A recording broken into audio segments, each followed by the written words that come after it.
In the resplendent hall, a multitude of individuals stood, each adorned in varied attire, yet all wore expressions of trepidation. It could be said that the disciples from the prominent families of the celestial realm had gathered here. However, they were not the chosen elite, rather, they were the most ineffectual among them. As the discarded offspring of their esteemed families, their fates were sealed. They were destined to serve the dark domain Empress by channeling spiritual energy, ultimately perishing in a catastrophic explosion of power. Seated upon the throne was the breathtakingly beautiful dark domain Empress Feng Linglong. With a countenance that could captivate the heavens, unparalleled talent, and immense power, she donned a striking crimson robe that accentuated her alluring figure, embodying the dreams of countless men. By the heavens, what a cruel twist of fate. I've traversed realms, only to find myself here. Oh, my goddess! Yi Ziqiu lamented, on the verge of tears. Just moments ago, he had finally succeeded in winning over his beloved goddess and had brought her to a hotel. They had bathed, shared a kiss, and the ambience had reached its zenith, with springtime joy on the horizon, only to find himself suddenly transported away. What a farcical turn of events. He was merely one step away. Even if he had to traverse realms after winning over his goddess, it would have been more acceptable. At this moment, he had acquired all the knowledge pertaining to the original owner of this body, and the more he learned, the more despair engulfed him. Let's be frank. If they wished for his demise, why go to such lengths to facilitate his transmigration? What manner of existence was this? To be a mere waste, and worse yet, a family castaway. Now he was to be delivered to the dark domain Empress for her amusement. With spiritual energy explosions, his life appeared utterly hopeless. Fortunately, he was not alone in this tragic fate. He would have a companion on the road to the underworld. In the next moment, another unfortunate soul soared into the air, their body gradually swelling under the powerful infusion of Feng Linglong's spiritual energy, culminating in a resounding explosion that scattered in all directions. This scene incited panic among many of the family disciples, who hurriedly sought to escape the chaos. Yi Ziqiu was no exception, though his legs felt strangely unresponsive. Soon, a torrent of spiritual energy lashed out, ensnaring those attempting to flee, one tendril hurtling directly toward him. This was it. He was truly finished. As the energy drew near, Yi Ziqiu despairingly closed his eyes. Just as death loomed, a sound pierced through his despair. Ding! Congratulations, host. You have successfully activated the system. By the heavens, it's the system. Yi Ziqiu rejoiced inwardly. He had always believed that fate would not abandon him. His golden finger had finally arrived. With the impending danger no longer instilling fear, he felt assured, knowing the system would intervene. Sure enough, the voice of the system resonated once more. Host detected to be in imminent peril. Self-protection mode activated. Duration, 1 minute. All right, system. Love you dearly, Yi Ziqiu exclaimed in surprise, only to be rendered speechless as he realized something was amiss. Wait a moment, system, why is it only 1 minute? Alas! Yet, the system offered no reply. What a predicament! Did this mean he was destined to perish in just a minute? However, Yi Ziqiu's commotion caught the attention of Feng Linglong, who gazed at him in astonishment. This was the first time she had encountered someone who could withstand her infusion of spiritual energy without a hitch. As the other clan members had already vanished without a trace, Feng Linglong seized the opportunity to intensify her efforts while Yi Ziqiu could still hold out. Watching her amplify the flow of spiritual energy, Yi Ziqiu felt tears welling up in despair. Why was she increasing the intensity? Dear fairy sister, could you possibly retract your divine powers? With a face streaked with tears and snot, he pleaded, appearing utterly pitiable. It was the first time Feng Linglong had been addressed in such a manner. Fairy sister, she delighted in it. Releasing you is not out of the question, but you must provide me with a satisfactory reason. Feng Linglong's icy voice echoed in Yi Ziqiu's ears. Great. Where is he to find a reason? Surely, he could not say he was skilled at warming beds? Wouldn't that provoke the Empress of the Dark Realm to skin him alive? Damn system. If you don't show up soon, I'm truly going to meet my end. As the self-protection mode was about to conclude, the system finally made its appearance, seemingly by design. Congratulations, host, you have obtained the unparalleled furnace physique. Engaging in dual cultivation will enhance your strength, And after dual cultivating with the Empress of the Dark Realm, she will heed your every command. What? Unparalleled furnace. I am endowed with the unparalleled furnace physique? Yi Zichio stood dumbfounded, having expected the system to grant him an escape or the ability to suppress the Empress of the Dark Realm, only to find himself transformed into another's furnace. What on earth does a furnace physique entail? Even if one has never eaten pork, one has certainly seen pigs run. A furnace, in essence, meant relinquishing one's hard-earned research to another, ultimately gaining nothing in return.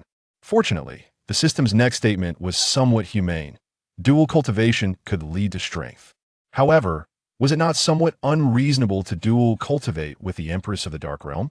Which woman would willingly engage in dual cultivation with a complete stranger she had just met? Surely, before he could utter a word, the Empress would have silenced him with a single slap. Once more, Yi Zichio experienced the sensation of hope plummeting to the depths of despair. With only 10 seconds remaining in self-protection mode, time for contemplation had run out. Damn it, let's go for broke. After all, if I am to die anyway, taking a chance might just yield a glimmer of hope. With this thought, Yi Zichio gritted his teeth and offered Feng Linglong what he considered a warm smile. Fairy sister, I am a rare find, possessing the unparalleled furnace physique. I wonder if that reason suffices.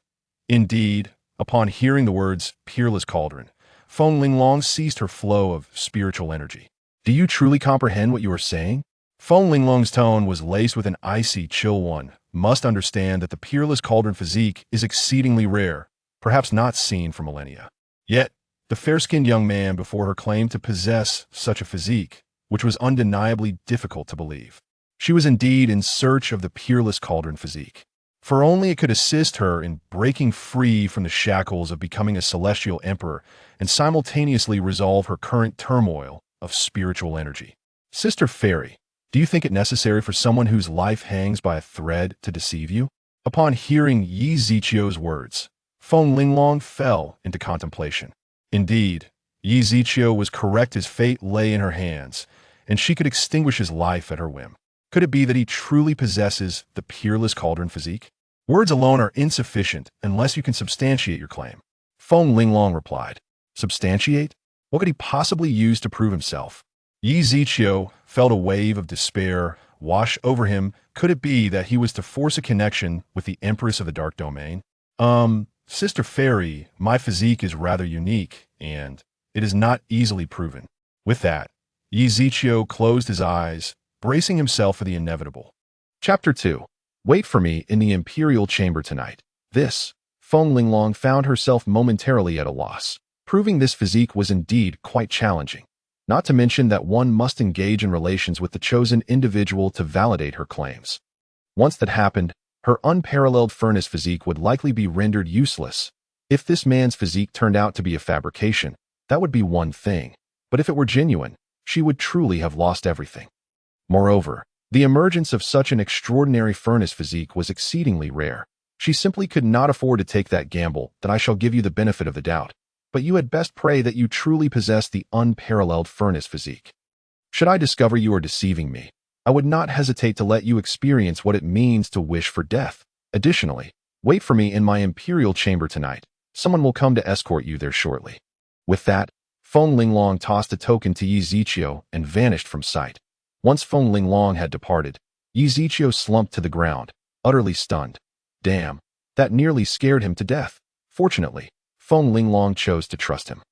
Otherwise, he would already be a corpse. That as for her admonition to pray that he truly possessed the unparalleled furnace physique, Yi Zichio felt no concern. The system had awakened him, so how could there be any doubt? However, her subsequent words set his imagination alight.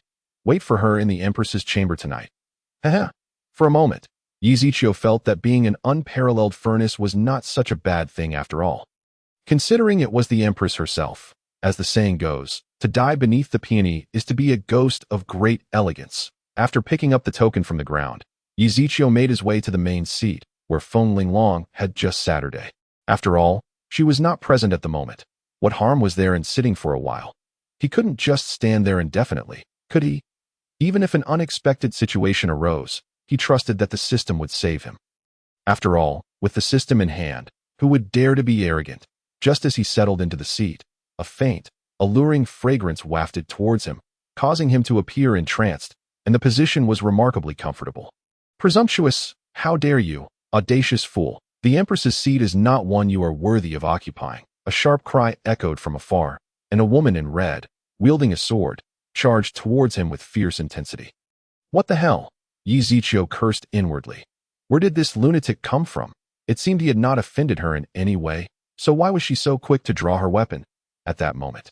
He could not afford to ponder and turned to flee, only to find the woman in red suddenly blocking his path, her sword poised threateningly at his neck. Good heavens! I merely sat here for a moment. Must you really kill me over it? The woman in red was nearly driven to madness by those words. That was the seat once occupied by the Empress of the Dark Domain. No one else was qualified to sit there. Yet this man, who appeared from nowhere, had dared to take a seat. She had long coveted that position, but alas, she lacked the qualifications. Today, however, the Empress had summoned her to the Great Hall to retrieve someone and bring them to her chamber. Yet, before she could even see the person, she found her cherished seat occupied by a man. This was more unbearable than being assaulted. And to make matters worse, this man was so nonchalant, claiming he had merely sat down for a moment. How infuriating! I shall slay you. The woman in red seethed, her sword brimming with lethal intent. In a moment of panic, Yi Ziqiu fumbled, causing a token to clatter to the ground. The woman paused, momentarily stunned. As she beheld the fallen token, that wasn't this the Empress's exclusive token? How could it be in the hands of this man? Could it be that the Empress had sent her to fetch him? No, that was impossible. The Empress would never permit a man to enter her chamber. Hey, where did you get that token? The woman in red demanded, suspecting that this token must have been stolen. The Empress gave it to me. Yi Ziqiu replied candidly. The Empress gave it to you? Impossible. The Empress would never entrust a token to a man. You must have stolen it. Yi Ziqiu rolled his eyes at her accusation, that if he had that ability, would he still be afraid of her? You're seeking death. In the next moment, the sword was once again at his throat. I'll give you one last chance to reorganize your words. Speak. Where did this token come from? At that moment, Yi Ziqiu regretted his earlier claim. Had he not just invited trouble upon himself? I stole it. The woman in red nodded in satisfaction. Now that's more like it at why Yi Ziqiu had intended to say the Empress had given it to him. But he noticed the sword had edged closer, prompting him to change his tune. Right now, preserving his life was of utmost importance. You have some nerve, daring to steal the Empress's personal belongings. Today, I shall bind you and present you to the Empress for judgment. With that, she proceeded to tie him up, leading him away, while she kept the token for safekeeping until they met the Empress. She held the token delicately in her hands, occasionally bringing it to her nose with an air of intoxication. Yi Ziqiu stared in disbelief. This woman seemed even more lecherous than he was. Ugh, ugh, ugh. I am not lecherous. No, I am lecherous. Yi Ziqiu was utterly confounded by his own thoughts and decided to let the matter rest. After what felt like an eternity, under the guidance of the woman in red, they arrived at the Empress's study, where she was presently attending to state affairs. Your Majesty, Linner has captured a thief in the Great Hall. As soon as the words left her lips, a cold presence descended upon them, the Empress's aura locking onto both the woman in red and Yi Ziqiu. Upon recognizing that the thief was Yi Ziqiu, Feng Linglong's brow furrowed in confusion. What is the meaning of this? Her voice was as frigid as winter's chill, leaving one to believe it was a realm of ice and snow. Linner began to rattle off a litany of accusations against Yi Ziqiu, detailing every misdeed she could conceive. After hearing her tirade, Yi Ziqiu comprehended why the ancients warned against provoking petty individuals. He had done nothing, yet found himself burdened with a plethora of baseless charges. This woman was indeed quick to retaliate. And you? What do you have to say for yourself? Yi Ziqiu's heart soared at the Empress's inquiry. Thankfully, the Empress was not unreasonable. Otherwise, the mere weight of those accusations could have led to his demise. I vehemently condemn this woman. Upon our first encounter, she sought to kill me without provocation. Had I not claimed to possess the unparalleled furnace physique, I would surely be dead by now. And after learning of my physique, she attempted to take advantage of me. Had I not fought back with all my might, As he spoke, Yi Ziqiu found himself on the verge of tears. Chapter 3. The Origin of Feelings. Deeply entranced, Linner's mouth hung agape in shock, her eyes wide with disbelief. Shameless, utterly shameless. She had never encountered someone so brazen. Linner, is this true? Simultaneously, a chilling gaze fell upon Linner, her tone growing ever colder, akin to the depths of winter. Linner, startled, shot a furious glare at Ezekiel before hastily turning to Feng Linglong. Your Majesty, I am wronged. Linner's devotion to you is as constant as the flowing river, and I could never harbor feelings for a man. Moreover, when I discovered this man, he was seated in, cough, cough. Ezekiel quickly cleared his throat. That was not something the Empress ought to know if she learned that he had sat in her place without permission. It would be a tremendous affront. Linner, I advise you to consider your words carefully. I, Ezekiel, am upright and just. You cannot so easily sow discord between me and the Empress. I tell you, my feelings for the Empress are not fleeting. They are the result of years of deepening affection. From the very first moment I laid eyes on her, I knew I was hopelessly captivated. As he spoke, Ezekiel gazed dreamily toward the study door. His eyes shimmering with tenderness, the one he longed for was within. Inside the study, Feng Linglong found herself flustered by Ezekiel's sudden declaration, having never experienced such a thing before. Her heart raced, and a delicate blush crept onto her cheeks. Were it not for the door between them, it would be hard to imagine the illustrious Empress of the Dark Domain blushing for a stranger. Do you think I truly am a waste? Ezekiel suddenly directed his words at Linner. Linner was momentarily taken aback. Though she was unsure of Ezekiel's intentions, she seized any opportunity to belittle him. Isn't that the case? In my eyes, you are like a toad in a field, a mere speck of dirt in a pot of porridge. Your existence is nothing but a nuisance. The implication was clear. Why not just die? You waste space in this world and air in your lungs. Yet, upon hearing her words, Ezekiel merely shook his head, feigning an air of mystery. No, no, no. You are completely mistaken. I am not a waste. Nor am I incapable of cultivation. Linner laughed derisively. You are merely sharp-tongued. If you truly could cultivate, you would not have been sent here by your family, a discarded child of a noble family, trying to sound grandiose. How noble. Now, she was increasingly convinced that Ezekiel was a complete charlatan. Indeed, all men were worthless. As for Linner's disdain, Ezekiel had long anticipated it. He gazed upward at the sky, his eyes reflecting profound sorrow. You are still young. You do not comprehend the intricacies of love in this world. Love arises unknowingly and runs deep. In truth, I have voluntarily chosen to become a mere waste, for only in this capacity can I behold the one I cherish. Ezekiel cast his gaze once more towards the study, his face radiating happiness. Inside the study, Feng Linglong appeared somewhat dazed, yet her lips incessantly murmured, "Love arises unknowingly and runs deep." When she noticed Ezekiel looking in her direction, she felt an inexplicable pang of tenderness. It dawned on her that all he had done was for her sake. He was destined to transform into a golden dragon soaring through the heavens. Yet he relinquished everything for her. Will you not regret this? Feng Linglong's voice trembled with emotion. She was genuinely touched. How could there exist such a devoted man in this world? Moreover, the object of his affection was herself. At that moment, she suddenly felt an overwhelming sense of happiness, lamenting only that she had not encountered him sooner at this very moment, even if he were not of the unparalleled physique of a divine furnace. What of it? He loves her, and she loves him. That is sufficient. In response to Feng Linglong's inquiry, Ezekiel hesitated not in the slightest. His unwavering gaze bespoke his determination. You are to me like a crescent moon rising gently, a beacon of hope in my darkest dawn, a lighthouse guiding me through the fog of confusion. For you, I am guiltless and without regret. Each word from Ezekiel's lips seemed to come alive, imbued with the essence of his heartfelt emotions. Although undeniably sentimental and perhaps somewhat juvenile, it conveyed an authenticity that Feng Linglong could deeply feel. Though she was the Empress of the Dark Domain, she was also a blossoming beauty yearning for a sanctuary where she could shed all pretense and embrace her true self. Yet, due to her status, she could not allow herself such a luxury. But what of him? He willingly forsook everything, harboring a heart willing to face death, just to glimpse her. His declaration, "For you, I am guiltless and without regret," epitomized his steadfast resolve. In that fleeting moment, Feng Linglong's heart began to waver.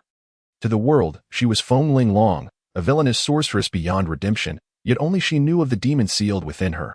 Whenever the demon stirred, it wreaked havoc upon her spiritual energy. Should she fail to control this force and allow the demon to break free, the world would descend into chaos.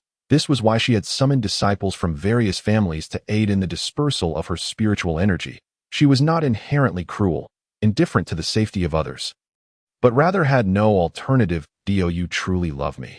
After undergoing such a transformation, Feng Linglong's tones softened considerably, shedding her previous air of aloofness and icy allure. Empress, my heart bears witness to the heavens. If you doubt, why not listen to my heartbeat yourself? Feng Linglong's cheeks flushed crimson, and were it not for her presence in the study, she would scarcely know how to face Ezekiel. At that moment, she contemplated whether to step outside and listen to Ezekiel's heartbeat, to see if it resonated with the love he professed, just as Feng Linglong was lost in her reverie. Linner's anxious voice broke through. Empress, barely uttering 2 words, Linner found her mouth sealed by Feng Linglong's spiritual energy. Oh no. The Empress has been thoroughly bewitched by this fellow. As the study door gently creaked open, the delightful sound of footsteps echoed on the floor. Soon, Feng Linglong appeared before Ezekiel, her face adorned with a bashful expression as she extended her delicate fingers, tracing circles upon his chest. Tonight, I shall listen closely to ascertain if your love for me is as you claim. With a breath as fragrant as orchids, paired with such overt seduction, Ezekiel found himself utterly disarmed. Chapter 4. A sudden turn of events. Linglong Hall. The Empress's chambers. Ezekiel sat comfortably at a round table, enjoying a cup of wine with great merriment. Outside, however, someone was far from content. The sounds of wine being poured drifted from within. Linner gritted her teeth in frustration. How she longed to be the one sitting inside, intoxicated by that unique aura belonging only to the Empress. Alas, her only opportunity to savor it came when she tidied the room each morning. Now, this man named Ezekiel had not only taken residence in the Empress's chambers, but might also share her bed tonight. She could scarcely contain her rage, wishing to storm in and exact her vengeance. Ezekiel, could you not be more mindful of your image while drinking? How infuriating it was. Drinking was one thing, but making such slurping sounds was downright provoking. What of it?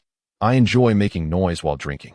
And furthermore, I relish reclining on the bed where the Empress has slept. It is so soft, so fragrant. Ezekiel wore a look of bliss, inciting Linner to grind her teeth in fury. What is this? Upon hearing Ezekiel's puzzled voice, Linner quickly peered through the door's crack to observe the situation inside. When she saw Ezekiel holding a red garment, Linner lost all composure. That is the Empress's intimate clothing. In the innermost piece, in direct contact with her skin, that pervert, that filthy rogue. Why must he touch everything? Ezekiel, stop this instant. That is the Empress's personal garment. Linner's eyes nearly sparked with fire. Jealousy twisted her features as she could no longer contain herself and rushed in, snatching the intimate garment from Ezekiel's hands. Ezekiel found himself momentarily awkward. He had merely been curious upon discovering the garment. After all, he did not belong to this world, and encountering such a revealing piece of clothing was indeed a novelty. Little did he know it was the Empress's intimate wear.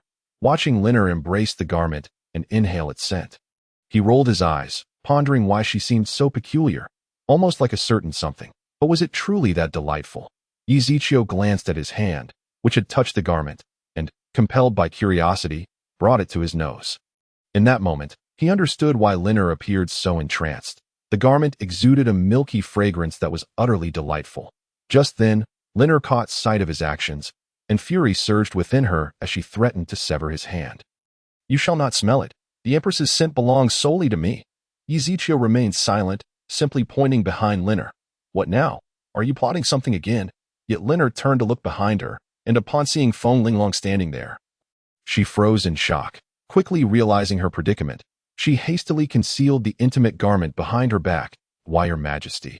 Feng Linglong's expression was a mix of disbelief and annoyance. She wondered how she had ever allowed such a person into her proximity. Hand it over. With the Empress's command, Linner dared not hide it any longer and immediately surrendered it.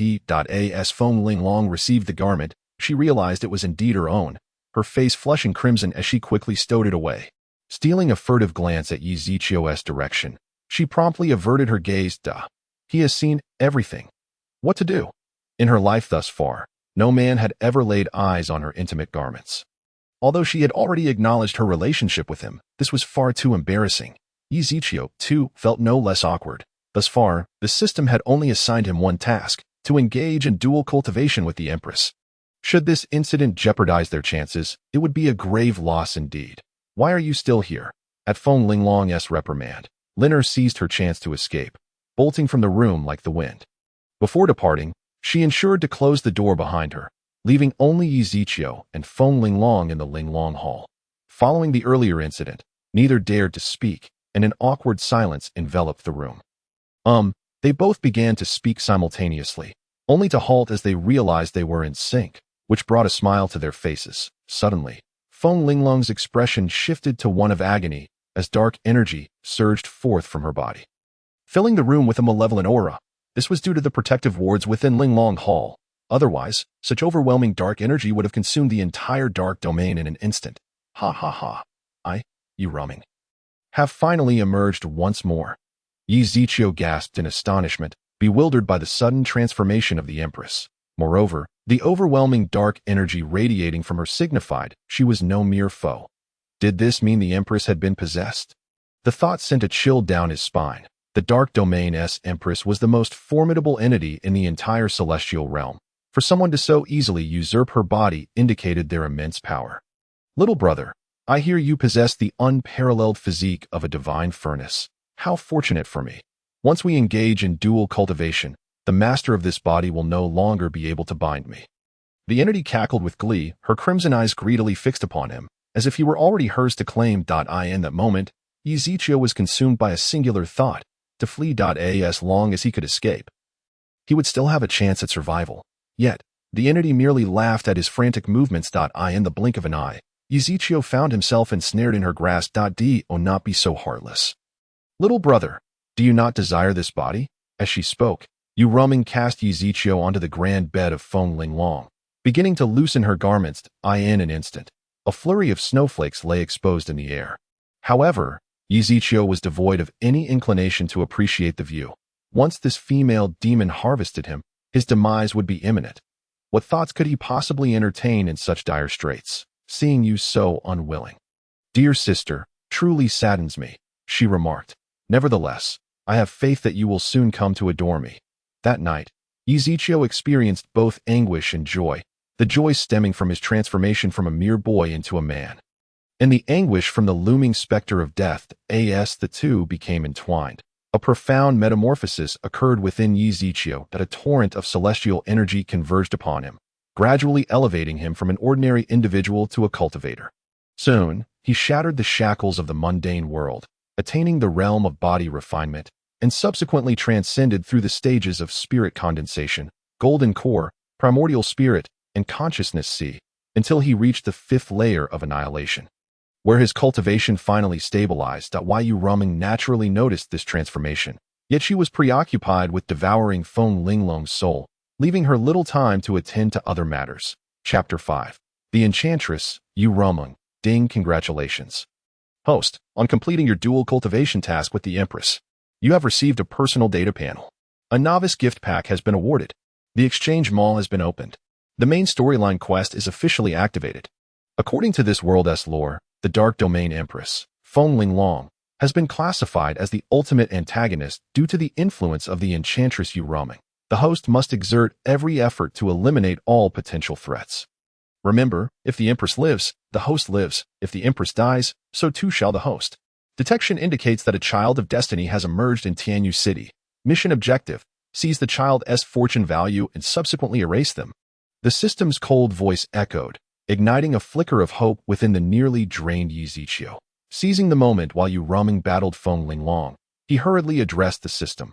System, activate the novice gift pack. The novice gift pack is being activated. Congratulations, host. You have acquired the bloodline of the demon god. You have obtained a fated halo. You have gained villain points, 10,000.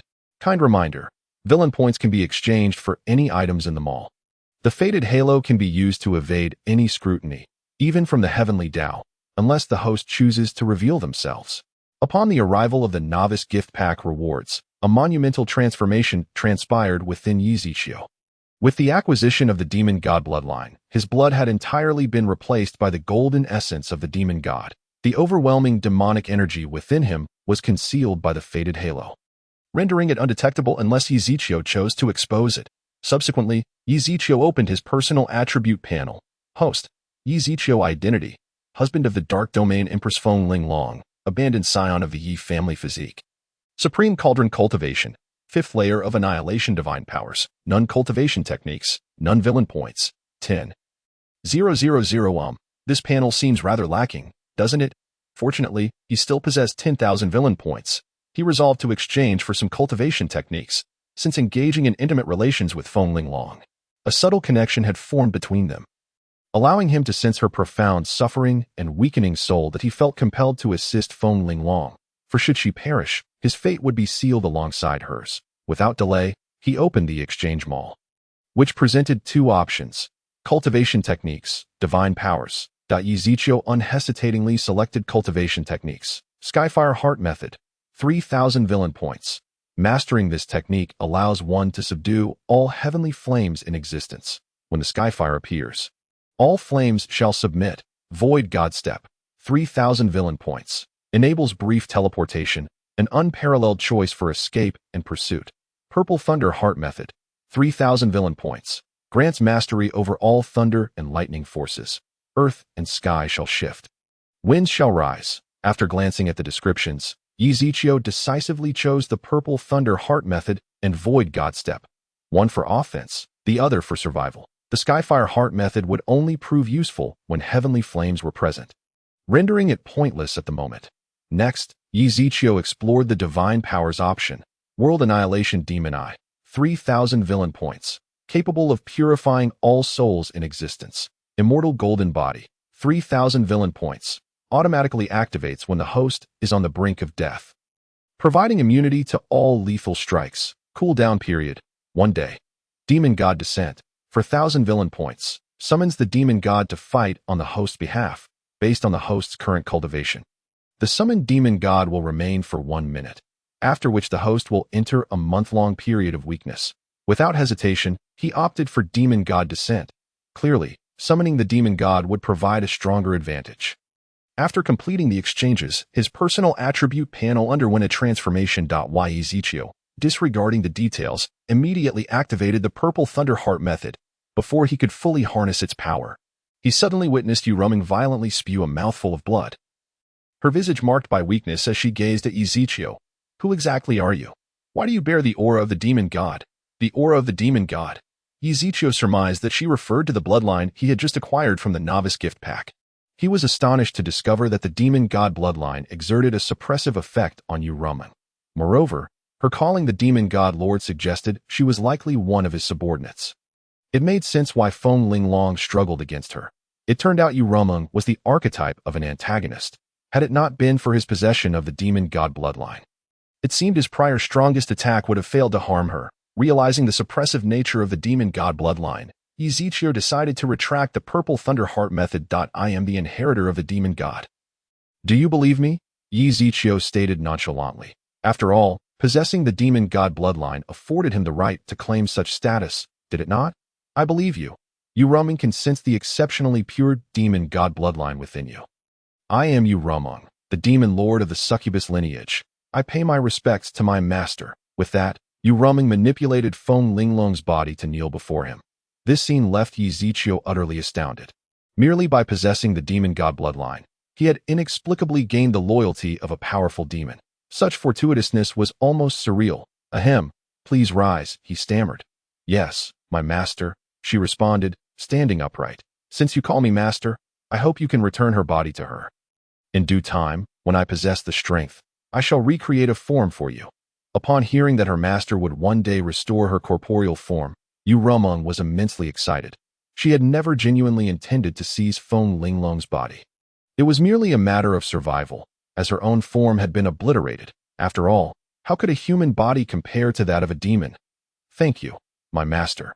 I shall return her body now, Yuroming declared, preparing to relinquish control of the body back to Feng Linglong. Wait, Yizichio called out, causing Yuroming to pause. Puzzled, is there anything else you wish to command?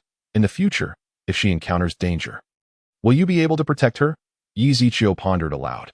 Given that Yuroming was currently inhabiting Feng Linglong's body, it undoubtedly provided a layer of security for Feng Linglong. Moreover, he would not always be at her side. If Yuroming could offer covert protection, it would set his mind at ease. Master, do you have feelings for her? Yizichio nodded, unable to deny it. Feng Linglong's beauty was undeniable. To claim otherwise would be a falsehood. Furthermore, They had already engaged in intimate relations, which solidified his perception of her as his woman, one who would remain his forever. Now that I understand, I will ensure to safeguard my mistress, Yurong pledged, relinquishing her control over the body. Soon after, Feng Linglong regained command of her own form. With a weary expression, she looked at Yi Ziqiu, and upon confirming his safety, she could no longer hold on and fainted.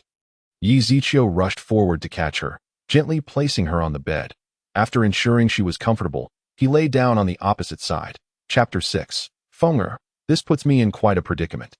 Ziqiu, Feng Linglong awakened abruptly from a nightmare, having dreamt that her body was overtaken by a shadowy figure, while another version of herself had slain Yi Ziqiu the moment Yi Ziqiu was harmed. An inexplicable pain gripped her heart, as if she had lost something utterly invaluable. Upon spotting the familiar visage beside her, all her worries dissipated, replaced by a rosy hue of relief. Thank goodness, it was just a dream. Feng Linglong sighed, though she knew she needed to solidify their bond as a couple soon, as she felt an increasing restlessness within her. If that power were to erupt once more, she feared she might not be able to contain it. She recalled Yi Ziqiu mentioning his extraordinary physique. Once she had fully harvested him, she would possess the ability to suppress the demon within her, potentially even breaking through to the realm of the immortal emperor. It was clear that Yi Ziqiu's presence in her bed was a result of her consent the previous night. Otherwise, he would never have dared to approach her. With that thought, she hurriedly checked her attire. And upon realizing her garments were still intact, a hint of disappointment washed over her. What on earth? We didn't do anything at all last night, Feng Linglong muttered softly, a statement she could not afford for Yi Ziqiu to overhear. For as the Dark Domain Empress, how could she maintain her dignity? What would her subjects think if word of this spread? Unbeknownst to her, Feng Linglong's heart was enveloped in a profound sense of desolation. Could it truly be that she possessed no allure whatsoever? Little did she realize that everything had shifted following her encounter with Yi Ziqiu, influenced by the system, causing her to harbor not only an absence of disdain for a man she had known for less than a day, but also an unexpected eagerness. Perhaps, should I take the initiative? Startled by her own audacious thoughts, Feng Linglong, despite being the Empress of the Dark Domain, was still a young maiden, and the idea of making the first move was quite daunting. If Yi Ziqiu were to uncover her innermost musings, he would be at a loss as to whether to laugh or weep, particularly since he had already claimed her first blood the previous night. Just as Feng Linglong prepared to create an opportunity, Yi Ziqiu stirred awake, catching sight of her adjusting her collar and then grasping one of his hands. Surely, men must find such gestures particularly appealing. Yi Ziqiu would be no exception, she thought, when he woke, discovering her hand. Haha. In that moment, she planned to feign surprise, capturing Yi Ziqiu's actions red-handed, allowing everything to fall into place seamlessly. However, the sensation of a man's first touch in such an intimate manner was undeniably peculiar. A mix of joy, shyness, and yearning surged within her. Meanwhile, Yi Ziqiu found himself utterly speechless, awakening to such an absurd scenario. The most bewildering part was that this was not a result of his own volition, but rather a deliberate act by the Empress. Yi Ziqiu quickly surmised the reason behind her actions. Clearly, it was due to the system's influence, and thus he saw no need to conceal his true self. Fenger, you are putting me in quite a predicament, he remarked. No sooner had he finished speaking than Feng Linglong's face flushed crimson, as though caught in the act. Yet, Yi Ziqiu did not withdraw his hand. Instead, he embraced her, relishing the delightful softness she offered. Last night, under the guidance of Yurong, Yi Ziqiu had lacked any means to resist, but now, with the system's assistance, Feng Linglong would not refuse him. Indeed, she might even welcome such advances. A soft sound escaped her lips, as Yi Ziqiu's hold caused her complexion to deepen in hue, a blend of embarrassment and anticipation. What if he were to? As the thought crossed her mind, her face grew even warmer, and she found herself unable to resist, surrendering to the expectation that loomed ahead. In response to such a Feng Linglong, Yi Ziqiu could hardly contain himself, launching into an exhilarating encounter. 2 hours later, Fenger, I wish to return to Tianyu City for a brief visit. Yi Ziqiu tenderly caressed Feng Linglong's cheek, brushing aside the strands of hair that had fallen onto her forehead. Does my husband miss home?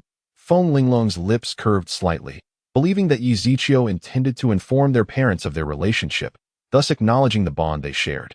This thought filled her with immense joy. Yes, I wish to bring my parents here to reside. Yi Zichio had not anticipated Feng Linglong's interpretation. Nonetheless, he seized the opportunity to push this matter forward. After all, his own family resided in Tianyu City as well. He could simultaneously seek out the so-called child of fortune while arranging matters for his parents. Hearing this, Feng Linglong felt a surge of anxiety. What if Yi Zichio's parents did not approve of her? Observing her troubled expression, Yi Zichio gently inquired, "What troubles you?" Consequently, Feng Linglong confided her concerns, including her ideas for resolution, such as what Yi Zichio's parents might favor. Yi Zichio couldn't help but find her worries amusing. His dear wife was thinking far too much. However, it was fortunate for him that the system was aiding him. Otherwise, he would have been at a loss on how to win over the Empress of the Dark Domain. After all, dealing with someone who had lived for centuries, who could fathom her innermost thoughts, such matters were beyond the grasp of a young man in his 20s, though he had perused countless novels. They were all mindless, exhilarating tales, where one simply needed to wield the system to suppress all obstacles. Yet, his current situation was vastly different. Not only did he possess an unparalleled physique, but he was also bound in a close relationship with the antagonistic Empress. Thus, moving forward, he would play the role of the great villain, clearing all hurdles for the Empress of the Dark Domain. As for why he wouldn't have Feng Linglong deal with those threats herself, it was not as simple as it seemed. Setting aside the potential impact of indiscriminate slaughter on Feng Linglong, the identity of the child of fortune made it exceedingly difficult to eliminate threats. Her involvement could inadvertently trigger unforeseen consequences, complicating matters further. With these thoughts in mind, Yi Zichio opened his personal attributes panel. Host: Yi Zichio identity. Husband of Feng Linglong, Empress of the Dark Domain. Abandoned scion of the Yi family physique. Unparalleled Cauldron, Destiny Aura cultivation. Ninefold annihilation divine abilities. Demonic Goddess descent techniques. Purple Thunder Heart technique. Void God instant step villain value 0. To his astonishment, after merely engaging in some intimate moments with Feng Linglong, his cultivation had surged, breaking through 4 minor realms in succession.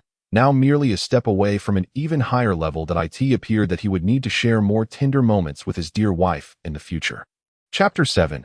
I am not destined to perish. A month later. Yi family, Tianyu City. In the Grand Hall, countless individuals knelt on either side. Shi. Our Yi family has dissolved the engagement as per your demands and sent Yi Zichio to the Dark Domain. Why do you continue to be so aggressive? The speaker was Yi Zichio's father, Yi Tingxian, the current head of the Yi family. The individuals kneeling on either side were members of the Yi family. While seated in the position of authority was a stranger they had never met before. This individual was Lin Chun, the holy son of Tianyang's sacred land. It was said that before becoming the holy son, Lin Chun was regarded as a good-for-nothing within his family, yet for reasons unknown, just as he was on the verge of being expelled from the family tree, he suddenly rose to prominence. Not only did he advance rapidly, but those who had offended him met with dire consequences along the way. Eventually, he entered Tianyang's sacred land, where he faced off against the local holy son. At that time, the holy son of Tianyang's sacred land was at the 5th level of annihilation, while Lin Chun was merely at the 1st level. Most observers deemed Lin Chun's defeat inevitable. However, the outcome was entirely contrary. Lin Chun not only triumphed, but left the provocateur severely injured while sustaining only minor wounds himself. Upon recovery, he broke through to the 2nd level of annihilation, his status soaring as he replaced the previous holy son, who did not fare as well afterward, facing retaliation from his fellow disciples and ultimately being forced to leave Tianyang's sacred land. Subsequently, during an opportunity for external training, Lin Chun fortuitously saved Li Shi from a life-threatening situation. Through their conversation, he learned of Li Shi's engagement to the Yi family of Tianyu City. Yet her fiancé was a useless individual incapable of cultivation, which she could not tolerate. Lin Chun, seizing the opportunity, decided he could not allow such beauty to marry a good-for-nothing. Thus, as the holy son of Tianyang's sacred land, he confronted the Yi family to demand the annulment of the engagement. Under pressure from the Tianyang's sacred land, Yi Tingxian reluctantly sent Yi Zichio to the Dark Domain, though Yi Zichio bore no grievances at that time.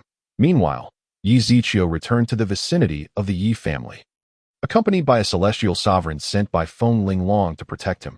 Considering Yi Zichio's lack of cultivation was a fact, however, unbeknownst to Feng Linglong, Yi Zichio's cultivation had already broken through to the 9th level of annihilation, a fact concealed due to the existence of the Destiny Aura. As the conversation unfolded, Upon hearing Yi Dingshuan's words, Li Shi smiled lightly and then, with a resentful expression, turned to Lin Chen, saying, "Brother Chen, he is threatening me." Lin Chen gazed tenderly at Li Shi, but suddenly his expression darkened, and the hall was filled with an icy atmosphere. "Humph, what are you worthless beings to question my shear?" With a wave of his hand, an overwhelming pressure surged forth, causing Yi Tingxian and others to cough up blood, while some weaker members of the family perished under the force. Yi Tingxian was so enraged he could scarcely speak. They were powerless against the backing of Tianyang's sacred land. "What do you mean by you? Old fool, my Shio taking over your Yi family's territory is a blessing for you. Keeping you around is merely a waste, a bunch of useless trash." With that, Lin Chen aimed a palm at Yi Tingxian, intent on delivering a fatal blow. Just at that moment, a formidable presence surged forth, not only blocking Yi Dingshuan's impending doom but also severely injuring Lin Chen for his malicious actions. "Brother Chen, are you all right?" Li Shi looked at Lin Chen with great concern, her voice cold as she admonished, "You dare to be so brazen? Brother Chen is the holy son of Tianyang's sacred land. Injuring him will spell disaster for your Yi family." In her view, those who had harmed her brother Chen must be the old fossils of the Yi family, as no other family would dare come to their aid. Yi Tingshuan's face turned ashen upon hearing this. It was over. Their Yi family was doomed. Heh, is Tianyang's sacred land truly that formidable? Even if the old patriarch of Tianyang's sacred land were to appear here, I would not hesitate to strike. Soon, two figures appeared in the Yi family hall, one after the other. The speaker was none other than an elderly man standing behind Yi Ziqiu, who, due to the presence of Feng Linglong, was compelled to maintain a posture of utmost respect. After all, who could blame him? Yi Ziqiu was deeply favored by Feng Linglong. Having observed the situation, Yi Ziqiu had come to understand that Li Shi was leveraging Lin Chen's status as the son of the Tianyang sacred land to attempt an annexation of the Yi family. At that moment, a string of values manifested above Lin Chen's head. Fortune value, 1200. Initially, Yi Ziqiu had been incensed by the revelation that someone was targeting the Yi family, but to his surprise, he discovered that the child of fortune was also present. Just moments ago, the Black Elder had severely injured the child of fortune, Lin Shun, causing his fortune value to plummet by 800. The reason he was not instantly annihilated likely stemmed from a precious artifact he possessed. Simultaneously, Yi Ziqiu had gained 800 points in villain value. His eyes turned icy. He had not sought trouble with Lin Chen, yet here he was, presenting himself on a silver platter, since he was so eager for his demise. Yi Ziqiu had no qualms about accommodating him. Li Shi was momentarily taken aback upon realizing it was Yi Ziqiu who had arrived. Why Yi Ziqiu? How could it possibly be you? Yi Ziqiu coldly chuckled. "My apologies, Li Shi, but I, Yi, am not fated to perish just yet." However, what shocked Li Shi even more was the unparalleled powerhouse beside Yi Ziqiu, surrounded by an aura of celestial energy and shrouded in a thin mist that obscured his features.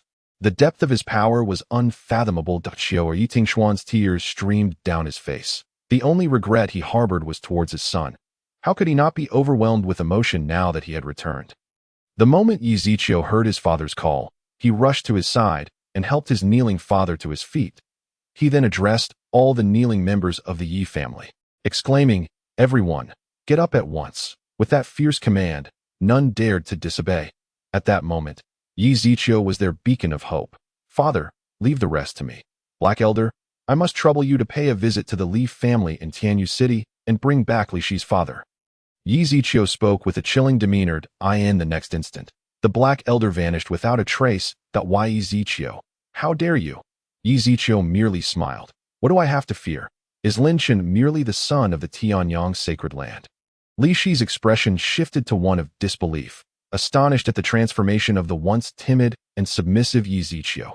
Had he always possessed such latent potential? Had he shown this side of himself earlier? She would not have sent someone to annul their engagement. Chapter 8. Who said I would give you 1 billion low-grade spirit stones? No. She would still annul the engagement. What if he was assertive? Could a worthless individual who could not cultivate truly turn the tide? At this moment, Lin Shun had also regained his composure, regarding Yi Ziqiu with a sinister glare. "Humph, you're still the same worthless waste."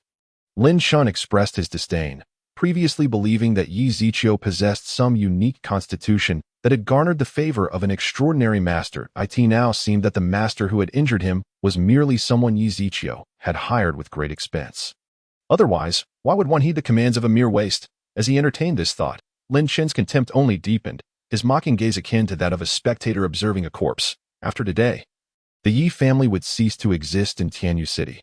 What Lin Chen did not realize was that his intentions had already been discerned by Yi Ziqiu, who had deliberately sent the Black Elder away to allow Lin Chen to continue inflating his ego. Only by inflating his pride would Lin Chen make a move against him, providing Yi Ziqiu with the opportunity to humiliate him and harvest his fortune value. Meanwhile, Yi Tingxian exhibited visible concern. Transmitting to Yi Ziqiu, "Qiu'er, when will that powerful ally you summoned return?" "Do not worry, father. The Black Elder is nearby. I intentionally kept him hidden," Yi Ziqiu replied with a serene smile, his demeanor exuding warmth and grace, enhanced by his naturally striking features, captivating all who beheld him. Even Li Shi, standing beside Lin Chen, found herself momentarily entranced by Yi Ziqiu's appearance. He was indeed the type that countless young women dreamt of, albeit regrettably unable to cultivate. Yet, this world was not lacking in handsome men. One must ask, which family's prodigy did not possess a handsome visage? In the end, only strength mattered. Seeing Li Shi captivated by Yi Ziqiu's looks ignited a fire of jealousy within Lin Chen. After all, Li Shi was his woman, and now she appeared entranced by another man, making him feel as if he were wearing a green hat, without regard for whether his injuries had fully healed. He immediately launched an attack against Yi Ziqiu. However, the next moment, the Black Elder stood in front of Yi Ziqiu, holding Li Shi's father in his grasp. "Father," Li Shi gasped in surprise, astonished that they had indeed brought her father. Although her Lin family was not a prominent clan, they were certainly not to be trifled with. Lin Chen, upon seeing the Black Elder, was momentarily stunned, not expecting him to reappear so swiftly by the time he regained his composure. He had already been sent flying again. Lin Chen suffered another severe injury, fortune value decreased by 200. Host gained villain value, 200. Only 200? Yi Ziqiu furrowed his brow, originally anticipating a more substantial return. It seemed that severely injuring Lin Chen would not yield significant rewards. He needed to devise another plan on the other side. After stabilizing himself, Lin Chen shot Yi Ziqiu a venomous glare and addressed the Black Elder. "My good sir, I presume you and Yi Ziqiu share a contractual relationship, do you not?" This statement sent shockwaves through the crowd, especially for Yi Tingxian and Li Shi, who understood the implications of Lin Chen's words. He aimed to poach the Black Elder from Yi Ziqiu. If he could sway the Black Elder to his side, Yi Ziqiu would be at his mercy. Li Shi felt a surge of exhilaration. If Lin Chen could recruit the Black Elder, not only would her father be saved, but Yi Ziqiu would also face the consequences of his provocations, just as the Black Elder was about to speak. Asserting his loyalty to Yi Ziqiu, the latter suddenly transmitted a message, instructing him to accept Lin Chen's proposal. Observing Yi Ziqiu's panicked expression, the Black Elder couldn't help but smirk. How could he not grasp Yi Ziqiu's intentions? This was a clever trap set for Lin Chen. Why had he not realized before coming that Yi Ziqiu was brimming with cunning? "Indeed, young master Yi has paid me 1 billion low-grade spirit stones for a day's service." The revelation sent the crowd into a frenzy. How could this be? 1 billion low-grade spirit stones. Did Yi Ziqiu truly possess such wealth? Had he mortgaged the entire Yi family? If so, that was truly terrifying. Even Lin Chen, the son of the Tianyang sacred land, was taken aback by the enormity of the sum. Despite his status, he only had 100,000 low-grade spirit stones, let alone a staggering 1 billion. "Sir, you must be mistaken. Does Yi Ziqiu truly possess such a vast fortune?" Lin Chen gritted his teeth. Incredulous, he simply could not believe that Yi Ziqiu had amassed such wealth. In his mind, there must be some leverage over Yi Ziqiu that compelled the Black Elder to speak on his behalf. Yes, Yi Ziqiu is just a waste. How could he possibly have that many low-grade spirit stones? Li Shi hastily chimed in. "Humph, are you questioning my authority?" With that, a tremendous pressure surged forth, causing both Li Shi and Lin Chen to grunt in pain as they coughed up blood. The opponent had not even made a move. Merely a cold snort was enough to convey their formidable strength. Had the opponent not been holding back, Lin Chen and Li Shi would have likely been obliterated. In Lin Chen's view, the Black Elder had intentionally spared their lives to extract a greater bargain. Could it be that Yi Ziqiu truly had produced 1 billion low-grade spirit stones? The Black Elder himself was puzzled as to why Yi Ziqiu had not instructed him to eliminate the two. Yet he had to comply with Feng Linglong's orders. Subsequently, under Yi Ziqiu's direction, the Black Elder produced a cosmos bag seemingly from thin air. hurling it towards Lin Shun. Lin Shun, taken aback, initially thought the extraordinary powerhouse sought to establish rapport with him. Upon witnessing this, Yi Ziqiu's expression darkened in astonishment. Black Elder, why did you give my cosmos back to my enemy? However, the Black Elder remained silent, disregarding Yi Ziqiu entirely. This further solidified Lin Shun's prior assumption. See, how could Yi Ziqiu possibly deserve the favor of such a powerful ally? In the end, the items he offered are now in my possession, he taunted, grinning. Seeing this unfold, Yi Ziqiu inwardly chuckled. The bait had been taken. After receiving the cosmos bag, Lin Shun promptly inspected its contents with his spiritual energy, and, upon confirming the presence of 1 billion low-grade spirit stones, felt an overwhelming rush of joy. Lin Shun. I appreciate your kindness, but I cannot accept this 1 billion low-grade spirit stones. With that, he attempted to return the cosmos bag to the Black Elder. His words inadvertently revealed a secret. The cosmos bag indeed contained 1 billion low-grade spirit stones, gifts from Yi Ziqiu to this extraordinary powerhouse. Who said I would give you 1 billion low-grade spirit stones? Chapter 9. What, do you expect me to act for just 100 million low-grade spirit stones? Lin Shun was now utterly dumbfounded. If it wasn't meant for him, why was it thrown in his direction? Was it intended for Sheer? The thought made Lin Shun feel a surge of excitement. If those spirit stones were given to Li Shi, it would effectively be a gift to him. At that moment, the frenzied insinuation directed at Li Shi beside him did not disappoint Lin Shun, as Li Shi, suppressing the elation bubbling within her, promptly declared, I am Li Shi, and I am deeply grateful for your esteemed favor, Senior. She cast a triumphant glance at Yi Ziqiu, just as she was about to accept the Chinquan pouch, only to witness it soaring back into the hands of the old man in black. Senior, what is the meaning of this? Li Shi inquired, confusion etched across her face. Wasn't he the 10 billion low-grade spirit stones meant for her? Why were they being retracted? When did I ever state that I would bestow upon you 10 billion low-grade spirit stones? The old man in black retorted irritably that I merely informed you that if you desire my assistance, you must present over 10 billion low-grade spirit stones. Otherwise, our discussion is moot. The old man had personally taken out this sum from his own pocket, and he was not about to give it freely to 2 junior cultivators. Did they truly think him a fool? Upon hearing this, Lin Shun and Li Shi's expressions turned a shade reminiscent of liver. Realizing that their previous assumptions had been misguided. It seems some individuals are still not fully awake, Yi Ziqiu remarked with a hint of amusement. This scene felt profoundly uncomfortable to Lin Shun and Li Shi. Akin to a sharp thorn piercing their hearts, Lin Shun, already wounded, felt the urge to spit blood at this unexpected turn of events. Brother Chen, are you all right? Li Shi asked with genuine concern.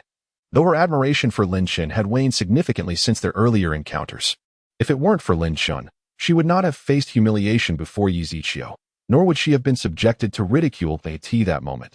The entire Li family arrived, having tracked the mysterious powerful being who had abducted their patriarch to this location. To their astonishment, they discovered that the enigmatic figure was indeed from the Yi family, leaving the Li clan in a state of panic. Upon seeing Li Shi and the son of the Tianyang sacred land, Lin Shun, in the presence of the Yi family, everything began to make sense. Li Shi, do not delay in apologizing to the Yi family. Do you wish to bring ruin upon the Li clan? This was a sentiment Li Shi's father had long wished to express, but seeing the situation take a turn, he swallowed his words. Now, it seemed he had overthought the matter. Faced with her family's reproach, Li Shi felt deeply wronged. She recalled that when she had accompanied Lin Shun to the Yi family, their sentiments had not been so hostile. It was bewildering that they had turned against her now. Under the pressure from her family, Li Shi ultimately chose to acquiesce. Just as she was about to apologize to the Yi family, Lin Shun stepped forward to block her, with a handsome visage and a composed stride. He emanated an air of immense confidence. Yi Ziqiu squinted her eyes, impressed by Lin Shun's resilience as the son of fortune, surprised at how swiftly he had regained his composure. Senior, you mentioned that if I could provide over 10 billion low-grade spirit stones, you would assist us, correct? Lin Shun inquired. Indeed, the old man in black replied nonchalantly. Though his perception of Yi Ziqiu underwent a significant shift, the situation began to take an intriguing turn under Yi Ziqiu's design. Very well. I, Lin Shun, shall offer 11 billion low-grade spirit stones. I beseech you, Senior, to eliminate all members of the Yi family. Upon hearing this, Li Shi's eyes sparkled with excitement. Indeed, as the son of the Tianyang sacred land, Lin Shun would not lack for low-grade spirit stones. She would no longer need to bow to Yi Ziqiu and could glare fiercely at those who had scolded her earlier. However, were Lin Shen to learn of this plan, he would likely be infuriated, for despite his noble status, his reserves of low-grade spirit stones were quite meager. After years of diligent accumulation, he possessed merely 1,000,000 low-grade spirit stones, a far cry from the 11 billion required. His proclamation was merely to spare Li Shi from embarrassment and to prevent his beloved from having to apologize to his foes, for they were unworthy. If you wish for my intervention, you must first present me with 11 billion low-grade spirit stones, the old man in black stated, extending his hand. Lin Shen's face fell at this demand. Where would he procure 11 billion low-grade spirit stones? Li Shi, mistaking his hesitation for reluctance, urged him, Brother Chun, quickly present the spirit stones to the senior. Once we have dealt with the Yi family, we need not worry about reclaiming this modest sum. Lin Shen pondered her words and, after a moment of deliberation, begrudgingly replied, Senior, I, Lin Shen, was in such haste to depart that I did not bring sufficient spirit stones. Might I request a temporary credit? A credit? That is out of the question. Without seeing the 11 billion low-grade spirit stones, I shall not assist you, the old man declared with resolute finality, placing Lin Shen in a troubling position. Black Elder, cease your chatter. I doubt they can produce 11 billion low-grade spirit stones that we should simply eliminate them. Yi Ziqiu interjected anxiously, fearing that Lin Shen and his companions might indeed muster the required sum. Alarmed by the old man's potential aggression, Lin Shen hastily exclaimed, Senior, please wait. I, Lin Shen, the son of the Tianyang sacred land, assure you that once today's matter is resolved, I will escort you to the Tianyang sacred land to retrieve the spirit stones. Lin Shen believed that such a statement would surely elicit agreement, as it was merely a matter of a short delay. However, the old man merely snorted in response, Since you cannot produce the spirit stones, do not blame me for denying you opportunities. The torrent of spiritual energy emanated from the old man, exuding an aura capable of annihilating the heavens and the earth. This was only due to Yi Ziqiu's insistence that he hold back. Otherwise, the lives of those present would have been forfeit by now. Seeing the old man prepare to strike, Lin Shen was taken aback and quickly implored, Senior, please wait. He then turned to Li Shi, signaling her to procure the 11 billion low-grade spirit stones from her family, promising to reimburse her once the turmoil had subsided.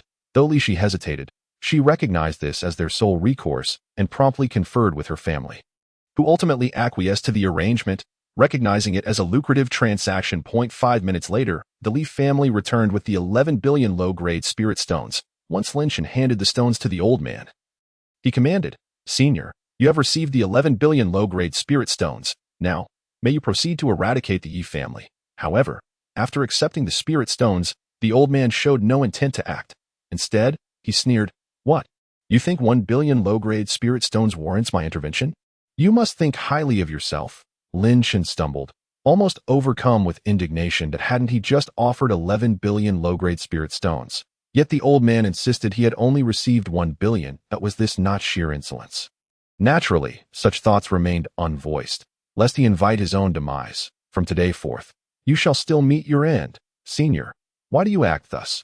Lin Shen found it increasingly difficult to dismiss the notion that Yi Ziqiu and this extraordinary powerhouse were in collusion, rather than merely maintaining a hired relationship. What? Do you believe me unreasonable for accepting the spirit stones without rendering service?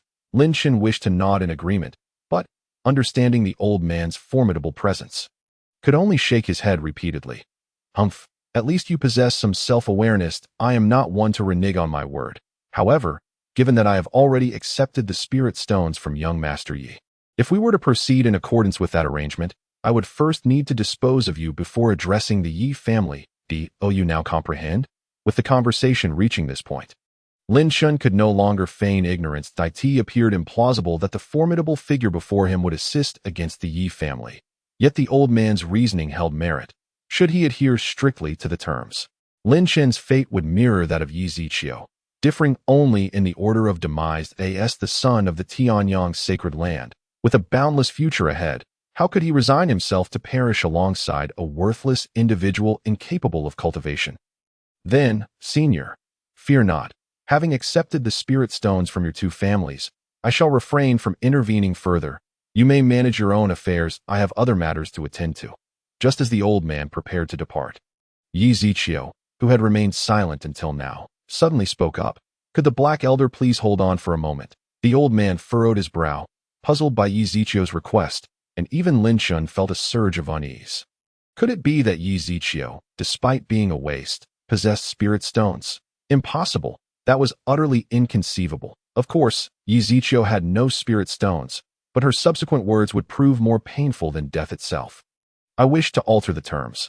I offer 10 billion low-grade spirit stones in exchange for the lives of all members of Lin Chen's family. As soon as she finished speaking, Lin Chen erupted in fury. Yi Ziqiu, you despicable scoundrel, do not involve my family.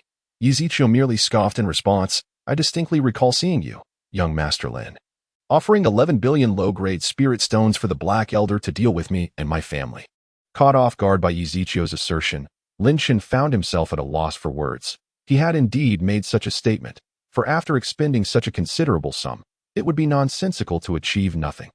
Yi Ziqiu, do not forget that I too have invested my resources, Lin Chen retorted with feigned confidence, convinced that Yi Ziqiu would not dare to provoke the Black Elder against his family. Yet Yi Ziqiu remained unfazed, as if Lin Chen's declaration were no more than an inconsequential remark. Does young master Yi stand by his word? If so, understand that this cannot be retracted at this juncture. The old man also sought confirmation. Very well, let it be so. Why Yi Ziqiu's demeanor remained placid, as if discussing a trivial matter. Exactly. I knew young Master Yi was astute, Lin Chen exclaimed, but as realization dawned upon him, his complexion morphed to a shade of liver once more. What, at this moment, should Yi Ziqiu not be in a state of denial? Does he not fear taking action against his own family? Just as Lin Shun was lost in thought, He Lao had already vanished from sight, undoubtedly heading towards Lin Chen's family. Why Yi Ziqiu? I curse you. It was already too late to turn back. Unexpectedly, Yi Ziqiu truly disregarded the peril facing his family and launched an attack against them. Lin Shun could already foresee the fate of his family at the hands of the cloaked figure. They were utterly powerless to resist, merely awaiting their demise. Yi Ziqiu, if I do not slay you today, I, Lin Shun, vow to never be human again. The mere thought that Lin's family was ruined because of him caused Lin Shun immense heartache. The full might of his third level of annihilation erupted forth as a golden palm struck fiercely towards Yi Ziqiu. The third level of annihilation, indeed, was the third level of annihilation. Brother Chen has grown significantly stronger. She gasped in astonishment. Yi Ziqiu appeared increasingly out of place, even feeling disdain towards Yi Ziqiu's actions. A wastrel is ultimately a wastrel, resorting only to despicable means. Little did they know, they had once acted in the same manner. Yi Tingxian was equally taken aback, having previously wronged his son by sending him to the dark domain. How could he stand by and watch others harm his child upon his return? He immediately stepped forward to protect Yi Ziqiu, summoning a spiritual shield with his fifth level of annihilation. In the ensuing clash, Li Tingxian spat out a mouthful of blood. Despite his higher cultivation than Lin Shun, he found himself utterly unable to withstand Lin Chen's assault. This led him to question whether this was truly the power capable of being wielded by a third level of annihilation. However, before he could react, Lin Chen's assault was upon him once more, and just as the next strike was about to land on Yi Tingxian, Yi Ziqiu suddenly moved and a figure materialized in front of Yi Tingxian. Enveloped in purple lightning, Lin Shun was taken aback, having not anticipated Yi Ziqiu's sudden advance, particularly with that conspicuous purple lightning wrapping around him. Was Yi Ziqiu not incapable of cultivation? What was the meaning of this purple lightning? Li Shi, who observed from a distance, was equally astonished, her mouth agape in disbelief. Humph! What does it matter if one can cultivate? I have already broken through to the third level of annihilation. Even cultivators at the fifth level of annihilation are no match for me. Yi Ziqiu, prepare to meet your end. He considered himself a child of destiny, and even if Yi Ziqiu had suddenly acquired the ability to cultivate, it was impossible for his cultivation to match his own so swiftly. As for surpassing him, that was utterly inconceivable. Just when everyone thought Yi Ziqiu would be sent flying like a kite with its string cut, he clenched his fists tightly, unleashing a torrent of lightning power. A bolt of purple lightning descended from the heavens, crashing through the roof and striking Lin Shun. How could this be? Li Shi exclaimed in shock, staring in disbelief as Lin Shun was struck by the purple lightning. Unable to even reach Yi Ziqiu, Lin Shun let out a heart-wrenching roar. The purple lightning coursing through him felt like 1,000 ants gnawing at his heart, an excruciating pain that left him reeling backward. Yi Ziqiu was fully aware that this strike would not claim Lin Chen's life. He immediately activated the purple lightning heavenly heart technique, delivering a fierce blow to his abdomen. With a cry, Lin Chen spat out a mouthful of blood that he could hardly fathom being defeated by a wastrel. The feelings of past humiliation surged once more in that instant. His aura began to rise. This is a breakthrough. Indeed, at this critical moment, Lin Chen had broken through. All his injuries were healed in an instant. Simultaneously, Li Shi's eyes sparkled with brilliance. As expected of the man she had chosen, she knew Brother Chen was the best. Ha ha, Yi Ziqiu. It appears that fate has not abandoned Lin Chen, and no matter your cultivation, you shall still perish today. Chapter 11. All of this is retribution. Ding, the child of destiny, Lin Chen, has been cast aside by his family, causing a reduction of 200 in his luck. The host gains 200 villain points. At this moment, the sudden sound of the system echoed that it was from Lin Chen's family. It seemed He Lao had already reached the Lin family. The Lin family could hardly have anticipated that their once proud Lin Chen would bring upon them a calamity. After all, up until now, Lin Chen had been regarded as omnipotent in their eyes. Furthermore, he had ascended to become the saint son of the Tianyang sacred land. Such a status indeed brought glory to the family. It was certain that he would be recorded in the ancestral records. In fact, due to this status, many families had gone to great lengths to curry favor with them. Even the Fengshui dynasty treated the Lin family with utmost respect. With this in mind, Yi Ziqiu could not help but feel a sense of sorrow for Lin Chen's impending fate. Yet this scene was interpreted by Lin Chen as a provocation. Facing imminent death, Yi Ziqiu maintained a demeanor of utter indifference. Even as the child of destiny, Lin Chen felt he might be driven to madness by Yi Ziqiu. Yi Ziqiu. Lin Chen ground his teeth in fury. Oh, the saint son of Lin actually possesses the grace to address me by name. Is he not at all concerned for the safety of the Lin family? Or does the saint son of Lin care not for the lives of his family members? Lin Chen was nearly consumed by rage. Why must he bring up such matters at this time?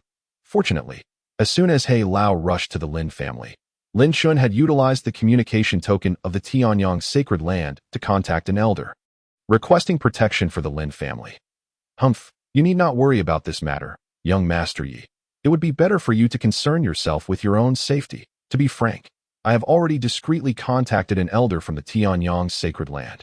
With that elder's presence, the mysterious powerhouse will not be able to harm my family. In Lin Chen's view, that mysterious powerhouse was at most a being of celestial king caliber, and it was impossible for him to be connected with the celestial sovereign. One must understand that Tianyu City is located in a remote mountain range in the south. How could a figure of such stature deign to visit such a desolate place? Yet, the celestial sovereign had indeed come to this forsaken land. As for the elder Lin Chen contacted, he had already met his end, causing other disciples of the Tianyang sacred land to kneel in submission. They even sent their regards to Lin Chen's entire family, questioning whether Lin Chen had intentionally led them into a trap. Thankfully, this celestial sovereign showed no interest in them. After dealing with the Lin family, he paid them no further heed. Just as they thought the celestial sovereign was departing, unexpectedly, he returned, prompting everyone to kneel once more. He Lao had initially planned to leave, but upon realizing the individual was from the Tianyang sacred land and had ties to someone named Lin Chen, he apprehended them all, preparing to take them back to Yi Ziqiu. Under normal circumstances, He Lao would never have acted this way, but Yi Ziqiu held significant weight in the eyes of the Empress of the Dark Domain. Ding, the Tianyang sacred land's view of Lin Chen has changed. The child of destiny's luck is reduced by 200, and the host gains 200 villain points. The change in the Tianyang sacred land's perception of Lin Chen. Although Yi Ziqiu had long anticipated this outcome, the information relayed by the system undeniably confirmed it. Let us hope so. Yi Ziqiu spoke with an air of nonchalance, yet internally, he mourned for Lin Chen. Wondering what expression Lin Chen would wear upon learning of his family's fate. It must surely be quite a spectacle. Lin Chen, upon hearing this, felt a surge of fury. Even his composure as the child of destiny crumbled in that moment. Let us hope so. What does that even mean? It sounded as though Yi Ziqiu was already aware of his family's fate, though he could not quite understand why. A vague sense of unease lingered within him. However, considering that the elder from the Tianyang sacred land was at the celestial king level, he felt reassured at this moment. All he desired was to teach Ezekiel a lesson, to make this arrogant, haughty individual understand the meaning of limits. Did he truly believe that possessing the ability to cultivate allowed him to contend with Lin Shun? Humph, merely a sharp-tongued fool, just as Lin Shun prepared to strike. A familiar voice resonated from outside. Young Master Yi, over 100,000 from the Tianyang sacred land are kneeling at the gate. Following this, He Lao appeared beside Yi Ziqiu, dragging the saint of the Tianyang sacred land along, treating him like a mere chicken tossed to the ground. Saint. Lin Shun recognized the elder before him at a glance. Disbelief etched across his face. Could this truly be the saint of the Tianyang sacred land? One must know that the saint of the Tianyang sacred land was a being of the 5th level of celestial king, yet he was treated like an ant in the hands of this cloaked elder. Simultaneously, Lin Shun felt a realization dawning upon him.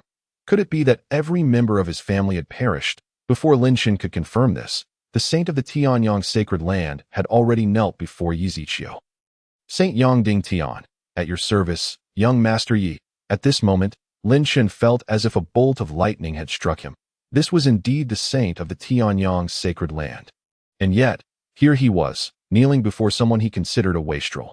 Furthermore, he could not help but notice that the cloaked elder and Yi Ziqiu were clearly allied, and it was likely that their previous actions had merely been a show for the onlookers. The mere thought of this caused Lin Shun to spit out another mouthful of blood, while Li Shi's complexion turned pale beside him. She was feeling a tumult of emotions. She could not comprehend how the situation had spiraled into this. Had she truly misjudged him? In that moment, she pondered how she might earn Yi Ziqiu's favor for Yang Ding Tian. His kneeling before Yi Ziqiu was due to having learned of his identity from He Lao. After all, Yi Ziqiu was a figure highly regarded by the Empress of the Dark Domain. To offend Yi Ziqiu would mean to offend the Empress herself, the most formidable individual in the celestial realm and the most powerful faction. They could scarcely afford to offend the diminutive Tianyang sacred land. In discussing this, one must lay the blame at the feet of Lin Shun. This moment, Yang Dingtian's expression was a tapestry of complexities. Their Tianyang sacred land had discovered an extraordinary talent in Lin Shun. Just as he believed that the Tianyang sacred land was destined for greatness, a figure suddenly materialized at his side. Before he could muster any resistance, he was entirely subdued. Along the way, he learned from several disciples of Tianyang sacred land, dispatched to protect the Lin family, that their ancestor had been unable to withstand a single strike from this individual. How could he not be astonished when the Black Elder explicitly informed him of the origins from the Dark Domain? Yang Dingtian was left utterly dumbfounded, finding solace in the demise of the ancestor. Simultaneously, he learned that it was Lin Shun, this wretched creature, who had caused the calamity, and that Yi Ziqiu, the young master of the Yi family from Tianyu City, was also involved. However, despite his noble title, he was nothing more than a useless recluse devoid of cultivation. Moreover, under Lin Chen's machinations, he had been forced into the Dark Domain, where, contrary to expectations, he garnered the attention of the Empress of the Dark Domain.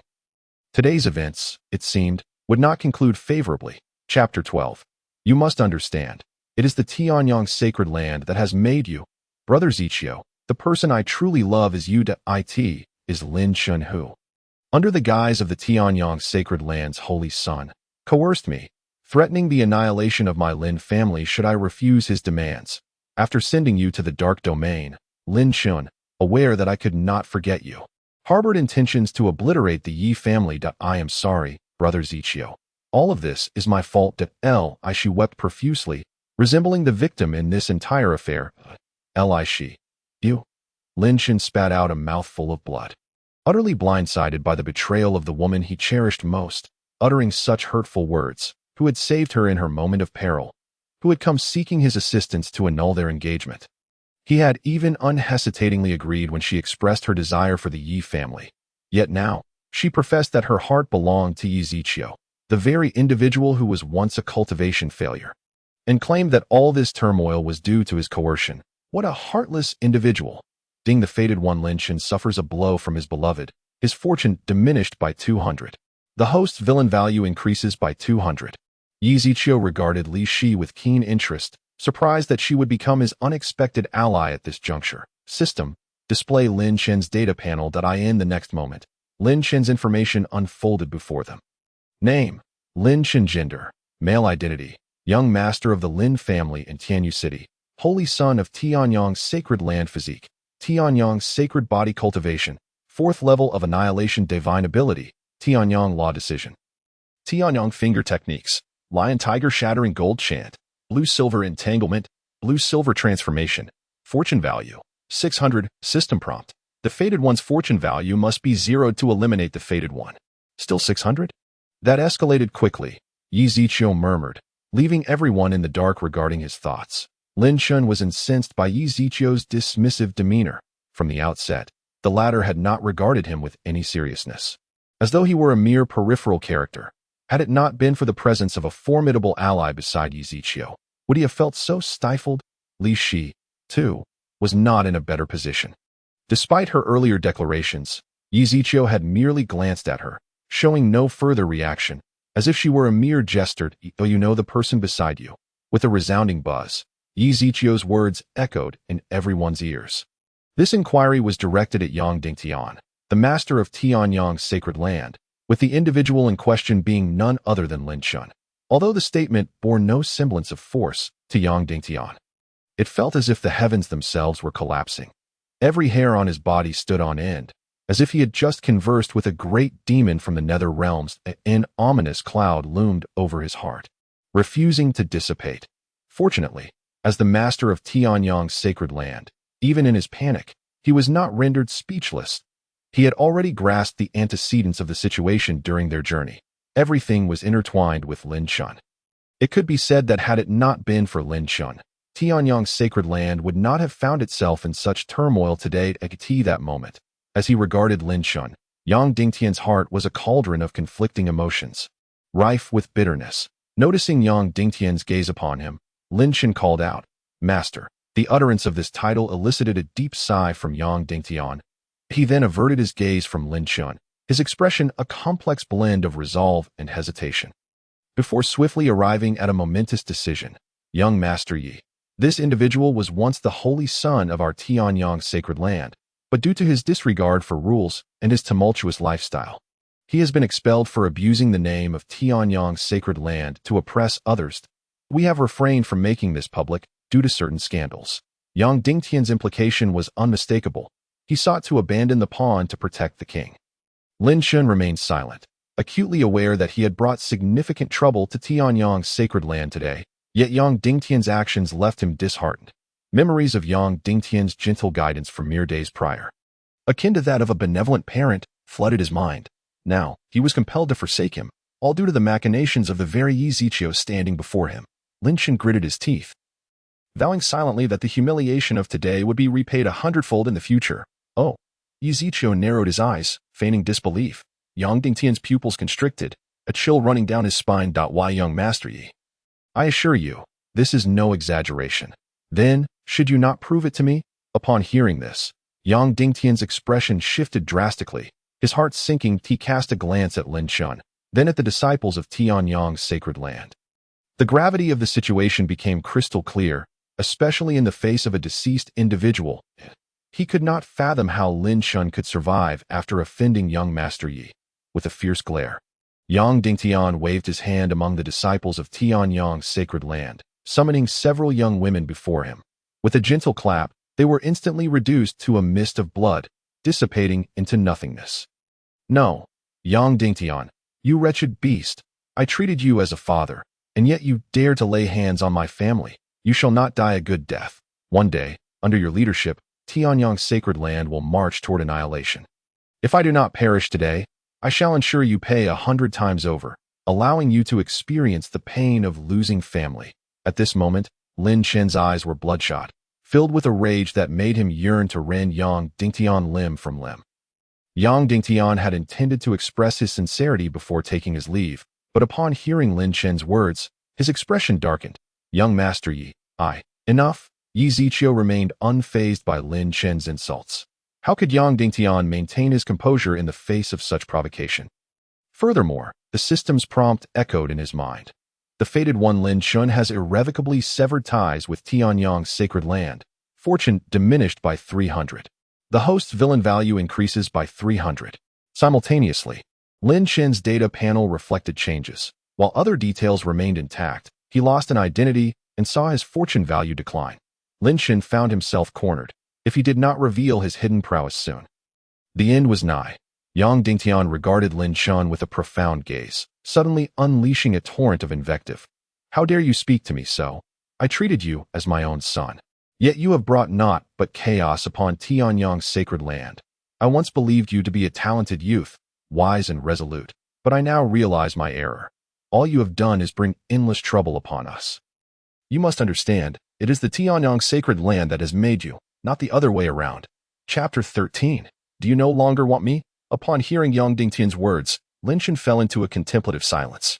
He could not dispute the truth of Yang Dingtian's statements. It was indeed the Tianyang sacred land that had elevated him, not the reverse, since becoming the holy son of Tianyang's sacred land. He had reaped immense benefits for himself and his family. With that identity, he could seize opportunities without restraint, and his family basked in the glow of his status. Countless resources for cultivation flowed toward him. Yet, all of this was the fruit of his relentless efforts. He was not guilty of harboring any ill intent. No, I am not in the wrong. Is it wrong to strive for the one I love? You simply do not understand. You do not comprehend, Lin Shen roared. However, to Yang Dingtian, he appeared no different from a madman on the streets. Trash, waste, foolish pig, coward. These words encapsulated Yang Dingtian's perception of Lin Shen in that moment. Is a mere woman worth this? How could I have been so blind as to allow someone like you to serve as the holy son of Tianyang's sacred land? Do you think your life is the only one that matters? What of the lives of the myriad disciples of Tianyang's sacred land? Thanks to young Master Yi, I can finally see your true colors. As he spoke, Yang Dingtian knelt once more before Yi Ziqiu. Young Master Yi, henceforth, Tianyang's sacred land shall follow your lead. Yi Ziqiu, taken aback, had not anticipated such a turn of events that in but a few sentences, one can acquire the formidable influence of the Tianyang Holy Land. Although Feng Linglong still perceives it as laughably weak, it nonetheless represents the power of Yi Ziqiu, a being capable of dominating Tianyu City. The Sun Lord has shown intent, Yi Ziqiu remarked nonchalantly, his expression betraying no emotion, as if the allegiance to the Tianyang Holy Land held little significance for him. Even the enigmatic He Lao found it difficult to read Yi Ziqiu at that moment. Could this truly be the once derided young master of the Yi family, sent to the dark domain? He had intended to call Yi Ziqiu a worthless scion, but the thought of his current status prompted an immediate retraction. The Li family and others stood in utter shock, now grasping the gravity of the situation. The very waste they had once scorned had transformed into an unattainable figure of power. As they recalled the past actions of their young lady. One after another, they found themselves kneeling in the hall, drenched in sweat and pale-faced. In stark contrast, Lin Shen's visage darkened to an inky shade. None from his family were spared. Now even the Tianyang Holy Land had cast him aside. Fortunately, he still had Li Shi. Just as he reached out to grasp her delicate hand, she recoiled with evident disdain. Sure. You? Lin Shen's face was a mask of disbelief. Could it be that she too would betray him? What do you mean, you?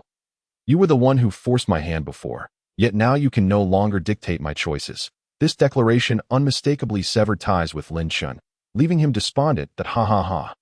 Even you no longer want me? Lin Shen suddenly erupted into a wild laugh, his arrogance palpable. She frowned, her brows knitting together. How dare he presume he was worthy of her? She promptly circumvented Lin Shen, hastening toward Yi Ziqiu, yearning to rekindle their past connection. However, before she could approach him, a powerful shockwave sent her flying. Lin Shen bellowed. Despite her betrayal, his heart could not help but worry for her. Brother Ziqiu, I understand you're still upset with Sheer. She won't act this way again. Our betrothal remains unrevoked. Let us wed today. Rest assured, Lin Shen has not laid a finger on me, and I remain pure. Fearing Yi Ziqiu's disdain, Li Shi hastily clarified. Yet, her words struck Lin Shen like a crushing blow. Was this truly the Sheer he had cherished? Yi Ziqiu, I will kill you. This predicament had arisen solely because of him. In that moment, Lin Shen, gazing at the ethereal, jade-like Yi Ziqiu, found his eyes ablaze with murderous intent. How could a mere waste so effortlessly acquire all that he desired, shattering Lin Shen's once-cherished dreams in an instant? Unbeknownst to him, he had once been a figure that instilled fear in Yi Ziqiu.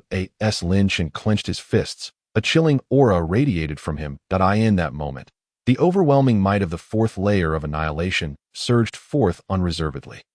The winds howled and the heavens darkened. With a sudden stomp of his feet, he left behind a crater half a meter wide. Lion tiger shattering gold song. Waves of sound crashed toward Yuzichio like a tidal force. The onlookers in the hall turned ashen. Impudence, seeking death. Members of the Li family charged at Lin Chun, determined to protect Yuzichio. Seeing the oncoming assailants, Lin Chen's expression turned cold. Very well. If you seek death, I shall oblige. Now devoid of everything, what did it matter if he perished here? Yet, should he die, he would ensure Yuzichio bore the brunt of it. Blue-silver triad. An ancient aura emanated from Lin Chun. Instantly, countless blue-silver runes crawled across his body, causing his aura to surge to the first level of the immortal realm. Not good. This brat is forcibly enhancing his cultivation with secret arts. Only now do you realize. Too late. Lin Chun swiftly formed hand seals, causing the ground to fracture in numerous places. Thick blue-silver grasses erupted from the earth, ensnaring the Li family members before him. Father! Li Shi cried out in shock, recognizing one of the captured individuals as her father. Realizing that only Yuzichio could save him, she cast a pleading glance at him. Yet, Yuzichio showed no inclination to even glance her way. Allowing Lin Chun to injure her father. With the obstacles removed, Lin Chun once again surged toward Yuzichio. Lion tiger shattering gold song. This was the most formidable strike he could muster. Even those of the immortal realm would need to reconsider. He remained vigilant of He Lao and the Sun Lord's potential intervention. If either He Lao or Yang Dingtian chose to assist, he could never hope to kill Yuzichio. Upon noticing He Lao's lack of intent to act, Lin Chun couldn't help but chuckle. Why, Yuzichio? Since you seek death, do not blame me. Come down and keep me company. Lin Chun moved with astonishing speed, yet to Yuzichio, he appeared as sluggish as a snail. Just as Lin Chun closed the distance to within a meter, a formidable aura emanated from Yuzichio. In the next moment, Yuzichio vanished without a trace. So swift. Lin Chun gasped internally, a veil of fear enveloping him. Aside from He Lao, none could perceive Yuzichio's figure. In an instant, Lin Chun was sent flying as if severed from his tether. Chapter 14. Brother Chun, I'm sorry. I can only do this. The crowd collectively inhaled sharply. It wasn't the young master of the Yi family deemed an incapable waste. Lin Chen's recent display of power, an attack that even an ordinary immortal would hesitate to counter, had been effortlessly thwarted by Yuzichio, signifying his arrival at the immortal realm, or possibly even beyond.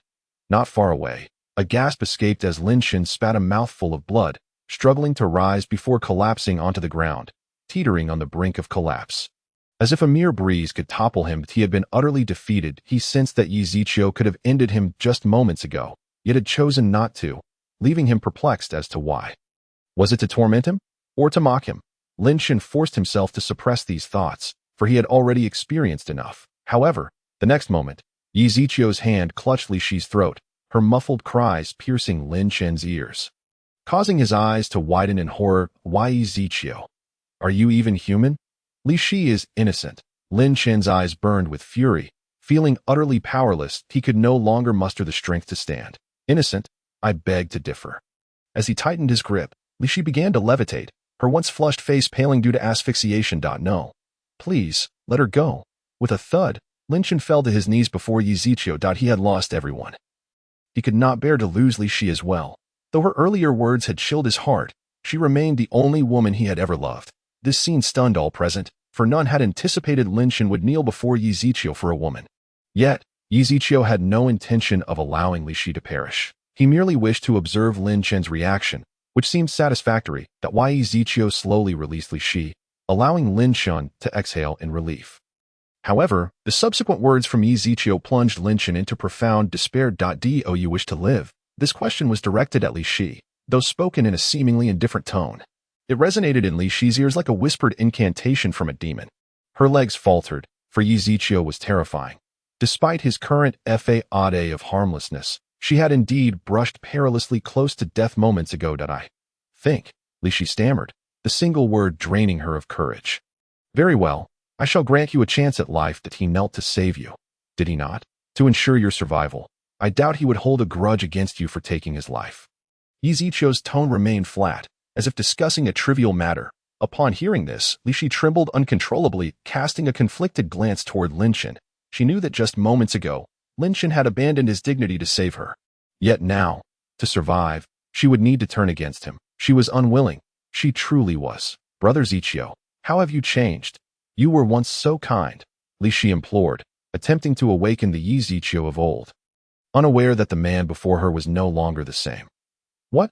You wish for him to live? Li Shi nodded, and this moment brought a flicker of solace to Lin Chen's heart. If Li Shi truly intended to kill him, he would be at a loss for what to do. Suddenly, Yi Zichio conjured a sword from thin air and tossed it at Lin Chen's feet. She wishes for you to live. You must kill her. Only then can you survive. Shi's countenance paled, instinctively retreating. Though she knew Lin Chen could never harm her, who could say for certain in such a tumultuous situation? Yi Zichio. You despicable wretch. Lin Chen spat in fury. At this moment, he realized Yi Zichio's insidious scheme. It was merely an attempt to compel Li Shi to take his life. To perish at the hands of one's most cherished beloved, or to take the life of the one loves most. He had never felt so utterly powerless, resigned, and regretful as he did at this very moment. If only he had chosen to slay Yi Zichio instead of sending her to the dark domain, perhaps the present predicament would not have arisen. Alas, regret now serves no purpose. The adversary has grown formidable and seeks vengeance. What? Are you reluctant to take action? And what of you? Yi Zichio turned her gaze towards Li Shi, softly inquiring she remained silent. Yet her intent was unmistakable. Indecision is not an option. I lack the patience for such folly. Yongding Tian, claim a life every 3 breaths. Upon receiving the command, Yongding Tian prepared to follow through, poised to take a life at the designated interval. Observing this, Lin Chen took a deep breath, making a momentous decision. Yi Zichio. All of this has been orchestrated by me alone. I was the one who dissuaded Li Shi from abandoning you. Now, having paid the price for my past actions, I beseech you to spare Li Shi and her family. I am willing to take my own life. What say you? Lin Chen spoke with remarkable composure. Surely, Yi Zichio would not continue to hold Li Shi and her family accountable after all this. I think not. You present yourself as a paragon of virtue. Had I not returned today, would you have spared all members of the Yi family? Lin Chen fell silent. As Yi Zichio had articulated, had he not returned, the entire Yi clan would have met their demise. This was an undeniable truth. Then what do you propose? How might we absolve Li Shi and her family? Yet Yi Zichio merely shook her head. No. The power of choice lies not with me, but with you. I intend for you to experience the agony of killing one another, to live forever in guilt. Yi Zichio stated matter-of-factly. Both remained silent, lost in contemplation. As her kin began to perish before her very eyes, Li Shi could no longer withstand the torment. Cease. I will kill Lin Chen. This declaration nearly drained Li Shi of her strength, and she shakily reached for the sword on the ground. Yi Zichio, seeing this, gestured for Yongding Tian to halt, quietly observing as Li Shi approached Lin Chen. Brother Chen, forgive me. I have no choice but to do this. As Li Shi trembled towards him, Lin Chen felt a profound sense of despair. Although he understood Li Shi's lack of agency, it pained him immensely. I know. Go ahead. She stood before Lin Chen, weapon poised to strike. When she suddenly halted, in the next moment, she placed the weapon into Lin Chen's hands, urging him to pierce her own body. Chapter 15. I want you to live with a sickening sound. The sword plunged into Li Shi's flesh, and blood spilled from the corner of her mouth. No. Sheer.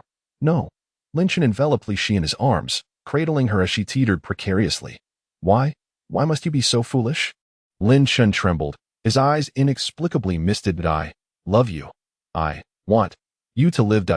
Shi's eyes sparkled with a smile, as if her existence were justified solely by his survival. She slowly extended her hand, yearning to touch his beloved face once more. Yet, before she could make contact, her hand fell limply from the air, and her eyes closed forever. Sheer. Lin Chen's eyes widened in disbelief as he beheld the love of his life slipping away in his embrace. No, I cannot allow you to die. I need you to live. Lin Chen held Li Shi tightly, weeping uncontrollably. Unbeknownst to him, his eyes turned a vivid crimson. The ever-watchful Yi Zichio noticed this change, while the scene before her was undeniably heart-wrenching. It was merely akin to stepping on an ant while traversing a meadow. In comparison to Li Shi's death, Yi Zichio found Lin Chen's current state far more intriguing. Has he succumbed to madness? At that moment, the system's voice echoed in Yi Zichio's mind. The fated child has suffered the loss of their beloved, succumbing to madness. resulting in a complete depletion of fortune value. The host gains 300 villain points. Simultaneously, the host triggers the rule regarding the slaying of the fated child. Killing the fated child will yield one heavenly Dao treasure chest. A heavenly Dao treasure chest. It seems that eliminating the fated child grants not only villain points, but also a treasure chest. I wonder what valuable items it may contain. Just as Ezekiel pondered this, Lin Shen emanated an overwhelming aura of demonic energy. It was you. You are the one who killed my shearer. I shall make you pay with your life. Lin Shen gradually rose, the heavens darkening, the winds howling. Countless anguished souls soared, their heart-wrenching wails filling the air. The Yi family's hall transformed into a realm of despair, saturated with bloodlust and death, suffocating all present. Naturally, Yi Ziqiu and the elder He remained unscathed. One was a transcendent being, while the other possessed the bloodline of a demonic god. Them. The oppressive aura of death was trivial. Easily dismissed, Lin Shen gently laid Li Shi down, and as he turned, his scarlet eyes glowed with a fierce rage. Today, I shall take your life in retribution for sheer.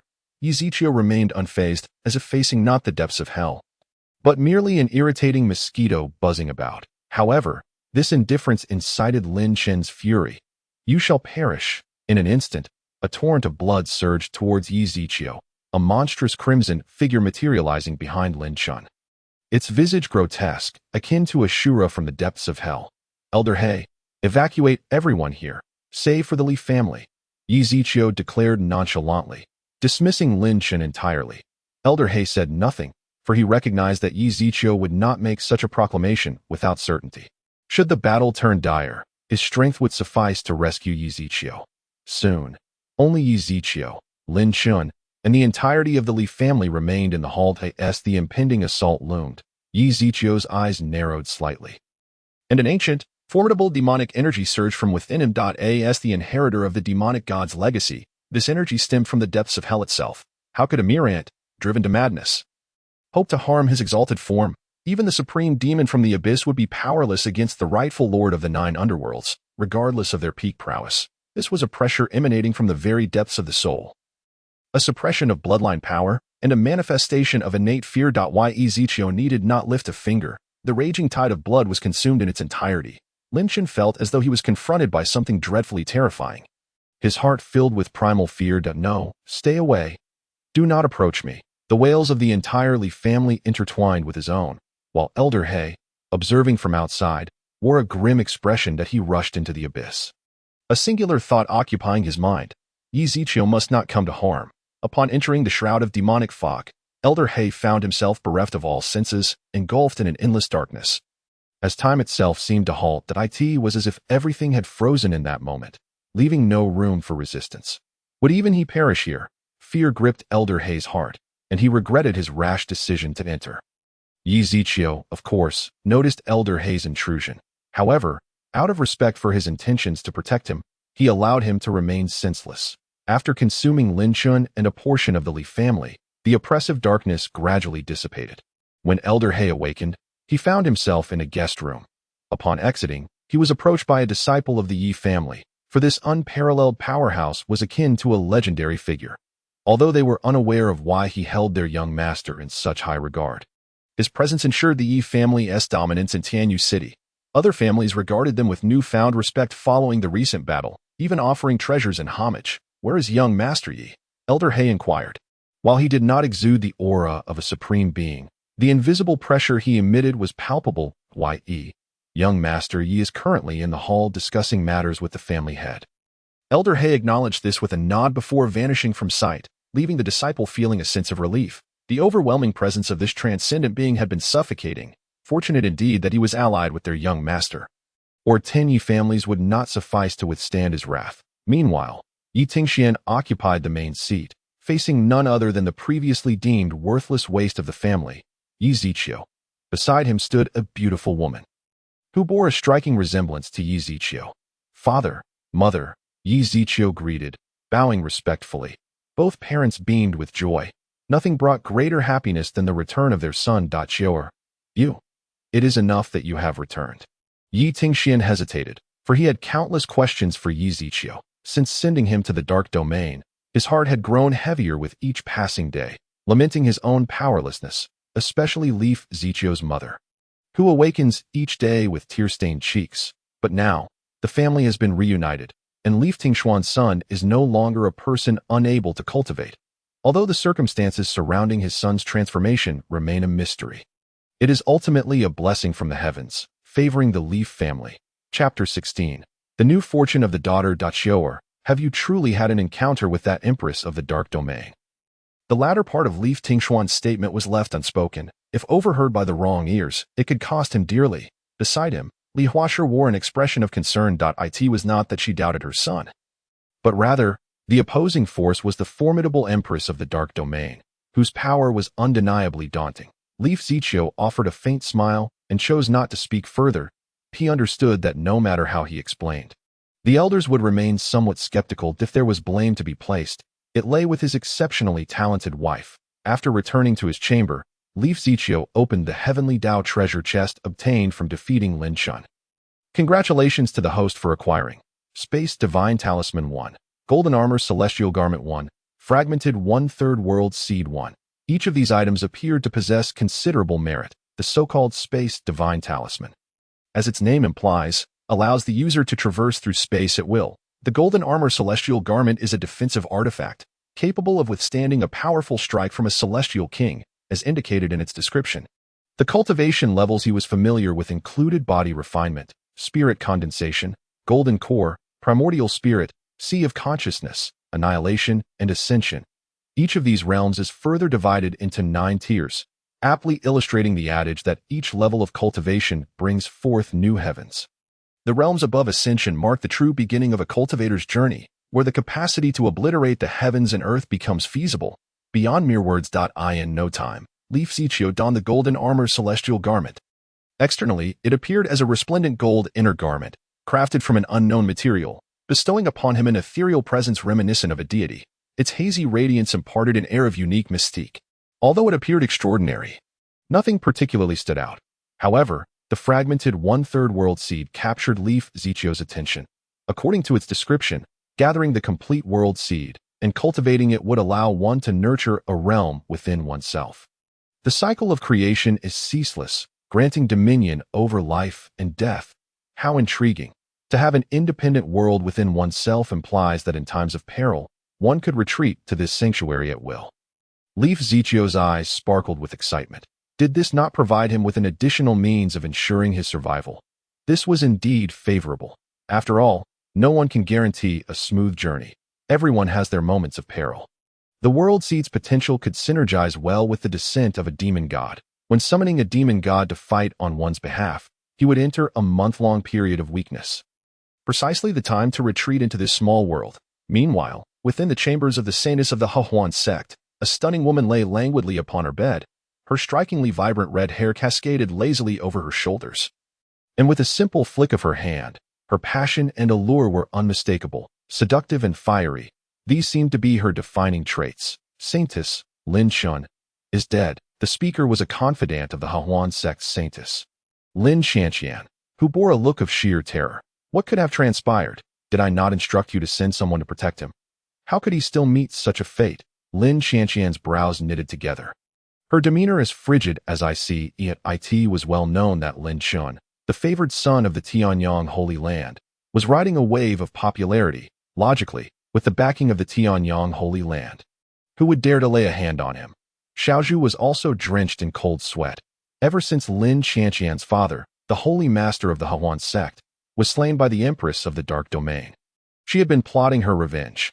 Lin Shun was a key player in her scheme, as the Hahuan sect's unique cultivation methods required dual cultivation between men and women to enhance their strength. Simply put, it was about nurturing the yin through the yang, creating a symbiotic relationship that yielded tremendous rewards for both parties. However, the targets must be the elite among the younger generation to fully harness the potential of the Hahuan sect's techniques. Recently, Lin Shun had risen to prominence among these elites, becoming the illustrious son of the Tianyang Holy Land, renowned for his remarkable capacity to challenge those above him. This had attracted Lin Shanqian's attention. And to expedite Lin Shen's growth, she had even dispatched a celestial king to covertly protect him. Yet, who could have anticipated that so little time would pass before Lin Shen met his demise? Tell me, How did Lin Chen die? Xiaozhu dared not withhold any details, recounting the entire sequence of events. You mean to say Lin Chen was killed by the useless young master of the Leaf family from Tianyu City? Xiaozhu nodded. Lin Chanqian had heard of this so-called useless young master of the Leaf family. Previously, Lin Chen had gone to great lengths for his beloved girlfriend, even orchestrating the young master's banishment to the dark domain. Xiaozhu had relayed all this to her, yet she had never anticipated that this Leaf Zichio had survived the Empress of the dark domain and was even under the protection of a peerless powerhouse sent by her. From the information received, it appeared Lin Chen had been systematically slain by Leaf Zichio, whose talent surpassed even Lin Chen's, although she was unsure why he had pretended to be a waste. Such details were now of little consequence.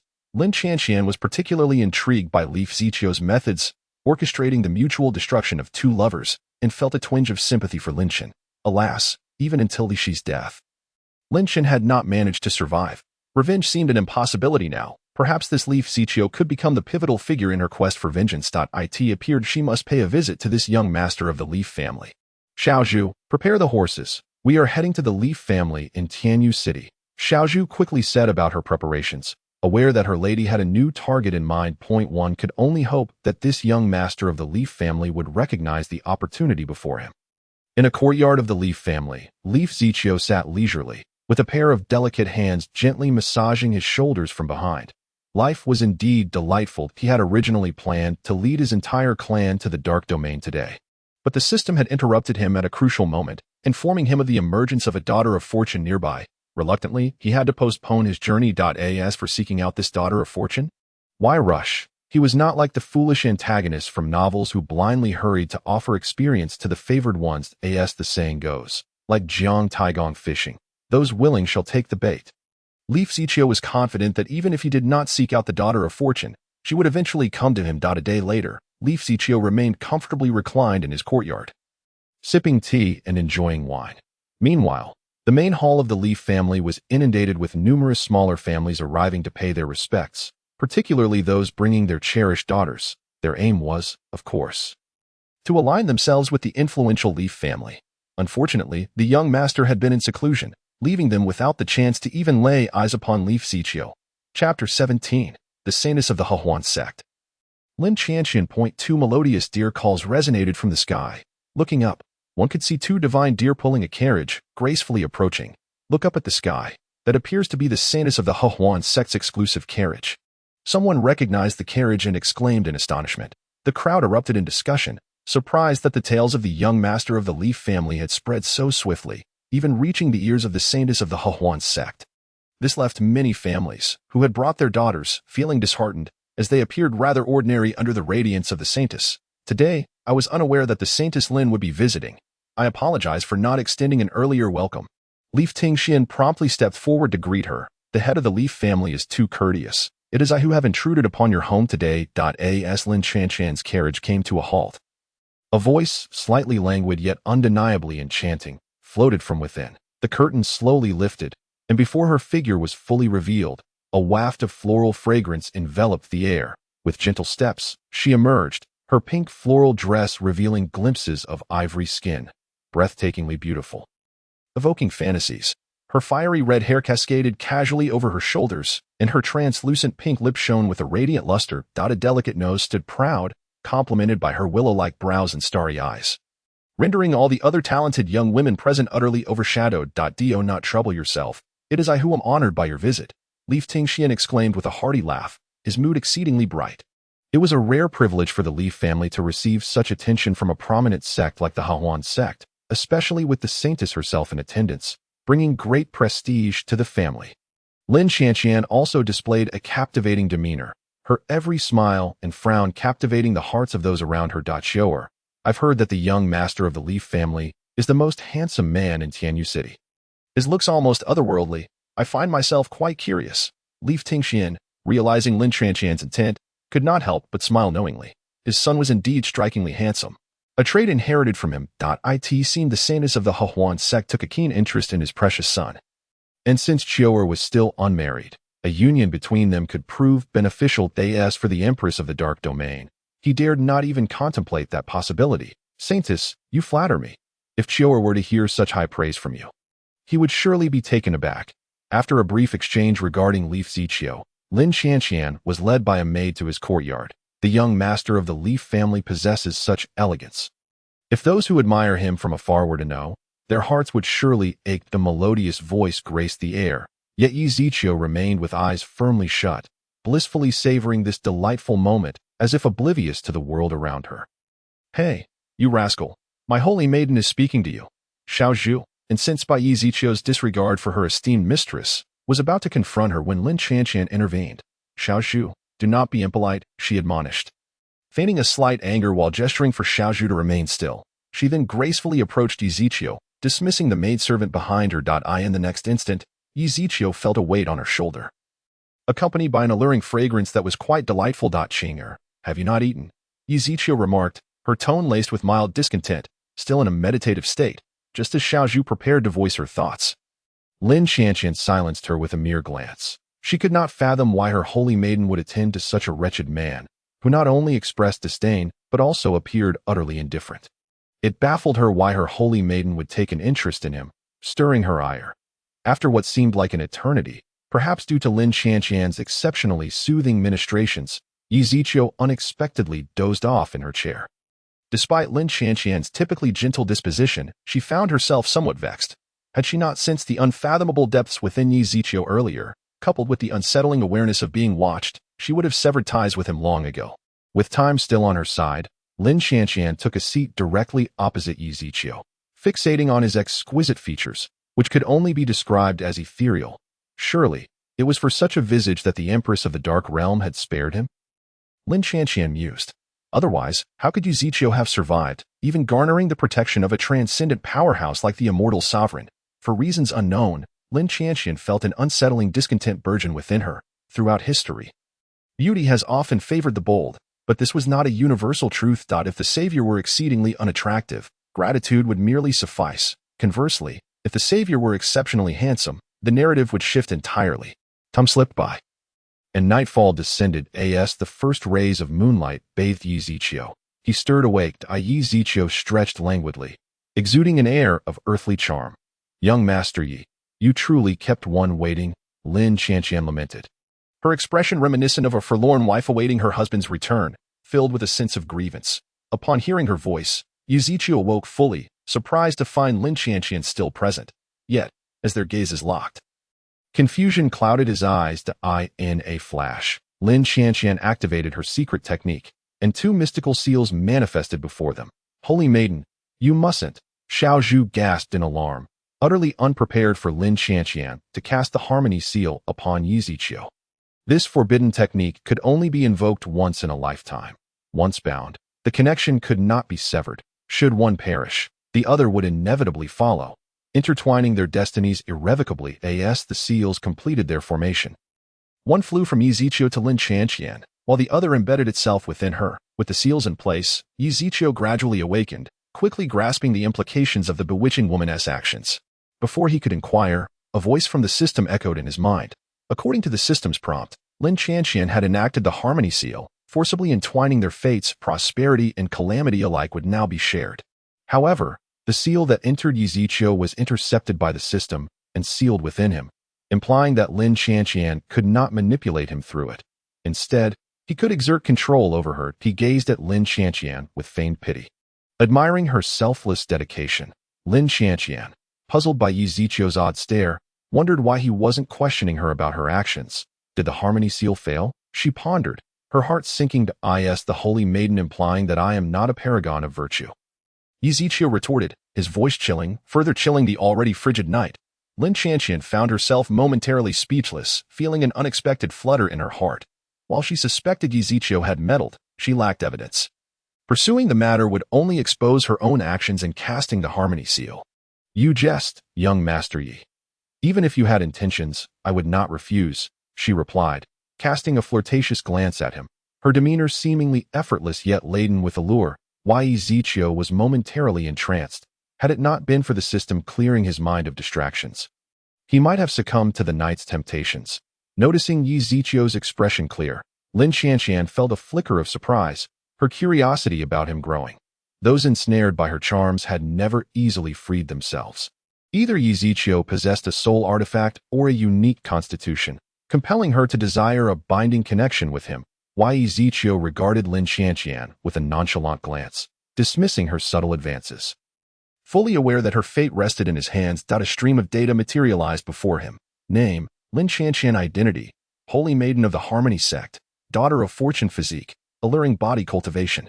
Immortal Realm Level 1 Divine Ability, Enchantment Techniques, Harmony Immortal Decision.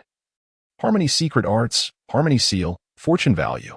5,000. Truly, she was the daughter of Fortune, her value far surpassing that of Lin Qian, indicating that Lin Qianqian would be a formidable opponent.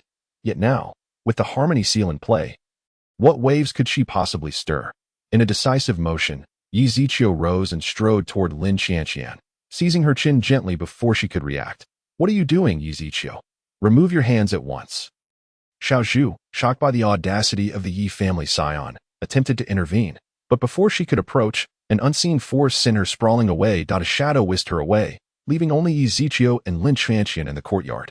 Lin Qianqian, feeling a twinge of panic at the intimate solitude, could hardly envision what might transpire. Just then, the system presented two choices. Beep. Congratulations, host. You have triggered a new villainous path.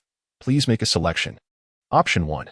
Continue to harvest the Daughter of Fortune Lin Qianqian, slaying her when her fortune value reaches 0, earning a random reward of 1 Heavenly Dao treasure chest. Option 2. Subjugate the Holy Maiden of the Harmony Sect Lin Qianqian and engage in dual cultivation, gaining all her fortune value and earning an additional Heavenly Dao treasure chest. Subjugating the Daughter of Fortune? How intriguing, especially with the second option offering substantial rewards. Without hesitation, Yizichio chose the latter path, convinced of his own moral standing. Beep. Congratulations, host, for selecting the subjugation route. The main storyline has begun to shift. The scene shifted to reveal Lin Qianqian blushing, her delicate lips glistening with temptation. And even with the system's assistance, Yizichio felt the stirrings of primal instinct. What do you intend to do? I am the Holy Maiden of the Harmony Sect. Do you not fear the Yi family? A gasp escaped her lips as she instinctively closed her eyes, yet the expected did not occur. Instead, a tingling sensation enveloped her. Holy Maiden, do you view me as a righteous gentleman? Lin Qianqian, initially bold, now found herself speechless, her earlier bravado evaporating in the face of reality. After what felt like an eternity, Yizichio finally withdrew, prompting Lin Qianqian to exhale in relief, her courage to gaze at him fading. The earlier moment had been too terrifying.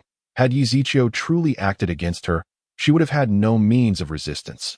Young Master Yi, if there is nothing else, I shall take my leave, she stated, hastily departing before he could respond. Come forth. That why Yizichio shed his earlier jest, reverting to a tranquil demeanor, his white robe billowing gently in the breeze, resembling a true immortal from afar, despite being a person of considerable experience like Black Elder. He could not help but be struck with awe. Following closely behind Yizichio, it was as though he had unsealed Pandora's box, decisive in action, shrouded in deep cunning, and utterly inscrutable. One must understand that he had witnessed Lin Qianqian casting the Heshan spell upon Yizichio with his own eyes. Yet, what was the outcome? Instead of mastering Yizichio, she found herself consistently outmaneuvered by him at every turn. Even tonight, had Yizichio intended to act untowardly towards Lin Qianqian, she would have been powerless to resist, forced to acquiesce. Even if Lin Qianqian were to regret her decision later, it would be of no consequence. She could have been the key to subjugating the entire Heshan sect. However, Yizichio refrained from such actions, which led Black Elder to suspect a grand, premeditated scheme was at play. The young Master Yi possesses remarkable composure. Yet, I am left with a question. Why does the young Master not simply seize Lin Qianqian? Would that not be more advantageous for him? Unbeknownst to him, Black Elder had begun to refer to himself as the old man, indicating a considerable respect. However, Yizichio remained unappreciative of this gesture. I will inform you of what you ought to know. Conversely, it is best if you refrain from prying into matters you should not. Eye in his icy gaze, Black Elder perceived a flicker of fear, as if any attempt to intervene would surely result in his demise. Of course, this sensation was fleeting, and Yizichio quickly regained his usual tranquility, while Black Elder silently vanished into the night. Chapter 19. Yearning for You in the Dark Domain. Within the Empress's study, Feng Linglong, adorned in a crimson dragon robe, languidly rested her head upon the desk, her face clouded with sorrow, exuding an air of listlessness. The stack of memorials before her was carelessly cast aside, towering like a small mountain. For several days, she had been inquiring about Yi Ziqiu, eager to discern his undertakings, ever since their last parting. Each day felt like an eternity. Logically, by now, Yi Ziqiu should have returned with his parents, yet he seemed to have evaporated from the mortal realm, leaving no trace behind. Frustration, just unrelenting frustration. Were it not for her inability to leave, she would have sought him out immediately. A knock resounded from outside the door, prompting Feng Linglong to instinctively grasp an unreviewed memorial, feigning engagement with it. "Come in," she commanded, her voice as cold as snow. Before long, the door swung open, revealing Linner, who entered bearing a substantial collection of memorials. Upon attempting to place them on Feng Linglong's desk, she discovered there was no available space left, gazing at the towering pile. Linner wore a look of astonishment. It was the first time she had seen so many memorials cluttering the Empress's desk. Under normal circumstances, Feng Linglong would have completed reviewing the previous ones by now. Soon, Linner grasped the reason. It was not that the daily influx of memorials had increased, but rather that their Empress had not reviewed any at all in recent days. She even held the current memorial upside down, oblivious to her own mistake. While her facial expression remained unchanged, subtle hints betrayed her inner turmoil. Reflecting on the matter, it seemed that since that individual had departed, the Empress's condition had only worsened. Curse it. I wonder what potion that man has fed the Empress. If I see him again, I shall certainly take his life. Linner seethed internally. Noticing Linner lingering, Feng Linglong's displeasure surfaced, and she coldly remarked, "What are you still doing here? Do you not understand that I require silence while reviewing these memorials?" But what? Feng Linglong's brows knitted slightly, contemplating Liner's growing insubordination, weighing the option of replacing her as a servant. There is no more space for the memorials, Feng Linglong instinctively glanced at the desk, and upon seeing the mountain of memorials, she was momentarily taken aback that it dawned on her that her recent melancholy had resulted in an accumulation of work. "You may set them aside for now," she said, feigning composure. After Linner placed the memorials on the floor and exited, her determination only grew stronger. Once Linner had departed, Feng Linglong finally set down the memorials. Heaving a sigh of relief, the earlier moment had been exceedingly awkward. Who could have imagined that the formidable Empress of the Dark Domain would become so disheartened over a man at that moment? A shadow flitted past, halting at the door. "Your Majesty, do you have any news of him?" Feng Linglong's tone remained flat, but an underlying chill rendered it chilling. "Report, what of Yi Ziqiu?" The shadow relayed all that had transpired concerning Yi Ziqiu in the past month. Upon learning that Linshan, the scion of the Tianyang Holy Land, had acted against Yi Ziqiu's parents, Feng Linglong immediately commanded the dispatch of forces to annihilate Tianyang Holy Land. "Dare to lay hands on my family? That place has no right to exist." However, upon discovering that Yi Ziqiu had resolved the matter himself, a smile of relief graced her lips. This was her Yi Ziqiu, not someone who could be bullied by mere rabble. This brought to mind the first time they had met, when Yi Ziqiu had proclaimed he was no fool. Little did she expect that within a mere month, he would possess the strength to defeat Lin Xian of Tianyang Holy Land. Such a terrifying pace of cultivation left even her, the Empress, feeling overshadowed. "Continue," she commanded, prompting the shadow to proceed. As more news unfolded, it became clear that the Yi family had significantly elevated their status following the confrontation. With numerous families flocking to offer congratulations and strengthen ties, many even sent their daughters, hoping to catch Yi Ziqiu's eye, believing their fortunes would rise alongside his. This revelation left Feng Linglong gritting her teeth. Wishing she could fly to Tianyu City and warn those families harboring designs on Yi Ziqiu to abandon their thoughts entirely. Fortunately, Yi Ziqiu had declined visitors, citing his seclusion, which provided her with some solace. "I knew Ziqiu's heart belongs solely to me." However, upon learning that the Hashan sect saintess had taken an interest in Yi Ziqiu, her heart involuntarily tightened, especially concerning the instance when the saintess Lin Qianqian had specifically visited the Yi family. Where the two had been alone in the courtyard, it was not that she doubted Yi Ziqiu's fidelity. Rather, her unease lay with the saintess of Hashan's sect. The sect's cultivation methods were unlike those of ordinary practitioners. They required finding a suitable partner to engage in dual cultivation to enhance their power. Among their methods was a secret art known as the Hashan spell, which, despite any lack of affection, could forcibly bind two individuals together. Under the influence of the Hashan spell, two who were once indifferent could be compelled to fall in love. Once ensnared by the Hashan spell, there was no hope of escape. intertwining their fates as inseparably as the mythical pair of winged birds. The most terrifying aspect of the Hushan spell lay in its nature. Upon learning that Lin Qianqian had enacted it upon Yi Ziqiu, Feng Linglong felt her heart leap into her throat.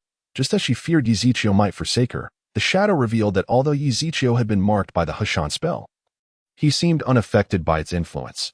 Not only that, but he had even frightened Lin Qianqian away. Upon hearing this, Feng Linglong's heart was finally at ease.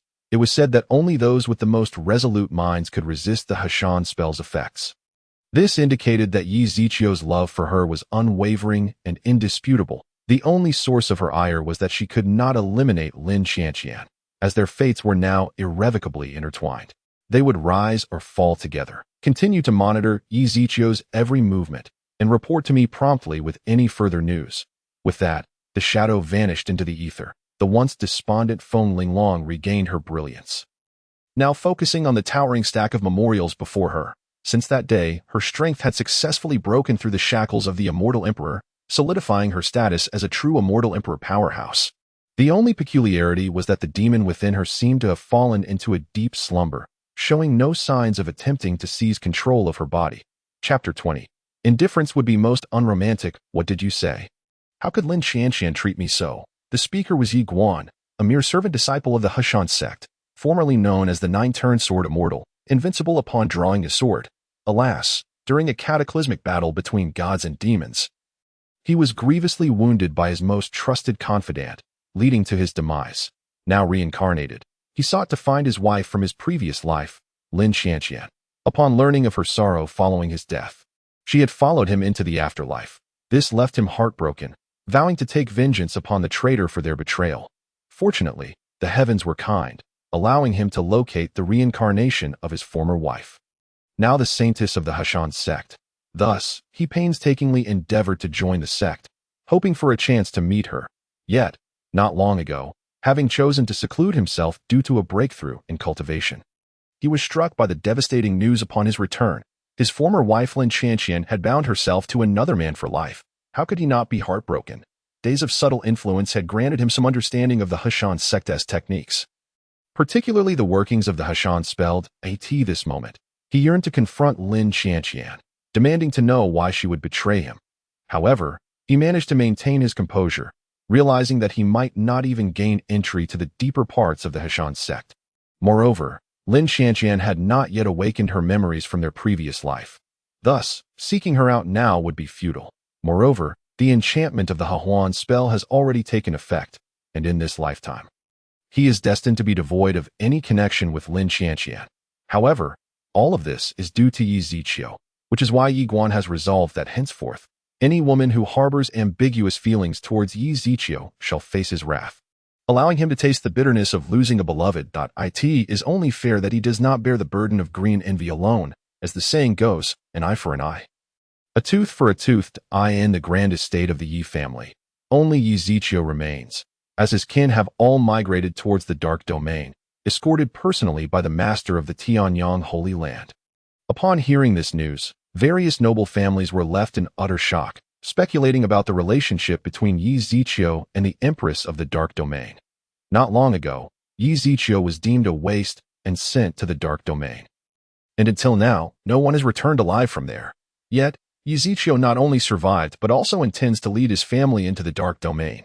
Once they become subjects of the dark domain, their family status would undoubtedly soar, protected by the Empress herself. It can be said that they would then overshadow the top powers outside the dark domain. Even an insignificant individual, as long as they belong to the dark domain, would find themselves honored guests among the leading sects of the outside world.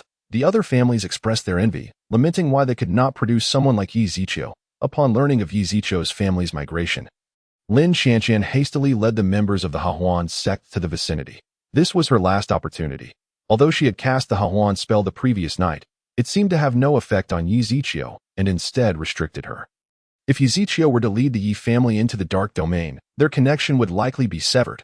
Fortunately, Yi Ziqiu was not among the family members, which brought a sigh of relief to Lin Qianqian.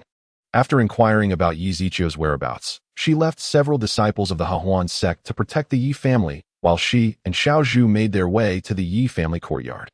Before long, two figures appeared in the Yi family courtyard. They happened upon Yi Ziqiu, who was lazily reclining on a rocking chair, exuding an ethereal, otherworldly charm. Phew. Thankfully, Yi Ziqiu had not departed from this place. Lin Qianqian composed herself, displaying what she believed to be a captivating smile as she approached Yi Ziqiu. Young Master Yi, such elegance. I fear you have long forgotten about Qianqian, she said with a hint of sorrow. Deliberately appearing pitiful. One might mistakenly think Yi Ziqiu was a heartless man who abandoned his wife. Yi Ziqiu, upon hearing her words, regarded her with mild surprise. Saintess Qianqian, you are a rare beauty of this world. Akin to a celestial being. It is I who am unexpectedly honored by your visit, he replied, inviting her to sit with a gesture towards the rocking chair opposite him, his demeanor calm and refined. As if enveloped in a gentle spring breeze, Lin Qianqian felt an inexplicable sense of being outmaneuvered. In this vast courtyard, only a single rocking chair remained across from him, clearly indicating he anticipated a visitor. Were you waiting for me? She asked, twisting her waist as she settled into the chair across from him. A graceful lady is indeed a gentleman's delight. I was indeed waiting for the esteemed Saintess Qianqian. I must admit, it appears you harbor quite the fondness for me. Yi Ziqiu responded with playful interest, his gaze roaming over Lin Qianqian appreciatively, lingering at certain points. Lin Qianqian, startled by Yi Ziqiu's boldness, blushed and then deliberately straightened her posture, offering him a feast for the eyes. Her action surprised Yi Ziqiu, but he could hardly refuse such an unexpected favor. After all, the one at a loss would not be him. And he felt emboldened to gaze even more. Under such unabashed scrutiny, Lin Qianqian felt uncomfortable, her cheeks blooming like ripe red apples in autumn. Meanwhile, Xiaozhu, standing nearby, wished she could pluck out Yi Ziqiu's eyes. Yet their saintess showed no sign of modesty, instead facilitating his gaze. Sensing Xiaozhu's resentful stare, Yi Ziqiu returned a warm smile, causing Xiaozhu to blush profusely in response. In that moment, she finally understood why her saintess behaved so.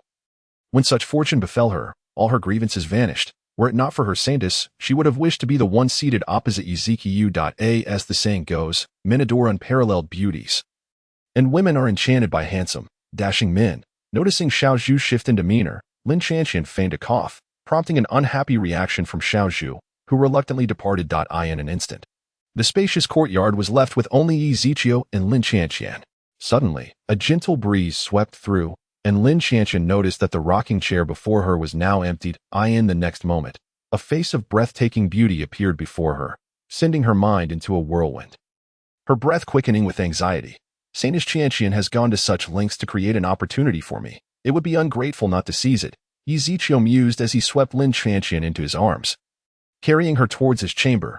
Chapter 21. The Ninja Turtles are very green. At a certain wall within the Yi family courtyard, a figure clad in white, wielding a longsword, was none other than Yi Guan. Although he was aware of the ambiguous relationship between Lin Qianqian and Yi Ziqiu, seeing Lin Qianqian leave the Hehuan sect in a hurry piqued his curiosity, leading him to follow. Upon discovering she was seeking Yi Ziqiu, a surge of anger welled within him. He recognized it was not the time for rash actions, so he observed from the sidelines, ultimately trailing them to this courtyard, witnessing the ensuing scene. Yi Ziqiu, we are destined to be adversaries. The humiliation you have brought upon me today shall be repaid 100-fold. Not let me catch sight of your woman. Disappointment enveloped him, for it was clear that Lin Qianqian had been sequestered with Yi Ziqiu for hours, and he could easily surmise what was transpiring. Just as he prepared to turn away, he suddenly noticed an elderly man standing behind him, a formidable pressure descending upon him. Damn it. This person's strength has undoubtedly reached the level of a celestial supreme.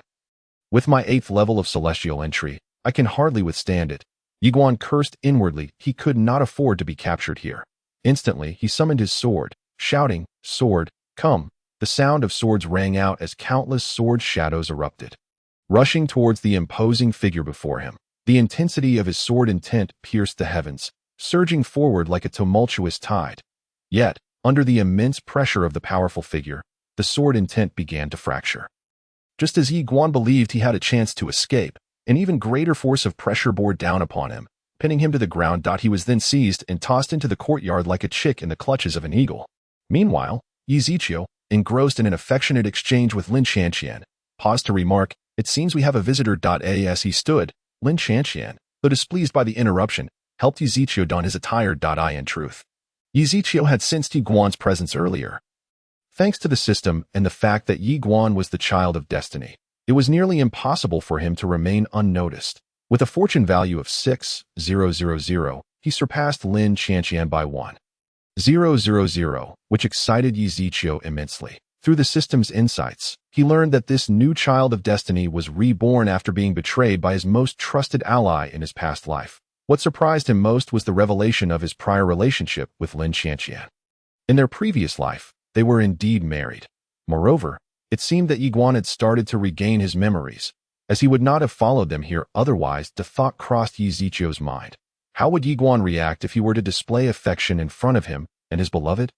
However, when Yi Ziqiu embraced Lin Qianqian, he noticed that the child of destiny remained utterly still, leading him to question whether they had truly been husband and wife in their past life or if Yi Guan was simply biding his time. Regardless, it hardly mattered. The one at a disadvantage was certainly not him. As expected, after bringing Lin Qianqian into his room, Yi Ziqiu received a direct influx of 500 villain points. Subsequently, while attending to matters, he received another 1,000 villain points. The system indicated that Yi Guan was utterly disillusioned with Lin Qianqian, leading to a complete rupture in their relationship. When Yi Ziqiu emerged from the room, accompanied by Lin Qianqian, he spotted Yi Guan. Why, Yi Guan? What brings you here? Lin Qianqian exclaimed, her expression turning to one of surprise before furrowing her brow. It was evident she had been followed, and by a mere servant of the Hehuan sect. No less. Oh, Qianqian, do you know each other? Yi Ziqiu feigned astonishment. To prevent any misunderstandings, Lin Qianqian quickly clarified, we are acquaintances. He is a servant disciple of the Hehuan sect, usually responsible for menial tasks. Servant? Cleaning toilets? Yi Guan's heart felt like it was being sliced with a knife, especially upon hearing Lin Qianqian's words, which highlighted their unique relationship. Ding, the child of destiny, Yi Guan's state of mind is damaged. Fortune reduced by 500. The host's villain points increased by 500. As the villain points accumulated, a smirk graced Yi Ziqiu's lips. It appeared that Yi Guan genuinely cared for Lin Qianqian. Why not take advantage of the situation? He reached out, enfolding Lin Qianqian in his embrace. I can't shake the feeling that this servant disciple has a fondness for you. Why? Yi Ziqiu feigned a sour demeanor as he spoke, particularly upon observing that Yi Guan's entire face had turned a shade of green. Lin Qianqian initially believed that Yi Ziqiu was envious of her, prompting her to lean closer to him. There are plenty of admirers vying for my affection, yet Qianqian's heart is solely tethered to brother Ziqiu. At some point, Lin Qianqian's manner of addressing Yi Ziqiu had shifted. Now she sweetly called him brother Ziqiu. Yi Guan's face darkened with frustration, but he had to suppress his emotions since Elder He was nearby. Any sign of agitation would lead to severe repercussions. Why? Yi Ziqiu, fully aware of Yi Guan's sentiments, was taken aback by the latter's remarkable restraint. Indeed, he was as green as a ninja turtle. Sensing the remarkable elasticity of the situation, Yi Ziqiu turned his gaze to see Lin Qianqian wearing a sly expression. Without hesitation, he waved his hand, producing a resounding smack. Lin Qianqian's cheeks flushed instantly. She had not anticipated that Yi Ziqiu would strike her backside in front of a mere servant disciple. She cast him a playful glare, though she did not oppose it. Still, was it too much to ask for a more private setting? Yi Ziqiu was indifferent to Lin Qianqian's thoughts. His sole intention was to annoy Yi Guan. He had no qualms about engaging in amusing antics before Yi Guan. Isn't this a way to make him lose hope? Just look at how green his face has turned. He concluded with a teasing arch of his brow towards Yi Guan.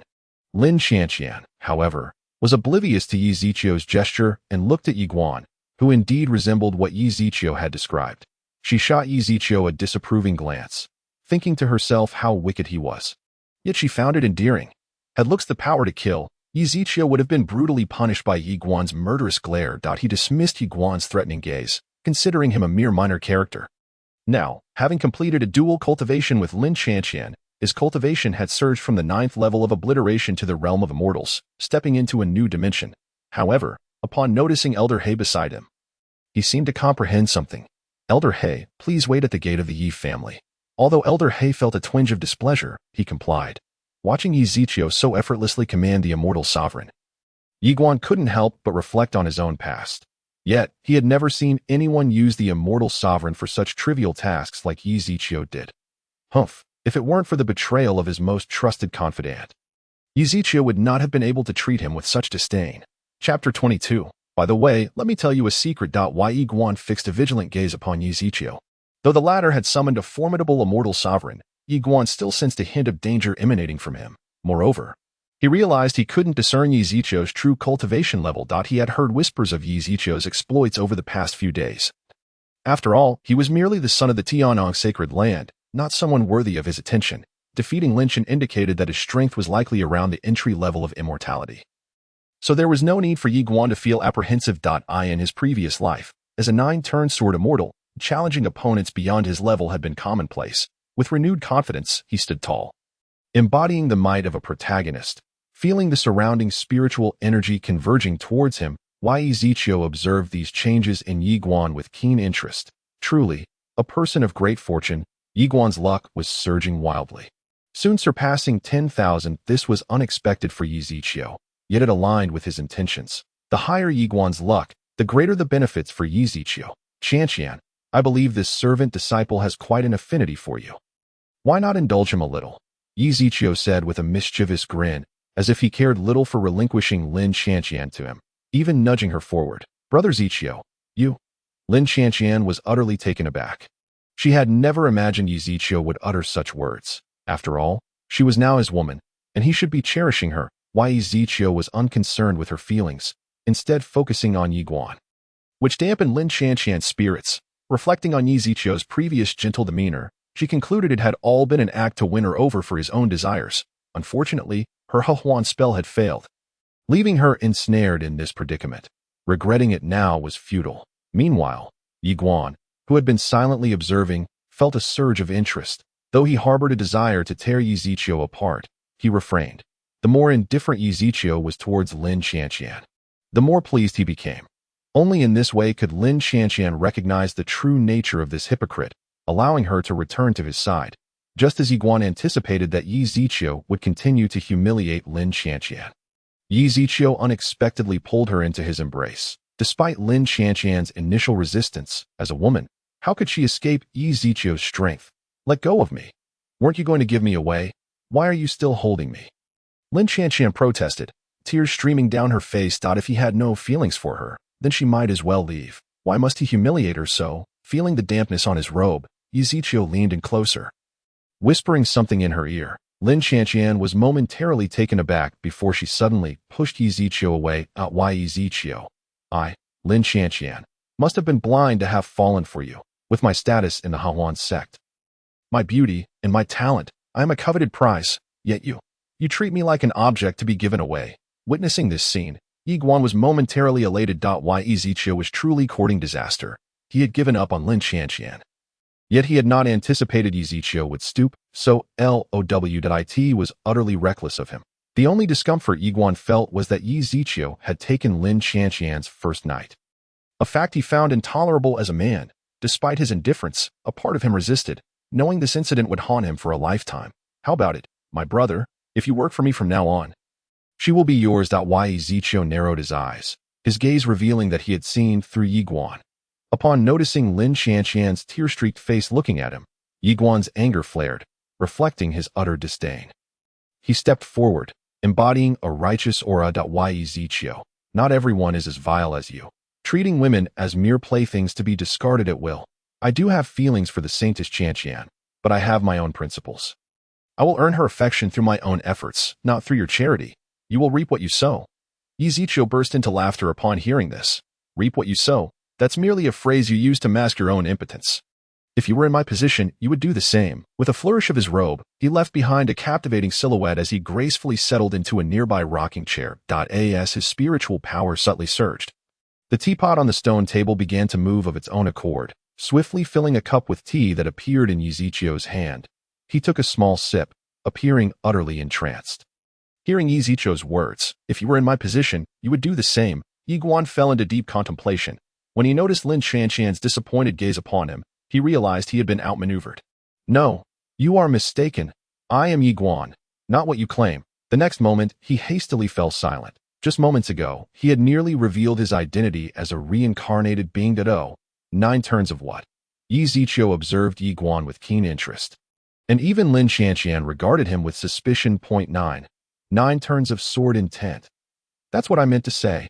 After speaking, Yi Guan sighed in relief, mentally applauding his own cleverness. Simultaneously, he no longer regarded Yi Ziqiu with disdain.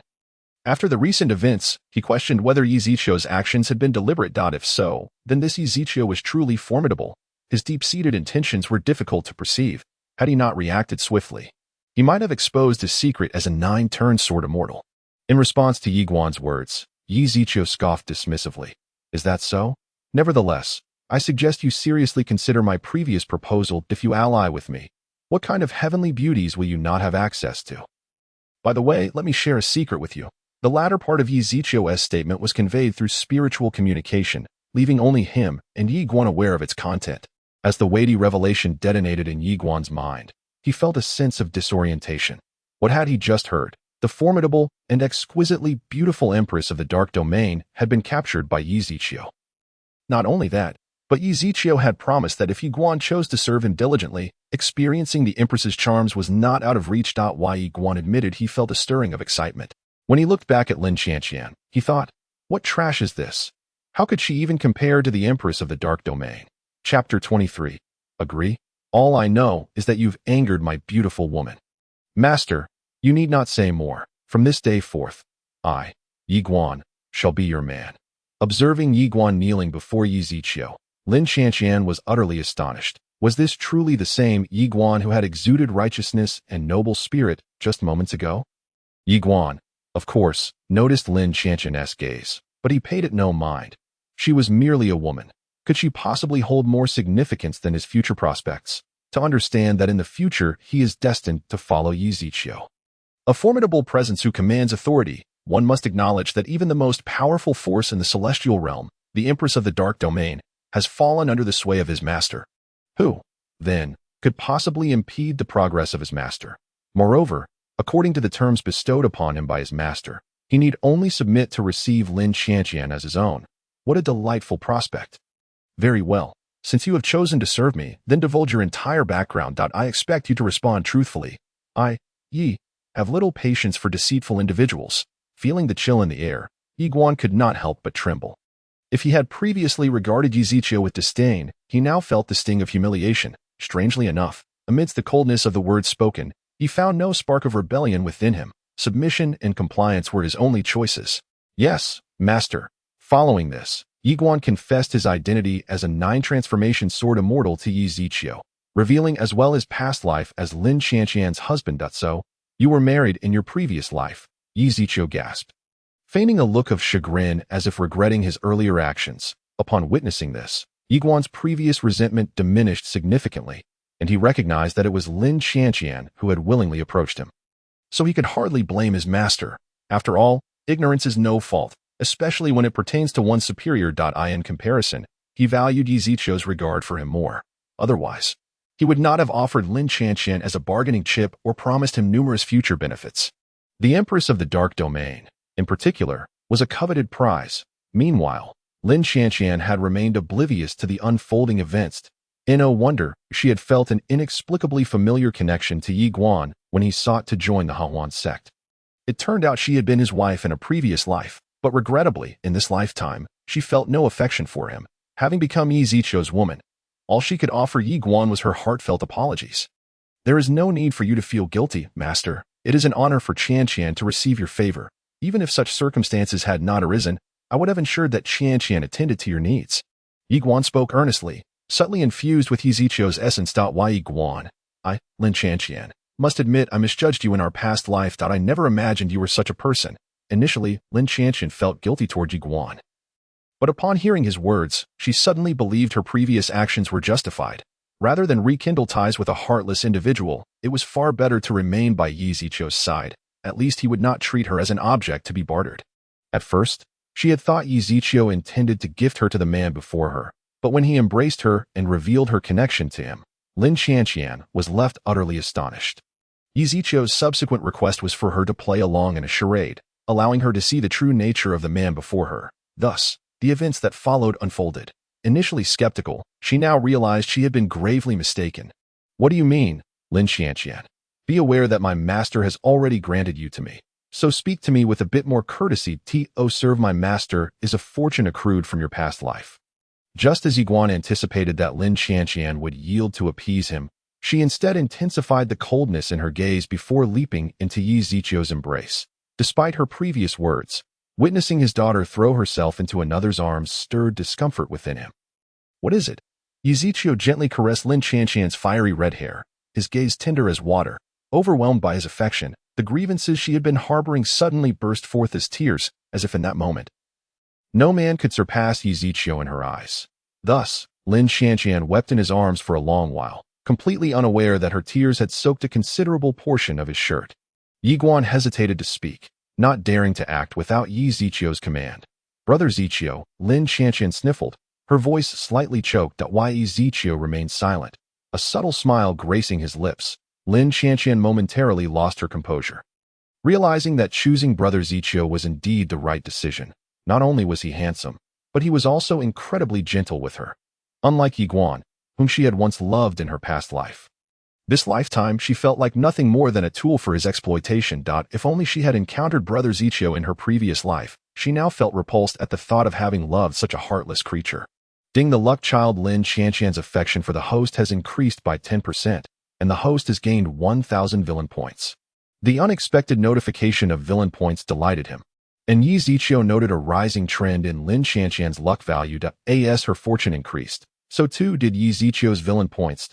He had not anticipated that Yi Guan would unwittingly assist him so significantly, both strengthening his bond with Lin Xianxian and providing him with a substantial influx of luck. Now was the opportune moment to reap this bounty. Just as he pondered how to proceed, Lin Xianxian presented him with a chance, signaling that fate was determined to doom Yi Guan. Brother Ziqiu, I do not wish to see him. Yi Guan's heart leaped in shock, but recalling Yi Ziqiu's earlier words, he exhaled in relief. At the same time, a flicker of malice crossed his mind, eagerly anticipating how Yi Ziqiu would deal with this vicious woman once he bestowed her upon him.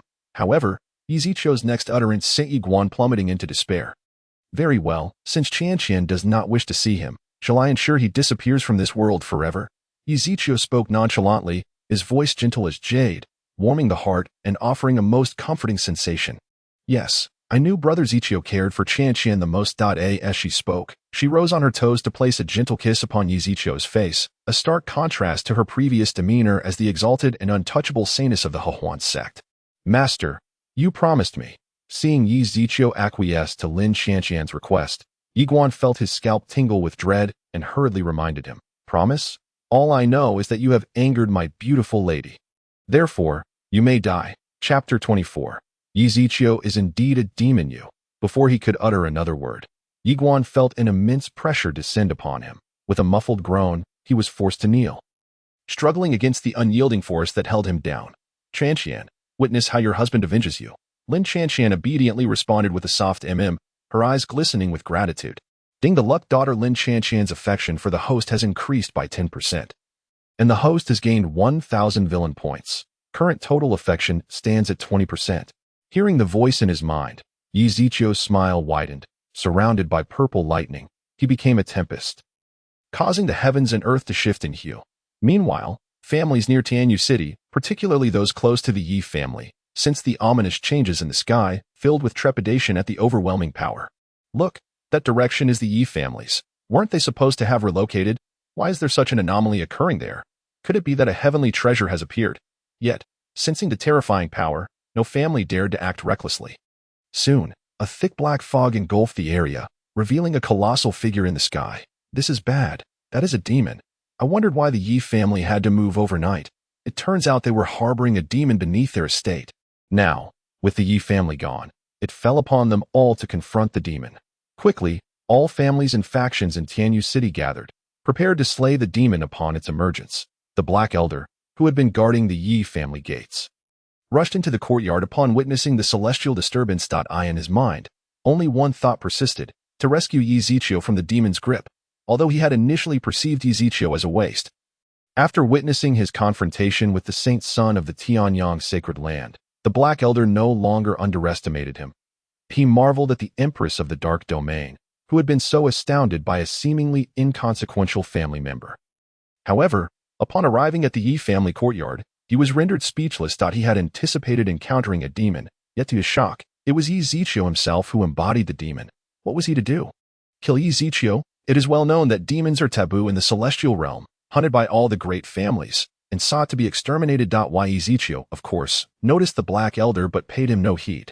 If the Black Elder knew his place, all would be well. If not, he would not hesitate to summon a demon god to eliminate him. Once the fact of his demonic nature became public knowledge, no one would be able to protect themselves. Even the Empress of the Dark Domain, Feng Linglong, could not withstand the collective might of the celestial realm. Feeling Yi Zichio's fleeting glance, the Black Elder was gripped by a sense of foreboding. Only moments ago, he had sensed the presence of death. Few could evoke such a feeling in him since achieving the celestial sovereign realm. Although Yi Zichio's cultivation level did not pose a direct threat, one could never be sure of hidden strengths. With a silent sigh, the Black Elder resigned himself. Very well, young Master Yi, I shall watch over you.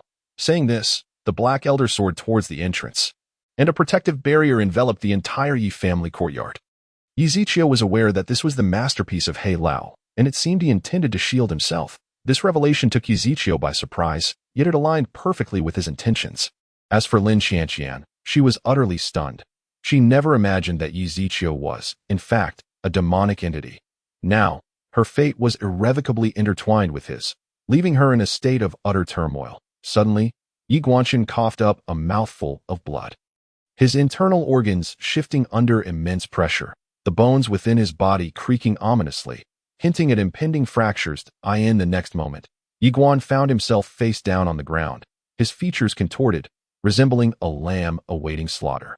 However, Yi Zichio did not rush to take action.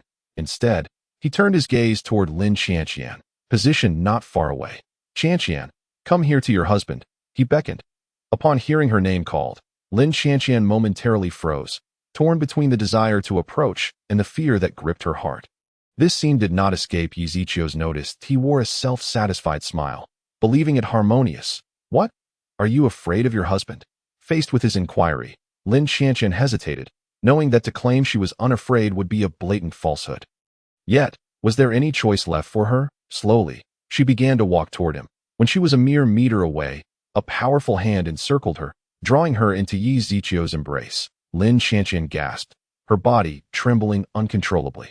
Yi Zichio said nothing regarding her reaction. The fear residing in one's heart could not be quelled by mere words. He released her and turned to stand before Yi Guan, viciously stomping on his face, contorting his already twisted features further as blood flowed from Yi Guan's mouth.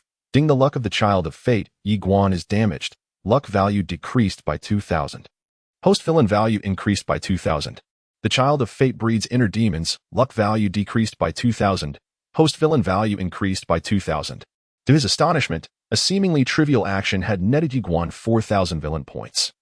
Yet this was far from sufficient. He still possessed 6,000 luck points, his potential yet to be fully realized. An idea suddenly struck Yi Zichio, prompting him to lean down and whisper something into Yi Guan's ear. Yi Zichio, you will meet a most unfortunate end. Yi Guan roared, a tremendous power swelling within him, ready to erupt. Yi Zichio paid him little mind, delivering a swift kick that sent Yi Guan crashing against the surrounding wall.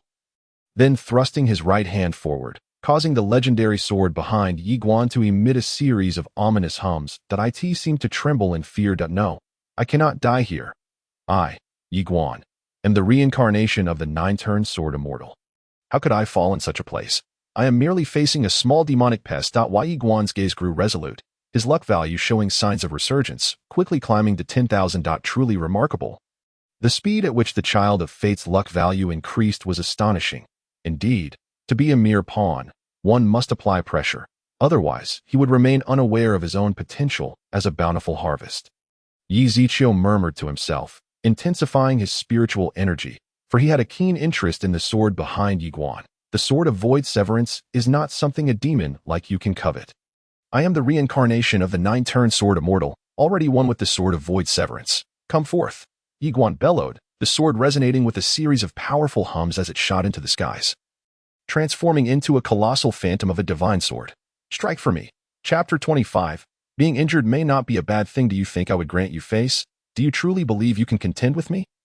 Yi. As Yi Guan summoned the sword of void severance, Yi Zichio executed the void god's step, instantly appearing behind him, unleashing purple lightning that surged toward Yi Guan.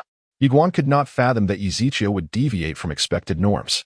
Logically, a prideful demon like him should have scoffed at such an attack, remaining stationary for Yi Guan to unleash his strongest strike. In that moment, Yi Guan could have capitalized on Yi Zichio's disdain to deliver a crippling blow.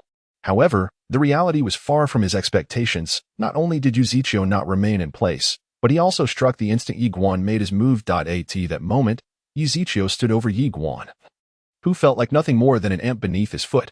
Lin Qianqian witnessed this scene unfold, and while her heart raced with fear, she made a striking decision. She would never oppose Yizichio again. Perhaps aligning herself with him would prove advantageous. After all, he had treated her relatively well, had he not? Ding, the luck of the daughter of fate. Lin Qianqian towards the host increases by 10%. Total affection reaches 30%. Host villain value increases by 1,500. This woman. Yizichio shook his head, suspecting she was concocting stories in her mind. Nonetheless, he found Lin Qianqian's imaginative tendencies rather appealing, as it relieved him of concerns regarding villain points. Observing Yi Guan, incapacitated on the ground, Yizichio effortlessly grasped the sword of void severance. Upon seizing the sword, it emitted mournful wails, trembling violently, desperate to escape, yet unable to move. Its innate spirit resolutely refusing to submit. Since you refuse to serve me, then I shall have no use for you, Yizichio declared. For him, the sword's spirit was inconsequential. As his words fell, a torrent of demonic energy coalesced in Yizichio's right hand, gradually advancing toward the sword of void severance. In the next moment, the sword's spirit grew pale with terror, realizing it was on the brink of being devoured by the overwhelming demonic energy. It finally relented. Now you understand the need to submit? Yizichio scoffed. Too late. Thus, under the relentless encroachment of the demonic energy, the sword's spirit disintegrated into ashes. Yi Guan, connected to the sword's spirit, expelled a mouthful of blood at the moment of its demise. Qianqian, this sword I bestow upon you. With that, he tossed the sword of void severance toward Lin Qianqian, who swiftly caught it. Grasping the legendary sword, Lin Qianqian felt a surge of emotion. The sword of void severance was an upper-tier imperial weapon. Though diminished to a lower tier due to Yizichio's actions, it still retained its imperial status. Its value was coveted by many families in the celestial realm. Yet, Yizichio seemed oblivious to its worth, casually gifting it to her. In this world, imperial weapons were exceedingly rare.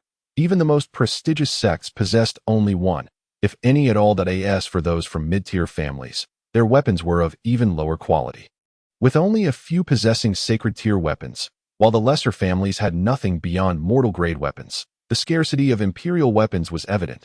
Despite her long tenure as the holy maiden of the Hahuan sect, she had never wielded one, only encountering celestial-grade weapons. Now, however, she held an imperial weapon in her hands, and with each glance at Yizichio, her affection for him grew. Her previous grievances dissipated entirely. Which man in this world could so effortlessly bestow an imperial weapon upon his beloved? Lin Qianqian considered herself fortunate to have crossed paths with Yizichio. Even if she faced great adversity in the future, she would harbor no grievances, for this imperial sword of void severance was a testament to Yizichio's love for her. Meanwhile, Yizichio was preoccupied with how to release Yi Guan, completely unaware that Lin Qianqian had envisioned him as the most perfect being in existence. Observing the nearly breathless Yi Guan, Yizichio felt a pang of regret, wishing he had not rendered him so miserable. After all, Yi Guan was the reincarnation of the nine-turned sword immortal, possessing more than just the sword of void severance. Understanding that the time for Yi Guan to showcase his full potential had yet to arrive, Yizichio quickly retrieved a recovery pill from the system shop and swiftly placed it in Yi Guan's mouth. As his villain points continued to rise, the system shop had opened a section for purchasing pills, which proved to be quite timely. Although purchasing pills consumed villain points, Yizichio felt no remorse. He was confident that Yi Guan would bring him unexpected rewards. The minor expenditure of 1,000 villain points seemed trivial compared to the benefits Yi Guan would yield in the future. As he administered the pill, Yizichio quickly communicated telepathically, assuring Yi Guan that all his current actions were driven by necessity, and he would make amends in due course. Yi Guan wanted to retort, but found his injuries healing rapidly. While Yizichio grasped his hand and slapped it against his own body, Yizichio was sent flying, tracing a graceful arc through the air. Upon realizing the identity of the airborne figure, Lin Qianqian panicked, rushing to catch him. Yizichio Gidge, are you all right? Faced with Lin Qianqian's concern, Yizichio forced a smile, maintaining a facade of calm. I suddenly find that being injured can be quite a pleasant experience. In response to Yizichio's teasing, Lin Qianqian shot him a glare, her heart brimming with warmth. Observing Yi Guanxing, who had already risen to his feet, Lin Qianqian resolutely positioned herself before Yizichio. adopting a stance that suggested she would fight fiercely should he dare to approach.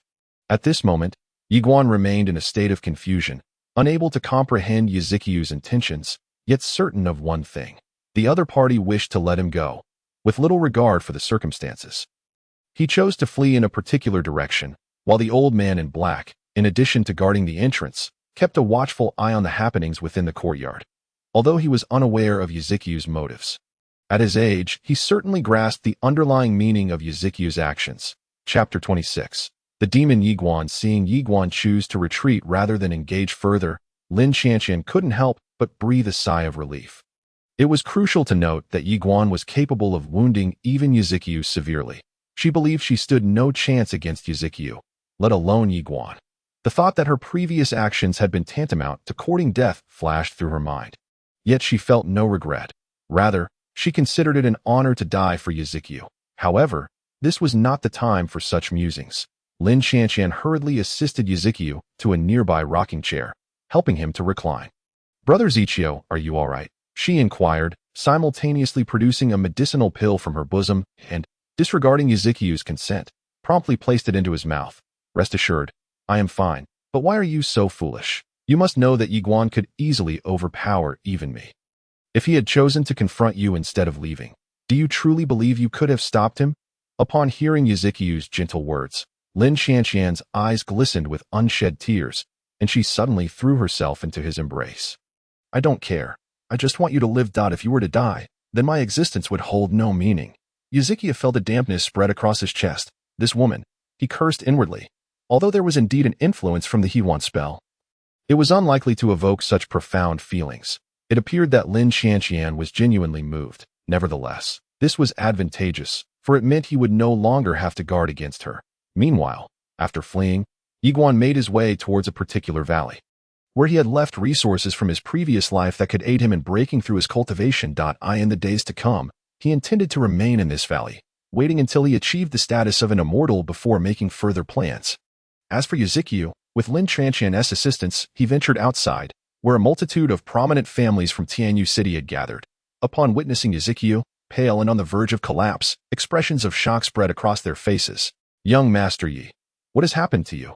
Yuzuki coughed weakly, suddenly spitting out 2 mouthfuls of blood, rendering his already ashen complexion even paler. "Young Master Yi, young Master Yi." The onlookers from other families revealed their concern. They knew that the Yi family had been engulfed in a terrifying demonic aura just moments ago, indicating the presence of a great evil. Now, with Yuzuki gravely injured and the overwhelming demonic energy dissipated, it was evident that he had battled fiercely, ultimately emerging victorious. The black-clad elder who had been by Yuzuki's side was nowhere to be seen, leading them to speculate that he might have perished. This illustrated just how fearsome the demon truly was, yet, the details of what had transpired could only be disclosed by Yuzuki to himself. Yuzuki waved his hand, signaling that he was unharmed, and after a moment of recovery, he slowly spoke. "I am grateful for your concern. I apologize for the spectacle I have caused." He coughed violently a few more times. "What exactly transpired? Why did such a terrifying demonic aura envelop the Yi family?" The crowd pressed for answers, eager to understand the unfolding events. Several families offered precious healing elixirs, only to be declined by Lin Qianqian. The attention then shifted toward Lin Qianqian, the saintess of the Hehuan sect. Igniting curiosity among the crowd, it was clear that even the formidable Black Elder would not have failed to appear at Yuzuki's side if he were still alive. Seeing the crowd's gaze fixated on Lin Qianqian, Yuzuki clarified, "There is no need to look at her. It was my decision to prevent her from intervening. This matter is, after all, a family affair." Yuzuki sighed inwardly and recounted the entire sequence of events. When they learned that Lin Qianqian was the catalyst for the incident, astonishment rippled through the crowd. They had not anticipated that the demon had been so cunning, hiding within the Hehuan sect as an ordinary servant, clearly with the intention of targeting Lin Qianqian. However, upon encountering Yuzuki, the saintess had developed feelings for him. Today marked their meeting, which explained why she was absent when the Yi family relocated, upon discovering that Yuzuki awaited her in the family courtyard. Lin Qianqian had left her subordinates behind to seek him. Little did they know that the demon Yiguan had learned of their clandestine meeting and could not tolerate it. Thus, he appeared at the Yi family estate with the intent to kill Yuzuki. Fortunately, the Black Elder arrived just in time, leading to a fierce battle between them. Thankfully, As an immortal sovereign, the elder quickly subdued the demon Yi Guan, who, facing imminent death, unleashed his final trump card to escape. Regrettably, even after revealing this last resort, the demon was still beyond the Black Elder's grasp. Upon hearing this, the crowd was once again left in shock. Had Lin Qianqian not met with Yizikyu, the consequences of her being alone in the future would have been unfathomable. Lin Qianqian, too, appeared shaken, gripping Yizikyu's arm tightly, fearful that should she stray from him, misfortune would befall her. Young Master Yi, fear not. From this day forth, all prominent families in Tianyu City shall hunt for the demon Yi Guan. Should he dare to show himself, we will capture and eliminate him. Of course, such declarations were easier said than done. When the time came, it was uncertain whether they would act, as he was capable of confronting an immortal sovereign and surviving.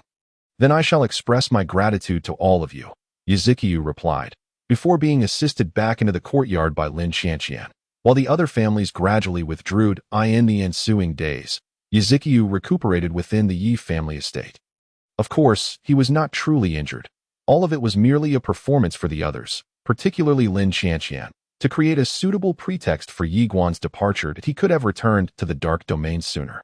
But Lin Qianqian's constant presence made it impossible for him to reveal the truth of his unscathed condition, as such a revelation would expose all his prior actions. Finally, on the third day, Yizikyu felt it safe to let Lin Qianqian know that he had fully recovered. The two then engaged in a passionate encounter, elevating their cultivation to the first level of immortality before pausing. Lin Qianqian appeared radiant, while Yizikyu wore a troubled expression, his legs trembling. He suspected that for a considerable time to come, he would avoid women altogether, as the experience was utterly exhausting. He initially intended to visit the marketplace for restorative elixirs, only to discover that none were available, leaving him quite disheartened. Such matters would require moderation in the future, emphasizing the importance of gradual progression. Chapter 27. Whose importance reigns supreme? Due to the demon Yi Guan. Lin Qianqian and Yizikyu returned to the dark domain, where his kin had arrived ahead of them and were residing in the imperial city under Feng Linglong's arrangement. Consequently, Yizikyu guided Lin Qianqian to the residence of his family, where they made themselves comfortable. As for meeting Feng Linglong, he would rather die than do so. Even now, he felt discomfort from the aftermath of their previous encounter. What if Feng Linglong sought to claim him again? Surely, that would spell disaster. Suddenly, Yizikyu lamented the burdensome nature of being a supreme furnace. The notion that dual cultivation could enhance strength was nothing more than a ruse to exploit him. During this time, he had inquired of the system regarding alternative methods of improving his cultivation, but alas, the system remained unresponsive, as if it had ceased to exist. Young master, the Empress seeks you, a disciple of the Yi family announced as he approached Yizikyu's quarters. Damn it, she has discovered my whereabouts. He had known this moment would come eventually. Tell the Empress that I am in seclusion and cannot be disturbed. Suddenly recalling something, Yizikyu added, Oh, and if she inquires about the duration of my seclusion, inform her that I shall not emerge for at least a decade or two. After relaying these instructions, Yizikyu exhaled in relief, grateful for his cleverness in utilizing the excuse of seclusion. Little did he know. Outside the door, Feng Linglong wore a scowl. Initially pleased to learn of Yizikyu's return, her delight had soured over the past few days due to his apparent disinterest in meeting her. This incited a deep-seated anger within her. However, reasoning that Yizikyu must have pressing matters at hand, she resolved to wait a few more days. Yet, when no sign of him emerged, she could no longer contain herself and decided to visit the Yi residence to uncover what Yizikyu was preoccupied with, and why he had not sought her out since returning. To her surprise, Feng Linglong approached Yizikyu's quarters with eager anticipation, only to be met with the chilling words of rejection. Confused, she pondered why.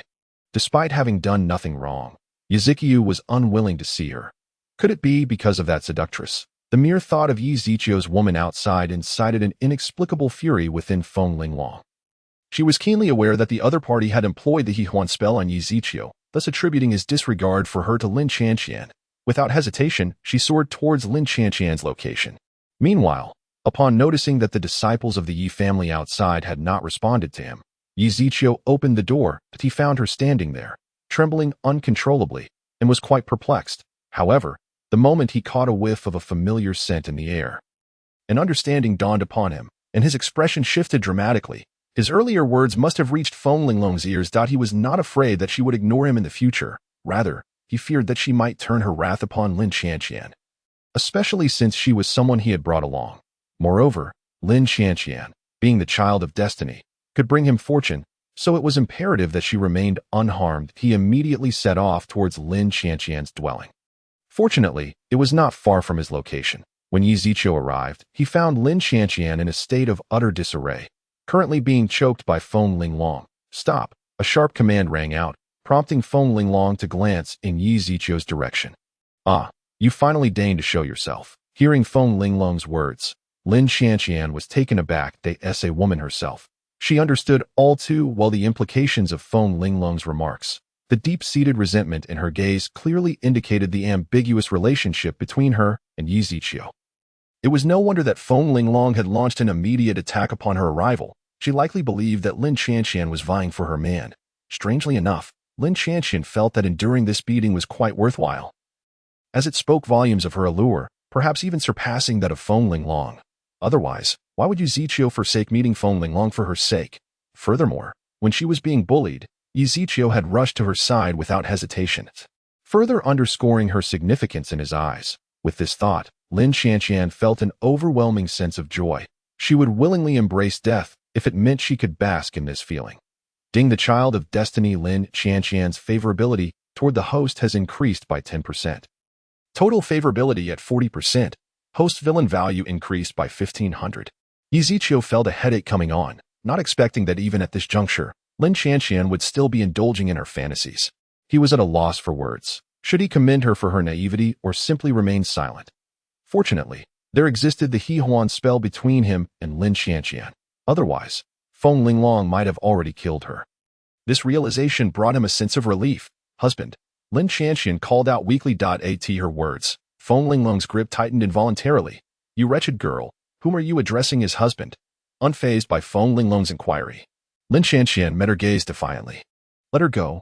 Yi Ziqiu remained silent until he spoke up, at which point Feng Linglong directed her question towards him. Yi Ziqiu, tell me, who holds more importance to you, her or me? Feng Linglong. Lin Qianqian also widened her eyes, eager to learn the answer. Yi Ziqiu rolled his eyes. Such questions seemed to belong only to the planet he had previously inhabited. How could they arise in this world as well? Choosing Feng Linglong would anger Lin Qianqian, while opting for Lin Qianqian would displease Feng Linglong. Yet, failing to choose either was simply out of the question. Very well, if he had to make a choice, he could only select Feng Linglong. "Feng are you questioning your husband's feelings for you?" Feeling the coldness radiating from Yi Ziqiu, Feng Linglong's heart ached. For some reason, Yi Ziqiu seemed to be an insurmountable distance away at that moment. "Husband, Feng has never doubted you." I simply. However, Yi Ziqiu offered her no opportunity for explanation. "To think you would harbor such distrust for me is truly disappointing." With that, he turned and walked away without a backward glance. Upon witnessing Yi Ziqiu's departure, Feng Linglong could no longer concern herself with Lin Qianqian and hastily pursued Yi Ziqiu. Meanwhile, Lin Qianqian continued to mutter to herself about Yi Ziqiu's earlier words. The answer to that question had become painfully clear. Within Yi Ziqiu's heart, Feng Linglong remained paramount. Though it appeared as though she had emerged victorious in this conflict, the reality was that she had suffered a complete defeat. On the other side, Feng Linglong caught up to Yi Ziqiu and enveloped him in an embrace. "Husband, please don't be angry with Feng. This time, it was my fault. I should not have been so willful."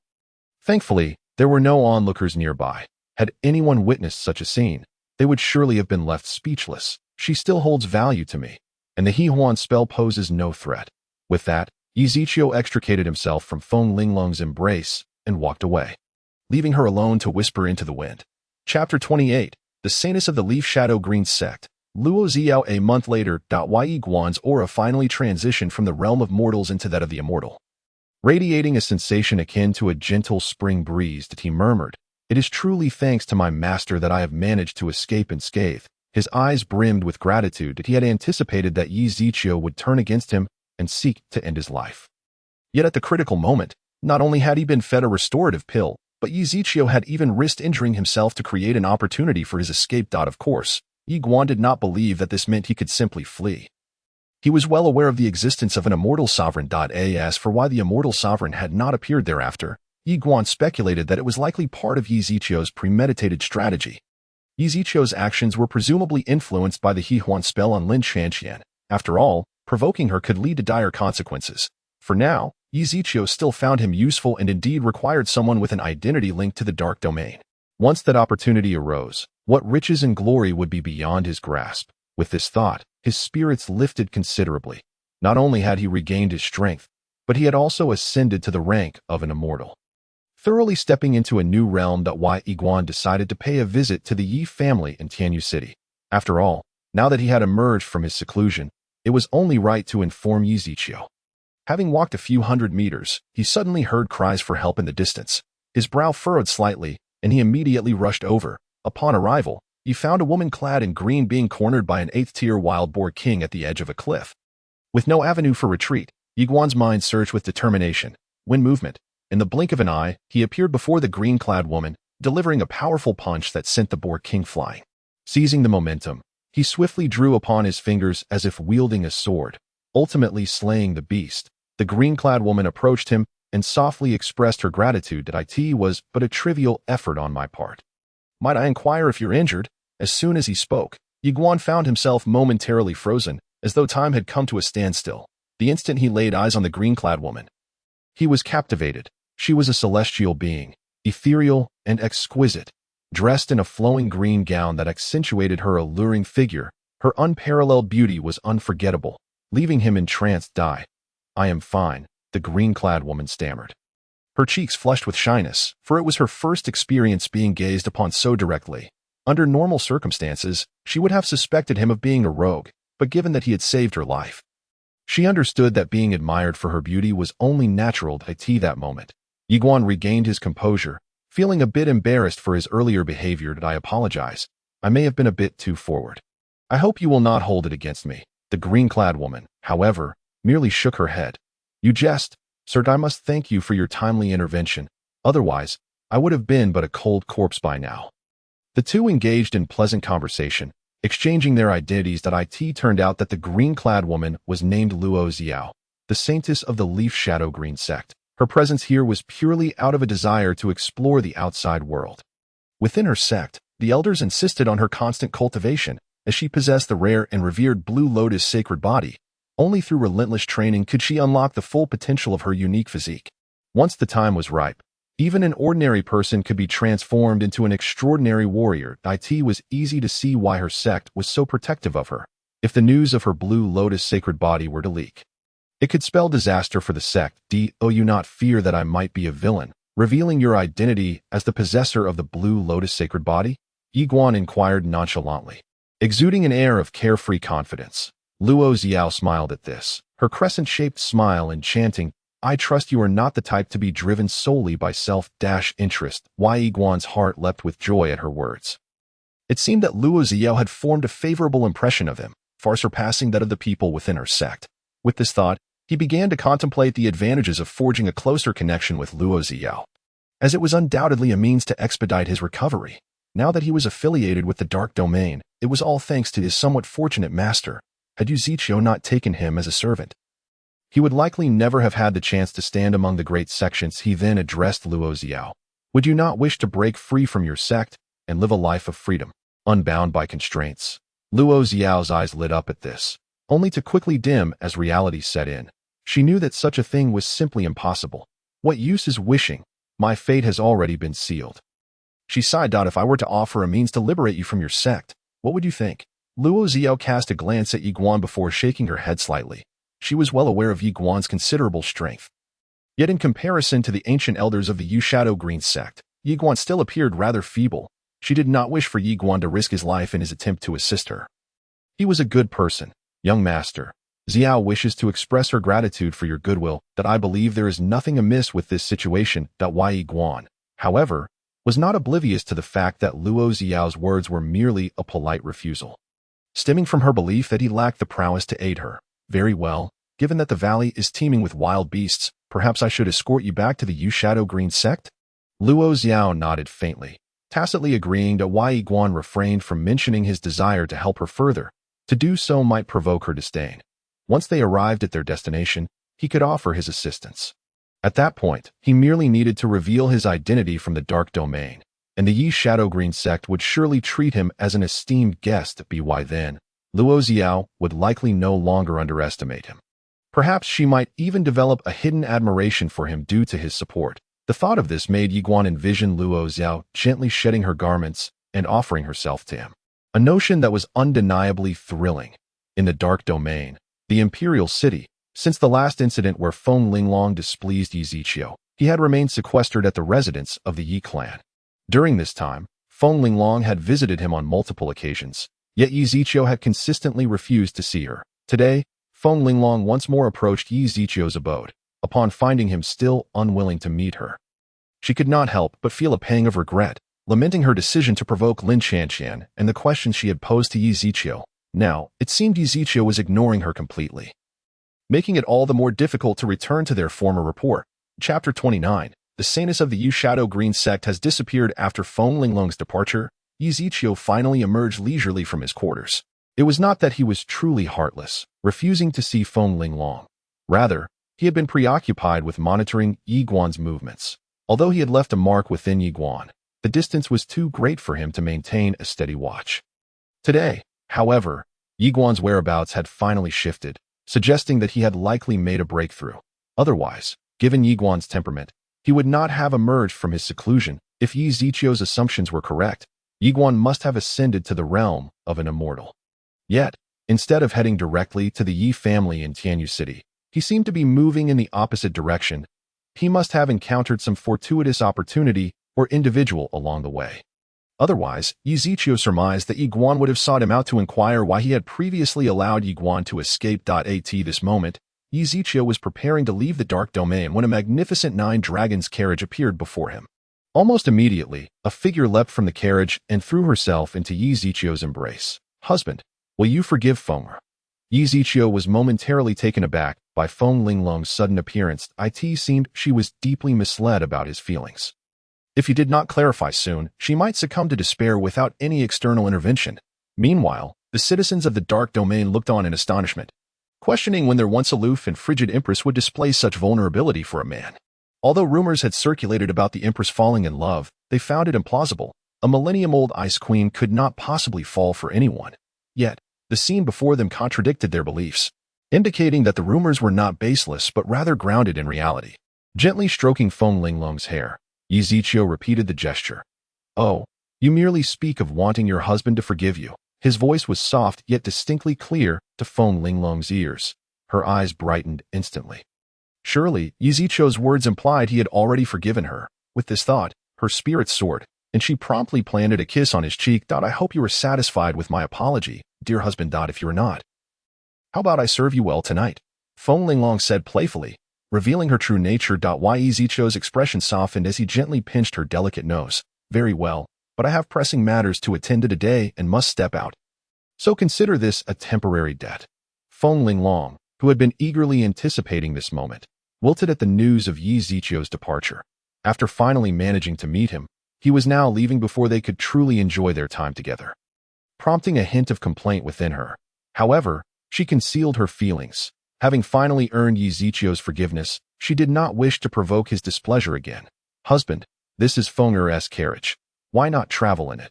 It would be more convenient." She gestured towards the 9 dragons carriage nearby. Yi Ziqiu glanced at it, and, not wishing to refuse, accepted the offer. Given that Feng Linglong spent most of her time in the imperial city, she rarely had need for her carriage. If he were to fly, it would consume a considerable amount of time. However, with Feng Linglong's 9 dragons carriage, his journey would be significantly shortened and would also serve as a deterrent against any wild beasts they might encounter. Feng Linglong had arranged for He Lao to accompany Yi Ziqiu, ensuring his protection. Meanwhile, Luo Xiao arrived at the gates of the Yi Shadow Green sect, escorted by Yiguan. Inside the sect, the elders were in a state of turmoil, for their saintess had inexplicably vanished, and it was evident that she had slipped away. If other sects discovered Luo Xiao's unique constitution, she would be in grave danger, potentially captured and exploited. Rescuing her would become an arduous challenge. Should they resort to forceful measures, it was inevitable that news of her being the Azure Lotus Saint body would spread, leaving the Yi Shadow Green sect with no choice but to hand her over. "You worthless lot. You have proven utterly incompetent, failing to keep track of even one insignificant Luo Xiao." The speaker was Xing Duan, the sect leader of the Yi Shadow Green sect, who, upon learning of their saintess's disappearance, had aged a decade in a single night. As he unleashed a wave of fury, several disciples of the Yi Shadow Green sect collapsed lifelessly to the ground. His ire was palpable. After all, the emergence of an Azure Lotus Saint body had heralded the sect's impending rise, yet now it seemed fate conspired against them. They had no knowledge of when Luo Xiao had left the sect or whether she had been captured by rival sections. All they could do was dispatch a search party. If they managed to retrieve her, it would be a relief, but if not, all their efforts over the years would have been in vain. Just as despair settled over them, news arrived from outside the hall, stating that their saintess had returned. A hand grasped the messenger disciple of the Yi Shadow Green sect, and Xingdu demanded, "Do you comprehend the gravity of your words? If I discover you have deceived me, I shall ensure your family accompanies you to the netherworld." With that, he flung the disciple aside, his overwhelming aura rendering everyone in the hall breathless. Reporting to sect leader, the saintess has indeed returned, but she is accompanied by a man. The saintess claims he rescued her and brought her back. In an instant, Xingdu vanished, reappearing 1,000 miles away. "Young Master Yi, I have returned home. Thank you sincerely for your assistance today." As she spoke, she turned to leave, only to be halted by Yi Guan's voice. "There's something else, young Master Yi. Indeed, since I have arrived at your esteemed sect, might you not invite me in for a brief respite? After such a lengthy journey, I find myself rather parched." Yi Guan replied with a smile. Luo Xiao stood frozen, not because she did not wish to invite Yi Guan inside the Yi Shadow Green sect, but due to the sensitivity of her identity. Should her sect discover that Yi Guan was aware of her Azure Lotus Saint body, their sect leader would undoubtedly take measures against him. "I apologize, young Master Yi, but it would be best if you took your leave, lest you find it difficult to depart later." No sooner had Luo Xiao finished speaking than a figure suddenly appeared before them. Chapter 30. What? Yi Guan is actually a demon. Xiao, do not be rude. Our guest must be treated with respect. I am Xingdu, the sect leader of the Yi Shadow Green sect. I extend my gratitude to this young friend for escorting our saintess back to the sect. Xingdu proclaimed cheerfully, giving the impression of a hospitable leader. Yet, only Luo Xiao understood that Yi Guan was now under the scrutiny of her sect leader. Once he had captured the sect leader's attention, he would face a choice. Either join the Yi Shadow Green sect or meet a dire fate. Clearly, Luo Xiao wished to avoid either outcome, for she felt responsible for placing Yi Guan in this predicament. Had she not ventured out impulsively, she would never have encountered Yi Guan, nor would he have been thrust into such peril. Regret washed over her for having disclosed her situation to Yi Guan. She was no fool and recognized that he had lingered deliberately to assist her in escaping the Yi Shadow Green sect. Yet she knew such an endeavor was futile. "Leader Xing, you were too kind. I merely happened to rescue your esteemed sect saintess and hold your sect in high regard, which is why I accompanied her here. Upon our first encounter today, I must say, the Leaf Shadow Green sect has truly left a remarkable impression on me." Leaf Guan remarked with a sense of admiration. Happily, Xing Duan also burst into laughter. Prior to his arrival, he had already conducted a thorough inquiry through spiritual perception. Leaf Guan, appearing to be in his early 20s, had already attained the strength of an immortal, making him a prodigy among prodigies. Thus, hearing Leaf Guan's admiration for the Leaf Shadow Green sect instilled in him a desire to recruit him. Since Leaf Guan held a favorable view of the sect, persuading him would be considerably simpler. Such talent is a rarity within the Leaf Shadow Green sect, prompting them to treat Leaf Guan with even greater courtesy. A few minutes later, under Xing Duan's guidance, Leaf Guan arrived at the grand hall of the Leaf Shadow Green sect. To foster a sense of belonging for Leaf Guan, a lavish banquet was laid out. Beautiful maidens danced gracefully in front of the hall, while an array of delectable dishes and fine wines were presented before Leaf Guan. "By the way, I am yet unaware of your name." "Young brother?" inquired a venerable elder of the Leaf Shadow Green sect. Leaf Guan clasped his hands in respect and replied, "I am Leaf Guan." "Leaf Guan." The crowd exchanged astonished glances, their expressions reflecting shock, which quickly gave way to relief. The name Leaf Guan was not unfamiliar to them. Not long ago, news had spread from Tianyu City regarding the emergence of a demonic being named Leaf Guan, one that even the immortal Supreme Black Elder had been unable to subdue.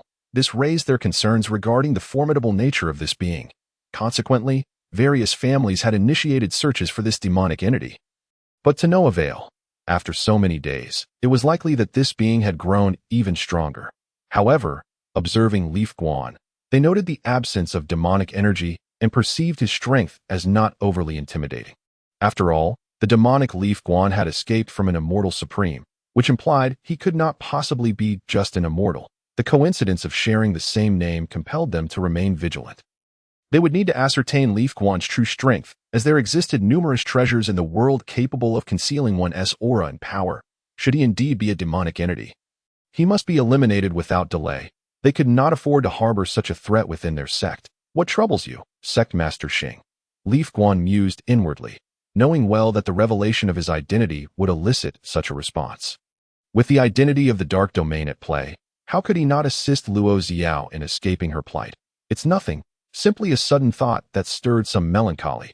Leaf Guan paid no mind to Xing Duan's words, rather affirming his inner sentiments. Realizing that the identity of the Dark Domain was indeed quite advantageous, he no longer needed to concern himself with others' opinions.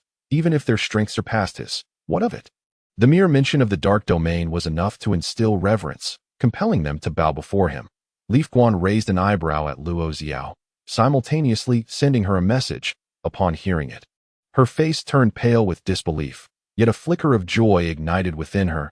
If what Leaf Guan said were true, she might truly regain her freedom. She expressed her gratitude to Leaf Guan, who relished the sentiment, knowing that his relationship with Luo Xiao had likely surpassed that of the Leaf Shadow Green sect. Now that his identity was known to the sect's master, he felt no need to conceal it further. He could leverage his status within the Dark Domain to become a figure of authority in the Leaf Shadow Green sect. Leaf Guan rose from his seat, exuding the aura of a superior figure. Having once been the Nine-Turn Sword Immortal, he was well aware of the demeanor of an elevated individual. Seeing Leaf Guan suddenly emanate such an imposing presence, Xing Duan was momentarily taken aback. But he quickly regained his composure and furrowed his brow, inquiring, "Brother Leaf, what are you doing?" He immediately connected Leaf Guan with the demonic being from Tianyu City. "What am I doing?" Leaf Guan scoffed. His hostility directed at Xing Duan. Leaf Guan naturally aspired to claim the position of the sect master of the Leaf Shadow Green sect. Surely, Sect Master Xing would not be so foolish as to overlook this ambition? At this proclamation, the entire assembly was taken aback, disciples hastily drawing their swords toward Leaf Guan. The third elder of the Leaf Shadow Green sect charged at Leaf Guan. "Arrogant brat, it seems you are truly unaware of your own insignificance." With the third elder's sudden attack, Leaf Guan found himself momentarily stunned. What was happening? Shouldn't they be treating him with utmost respect? Yet, before he could ponder further, the third elder suppressed him with overwhelming force, causing him to cough up blood. With a gasp, Leaf Guan was severely injured. "Do you not recognize my identity?" "I am." His words were cut short as he was kicked away by the third elder. Why? How did it come to this? This scene left Luo Xiao petrified, as she pondered how Leaf Guan, hailing from the Dark Domain, could prompt such hostility from the sect master. Did he not fear the repercussions from the Dark Domain? She understood that the Dark Domain was the most formidable force in the immortal realm. A single powerful being emerging from there could obliterate an entire nation or sect. Who would dare provoke such a mighty presence? When she heard the sect master refer to Leaf Guan as a demonic being, Luo Xiao was utterly dumbfounded. What? Leaf Guan is a demonic entity, reflecting on the moment he had rescued her. Along with his gallant demeanor, she found it utterly inconceivable to associate him with a demonic being, especially since he bore no demonic aura. "Sect Master, could you be mistaken? Leaf Guan cannot possibly be a demonic entity." She pleaded on his behalf. "Silence. If he were truly a demonic being, would he so easily expose himself before you?" The sect master declared, ready to execute Leaf Guan on the spot. That moment, Leaf Guan realized the gravity of the situation. They did not view him as a member of the Dark Domain. Instead, they believed him to be a demonic entity, which explained their aggression. Yet, why they thought him to be a demonic being remained a mystery. For now, preserving his life was paramount. He had no desire to meet an untimely demise under such unjust circumstances. Chapter 31. The Empress has arrived. Sect Master Xing, I advise you to reconsider. I, Leaf Guan, am not the demonic entity you speak of, but rather hailing from the Dark Domain. Should you kill me, do you not fear the retribution from the Dark Domain? Leaf Guan exclaimed vehemently. At this outburst, Xing Duan halted his actions. The mention of the Dark Domain was akin to invoking a taboo in the immortal realm. Observing Leaf Guan's serious demeanor, Xing Duan couldn't help but harbor doubts. Could it be that he genuinely came from the Dark Domain? The Leaf Guan before him seemed vastly different from the rumored demonic being if he were indeed the demonic Leaf Guan. How could he be so easily subdued? This thought sent a shiver down his spine. With 80% certainty, he began to believe that Leaf Guan hailed from the dark domain, given that he had already inflicted severe injuries upon Leaf Guan. If the existence from the dark domain were to learn of this, it would spell doom for the Leaf Shadow Green sect. Hastily, Xing Duan approached Leaf Guan, personally assisting him and offering the finest healing elixirs. Leaf Guan scoffed, pushing Xing Duan away with a single hand, his voice icy and distant. "I am not on the verge of death." Xing Duan felt a chill in his heart. He could not afford to kill him. Yet he was compelled to endure this humiliation. "Young Master Leaf, please, take a seat. Do sit. Luo Ziao, do hurry and attend to young Master Leaf," Xing Duan commanded, his expression hardening. Luo Ziao's eyes widened in disbelief. Just moments ago, Xing Duan had been intent on disposing of Leaf Guan, and now he was eager to placate him. That it was hard to reconcile this transformation with the same person she had just encountered. Leaf Guan took note of this shift, and his resentment began to dissipate. Xing Duan, being the cunning individual he was, had undoubtedly observed the subtle exchanges between Leaf Guan and Luo Zhou. It was likely that he had learned of her possessing the rare Qinglian sacred body. "We truly did not anticipate that young Master Leaf is from the dark domain. Had we known, we would never have shown such disrespect," Xing Duan remarked with a forced smile. "So, are you implying that had I not been from the dark domain, you would have treated me thus?" Leaf Guan questioned. Xing Duan internally rolled his eyes at the absurdity of it all. Had Leaf Guan not been from the dark domain, he would have been met with a far worse fate. Not to mention that a mere youth like him would never dream of speaking so boldly. However, he refrained from voicing such thoughts, instead opting to keep Leaf Guan in high spirits. Just now, hearing young Master Leaf express interest in the position of sect master, I am willing to relinquish my title as a gesture of apology. From henceforth, Luo Zia shall be under your command. Young Master Leaf. Xing Duan's words were laden with implications, and upon hearing them, Luo Ziao's cheeks flushed a rosy hue, appearing utterly enchanting. Leaf Guan felt himself soaring with delight. After all, Luo Ziao was a beauty of unparalleled grace. With skin like cream and features like a blooming flower, she was a rare gem, rivaling even the Empress of the Dark Domain. Without a second thought, Leaf Guan readily accepted this arrangement, disregarding Luo Ziao's feelings.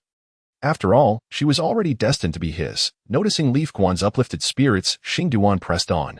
"What you may not know, Sect Master, is that our sect Saintess, Luo Ziao, possesses the extraordinarily rare Qinglian sacred body. Should the sect master unite with her, your strength will undoubtedly increase significantly. Thus, I propose that you consider marrying Luo Ziao." Xing Duan's suggestion delighted Leaf Guan immensely. He had been pondering how to swiftly claim Luo Ziao as his own. And here was Xing Duan fortuitously broaching the topic. Instantly, his grievances with Xing Duan began to fade. Perhaps he had indeed misjudged him in the past.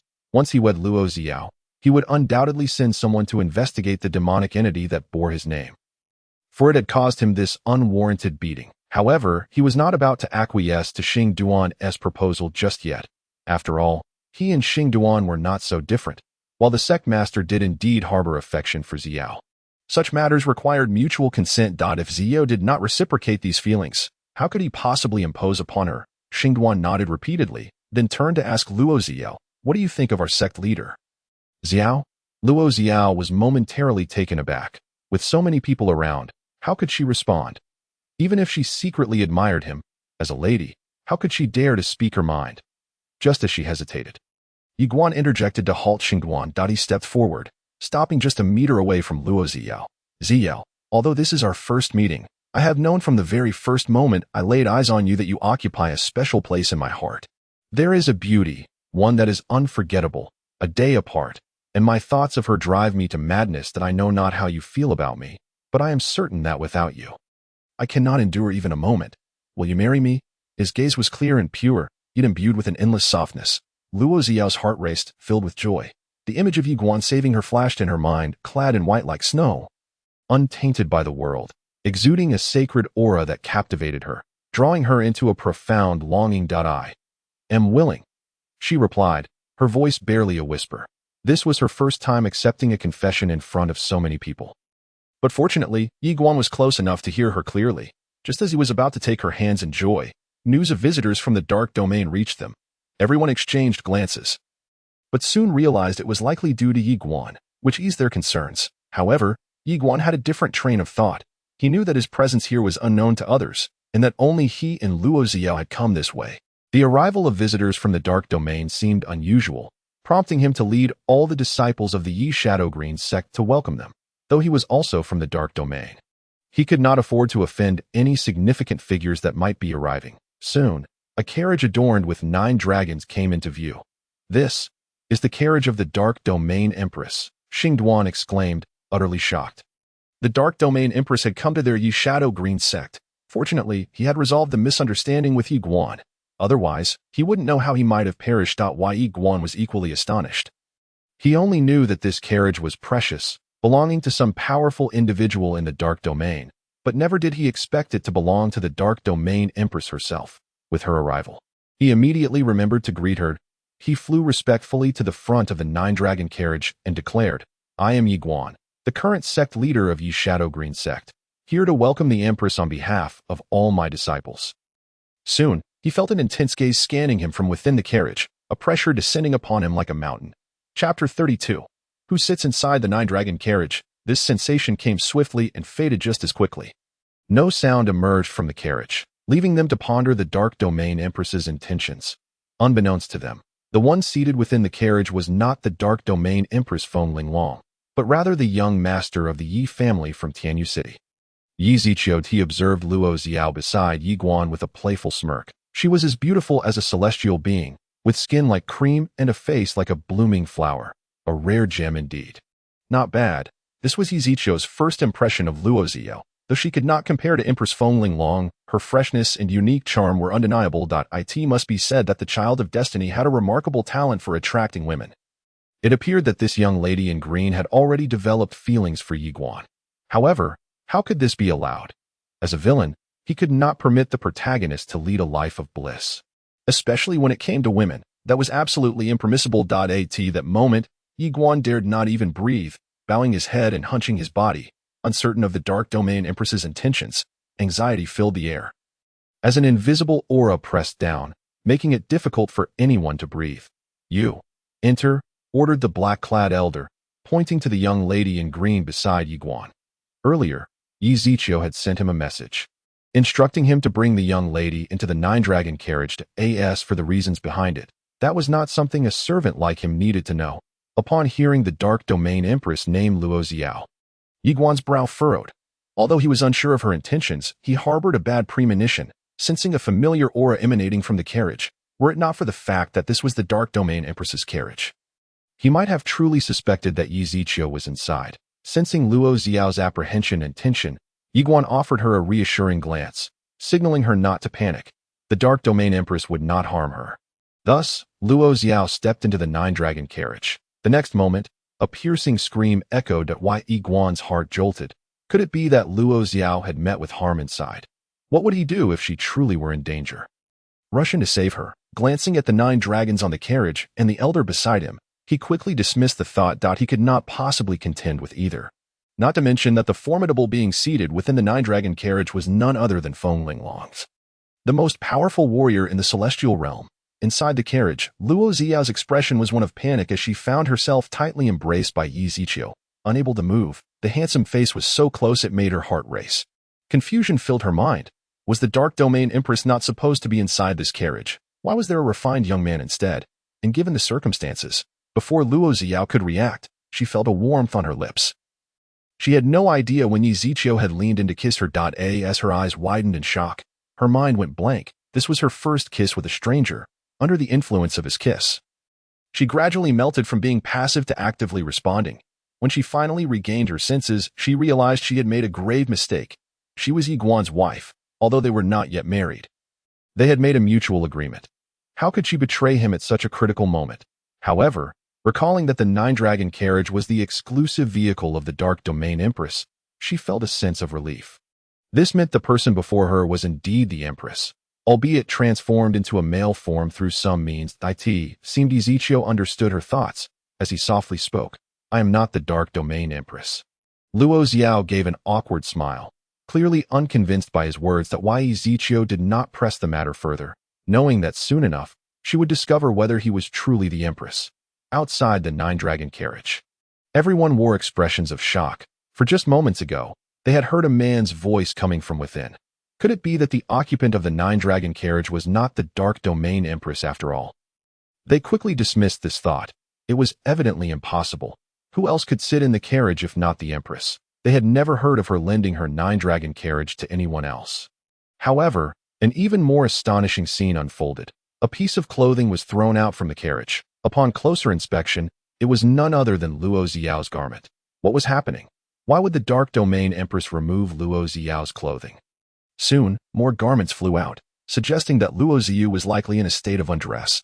Then came the sound of heavy breathing from within the carriage, Luo Xiao's voice. What on earth was happening inside? Why was it like this?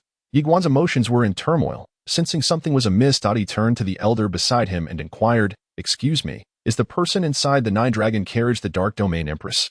As he posed this question, everyone's expressions shifted in fear.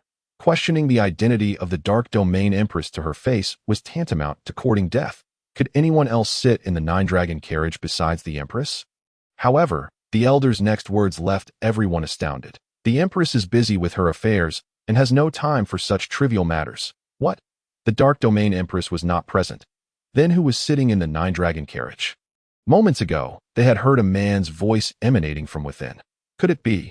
Yiguan's face began to turn green, realizing that this implied his beloved woman was in another man's embrace. No, this was impossible. He desperately tried to suppress such thoughts, but when he heard a cry of pain from within the carriage, Yiguan felt his world crumble. That he made to rush forward, but was blocked by a shadowy figure. "I advise you to remain still and not move." Under the immense pressure from the elder, Yiguan had no choice but to endure. Soon, strange sounds began to emerge from within the nine-dragon carriage. And it was clear to anyone that something inappropriate was transpiring. With the grassy expanse above him, Yiguan felt a sense of despair wash over him. That was his woman, his Luo Xiao. Why was the world so unfair to him? First Lin Chanqian, and now Luo Xiao. He could only watch helplessly as everything unfolded, witnessing his beloved become another's plaything. The child of destiny Yiguan has been humiliated. His fortune diminished, fortune points reduced by 5,000, villain points increased by 5,000. Oh, 5,000 fortune points. It seemed this incident had dealt a significant blow to Yiguan, having his fortune points. Watching Luo Xiao, who was now in a compromised position within the carriage, her eyes rolled back and tongue out. Yizichio couldn't help but wonder what expression Yiguan would wear upon witnessing this scene. Chapter 33. It is he, Yizikiu.it was time to pay a visit to the child of destiny, curious to see what his reaction would be upon discovering the identity of the person within the carriage. As the corners of Yizichio's mouth subtly lifted, it seemed as though she had already envisioned Yiguan's exasperated expression. Casting a glance at Luo Xiao, who lay on the ground, Yizichio picked her up and gently placed her in a seated position. Draping her black robe over her, he concealed the flawless form beneath. Why, Yizichio, is that you? Yiguan suddenly bellowed. The entire assembly fell silent, their faces etched with disbelief as they regarded Yiguan. Could it be that he recognized the individual within the Nine Dragons carriage? Upon closer reflection, it appeared that Yiguan hails from the Dark Domain as well, making it plausible for him to be acquainted with the person inside the carriage. Moreover, judging by the current situation, it seemed that their sect leader had a prior grievance with the occupant of the Nine Dragons carriage. Otherwise, he would not have audaciously sullied his woman in front of their leader. In that moment, a wave of sympathy swept through the crowd for their leader, for the one who had summoned the Nine Dragons carriage undoubtedly held considerable stature in the Dark Domain. Furthermore, Yiguan had just called out the individual by name, and given that the other bore the same surname, could it be that they belonged to the same clan? To my surprise, you still remember Yi?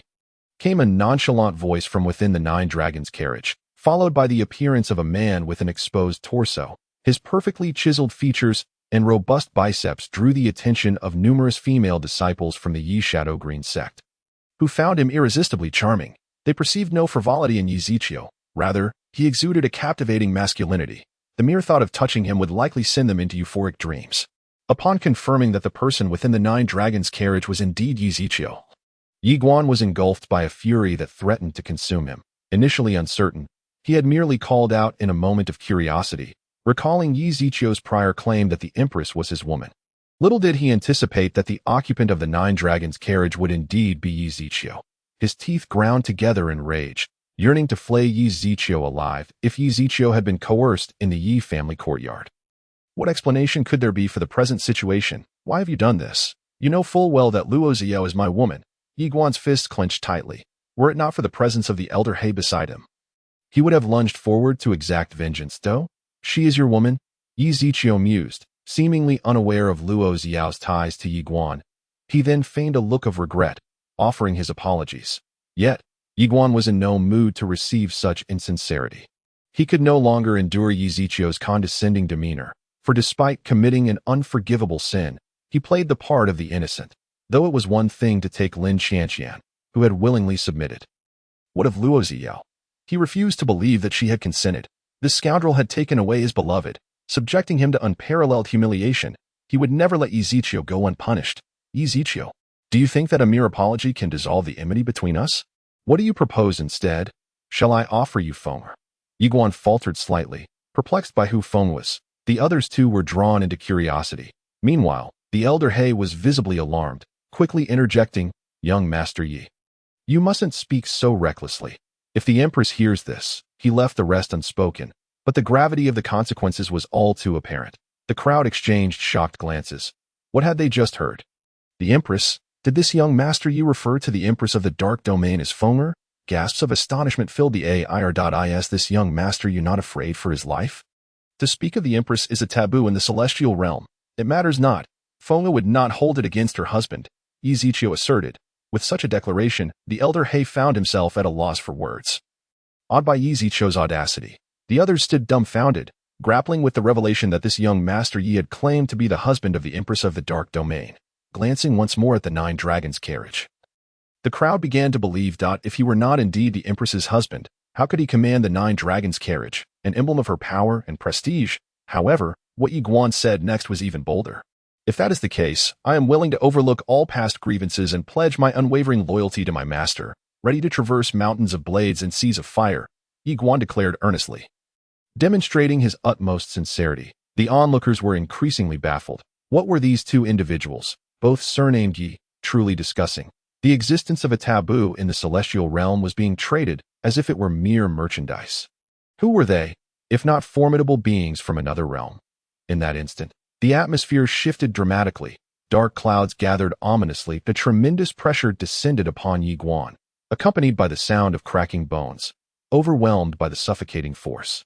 Yi Guan collapsed to the ground, utterly unprepared for Yi Ziqiu's sudden aggression, spitting out a mouthful of blood. Yi Guan, remember this. It is only I, Yi Ziqiu, who places labels upon others. To bully Fenger is to slap my face. How could I possibly let you go? Moreover, as a creature of darkness, today I shall enact divine justice. With those words, the crowd's expressions shifted, realization dawning upon them. If Yi Guan were indeed a creature of darkness, then the other Yi must be the young master of the Yi family from Tianyu City. Connecting the dots with Elder He's presence, the evidence of this arrogant individual's identity became clear. Yet, it seemed that Yi Guan was not as formidable as the rumors suggested. Yi Guan stood there, utterly bewildered, unable to voice his defense, as he was forcibly subdued and unjustly branded a creature of darkness. He could only watch helplessly as Yi Ziqiu twisted the truth. How he wished to reveal to everyone that Yi Ziqiu was the true creature of darkness. Regrettably, he still clung to fantasies about the Empress of the Dark Domain. Becoming a pawn in Yi Ziqiu's game. In the next moment, a pained scream escaped Yi Guan's lips as he realized his right arm had been severed, blood gushing forth. Yi Ziqiu, may you meet a wretched end. Yi Guan cursed vehemently. Soon after, his other arm met the same fate, and he wailed in anguish and despair. Ding, the child of destiny has been abandoned by the Yi Shadow Green sect. Luck value decreased by 2,000, host villain value increased by 2,000. Ding, the child of destiny's mindset is damaged, descending into despair, luck value is reduced to 0, triggering the killing drop treasure box rule. How uninteresting. I never expected Yi Guan to be so fragile under torment. Very well, I suppose he must die, Yi Ziqiu murmured. Chapter 34. Xiao, has your anger subsided? The sky, shrouded in dark clouds, crackled with thunder. The rolling black clouds descended like a million iron cavalry trampling the land. With a resounding crash, a bolt of purple lightning struck down from above, ruthlessly obliterating Yi Guan, reducing him to nothing but ashes. Ding, congratulations to the host for successfully killing the Child of Destiny, gaining 3,000 villain points and 1 random Heavenly Dao treasure box. Yi Ziqiu immediately opened the random Heavenly Dao treasure box. Recalling that the last time he had received a fragmented world seed, he wondered if he might acquire another this time, knowing that a complete world seed held immense significance for him, not only as a means of survival, but also as a realm for development. Even nurturing a formidable army unknown to the world, he awaited the rewards with anticipation. Soon, the rewards appeared. First, another spatial talisman, bringing his total to 2. Next, a basketball. For a moment, Yi Ziqiu was perplexed by the inclusion of this so-called basketball as a reward. Did the system intend for him to reminisce about the blue star? As he read the description beneath the basketball, he was flabbergasted. Mystical basketball, one of the unparalleled artifacts of the Split-Coin God. Possessing the power to annihilate worlds. Once, the Split-Coin God single-handedly defeated the finest masters across various realms with a single ball and a pair of suspenders. Now, the mystical basketball has gone missing. Its power halved, retreating from the world. Well, it seems this system has quite the flair for drama. Yi Ziqiu mused, amused by the grandiose description, though unsure of its practical application. It seemed he would need to find a moment to test the mystical basketball's might. If it proved ineffective, he could always construct a basketball court in this world for amusement. As he contemplated, he turned his gaze to the final reward. Predictably, the last item was the fragmented world seed he had previously acquired. Yi Ziqiu then opened the shop, ready to exchange for the martial arts and divine abilities he had yet to redeem. After completing the exchanges, he accessed his personal information panel. Host: Yi Ziqiu. Identity: husband of the Empress of the Dark Domain. Fengling Long, young master of the Yi family physique, supreme alchemical furnace, destiny halo cultivation, celestial king level 5 divine abilities, descent of the demon god, world annihilating demon eye, undying golden body martial arts, purple thunderheart technique, void god instant step, heavenly fire heart technique inventory, fragmented world seed X2, spatial talisman X2, mystical basketball. Feeling the changes within his body, Yi Ziqiu knew he could now handle even celestial emperor-level adversaries with ease. Xing sect leader, I apologize for the troubles you faced during this time. This individual is the creature of darkness that escaped from Tianyu City. He has now been slain by me. You need no longer worry about creatures of darkness in the future, he stated, disregarding Xing Duan's thoughts as he swiftly returned to the 9 Dragons carriage. Watching Yi Ziqiu depart, Xing Duan felt as though a great weight had been lifted, realizing only then that his clothing had long since become soaked. This young man is indeed terrifying. The mere fact that he can ride in the exclusive palanquin of the Empress of the Dark Realm speaks volumes about his status and identity. As for Yi Guan, he speculates that he must be a disciple of Yi Ziqiu, but alas, he has offended Yi Ziqiu, which has led to him being relentlessly pursued to this very place. Meanwhile, Yi Ziqiu gazes at Luo Xiao, who is huddled in the corner, clad only in a white robe, appearing pitifully vulnerable. Her hands grip her garment tightly, desperately trying to conceal her exposed beauty. Little does she know that in this moment, she appears even more tantalizing, her fair skin partially revealed, accentuated by the crimson marks left by his rough treatment. Looking up, Luo Xiao's eyes are red-rimmed, indicating that she has recently shed tears. The reason for her sorrow likely stems equally from herself and from Yi Guan. However, upon encountering Yi Ziqiu, Luo Xiao's demeanor shifts to one of wariness, her eyes brimming with murderous intent. If she possessed the power to kill Yi Ziqiu at this moment, she would not hesitate to plunge her blade into his heart. Clearly, she must first alleviate her animosity towards him if there is any hope of harvesting her in the future. Yi Ziqiu muses. Luo Xiao is a sacred body of the Green Lotus. Distinct from all other furnace physiques, this furnace physique is not a one-time use. After engaging with a partner, both parties experience a qualitative leap in strength. Moreover, the more powerful Luo Xiao becomes, the greater the benefits she brings. Additionally, the sacred body of the Green Lotus has the unique ability to reactivate those bearing the furnace physique, allowing them to once again harness its potential. Yi Ziqiu faintly senses that his body is gathering the essence of heaven and earth, and he believes it will not be long before he can amass a significant amount of this energy. When the time comes for mutual cultivation with Luo Xiao, both their powers will experience unparalleled enhancement.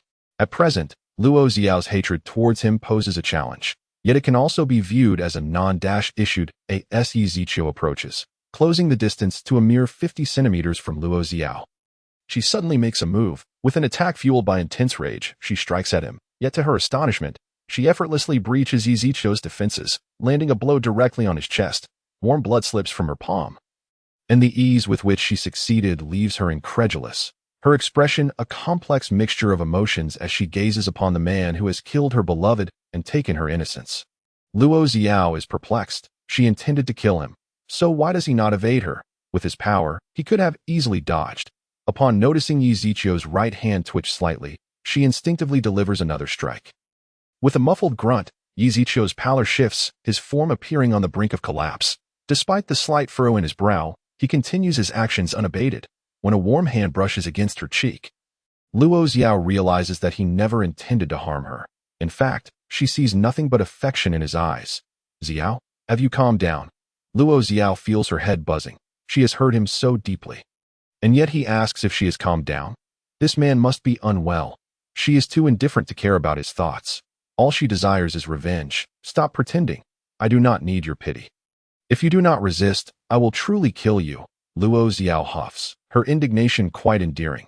What a foolish woman, announcing her intentions before striking. Yet Yi Zichou is not concerned that Luo Xiao will actually kill him.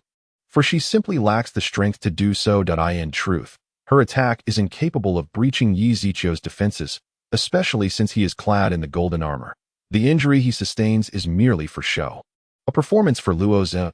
As her next strike approaches, Yi Zichou remains steadfast, not displaying even a hint of resistance. However, just as the attack is about to land, Luo Xiao ultimately halts her assault.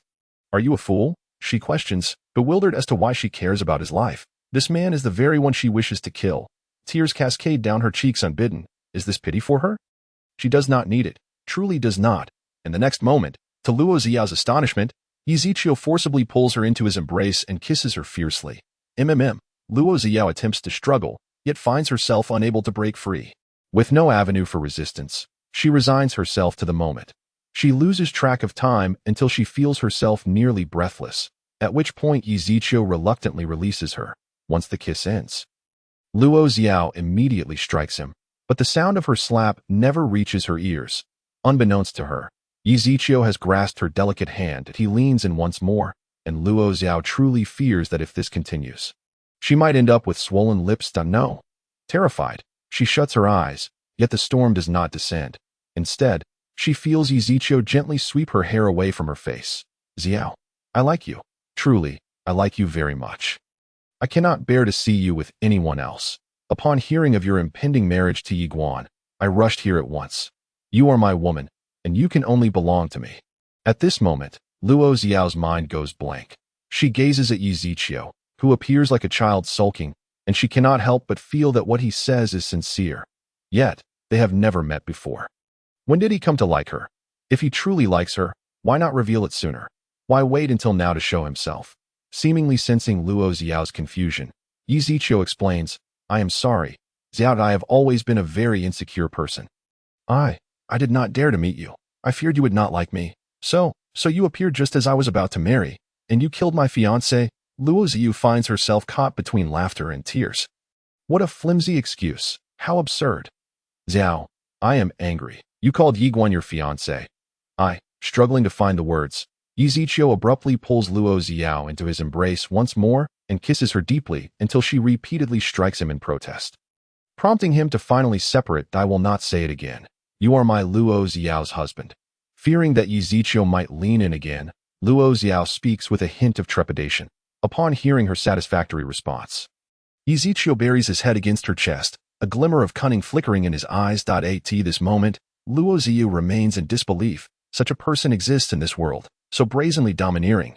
The only guilt she feels is for Yi Guan, whose death was so unjust.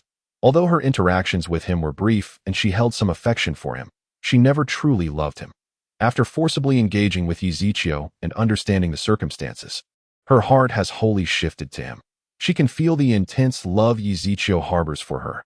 As the saying goes, a woman adorns herself for the one she loves, and this perfectly encapsulates her current sentiments. By the way, what is your relationship with the Empress of the Dark Realm? I recall you addressing her as Fenger. Luo Xiao, now composed, catches on to some discrepancies in Yi Zichou's words. While it is true he likes her, What is the nature of his connection to the Empress of the Dark Realm? If they share a special relationship, what then? Yi Ziqiu, having no intention to conceal the truth, candidly recounts his relationship with Feng Linglong. Upon learning that Feng Linglong is also Yi Ziqiu's woman, Luo Xiao is left utterly dumbfounded. The Empress of the Dark Realm. What merit does she possess to share a husband with the Empress? As she attempts to exit the carriage, Yi Ziqiu prevents her. Release me. How can you pursue me when you already have the Empress? The revelation of Yi Ziqiu's true nature extinguishes all her earlier sentiments, leaving her feeling foolish for having been moved by him for so long. Then shall I escort you back to the Leaf Shadowgreen sect? Yi Ziqiu replies with a hint of helplessness, subsequently instructing the 9 dragons to change direction. Deep within the back mountain of the Leaf Shadowgreen sect, a long-dormant volcano suddenly erupts, altering the heavens and earth, creating a spectacle of natural phenomena. A figure cloaked in black robes, bearing a heavy black staff upon his back, appears amidst the volcanic chaos. Feeling the fear emanating from the within him, Xiao Yan's expression grows grave. What type of flame resides within this volcano? Why does the within me tremble in fear? I had previously merged all in my former world, yet none compare to the flame before me that I wonder if the burning decision would be effective against it. My strength in this world is still far too feeble. My master has been slain by the current Empress of the Dark Realm. I must avenge him. A shadow flickers in Xiao Yan's eyes. On the other side, Yi Ziqiu returns to the Leaf Shadowgreen sect with Luo Xiao, where the sect leader personally greets them at the same time. Yi Ziqiu receives urgent news. The volcano on the back mountain of the Leaf Shadowgreen sect has erupted, and it is said that a form of heavenly fire is sealed within, capable of incinerating all things in existence, showcasing its immense power. However, at this moment, the sect leader is troubled by the situation. If the heavenly fire breaks free, the Leaf Shadowgreen sect will face utter catastrophe. Fortunately, Yi Ziqiu has returned. Otherwise, they would be at a loss for what to do. The sect leader thinks that as a member of the Dark Realm, Yi Ziqiu should possess a method to reseal the heavenly fire. If not, they may need to seek assistance from the Dark Realm. Should the Empress of the Dark Realm intervene, then the heavenly fire would pose no threat.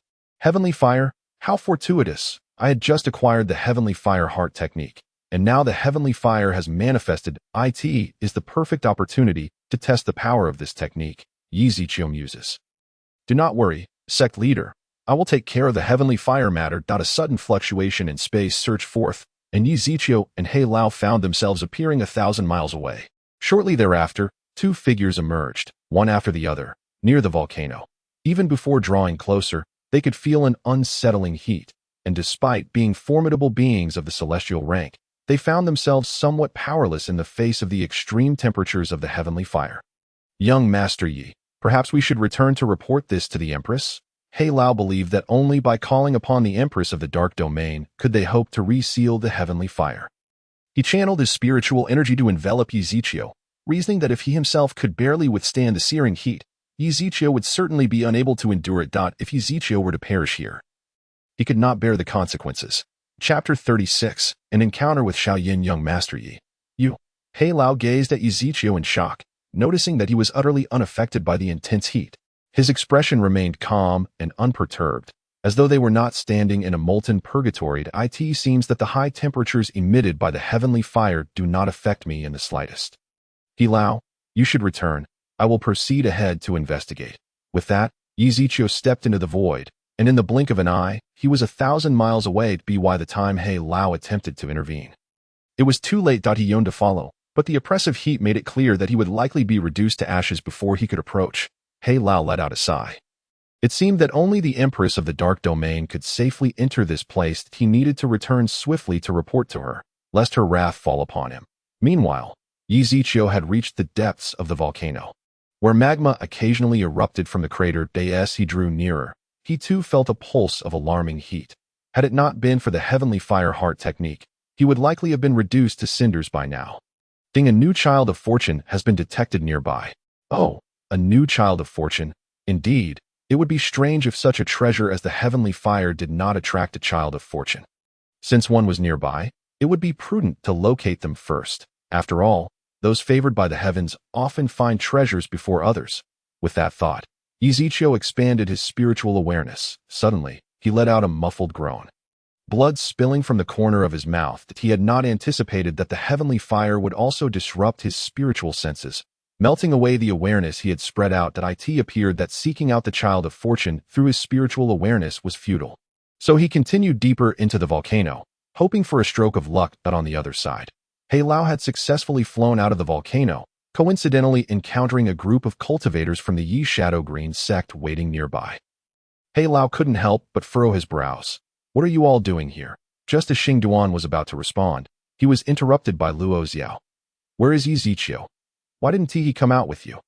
The members of the Yi Shadow Green sect were all taken aback by Luo Xiao's inquiry, fearing they might be implicated by her actions. Although Luo Xiao had a close relationship with Yi Ziqiu, it was uncertain how much she truly cared.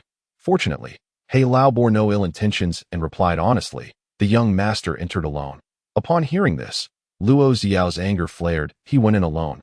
Why didn't you follow him? Aren't you his subordinate? Xing Duan tried to persuade Luo Xiao to speak more calmly, but she would not listen. The thought of Yi Ziqiu venturing in alone filled her with worry.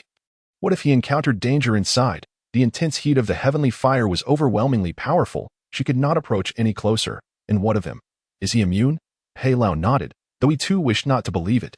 However, the truth remained. There was no time to waste. After briefly summarizing the situation, He Lao flew towards the dark domain, leaving the members of the Yi Shadow Green sect behind. That I must go rescue him.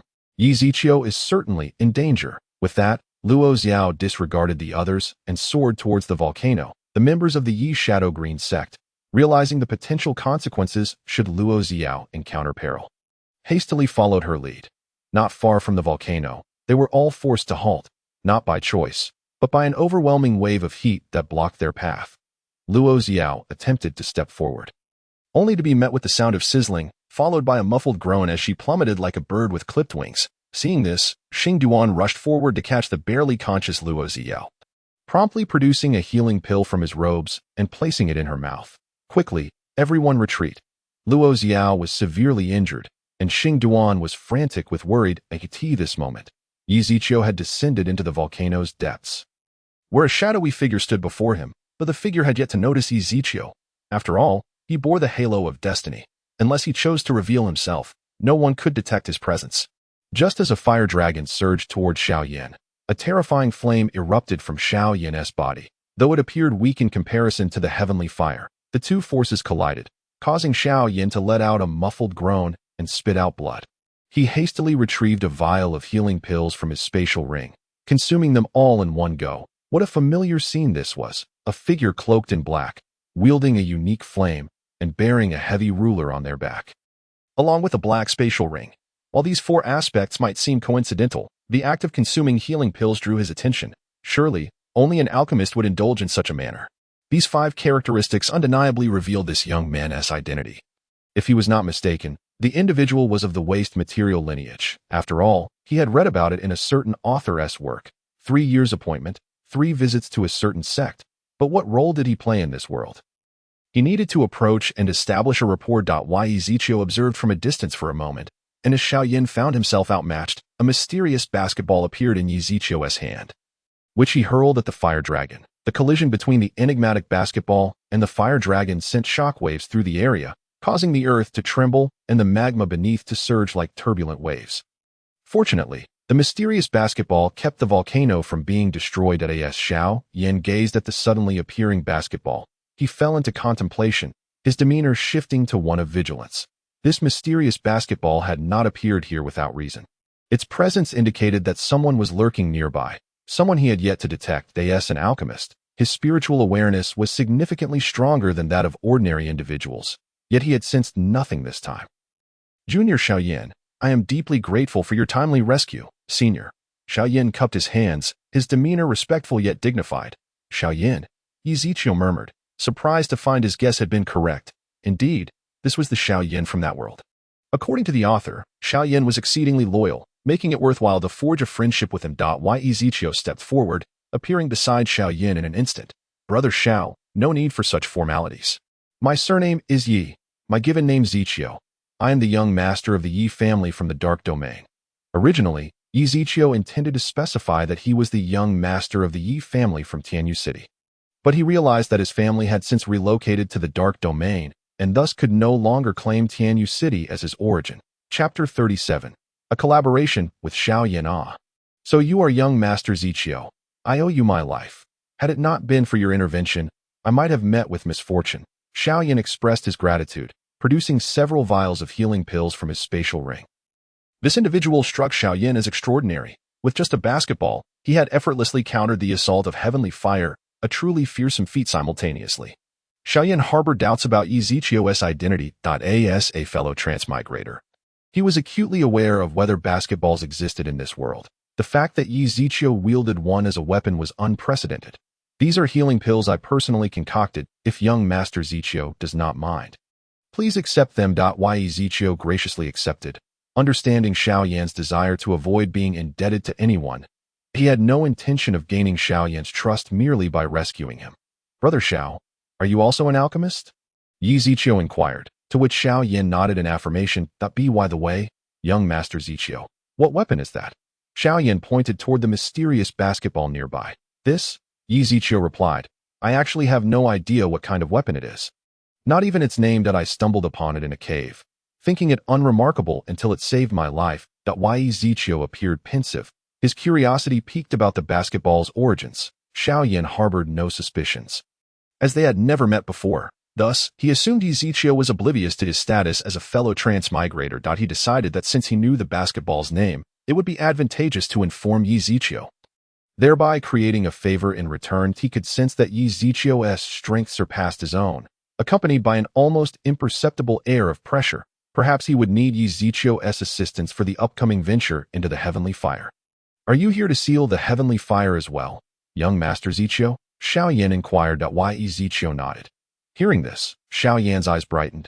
As long as the other's objective aligned with his, it was a fortuitous circumstance. He then produced a few vials of superior healing pills. Young Master Zichio, how about we collaborate shortly?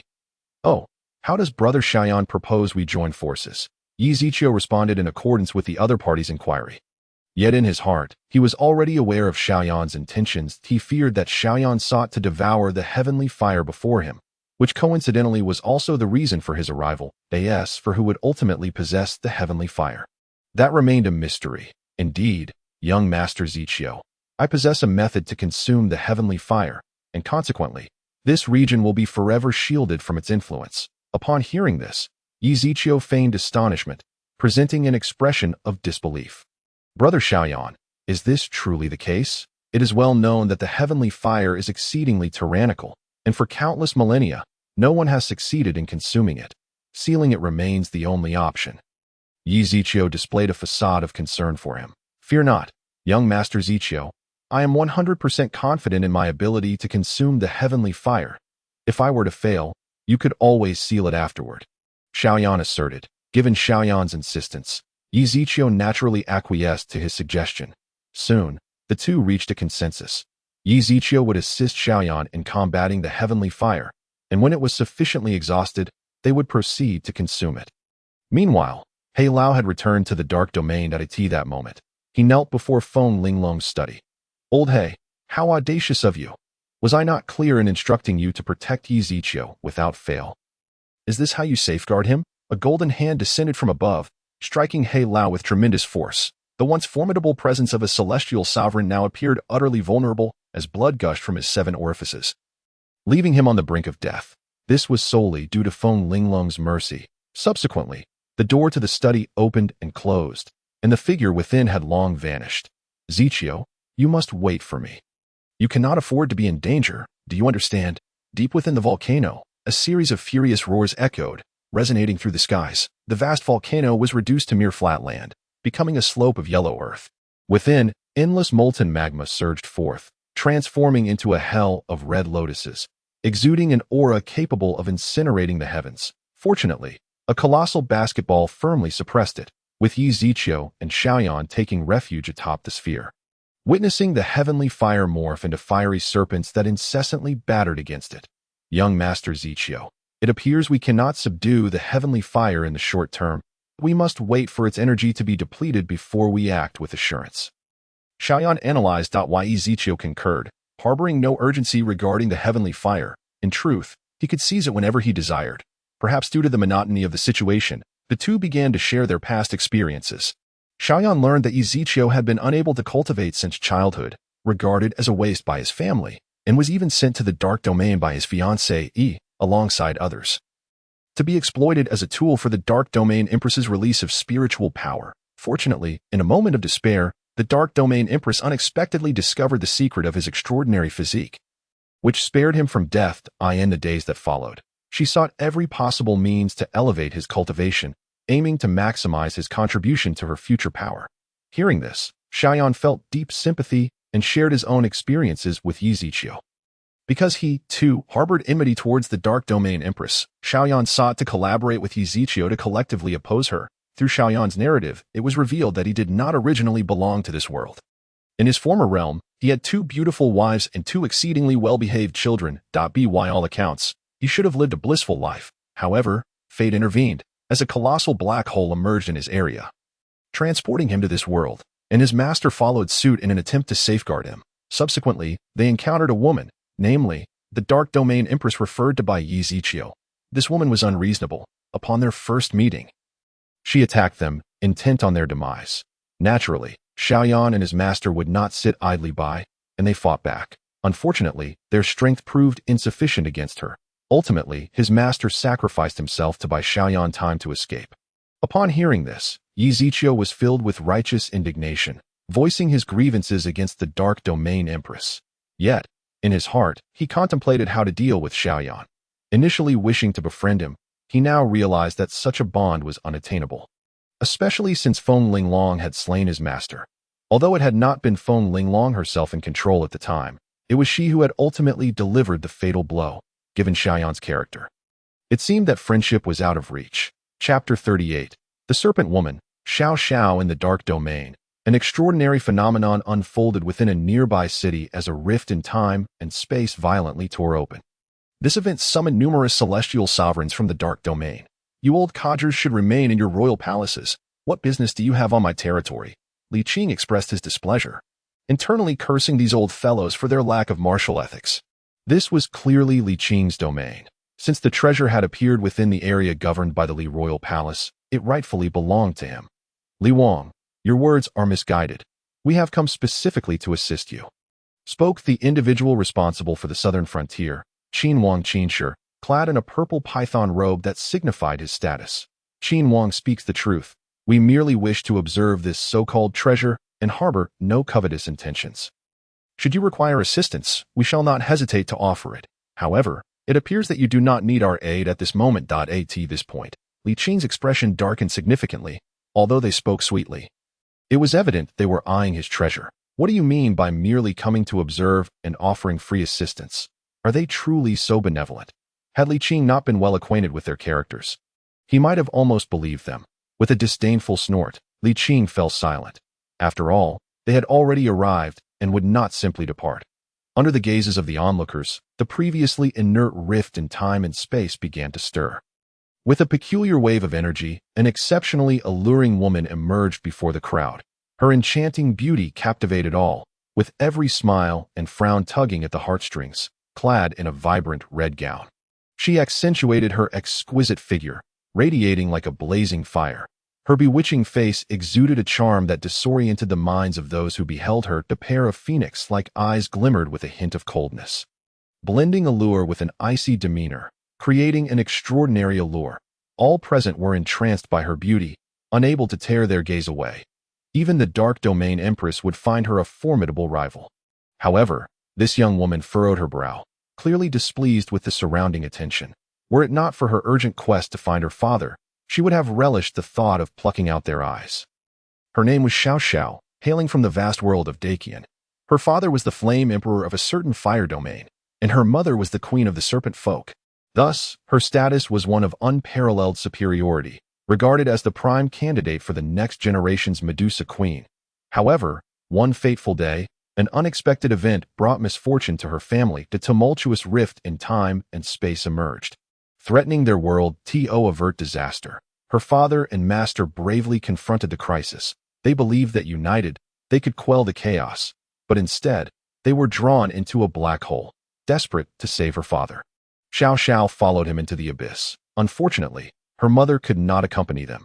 As she entered the black hole, it vanished without a trace. That I hope that black hole does not return, Xiao Xiao mused. With her arrival, the rift behind her dissipated, indicating that no treasure had emerged this time. Yet, this girl had surprised them. Upon scanning her with spiritual awareness, they discovered a prodigious talent and a face of unparalleled beauty. She was the only one capable of rivaling the Empress, and who among men could remain indifferent? Many celestial sovereigns present felt the stirrings of ambition, their desires inflating within. Ladies and gentlemen, now that you have seen the treasure, may we take our leave? Li Qing stated with evident displeasure, feeling as though his possession was under scrutiny. Li Wang, what do you mean? This person is a person, and a treasure is a treasure. I, Qin Shi, only promised not to covet your treasure. I never claimed the same for this lady. Just then, Qin Wang declared, my Qin Wang palace is in need of a princess, and this beauty shall be mine. Seeing this, other royal palaces followed suit, eager to claim their share. Witnessing this, Li Qing nearly spat blood in frustration, seething with rage. He had anticipated their ill intentions, yet he found himself powerless against them. It seemed he would have to pay a price today, or risk losing this precious beauty. That I shall fulfill your dreams with my own hands, Li Qing proclaimed, executing a series of fluid motions, and a massive golden phantom emerged behind him, exuding a divine radiance. As if a deity had descended to bless the masses, the other celestial sovereigns, witnessing this, also revealed their own powers. Today, without a doubt, they would claim this young woman, observing the crowd treating her as an object of acquisition. Xiao Xiao felt a surge of anger. Just as she was about to retaliate against them, she was overwhelmed by the sheer force of their might, feeling the terrifying presence of the sovereign phantom. She realized these individuals were far stronger than she had anticipated. With a mere flick of their fingers, they could easily extinguish her existence. What to do? I cannot remain here, Xiao Xiao thought frantically. As her father's fate remained uncertain, and she found herself ensnared in this predicament, that it seems utterly impossible to escape from the clutches of these individuals. We must devise a plan, since our target is this young girl. Why not engage in battle elsewhere? If we destroy this place, I fear the Empress will not spare us. The other celestial sovereigns nodded in agreement, promptly binding Xiao Xiao, fearful that she might attempt to flee in their absence. Xiao Xiao was engulfed in despair, helplessly watching as the powerful beings departed, leaving her as a mere ornament above the domain governed by King Li. The thought of the formidable strength possessed by these individuals made her worry for Xiao Yan. Yet she found solace in their blood connection, assuring her that, for the moment, he was not in mortal danger. Her thoughts remained fixated on how to escape from these formidable captors, uncertain of any ties they might have to her father. Hoping that their intentions were not malicious, Xiao Xiao murmured softly. Meanwhile, deep within the volcanic heart of the Yi-Ing Green sect, Xiao Yan sensed a faint pulse of bloodline energy, as if someone from his grand world had arrived here. The resonance indicated that this individual was likely his closest kin. What is the matter, brother Xiao Yan? Yi Ziqiu inquired. Logically, Xiao Yan should not bear such a countenance, for there should be no one he cared about in this realm. Even if there were, he would be unable to sense occurrences from his original world. The only plausible explanation was that a relative had traversed from Xiao Yan's grand world to this one. Judging by Xiao Yan's expression, this person was of utmost significance, presumably his beloved kin. That I believe I can sense the presence of my child, he stated. Chapter 39. I enjoy being spoiled by you, child. Yi Ziqiu recalled that Xiao Yan had two children, one born of Kai Lin and the other of Xiao Sun heired. He wondered which of the two had come to this world. Just as Yi Ziqiu pondered, Xiao Yan suddenly expressed his apologies. Young Master Ziqiu, I regret that I cannot subdue the heavenly fire. I must seek my child. That to Xiao Yan's surprise, rather than expressing anger. Yi Ziqiu remained nonchalant, saying, no problem, brother Xiao Yan, you should hurry. Your child surely needs you now. Xiao Yan bowed in gratitude and swiftly transformed into a streak of light, vanishing from sight, observing Xiao Yan's departure. Yi Ziqiu's lips curled into a smile. Just as he was unsure how to deal with the heavenly fire, an unexpected opportunity had presented itself. Once he subdued the heavenly fire, he would certainly express his gratitude to Xiao Yan's offspring. Although he could have acquired the heavenly fire without assistance, the current circumstances were undeniably the most advantageous. After Xiao Yan's exit, the heavenly fire, sensing only Yi Ziqiu's presence, unleashed a ferocious attack. Yet it was suppressed by a colossal, mysterious orb, Did you enjoy that? Now, it's my turn. I sent it. A swift hand seal was formed, and a massive character for fire descended to subdue the foe. The essence of the heavenly fire trembled as if it had encountered a predator. Yezchio scoffed. I sent it a bit late to think about fleeing now. The mysterious orb shrank rapidly as Yezchio struck it with force, transforming it into a radiant flash that collided violently with the essence of the heavenly fire. In that instant, a connection was forged between Yezchio and the essence, allowing him to summon the heavenly fire at will. Once the heavenly fire was subdued, Yezchio reclaimed the mysterious orb, leaving a small flame behind for Xiaoyan to collect later. After completing his tasks, Yezchio followed the mark he had left on Xiaoyan. The volcanic exit had collapsed, but fortunately, Xiaoyan had created an opening, allowing Yezchio to escape swiftly. "Young master, husband," a familiar voice suddenly called out. Yezchio turned to see two figures approaching rapidly. The first leapt into his embrace, while the second stood in shock at the sight. Although He Lao had long suspected an unusual connection between Yezchio and the Empress of the Dark Domain, he was astonished to discover the depth of their relationship.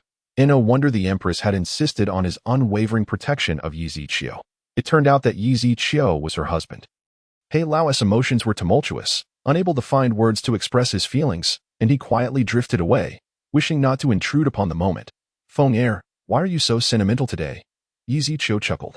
Hearing this, Feng Linglong ceased her tears, though her small fists continued to shake in frustration. "You are such a scoundrel, a great scoundrel. Do you have any idea how terrifying the heavenly fire is?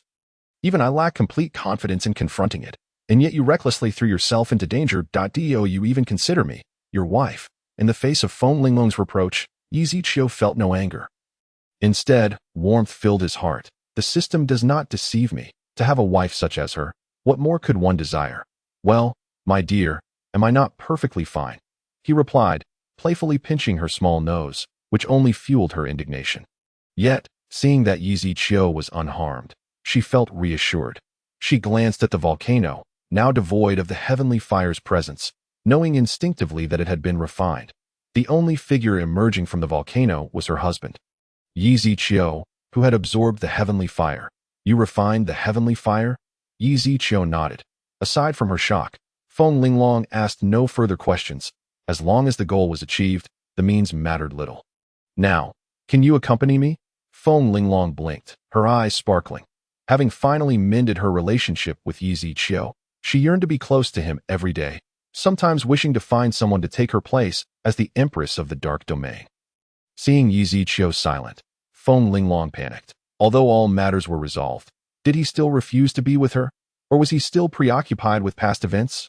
I understand," she said, preparing to return to the Dark Domain, only to be pulled into his embrace. In the next moment, enveloped in warmth in the unique aura of masculinity that Yezchio exuded, Feng Linglong's mind went blank. After a prolonged silence, they parted. A blush had crept onto Feng Linglong's cheeks, rendering her irresistibly cute, a stark contrast to her usual regal demeanor. "I apologize, Feng Er, but I have pressing matters to attend to. I cannot accompany you for now." Yezchio gently caressed her face, his gaze filled with affection. Her silken hair cascaded like a waterfall, and the luxurious red robe subtly revealed a hint of snow white, captivating and enchanting. Upon closer inspection, Feng Linglong's attire today was markedly different. Whereas her previous garments had been adorned with ancestral dragons, she now wore the emblem of a phoenix. "I understand," Feng Linglong replied after a long pause. She then retrieved a dragon robe from her storage ring. "This robe is for you. I had it specially made." Yezchio was taken aback as he gazed at the dragon robe. "Feng Er, what is this?" He began to piece together her intentions. "I wish to entrust the entire Dark Domain to you, so you can reign as its emperor, while I shall be your empress." However, Yezchio declined, surprising Feng Linglong. Typically, men crave power, so why did Yezchio refuse? It wasn't that he disliked power. Rather, he abhorred the feeling of being bound. Moreover, his wandering nature made it difficult for him to manage various affairs. "I enjoy being spoiled by you," he confessed. Feng Linglong's expression turned to one of astonishment, her cheeks flushing crimson. How could he utter such embarrassing words? Yet, the sensation felt rather delightful. With her protection, who would dare to bully her husband? "Very well, as long as I, Feng Linglong, am here, no one shall bully you." After sharing a tender moment, they bid each other farewell. Chapter 40. Xiao Yan's crisis. Esteemed guests, it appears that this beautiful maiden shall be taken under the wing of my Qin Wang mansion. Qin Shi exclaimed with a hearty laugh, clad in a pristine white robe, exuding an ethereal grace, his long hair flowing like a celestial being standing amidst the heavens. The onlookers exchanged glances, their expressions laden with concern. Qin Shi, you have concealed yourself well. Over the years, Qin Shi had commanded a total of 20 celestial sovereigns, 9 of whom were in seclusion, one by Yi Zichou's side, leaving only the remaining 10 to confront the current situation. For countless millennia, no one had managed to disrupt this equilibrium. Yet unexpectedly, Qin Shi had broken through to become a celestial sage, the second individual to achieve such a rank aside from the Empress. Celestial sages were further divided into 3 stages: Sage King, Sage Emperor, and Sage Lord. Although Qin Shi was currently merely a Sage King, his strength was sufficient to annihilate them with ease. The recent battle had unveiled the true extent of Qin Shi's power. Others might have been unfazed, but Li Qing was particularly discontent, forced to watch as Qin Shi seized the spoils that rightfully belonged to him. On the other hand, Qin Shi approached Xiao Xiao, his eyes gleaming with satisfaction as he beheld her breathtaking beauty. Upon reflecting on the fact that Feng Linglong, once renowned as the most beautiful being in the celestial realm, had the audacity to reject him, a fierce anger ignited within him, compelling him to wish to trample her underfoot, exacting a price for her past choices. He considered himself the sole individual worthy of the Empress of the Dark Domain. And now he had proven his strength, demonstrating that he was not inferior to that woman. Alas, she was blind to the favor bestowed upon her. In his eyes, Feng Linglong remained at the realm of the Holy Lord. As for the arduous challenge of advancing to the Celestial Emperor, he doubted her ability to achieve such a feat now that he stood at the threshold of Celestial Sage. How far could he possibly be from the Holy Lord? Feng Linglong, you ultimately belong to me. Soon, Qin Shi's icy gaze softened, replaced by a faint smile as he regarded Xiao Xiao as one would a mere object, seemingly perceiving the mockery in Qin Shi's eyes. Xiao Xiao retorted with anger, "You scoundrel, if you dare to lay a hand on me, I will ensure your suffering is beyond imagination." Qin Shi, however, erupted into raucous laughter. Suffering beyond imagination, with her mere status as a celestial king? Excellent. You have successfully captured my attention. From this day forth, you shall be my consort. As he spoke, he extended his right hand to caress Xiao Xiao's face, while she, bound and restrained, could only glare furiously at him, her eyes gleaming with a cold light, wishing she could sever the hand reaching towards her. At that critical moment, a fiery lotus hurtled toward Qin Shi with cataclysmic force, its searing heat instilling dread. Simultaneously, Qin Shi felt a slight sting in his chest. He furrowed his brow, irritated that someone dared to intrude upon his enjoyment. Instantly, his aura erupted outward, and the ferocious fiery lotus vanished as if it had never existed. While the flame in his chest was swiftly suppressed, Xiao Yan was taken aback. That fiery lotus had contained his most potent strike, which he had hoped would inflict significant harm, allowing him to rescue his daughter. Little did he anticipate that it would not even last a second against this white-robed man. What could he do to save her now? This realization heightened his awareness of the importance of power. He was now firmly in the crosshairs of his opponent, and escape was no longer an option. Xiao Xiao's eyes widened, a flicker of delight passing through them, yet it was overshadowed by concern. She had witnessed her father's strongest attack being effortlessly neutralized, indicating that the white-robed man was unimaginably powerful. Qin Shi despised nothing more than being interrupted during moments of leisure. You have successfully provoked my wrath. The skies darkened ominously, and an invisible hand descended rapidly upon Xiao Yan. Just as he seemed poised to meet his end, Xiao Xiao shouted, "Stop!" Upon hearing her cry, Qin Shi halted his actions, and the invisible hand dissipated. Xiao Xiao gazed at him with a choked voice, tears in her eyes betraying her previous sorrow. "You wish for me to be your consort? I will acquiesce, provided you do not harm him." Seeing the stunningly beautiful woman before him so deeply concerned for a man irked him greatly. Were it not for her retaining that unique fragrance of maidenhood, he would genuinely suspect an inappropriate relationship between them. "Give me a reason not to kill him," Qin Shi coldly demanded. "He is my father," Xiao Xiao replied, her former arrogance stripped away, fearful that any misstep might provoke his ire. At this, Qin Shi's frown relaxed, and he burst into laughter. "So you are the esteemed father-in-law. I beg your pardon for any past offenses, dear father-in-law." Yet Xiao Yan would not accept this. He would rather die than see his precious daughter wed to such a wretch. Who is your father-in-law? I will never consent to my daughter marrying you, even if it costs me my life. Xiao Xiao, if you dare to marry this man, you shall have no father. Xiao Yan's fury surged. It was the first time Xiao Xiao had seen him so enraged. If she were to agree to marry this man today, it was likely her father would truly sever ties with her. Yet, she was willing to marry him. If that were the case, why not face death alongside her father? As a dignified celestial king, Qin Shi's expression darkened at such public humiliation. Moreover, he discerned Xiao Xiao's intent to embrace death, intensifying his desire to eliminate Xiao Yan. Since you seek death, I shall oblige, but your daughter will be claimed by me, Qin Shi. Once more, the skies were shrouded in darkness as the invisible hand descended again. Feeling the overwhelming force, Xiao Yan's spine creaked under the pressure, his legs trembling uncontrollably as the fierce wind swept past. It left ghastly marks upon his face. Tears streamed down Xiao Xiao's cheeks. She understood that once her father made a decision, it was unchangeable, and she had resigned herself to the prospect of death. However, with a swift motion, Qin Shi's hand moved, and Xiao Xiao found her body rendered uncontrollable, her spiritual power entirely sealed. She could not even take her own life. Xiao Yan noticed this turn of events, realizing the fate that awaited his daughter after his demise. Blood surged from his mouth. Ding, the fated child. Xiao Yan's heart is damaged. Host's villain value increased by 300. What the hell? Leaf Zichio, hurrying towards the dark domain, sensed impending doom and immediately activated a spatial talisman to hasten his journey. If his assumptions were correct, Xiao Yan was currently facing a dire predicament. Having likely offended a significant figure in the dark domain, he could not afford to lose Xiao Yan, as he still had use for him. He must be saved at all costs, after all. If anyone were to kill him, it should be Leaf Zichio himself. Otherwise, the rewards from the Heavenly Dao treasure box would be lost. Chapter 41. Do you know who his identity is? In the next moment, Leaf Zichio tore through the void. Just as Xiao Yan was about to meet his end, he hastily shed his golden armor and hurled it towards the invisible hand, while simultaneously tearing apart his remaining spatial talisman to break through the void, successfully rescuing Xiao Yan. You, Zichio Xiaozhu, Xiao Yan exclaimed, astonished at the sight of the man who had saved him, recognizing Leaf Zichio, the same individual who had previously rescued him from the depths of the volcano. He was taken aback to be saved once more, though he was uncertain how Leaf Zichio knew his location. Nonetheless, the fact remained that he had been saved. Meanwhile, Xiao Xiao, suspended in midair, sighed in relief.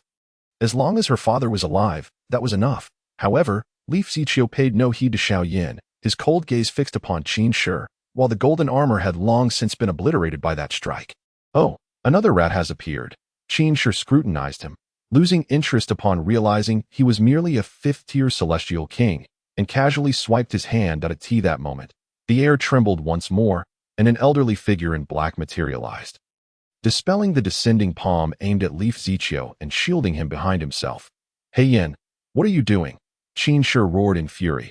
The sudden appearance of a mere mouse had already displeased him. And now the celestial sovereign He Yin dared to intervene as well. Did he think Qin Shi was easy to bully? What am I doing? I rather wish to inquire what you intend to do. Do you know who he is? Who? For a moment, Qin Shi's gaze shifted to Leaf Zichio, dismissing him as nothing more than a fifth-tier celestial king, wondering what significant identity he could possibly have. Moreover, as the king of the dark domain, who would dare oppose him besides the Empress? Oh, then do enlighten this king. Who exactly is he? However, let it be known in advance that if his identity turns out to be that of a mere shrimp, you shan't leave here unscathed today. The aura of the celestial king erupted, causing the expressions of all present to shift dramatically. Even the previously confident He Yan's demeanor darkened. You have broken through to celestial king? You should first enlighten us regarding this insignificant shrimp's identity, Qin Shi remarked with a mocking tone.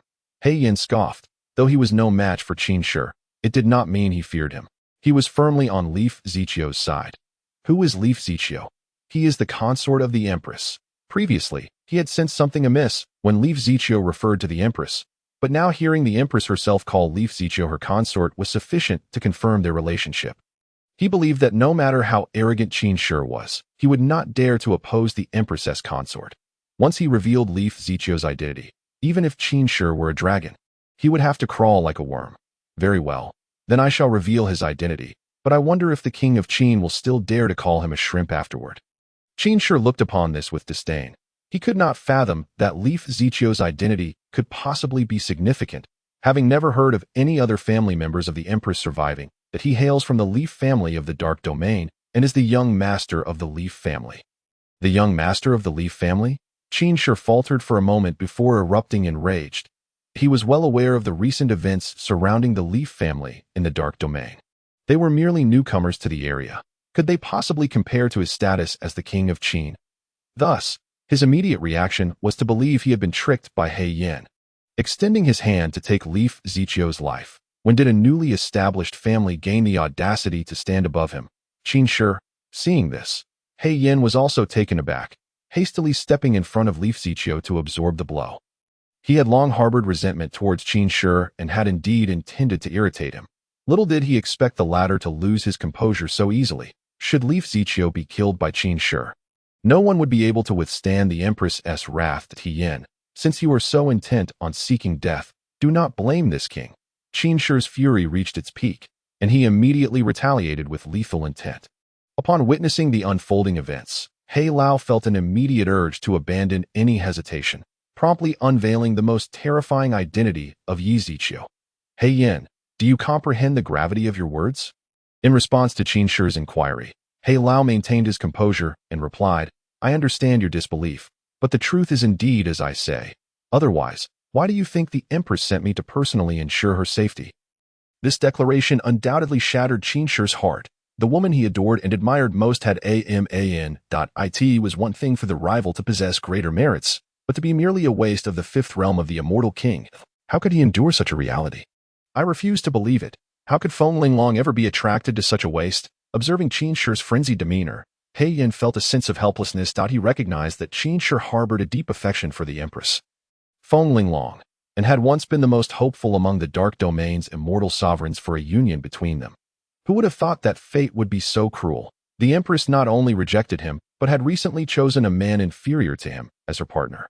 Even He Yin found it somewhat difficult to accept, yet this was the Empress's will, and they dared not defy it.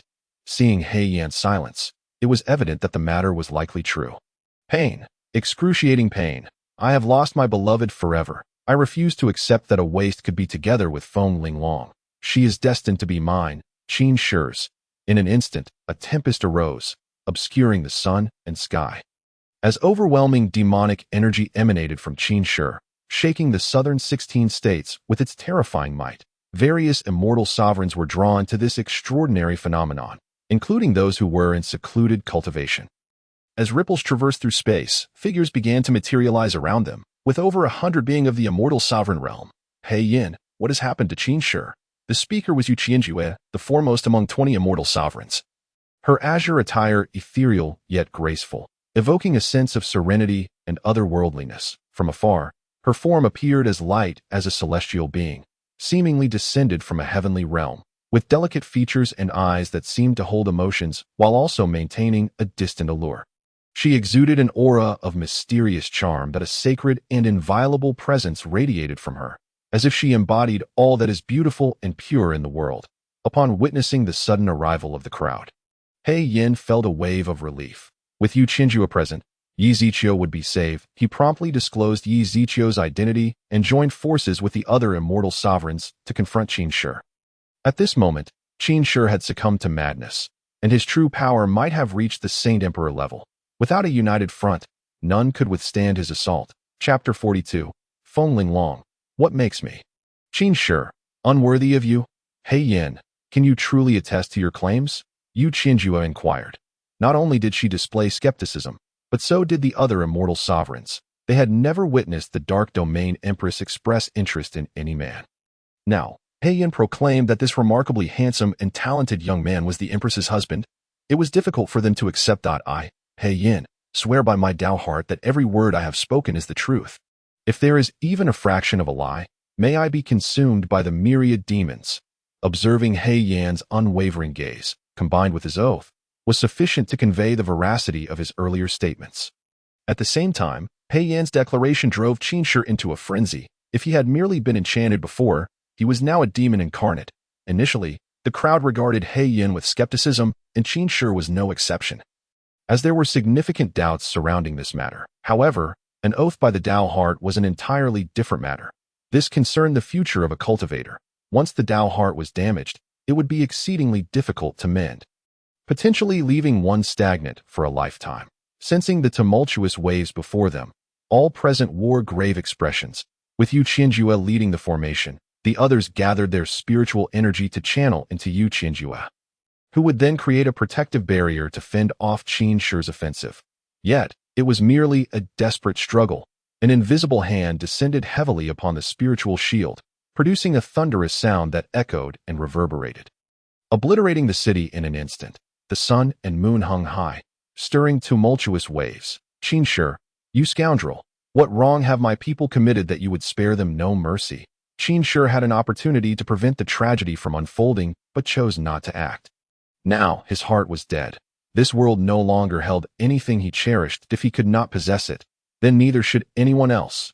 You all shall perish. Quickly, everyone, channel all spiritual energy to Yu Wang. The crowd exerted their combined strength, and the spiritual shield grew even more formidable, as solid as rock. Those who obstruct me shall die. Qin Shi pressed down with one hand, amplifying the power of the invisible hand by several hundredfold, its overwhelming momentum crashing down as the heavens wailed, even the void shattering beneath its might. That a massive pit was carved into the ground. Although the spiritual shield held firm, the crowd was forced to expel their lifeblood, with the weaker among them disintegrating on the spot. Meanwhile, Yi Ziqiu and Xiao Yan had successfully rescued Xiao Xiao. Observing the crowd being suppressed by Qin Shi, Yi Ziqiu remained unfazed. Xiao Yan was not surprised. Yi Ziqiu had confided in him about everything during their time in the volcanic depths. For them, mutual destruction was the most favorable outcome. Young Master Ziqiu, what should we do now? Xiao Yan inquired. Let us leave this place. Naturally, the movements of Yi Ziqiu and his companions did not go unnoticed by the immortal sovereigns, who regarded them with disdain. How could he, a coward seeking to preserve his life, be worthy of being our Empress's man? Had we known this, we would not have saved him. It would have been better to let Qin Shi kill him. However, at that moment, they could only persistently resist Qin Shi's onslaught. Upon seeing Yi Ziqiu attempt to flee, Qin Shi intensified his assault, swiftly overwhelming the crowd.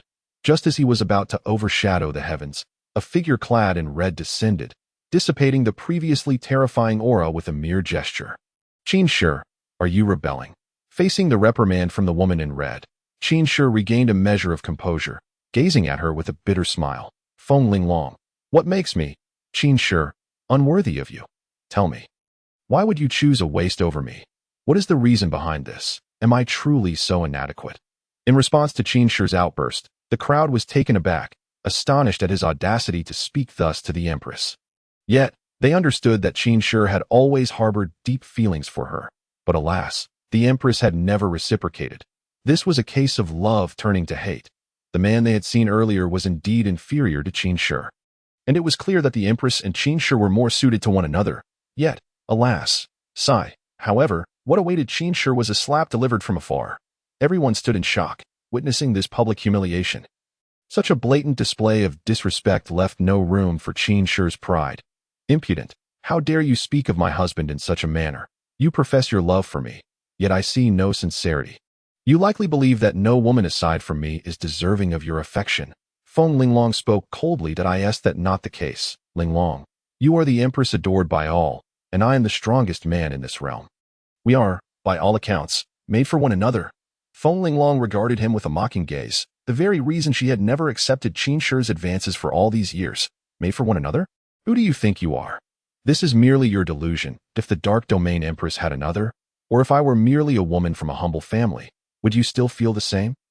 Upon hearing Feng Linglong's inquiry, Qin Shi fell silent for a moment. If it were indeed so, he would not have chosen her. But you are not such a hypothetical, are you? Qin Shi replied. Confusion etched across his face as he failed to grasp Feng Linglong's reasoning. That is where you differ from him, and the very reason I chose him. Subsequently, Feng Linglong recounted Yi Ziqiu's personal story. He was not incapable of cultivation. Rather, he willingly became a waste just to see her. Fully aware that this path was fraught with peril, he still resolutely ventured forth without regret. Fortunately, he had not resorted to violence at that time. Otherwise, she would have regretted it for a lifetime, never knowing that someone loved her so dearly. He Yin understood well that the Empress's husband had once been regarded as a mere waste. After all, he was already in his 20s, having missed the prime age for cultivation. Logically speaking, even if he were able to cultivate, his achievements would not be significant. However, the Empress recently heard that her husband had defeated Lin Chen, the holy son of Tianyang's sacred land, and vanquished the demon Yi Guan within the Leaf Shadow Green sect. These numerous signs indicated that his talent was not inferior to those present, perhaps even surpassing them.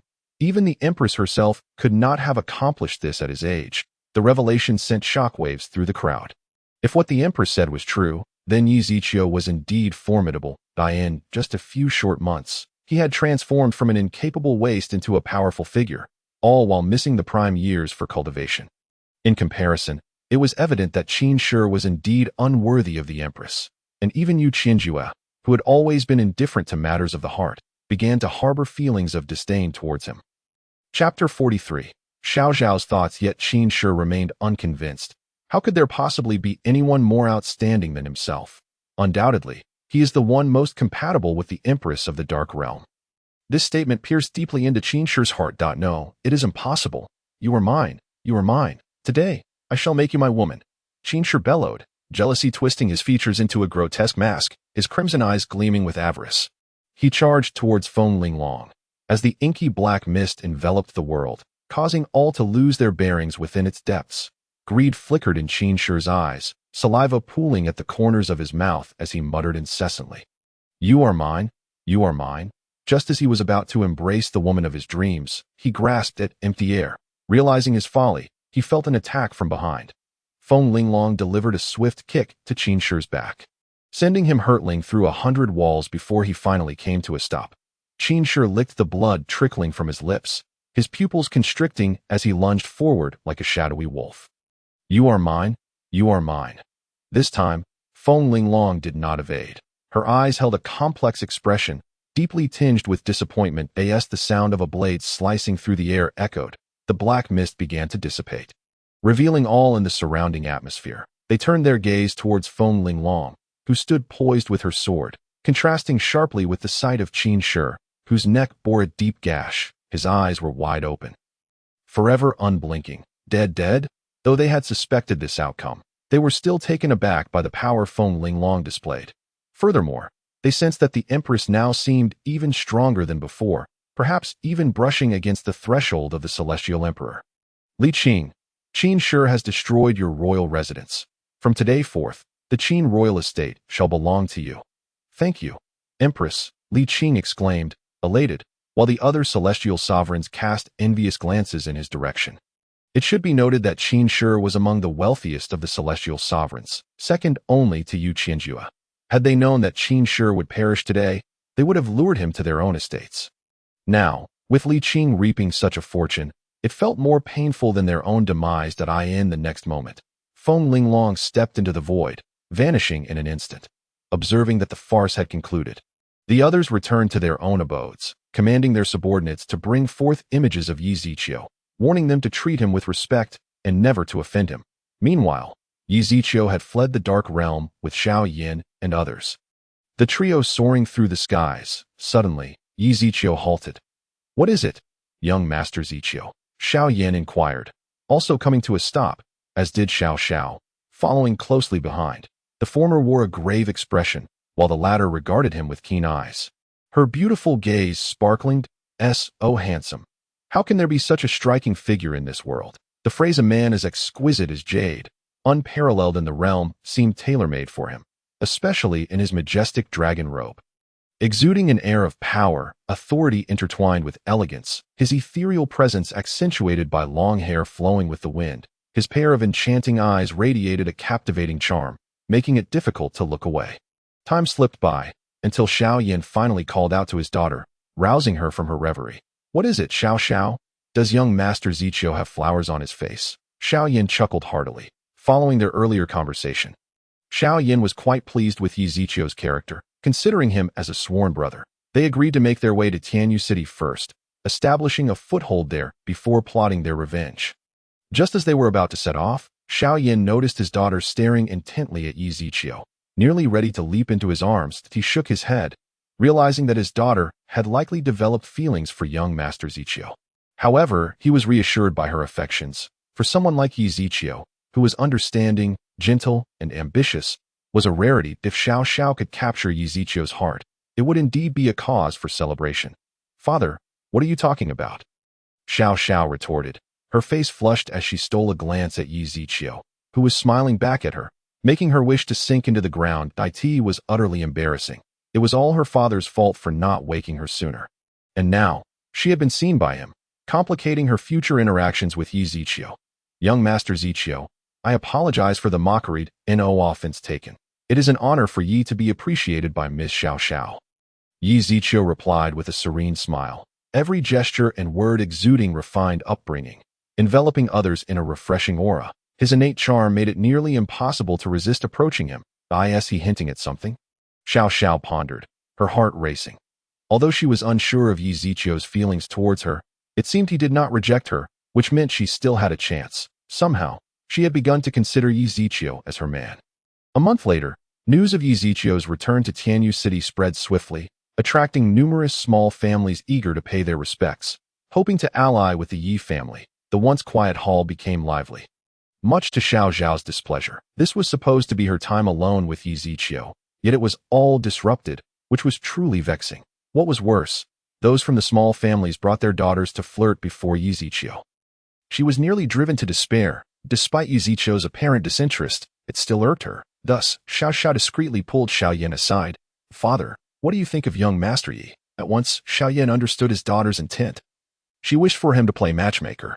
"Ah, so you have taken a liking to him?" He poked her forehead, chuckling. "Enough? Your father knows you well. Nevertheless, young Master Zichio is indeed admirable. In a few days, I shall inquire about his feelings towards you." Observing his daughter's bashful demeanor, Xiao Yan shook his head. It was the first time he had seen Xiao Xiao behave this way. She seemed hopelessly smitten. He genuinely hoped that Yi Zichio would reciprocate her feelings. Although Yi Zichio was publicly recognized as Feng Linglong's husband, it was a forced situation, and he bore no affection for her. Once he dealt with Feng Linglong, his daughter could be with Yi Zichio without hindrance. "Thank you, father," Xiao Xiao expressed gratefully, leaving with a radiant smile. Chapter 44. The Mysterious and Unique Man. Young Master Zichio, I hope you can take care of Xiao Xiao these days. I plan to return to the volcano from last time. Xiao Yan said resolutely. "Brother Xiao Yan, are you preparing to subdue the heavenly fire from before?" Xiao Yan nodded, for he was in dire need of strength, though he felt relatively safe here for the moment. What about the future? As for Yi Zichio, he had no concerns. After all, his identity as the Empress's husband commanded respect. Conversely, they faced potential danger should the Empress of the Dark Realm come calling, which could endanger their lives and even implicate Yi Zichio. Therefore, Xiao Yan resolved to head straight to where the heavenly fire had appeared. "Rest assured, brother Xiao Yan, I will take good care of Xiao Xiao," Yi Zichio assured him, casting a meaningful glance at Xiao Xiao. Xiao Yan paid it no mind, pleased at the prospect of Yi Zichio being with his daughter. After Xiao Yan departed, the hall was left with only Yi Zichio and Xiao Xiao. In the next moment, Yi Zichio wrapped his arm around Xiao Xiao, pulling her into his embrace. "Young Master Yi, you," Xiao Xiao stammered, flustered yet filled with anticipation, appearing to resist while secretly wishing for Yi Zichio to take the next step. Yi Zichio understood her feelings all too well and immediately leaned in to kiss her. Xiao Xiao's eyes widened in disbelief as she gazed at the man before her. He actually dared. Although this was what she had longed for, wasn't this a bit too fast? However, she soon found herself lost in the moment, unable to extricate herself. After a long while, their lips parted. Yi Zichio then lifted her effortlessly. Striding towards the inner chamber, then, Xiao Xiao was utterly entranced, her entire being intoxicated by Yi Zichio. After approximately 2 hours, they had dressed, and Xiao Xiao leaned comfortably against Yi Zichio. "Young Master Yi, I am now your woman. When do you plan to propose to my father?" Xiao Xiao asked eagerly. Yi Zichio did not rush to answer, but instead tucked a strand of hair behind her ear. "Why do you still refer to me as young Master Yi?" he teased, having already discerned her depths. Yet Xiao Xiao merely blushed, retorting, "Then what would you like me to call you?" "That depends on what you wish to be to me." Yi Zichio tossed the question back to her. Naturally, Xiao Xiao aspired to be young Master Yi's wife. Upon hearing this, Yi Zichio feigned contemplation. So Miss Xiao Xiao wishes to be my wife. Huh? But aren't you already my wife? After all, you know my strengths, and I know your depths, do I not? Hearing this, Xiao Xiao playfully pinched Yizichio's side. How utterly improper. This must be your true nature, right? That gentlemanly facade you put on in front of others was merely an act. Yizichio, tell me, this is your true self, isn't it? Oh, previously, they would address me as young Master Yi, but this time, they have directly called me by name. Upon meeting Yizichio's teasing gaze, Xiao Xiao shot him a disapproving glance. Let's not digress. You have yet to answer my question. What? Are you having second thoughts? Not at all. Merely somewhat disappointed, Xiao Xiao replied candidly. Alas, Yizichio sighed. It seems today Yi, have committed a grave error, tarnishing the innocence of Miss Xiao Xiao. Observing Yizichio's despondent expression, Xiao Xiao felt a pang of irritation. Don't overthink it. I genuinely like you. Otherwise I would not have refrained from turning you down. Is that true? Indeed. Seemingly to validate her statement, Xiao Xiao leaned in and planted a kiss on Yizichio's cheek. That moment, a voice echoed from outside. The master of Tianyang's sacred land, Yang Dingtian, pays his respects to young Master Zichio. Originally, Yang Dingtian intended to send a disciple from Tianyang's sacred land to request Yizichio's assistance, but fearing that his disciple would be unable to persuade such a formidable figure, he took it upon himself to come.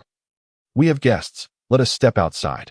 With that, Yizichio's expression returned to its usual demeanor, while Xiao Xiao followed closely behind. Master Yang, why are you not tending to your affairs in Tianyang's sacred land? What brings you here today? Yizichio inquired, and upon hearing the question, Yang Dingtian unexpectedly burst into tears. I don't believe I have wronged him, have I? Yizichio pondered, and even Xiao Xiao regarded him with a puzzled expression. Young Master Zichio, you are unaware of the situation. Recently, a rather peculiar individual has appeared in Tianyang's sacred land. He claims he needs our assistance to locate his weapon. My disciples initially thought he was here to cause trouble and attempted to drive him away. But instead, they were brutally slain. Now, he has invaded our sacred land. Seeing Yizichio remain silent, young Dingtian assumed he was reluctant to help and began to sob pitifully. Young Master Zichio, our disciples are all under your command. You must save Tianyang's sacred land. Yang Dingtian repeatedly bowed his head, convinced that as long as Yizichio intervened, even if his strength was lacking, his status alone would suffice to deter the foe. Yizichio paid no heed to Yang Dingtian's pleas. A mere Tianyang's sacred land was hardly worthy of his concern, especially when compared to the likes of Feng Linglong's subordinates, who were far superior. However, the peculiar man Yang Dingtian mentioned did pique Yizichio's interest. If his assumptions were correct, the individual must be a new child of fate. Let us go, since you are working for me. How could I simply stand by? An hour later, within Tianyang's sacred land's grand hall, a young man with a center-parted hairstyle, clad in suspenders, sat upon the main seat. This was not his first time traversing various worlds. Ever since he lost his precious basketball, enemies had been relentlessly pursuing him. Forced into a quest to recover his lost treasure, he utilized the residual energy from the basketball and a stolen domain-breaking talisman to breach the barriers of this realm.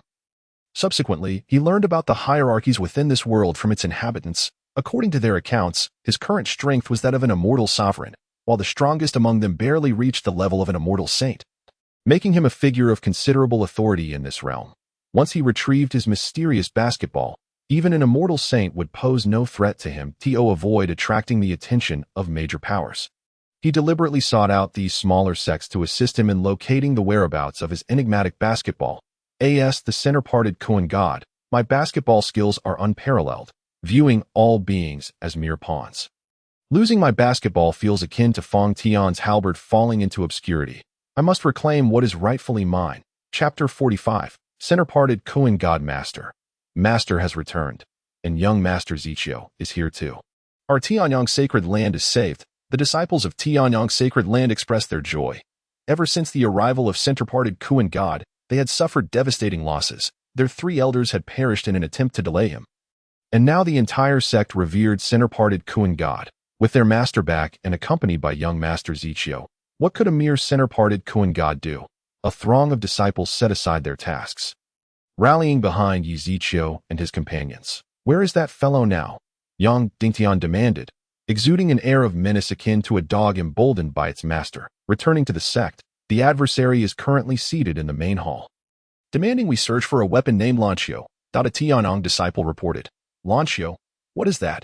Yang Dingtian's brow furrowed in confusion, as he had never heard of such a thing. It is a round object resembling a ball. Yang Dingtian. Basketball? Yi Ziqiu murmured, promptly retrieving the mysterious basketball from his possession. Is this what you mean? As the crowd turned to look at Yi Ziqiu, they fell into contemplation upon seeing the yellow-striped ball in his hand. A Tianyang disciple finally spoke. It cannot be this. Center-parted Kuan God referred to Elancio, which should be blue. Yi Ziqiu remained silent. Yet he already had his suspicions. The item the other sought was undoubtedly the basketball in his grasp, especially since the individual referred to himself as center-parted Kuan God, and the system had mentioned that name when describing the mysterious basketball. It seemed clear that this person was indeed the original owner.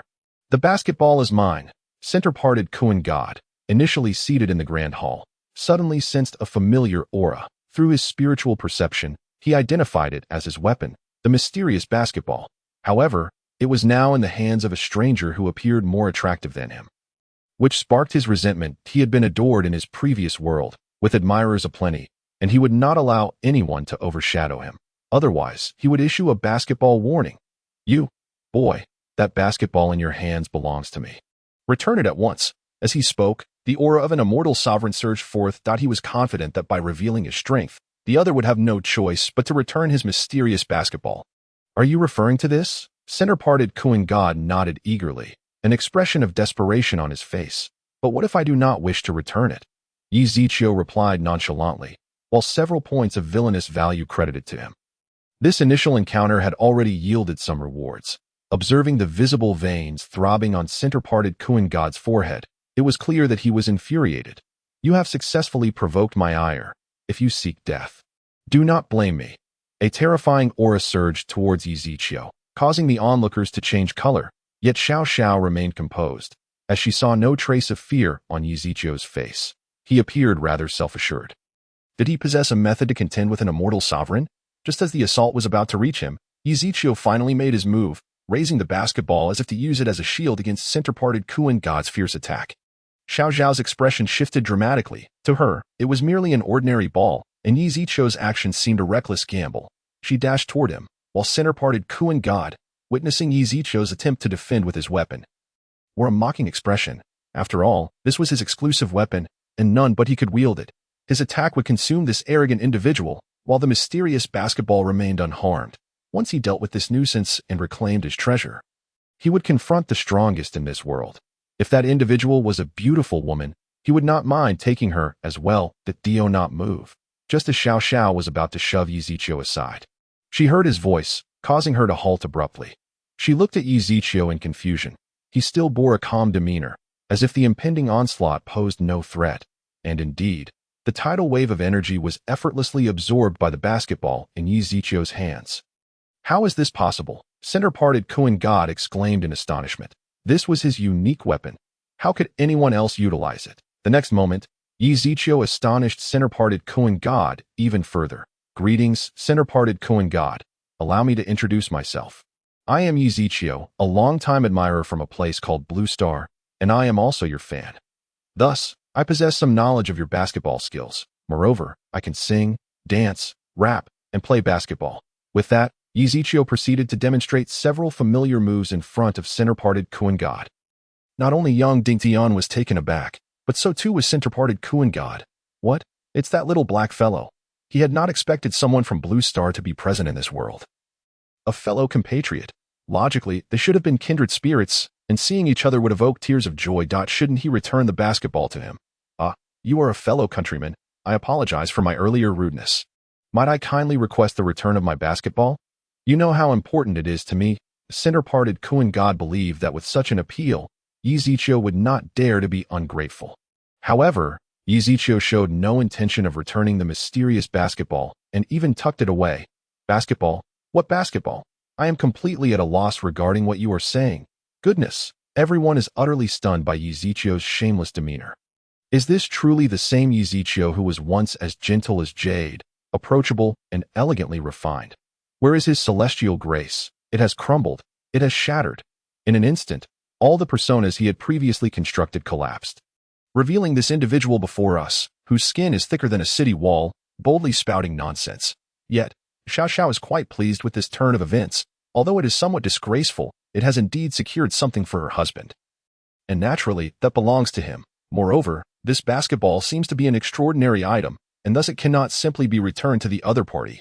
Upon hearing Yi Ziqiu's words, Zhongfen Kunshan spat out a mouthful of blood. Just a moment ago, he was showcasing his basketball skills in front of him, and now he was turning his back, refusing to recognize him. He had no intention of forcibly seizing it. Rather, the other party possessed his mysterious basketball, making any attempt to snatch it impossible. With that basketball in hand, Yi Ziqiu could easily eliminate him at any moment, and provoking him was out of the question. Although Zhongfen Kunshan's thoughts were inscrutable, Yi Ziqiu's villainous points continued to accumulate, bringing him immense satisfaction. Chapter 46. Are you sending me away like a beggar?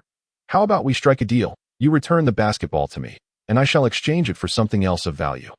With a grand gesture, Zhongfen Kunshan summoned hundreds of top-tier weapons into the sky.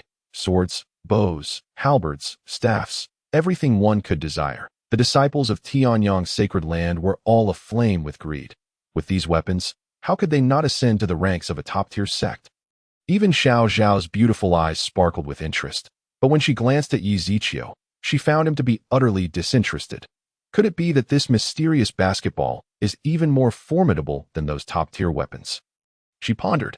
Faced with Zhongfen Kunshan's tempting offer, Yi Ziqiu merely cast a casual glance. The weapons were indeed impressive, but they paled in comparison to the mysterious basketball. Were it not for his system, he might have been tempted. After system evaluation, it was clear that Zhongfen Kunshan's weapons were worth only a fraction of the mysterious basketball's value. Even if he presented more weapons, Yi Ziqiu would remain unfazed. Observing Yi Ziqiu's lack of interest, Zhongfen Kunshan began to panic. As long as you can return the basketball to me, I am willing to give you all these weapons. Yi Ziqiu's lips curled into a slight smirk.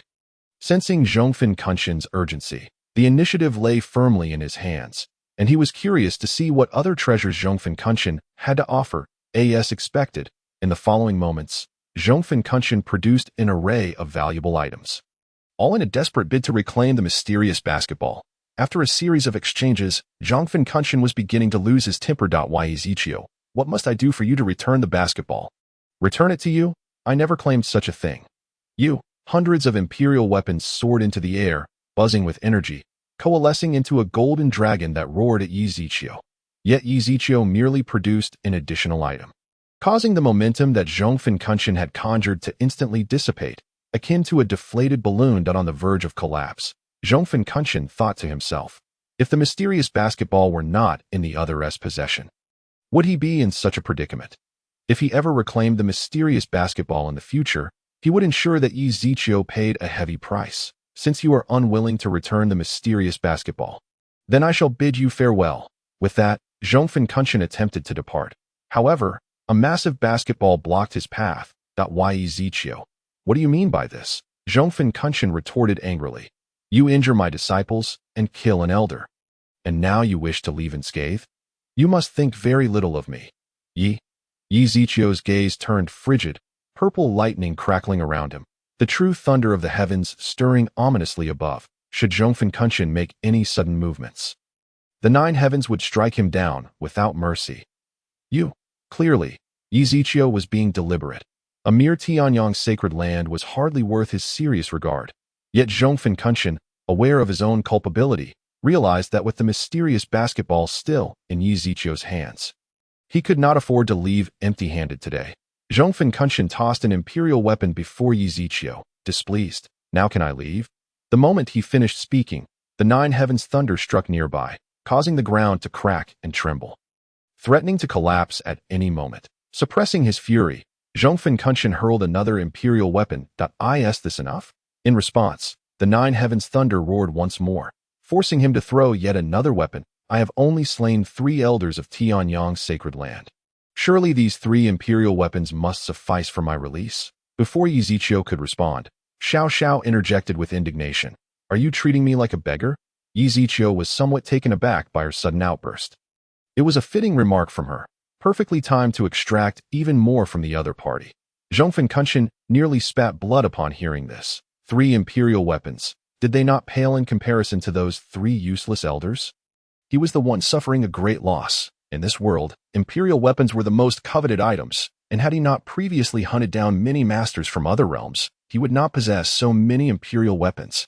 However, he was not in a position of strength and had no choice but to compromise. He subsequently threw several more imperial weapons, thinking that this time he might finally be allowed to leave. Yi Ziqiu had been closely monitoring the luck value above Zhong Finkunshen's head, which now stood at 10,000, indicating that he still possessed many valuable items, unable to permit him to depart without extracting every last bit of value. Yi Ziqiu felt a pang of reluctance. How about this? If you leave all the items you just showcased, I will allow you to depart. Shock.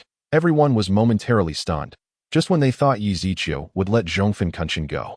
He instead proposed such a deal, treating Zhong Finkunshen like a fool. Yi Ziqiu, you are being insatiably greedy. Zhong Finkunshen rebuked, am I greedy? I suddenly find myself disinclined to let you go. Yi Ziqiu replied with a hint of amusement. Yi Ziqiu, I advise you to leave a way out for others, so you may meet again in the future. But what if I do not wish to see you again? Are you truly intent on being so ruthless? Did I not say?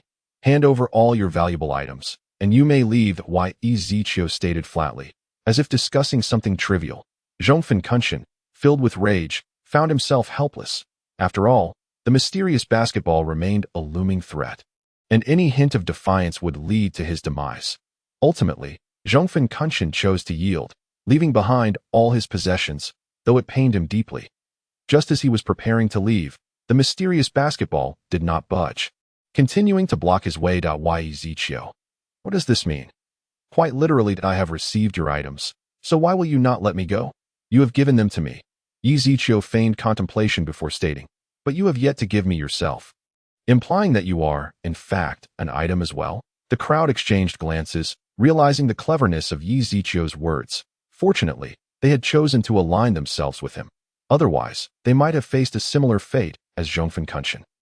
Yi Ziqiu, as his words fell, the mysterious basketball struck Zhong Finkunshen with force, sending him crashing to the ground in a most humiliating manner, his suspenders snapping and revealing a pair of pink SpongeBob-patterned shorts. Chapter 47. Be good, leave such matters to your husband. Just as the moment passed, Yi Ziqiu swiftly embraced Xiao Xiao, burying her in his arms. Yi Ziqiu, let me go. I want to see. Xiao Xiao struggled, eager to glimpse the peculiar sight. Ahem, Yi Ziqiu feigned a cough, regretting not having been more cautious while controlling the mysterious basketball. Given Xiao Xiao's overwhelming curiosity, be good, listen to me. What's so interesting about those peanuts? If you truly wish to see, I can show you the whole ensemble tonight. How does that sound? Xiao Xiao's face flushed crimson. What kind of talk was that? Who wanted to see peanuts? She was merely curious about that pink item. Having never seen a man in such colored attire before, the onlookers were utterly astonished by Zhong Finkunshen's pink shorts. My goodness, the youthful heart within me. For centuries, I have refrained from such matters. And yet a young man like you has accomplished it. Henceforth, I, Yang Dingtian, the leader of Tianyang's sacred land, shall serve Zhong Finkunshen. Yang Dingtian wiped away his tears of old age, resolutely standing beside Zhong Finkunshen. Locking eyes with Yi Ziqiu, the disciples of Tianyang's sacred land stood in bewilderment. Why had their leader defected? Were they to follow suit? Upon reflection, it seemed Zhong Finkunshen could not overpower Yi Ziqiu, and the idea of betrayal faded. Zhong Finkunshen was equally astonished. Unexpectedly, he had gained a loyal subordinate, and all due to his pink shorts. How amusing! A kindred spirit indeed.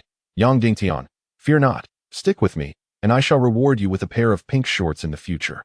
Upon hearing the news, Yang Dingtian was overwhelmed with joy, vowing on the spot that he would traverse mountains of blades and seas of fire without hesitation. Yi Ziqiu was left utterly speechless. Truly, he was the favored child of fortune, able to attract loyal followers even by merely shedding his trousers. Was it truly so absurd?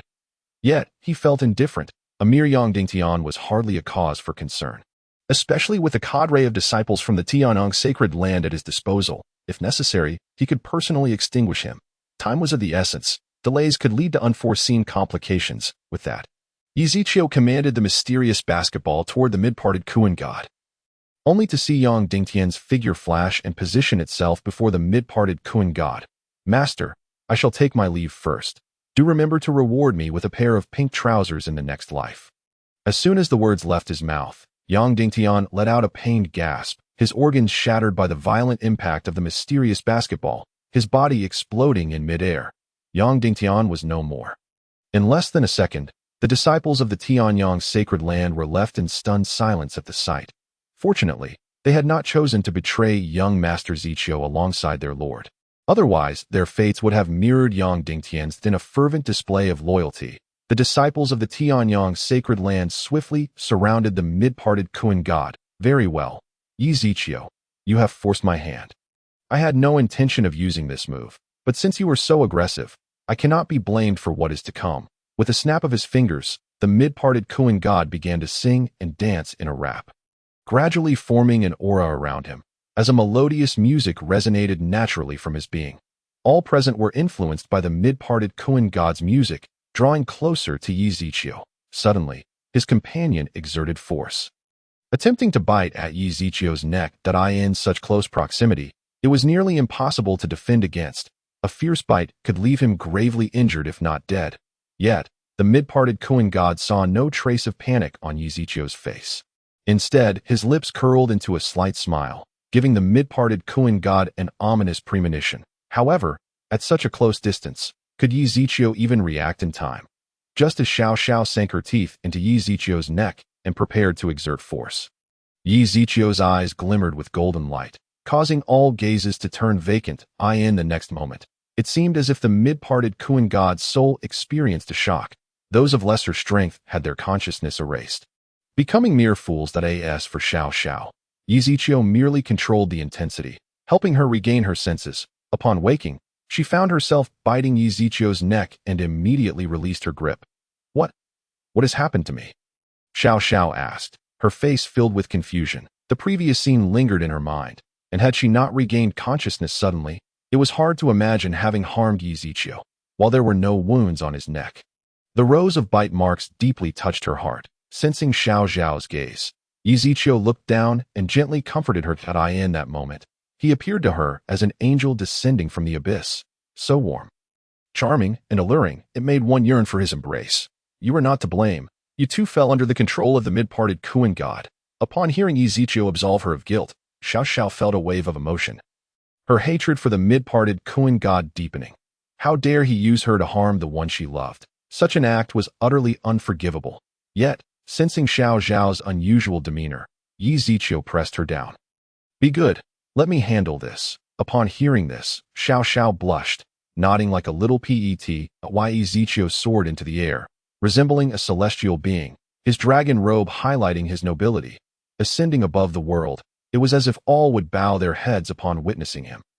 He understood the mid-parted Kuan god well. Aside from his extraordinary basketball skills, his ability to sing and dance and rap was also formidable. Now that he had displayed these talents, it was time for him to showcase his own. Purple thunder descends. The sky darkened with thick clouds, purple lightning intertwining as thunder roared ominously. The purple glow illuminated the heavens, creating a stunning sight. On the other side, the members of the Hahuan sect were captivated by this celestial phenomenon, speculating whether a rare treasure was about to emerge. After all, such an extraordinary spectacle could only signal the arrival of a wondrous artifact. Unfortunately, the location of this treasure was the Tianyang sacred land, a faction associated with the Yi family from the Dark Domain, and they could not afford to offend them. However, since the Holy Maiden of the Hahuan sect was closely tied to young Master Zichio, perhaps the Tianyang sacred land would grant them a share in whatever fortune awaited. The sect leader of Hahuan immediately commanded the assembly of disciples to make haste toward the Tianyang sacred land. Meanwhile, others from different sects could only gaze enviously at the Tianyang sacred land. Upon seeing the Hahuan sect also heading there, they could only sigh in frustration, lamenting why their own holy maiden did not emulate the Hahuan sects. Clinging tightly to young Master Zichio's side, unbeknownst to them, atop a nearby rooftop, she overheard the discussions of the disciples below, feeling an intense humiliation as the so-called heavenly favored daughter, while simultaneously harboring resentment toward a certain fawned-over individual. Detecting that the favored daughter of Fortune's hatred toward the host has increased by 1. The host's villain value has increased by 1,000. Chapter 48. Should I just kill the mid-parted Kuan god? Another favored daughter of Fortune has appeared. Truly, it is like the story of the gourd baby saving grandpa. One after another, Ezekiel paid no mind. They were merely his nourishment, observing the mid-parted Kuan god clumsily evading the lightning. It was time to conclude this tedious farce. Empty God instant step. Infusing his palm with the power of purple thunder, he struck fiercely at the mid-parted Kuan god's chest, sending him flying. Simultaneously, he executed the empty God instant step multiple times, launching a series of multifaceted assaults on the mid-parted Kuan god. The purple thunder heart technique was unleashed to its utmost extent, crashing into the mid-parted Kuan god's chest and piercing through it. Ezekiel felt a warm sensation in his palm, as a heart of moderate size throbbed wildly. The mid-parted Kuan god coughed up a mouthful of blood, his body visibly withering as he lost his heart. Soon, a wisp of soul floated from his body, attempting to escape. With a mere flick of his hand, the mysterious basketball obstructed the path of that fleeting soul. Is there truly no way for us to reconcile? The mid-parted Kuan god asked in despair. If Ezekiel was determined to see him perish, escape would be impossible. Reconcile? Well, it's not entirely out of the question. I am not one to slay the innocent wantonly. If you pledge your loyalty to me, I can grant you a new body. Ezekiel extended the heart in his hand forward, for he had no intention of crushing it just yet. Recreating a body was quite simple, and having the heart would allow him better control over the new form. However, the mid-parted Kuan god hesitated at that moment. He had witnessed Ezekiel's methods. He had been completely stripped of all his possessions merely through the means of the Tianyang sacred land. If he were to serve Ezekiel in the future, it seemed that all his fortunes would be dictated by Ezekiel. He did not want that, did not wish to live in such a manner, constrained and powerless. Yet, if he were to die now, it seemed there would be no difference in his fate. After much contemplation, the mid-parted Kuan god ultimately decided that living was preferable. Fine, I accept. From this day forth, you shall be my master, he declared. That will not suffice. You must swear an oath with your heart. Even though the mid-parted Kuan god had resigned himself to fate. Hearing this made his expression darken with anger. It was evident that he was not trusted. If he was not trusted, why then should he serve? Yet upon careful consideration, it made sense. After all, the other party had stripped him bare, and distrust was only natural. However, now that he had nothing left, coupled with the mysterious basketball, he was utterly defenseless. The mid-parted Kuan god took a deep breath, adjusting his mindset. Now was not the time to provoke Ezekiel. Surviving was the utmost priority. The mid-parted Kuan god, swear an oath with my heart. Henceforth, I shall serve Ezekiel as my master. Should I break this oath, I shall be consumed by the myriad demons and never find peace. After completing the oath, the mid-parted Kuan god looked at Ezekiel with a resigned expression. Now, this should suffice, right? Yet, no sooner had he spoken than he was met with fury as Ezekiel crushed the heart in his hand. Ezekiel, what about it? I am the master, and I say the rules. The mid-parted Kuan god felt an overwhelming sense of frustration. He had just sworn an oath with his heart, only for the other party to crush his heart. Was this not pure mockery? Moreover, he could not refute it.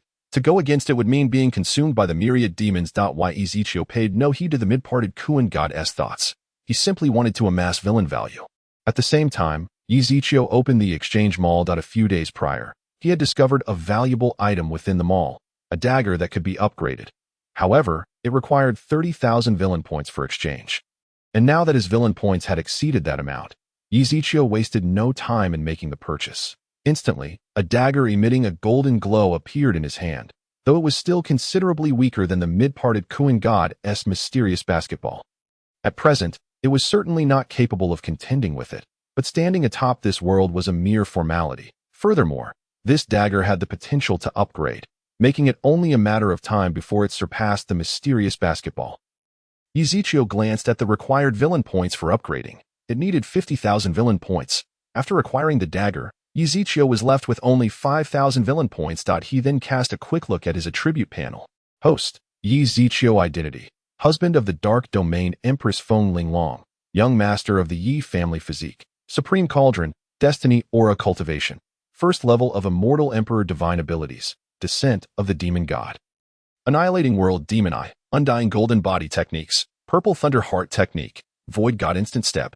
Heavenly Fire Heart Technique Backpack. Fragmented One-Third World Seed X2. Mysterious Basketball. Special Dagger Villain Value. 5,000 after merging with Xiao Xiao. His realm ascended to the first level of Immortal Emperor. It appears that only through dual cultivation with the new Woman of Fortune can he achieve significant enhancement in his realm. However, further dual cultivation with the same fortunate woman will not yield substantial improvements for him. Henceforth, to elevate his strength through dual cultivation, it seems effective dual cultivation is imperative. The split Kuan god remained trembling in place, not daring to act without Yi Ziqiu's command, fearful that a moment of displeasure from Yi Ziqiu might result in his demise. As Yi Ziqiu's gaze refocused on the split Kuan god, his brow furrowed, seemingly deep in contemplation. Should he eliminate the split Kuan god? At present, he still requires one more piece of the fragmented one-third world seed. If he were to kill the split Kuan god, he might obtain a heavenly Tao treasure chest.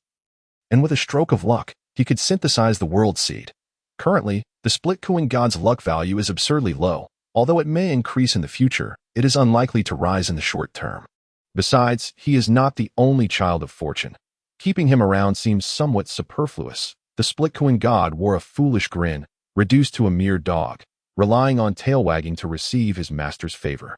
He believed that if he displayed enough loyalty, Yi Ziqiu would surely value him, especially after witnessing Yi Ziqiu casually wielding a dagger that was undoubtedly a divine artifact, a formidable presence in this world. Perhaps if he pleased Yi Ziqiu, he might receive the dagger as a reward, which would be ideal since he currently possessed nothing. If he wished to serve better, that dagger would be the only option. However, unbeknownst to the split Kuan god, Yi Ziqiu had already harbored thoughts of killing him. Little Kuan, I am pondering a question at this moment. Please, master, go ahead. Is your current state truly of any use to me? The split Kuan god's expression turned pale with alarm. A poor response could lead to his demise. Useful. Absolutely useful. Little Kuan is definitely of use. Oh, then tell me, what use do you serve?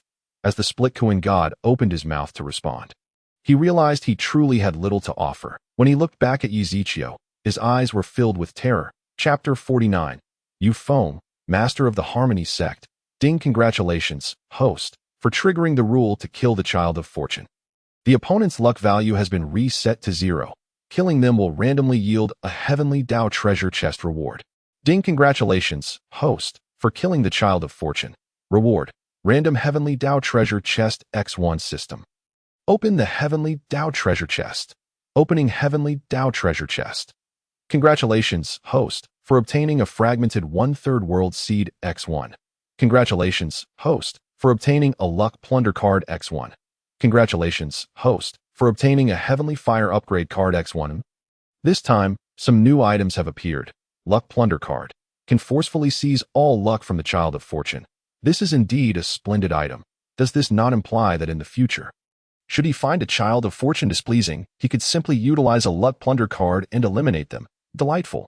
This is exceedingly gratifying. However, the primary approach is still one of torment. The luck of subsequent children of fortune increases, often leaving a portion of their luck value even after being drained. Continuing to drag it out is not a viable strategy. The emergence of the luck plunder card is truly a blessing for him. Next, Yi Ziqiu turned his attention to the Heavenly Fire upgrade card, designed for upgrading Heavenly Fire.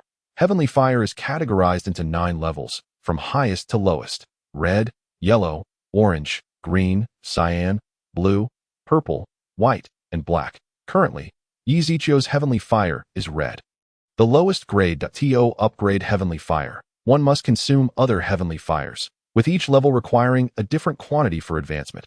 Red Heavenly Fire requires the consumption of 10 identical red Heavenly Fires to successfully upgrade to yellow, while yellow Heavenly Fire requires 20 red Heavenly Fires for its elevation, and so forth. However, Heavenly Fires of equal value are exceedingly rare in this world, often not encountered over millennia.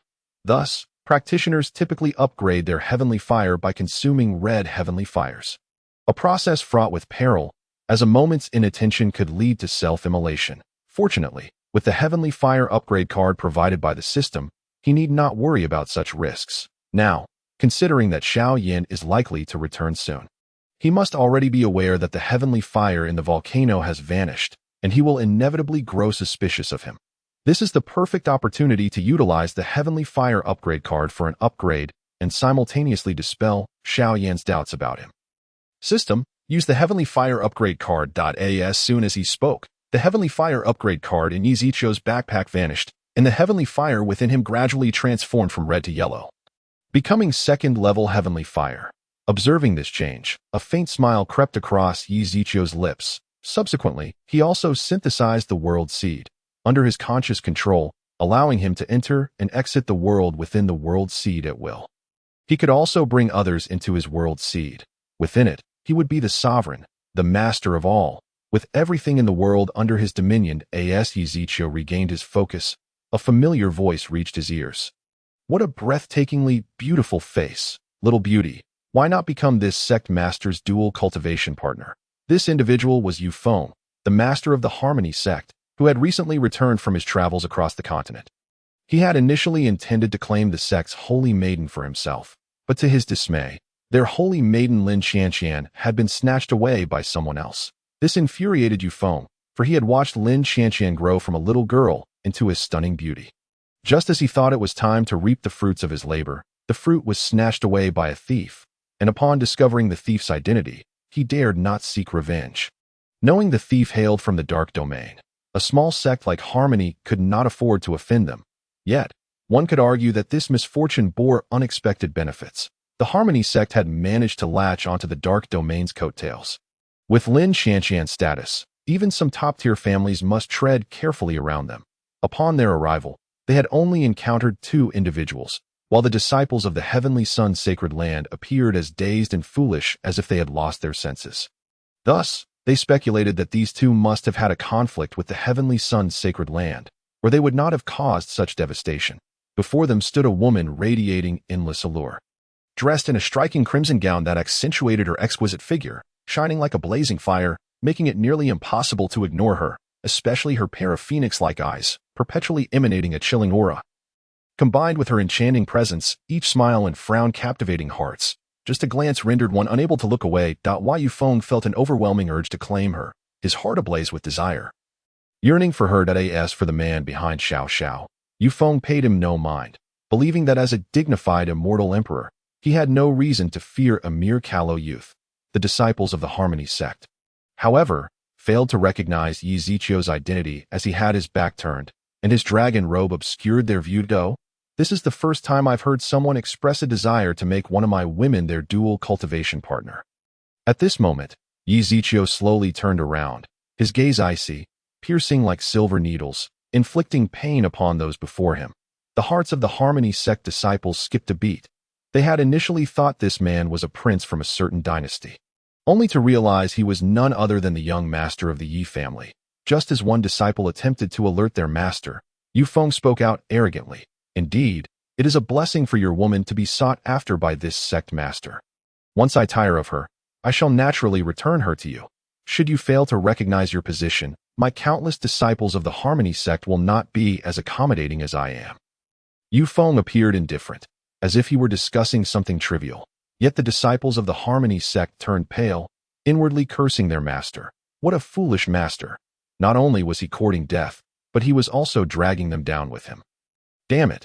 Today it shall be either you dead or we perish. To dare make the young master of the Yi family's woman a dual cultivation partner, had he lost his mind, and to think he would return her after growing bored. It was hard to believe he would not be crushed by the young master of the Yi family. Determined not to let their foolish master jeopardize them all, the Harmony sect disciples exchanged glances. A consensus reached among them. Meanwhile, Yi Zichou, who had received their telepathic communication, merely smiled. Is that so? But I simply refuse to recognize my position. Yi Zichou regarded Yu Feng with a look of derision. And daring to covet his woman was indeed a display of utter audacity. Seeing Yi Zichou's blatant provocation, Yu Feng could no longer contain himself. Disciples of the Harmony sect, seize this pair for me. Remember, I want them alive. Yu Feng's eyes narrowed slightly, and once they were in his grasp, he would see if they would still retain their bravado from earlier. Chapter 50. You should all know what to do. Right? Soon, the disciples of the Harmony sect surrounded Yi Zichou and the others. Just as Xiao Xiao was about to resist, Yi Zichou halted her, transmitting a message to her. Do not worry. These disciples of the Harmony sect are all my people. Let us cooperate for now. Upon hearing this, Xiao Xiao ceased her murderous intent and summoned the seven-colored devouring python back. Soon, Ezekiel was restrained by a group of disciples from the Hahuan sect, while Xiao Xiao was merely surrounded, with no one daring to approach her. After all, she was the beloved of the young master Ezekiel, and they were too afraid to act rashly. Witnessing Ezekiel's effortless capture, Yufeng burst into laughter. Young man, it seems you are quite perceptive. I recall you were quite defiant just a moment ago. Isn't it a tad late to concede now? Yufeng taunted, his mouth twisting into a derisive grin.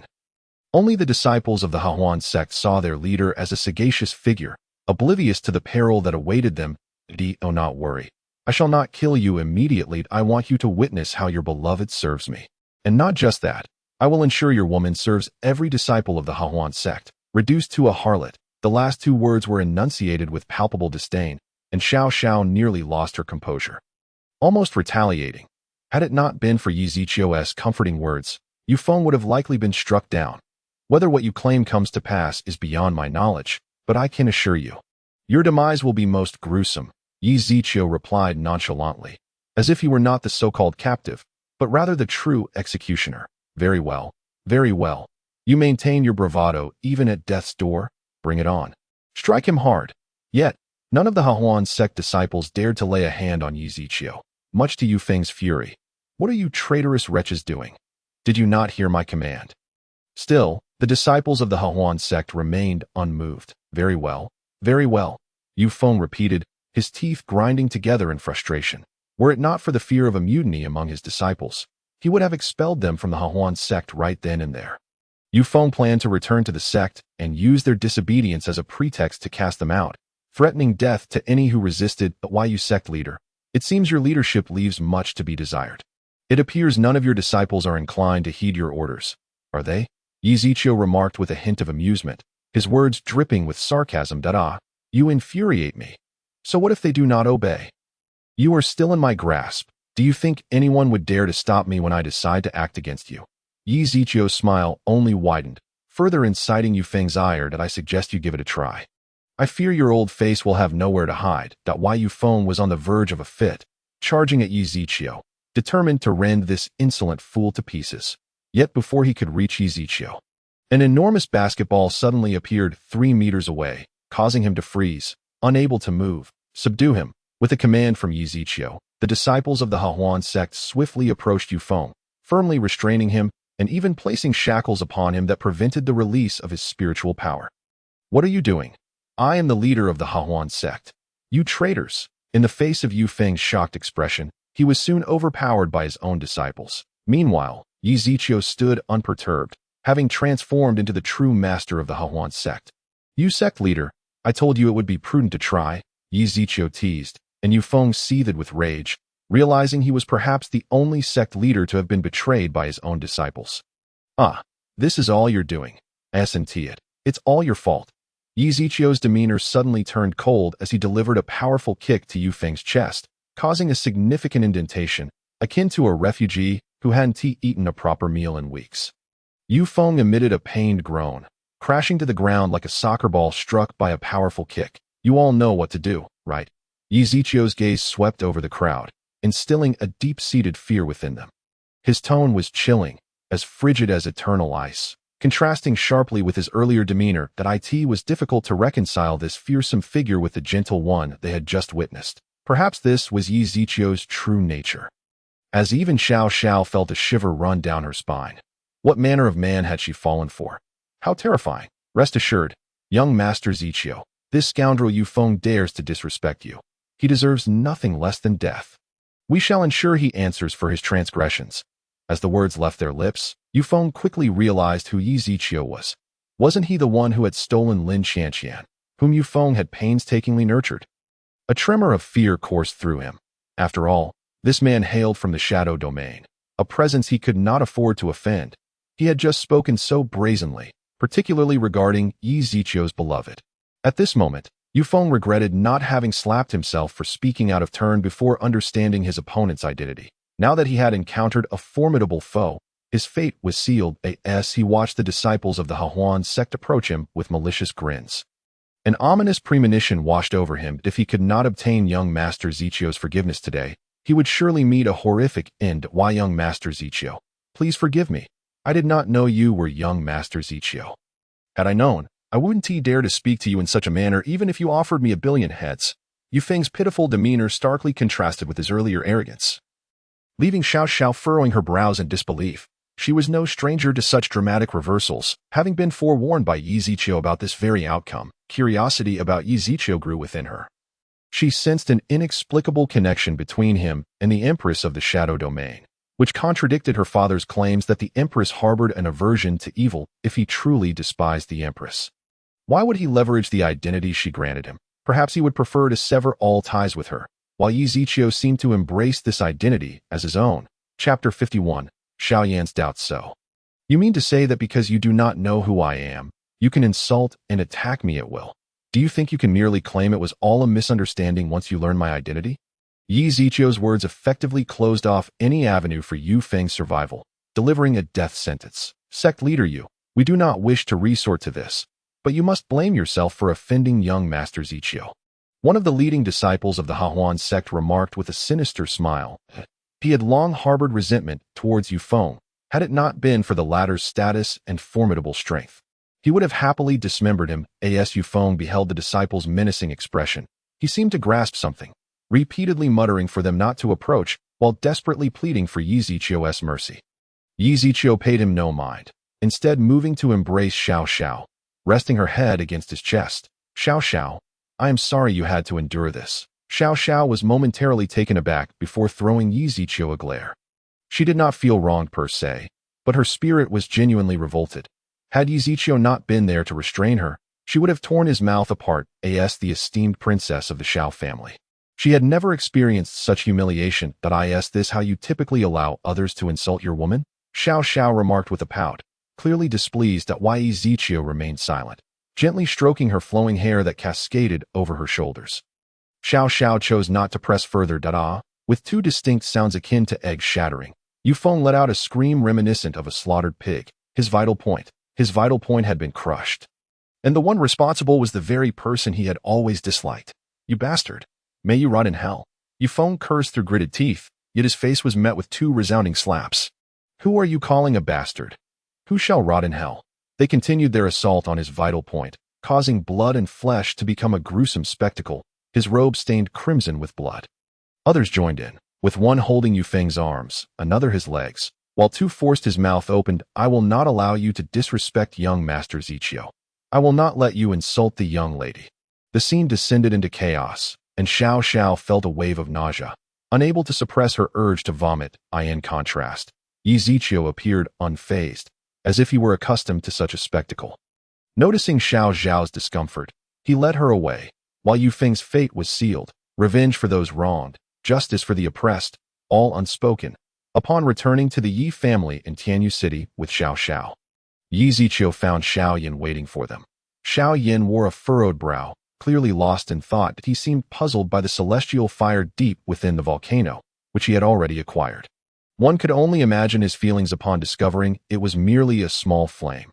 Father, Xiao Xiao called out, bringing Xiao Yan back to reality.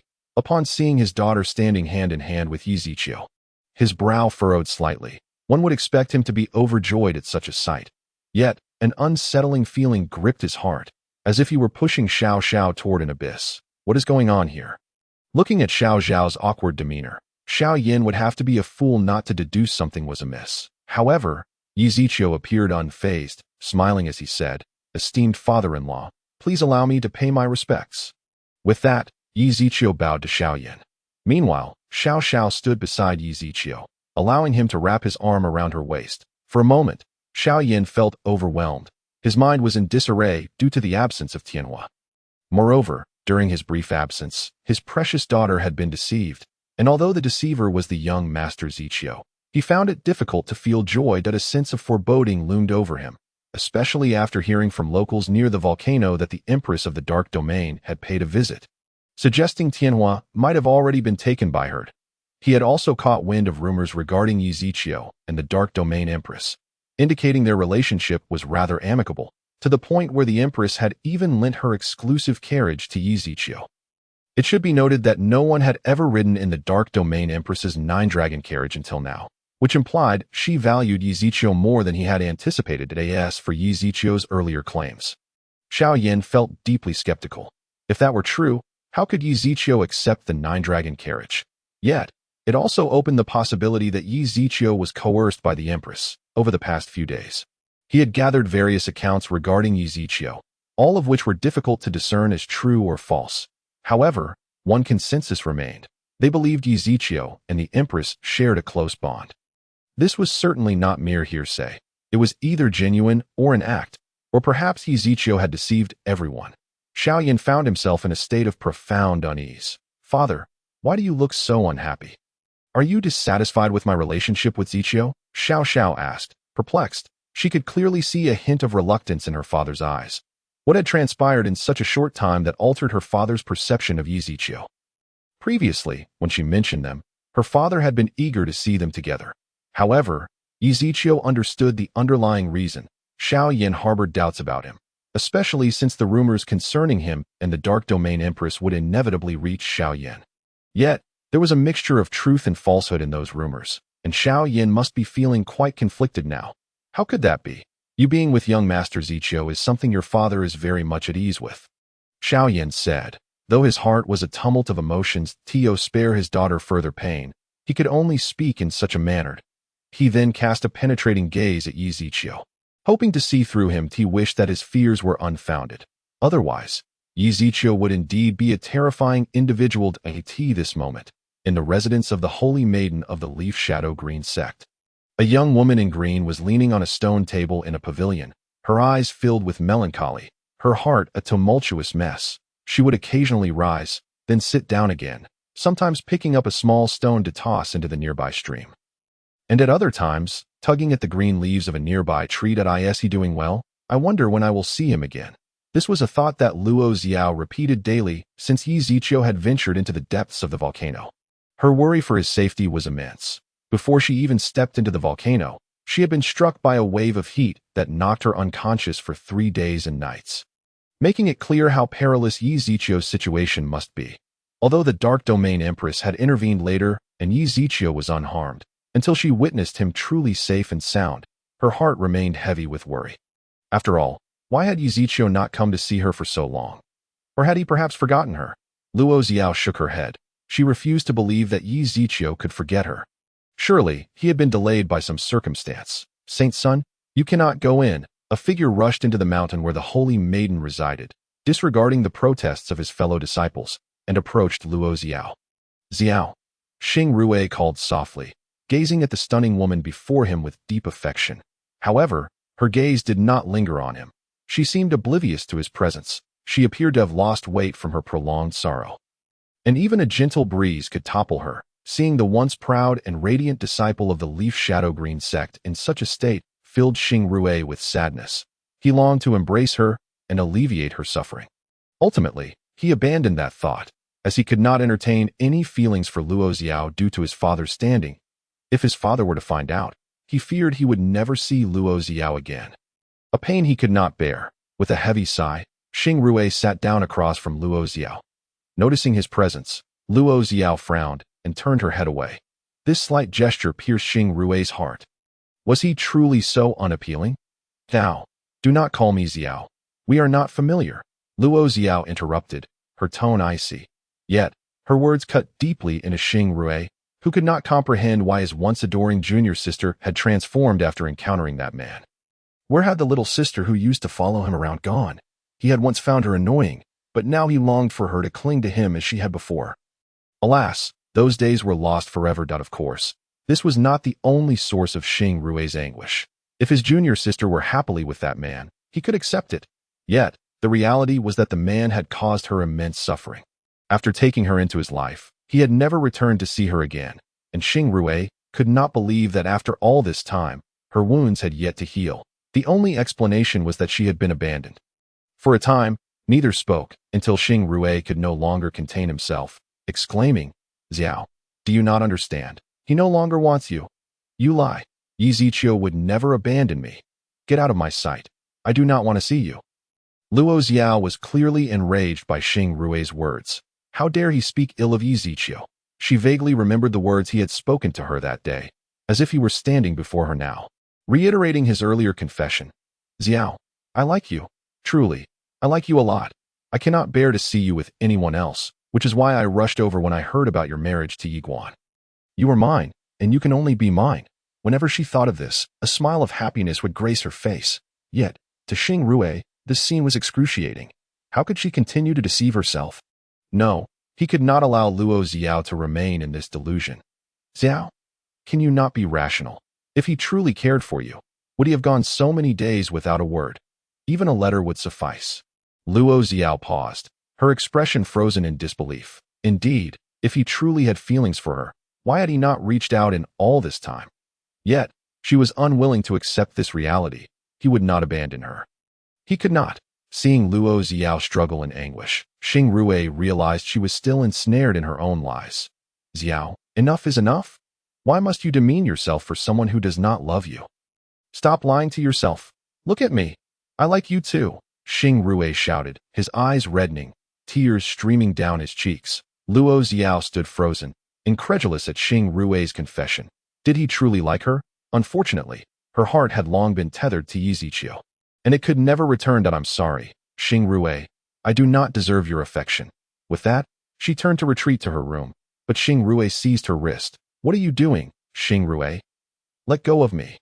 Luo Xiao struggled, feeling an aversion to being touched by anyone since Yi Ziqiu had last held her, as if she had developed a form of emotional hygiene, particularly against men. I will not let go unless you give him up. In his fervor, Xing Rui's forehead was lined with bulging veins. You are being unreasonable. Will you let go or not? Luo Xiao was now angry. She did not wish to be touched by anyone other than Yi Ziqiu, not even through the fabric of her clothing. That I will not let go. Just as Xing Rui was about to persist in his obstinacy, a flash of brilliance appeared, followed by a pained cry as Xing Rui's hand gripping Luo Xiao's arm was severed in an instant. Turning to see his father, Xing Duanjing, hovering in the air, his eyes icy with fury directed at him. Why, father? This was the first time Xing Rui had witnessed his father so enraged. He had only sought to protect Luo Xiao. He had done nothing wrong. So why had his father harmed him? Why do you ask me why? I have repeatedly admonished you not to come to this place. Why do you choose to disregard my counsel? Faced with Xing Duan's relentless interrogation, Xing Rui revealed a profound sense of unwillingness. Why? What gives him the right? Is it merely because Luo Xiao is Yi Ziqiu's woman? Is it solely due to his esteemed status within the Dark Domain? Is it simply because he is the husband of the Empress of the Dark Domain? Can such reasons justify the wanton infliction of emotional pain upon a woman? He would not accept it. Xing Rui would not yield. He absolutely forbids Luo Xiao to be with such a man, even if it meant facing his father's wrath. With this thought, he prepared to extend his other hand to touch Luo Xiao's, only to be met with a blinding flash, and in an instant, his remaining hand was gone. Yet, Xing Rui still yearned to persist, to draw closer to Luo. You are being foolish. Return to me at once. In response to Xing Duan's furious roar, Xing Rui remained deaf to his pleas. Chapter 53. A rift between father and son. Ding, the child of destiny has severed ties with the Yi Shadow Green sect. Host's villain points increased by 2,000. Oh, the sudden influx of villain points caught Yi Ziqiu's attention. He had been residing in Tianyu City at the Yi family estate for several days, not once departing nor sending anyone to the Yi Shadow Green sect. During his idle moments, he wandered the streets of Tianyu City with Xiao Xiao, nurturing their relationship. Under Yi Ziqiu's company, their intimacy steadily grew. Now that news of the Child of Destiny's rift with the Yi Shadow Green sect had reached him, it seemed necessary to pay them a visit. It had been quite some time since he last saw Luo Xiao. He wondered if she missed him. The corners of Yi Ziqiu's mouth lifted slightly. If his intuition served him right, the reason for the Child of Destiny's fallout with the Yi Shadow Green sect likely pertained to Luo Xiao. After all, she was as luck would have it. Xiao Xiao was not present today. Otherwise, he would have found it difficult to extricate himself. After leaving a letter, Yi Ziqiu activated his Void God step several times. Disappearing into the distance, he would need to arrange for a carriage soon. Traveling in such haste was indeed taxing on one's spiritual energy. That being said, with Yi Ziqiu's current constitution, the consumption was minimal. However, as a villain, he could not be without his own impressive means of transportation. Suddenly, he recalled Feng Linglong's 9-dragon carriage. thinking to himself that he should ask her for it next time. After all, nothing could be more awe-inspiring than riding in Feng Linglong's nine-dragon carriage. At the same time, Ezekiel glanced at the marketplace to see if any new items had appeared. Upon reaching the section for divine beasts, his eyes brightened. There were the nine-tailed spirit fox, nine-tailed demon fox, nine-tailed devil fox, nine-tailed immortal fox, and nine-tailed celestial fox. Among them, the nine-tailed celestial fox was the most expensive, requiring 500,000 villain points for exchange. Following that were the nine-tailed immortal fox at 300,000 villain points, the nine-tailed devil fox at 100,000, the nine-tailed demon fox at 50,000, and the nine-tailed spirit fox at 10,000. Ezekiel's gaze settled on the final nine-tailed celestial fox, the most powerful of the nine-tailed foxes, stirring his heart with desire that it would make for an excellent steed, though not for himself, but rather for Feng Linglong. Unfortunately, the villain points he currently possessed were far too insufficient, making even the most ordinary nine-tailed spirit fox difficult to exchange for. Fortunately, he was on the verge of reaping the rewards from the Child of Destiny. Ezekiel decided to first exchange for the nine-tailed spirit fox as a temporary means of transport, leaving the rest for later consideration. Meanwhile, Xing Rui was utterly disillusioned with his father. How could he gamble Luo Xiao's entire life on a man who did not love her? That man had clearly abandoned Luo Xiao. He could not bear to see her suffer. He wanted to rescue her, for only he could grant her happiness, allowing her to live joyfully each day. Facing Xing Duan's lethal strike, Xing Rui did not flinch, but instead braced himself for it. Though Xing Duan felt a twinge of compassion, what could he do? His son was becoming increasingly entangled in this web. Should Ezekiel discover Xing Rui's actions, the Shadow Green sect would be utterly doomed. Just as Xing Rui harbored feelings for Luo Xiao, so too did Xing Duan. He had initially kept her around as a means to bolster his own power. Having finally come this far, he desperately wished to preserve everything he had worked for. He would not hesitate to sever ties with his son if necessary. After all, a son could be born anew, but a sect was a far more difficult entity to recreate, especially without a protective talisman like Luo Xiao. It was well known that Luo Xiao and Yi Ziqiu shared a marital bond, making it impossible for any sect to dare challenge the Yi Shadow Green sect. With this thought, Xing Duan's gaze grew increasingly frigid, his previous compassion dissipating into dust. Xing Rui spat out a mouthful of blood. The blow did not claim his life, but as he sensed his father's intent to annihilate him, the last vestiges of kinship within him shattered completely. The Child of Destiny has severed ties with his father. Host's villain points increase by 2,000. The father of the Child of Destiny has developed murderous intent towards him. Host's villain points increase by 3,000. Good heavens, a father-son feud has erupted. Unfortunately, he could not witness this scene. Observing the sudden influx of villain points, Ezekiel was elated, for he could now exchange for a mount. Without hesitation, he waved his hand, reducing his 12,000 villain points to a mere 2,000. As a nine-tailed spirit fox materialized before him, Ezekiel wasted no time in mounting it, and swiftly soared towards the Yi Shadow Green sect. Xing Duan, I have returned my life to you. From this day forth, I am myself, and you are you.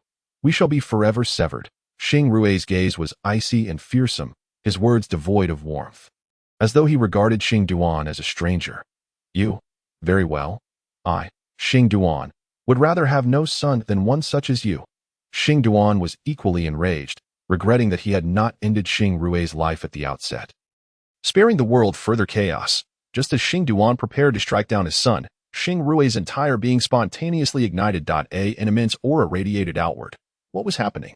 The disciples of the Yi Shadow Green sect gazed in astonishment at the source of the flames, initially believing Xing Rui intended to commit suicide, only to sense an overwhelming vitality emanating from the fire. At that moment, a sharp fox cry pierced the air, capturing everyone's attention. In the next instant, a figure clad in resplendent robes appeared above them, appearing as if a celestial being had descended, an aura of power enveloping the entire Yi Shadow Green sect. Has he finally come to see me? Luo Xiao parted her lips, yearning to speak, yet words eluded her, and she could only gaze at him from afar.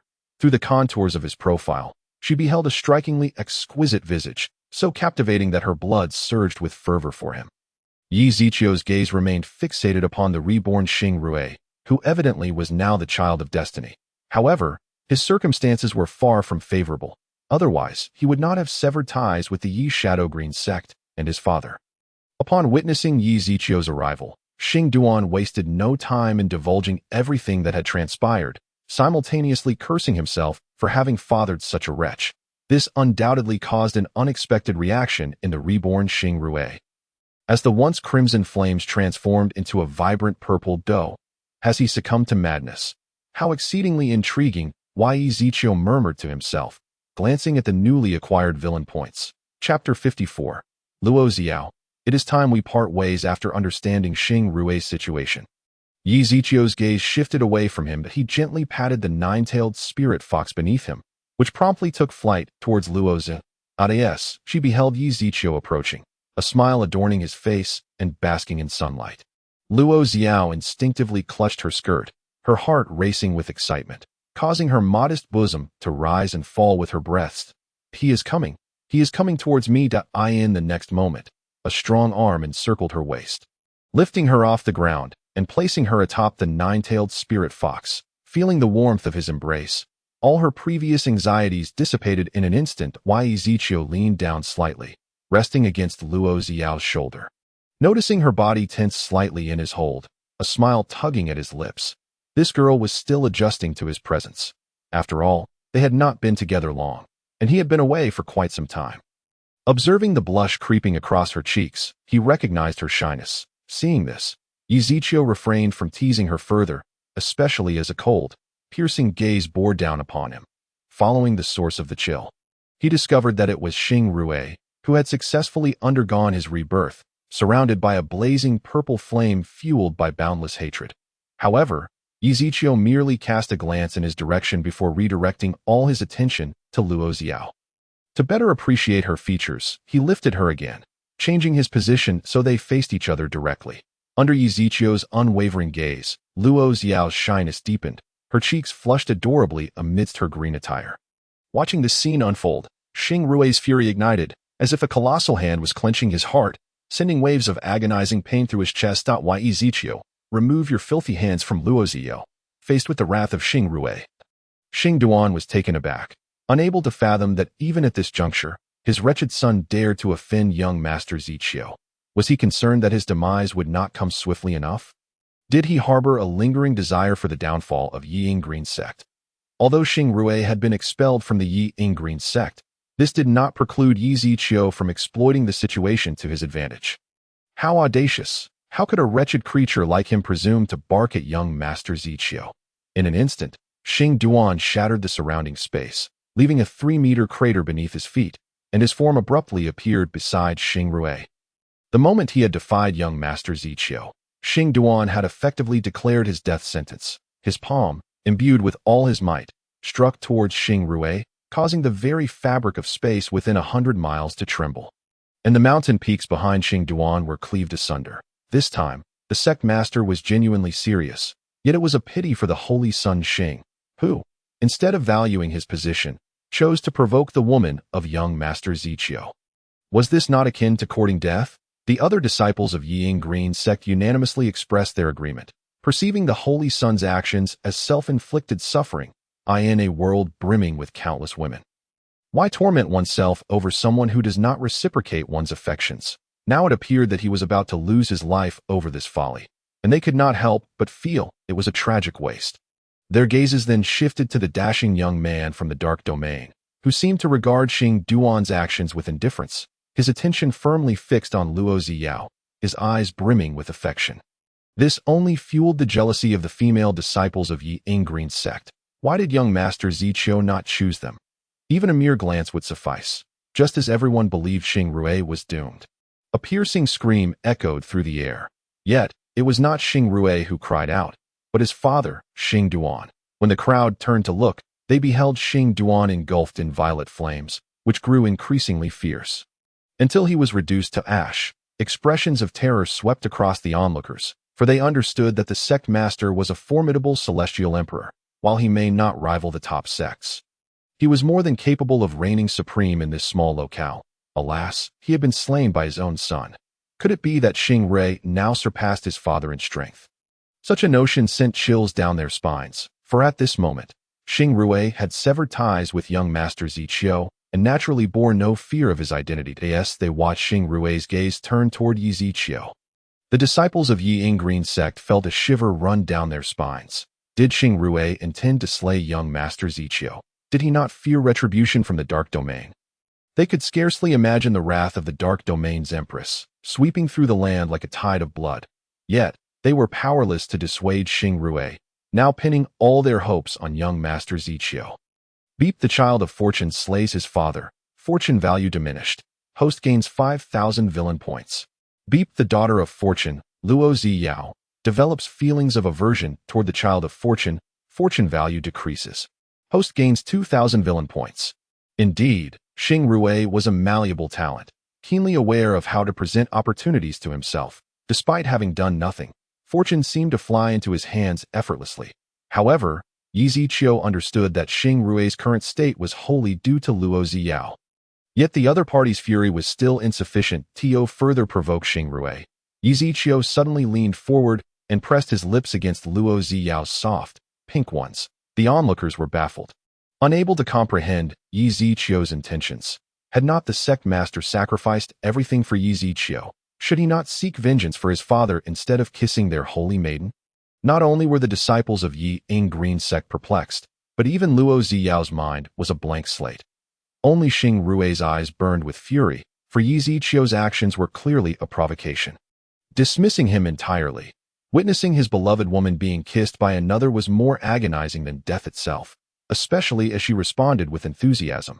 Observing the changes in Xing Rui's expression, Yi Ziqiu allowed a subtle smile to grace his lips. Yes, let him become even more enraged. Just as it seemed Xing Rui might lash out at Yi Ziqiu, the violet flames enveloping him suddenly extinguished. He has given up? Just as Yi Ziqiu pondered this, Xing Rui spoke. Luo Ziyao, from this day forth, we are finished. Xing Rui had come to a realization. Rather than pining for a love unreturned, any further entreaties would be futile. Tragically, he had grasped this too late. Believing he still had a chance, even willing to sever ties with his father. Yet, the scene before him made it abundantly clear.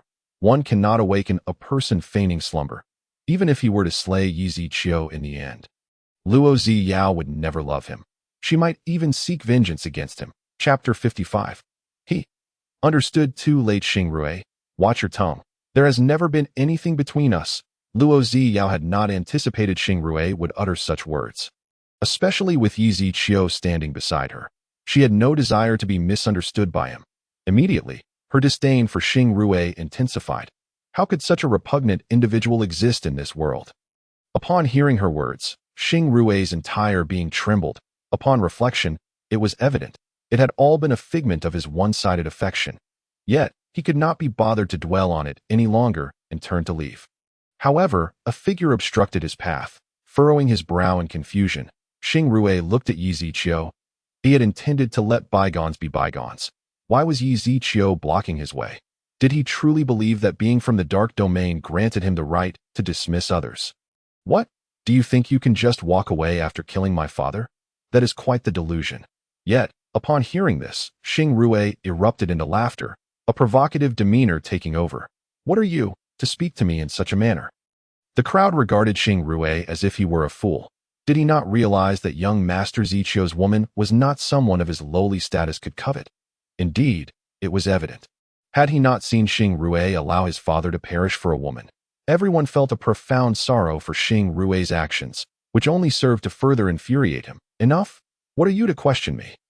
I see you as the pitiable ones. Have you truly become so addicted to being treated like dogs? Insulted by Xing Rui's words, the crowd erupted in anger. While they may have been dogs, they were certainly better than a parasital wretch like him.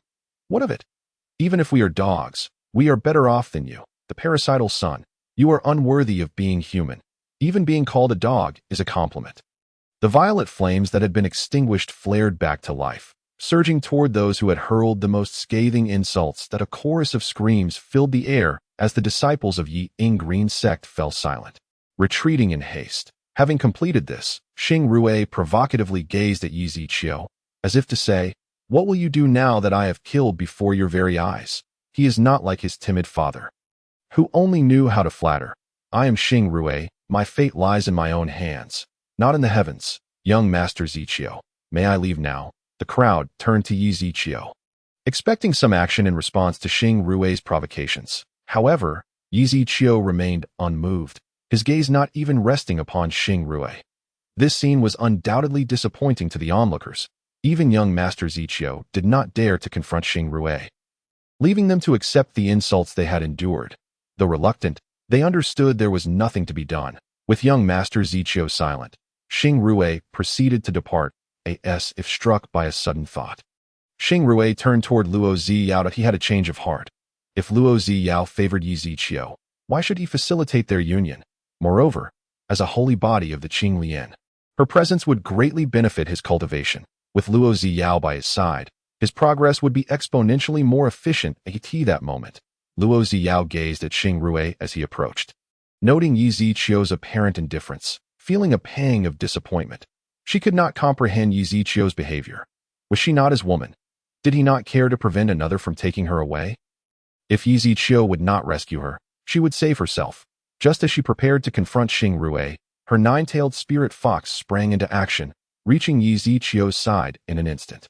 Eliciting a gasp from Luo Ziyao, Xing Rui's attempt to reach her was thwarted, yet the appearance of the nine-tailed spirit fox only heightened his excitement. He would claim both the beauty and the spirit fox. Young Master Zichio, your nine-tailed spirit fox appears quite exquisite. Why not gift her to me? The spectators had grown accustomed to Yi Zichio's inaction. His demeanor today had undoubtedly chilled their hearts.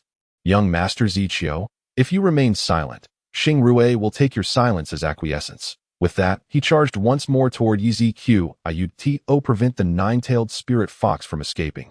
Xing Rui shrouded the area in violet flames. Though Yi Zichio seemed to abandon resistance, Luo Ziyao did not. She had resolved to fight to the death, prepared to take her own life should she falter against Xing Rui. Despite not knowing what was troubling Yi Zichio, she would not allow anyone but him to touch her. Just as Xing Rui was within 3 meters of Yi Zichio, the latter suddenly broke into laughter. Violet lightning crackled across his body, the sky darkened, and above him, ominous thunderclouds coalesced into a colossal vortex, intermittently illuminating the air with flashes of violet lightning. Confronted by an unexpected upheaval, Xing Rui momentarily failed to react. By the time he regained his senses, a bolt of purple lightning descended from above, striking him with tremendous force. Although protected by a veil of purple flames, the lightning seemed to possess a penetrating quality, directly assaulting his very soul.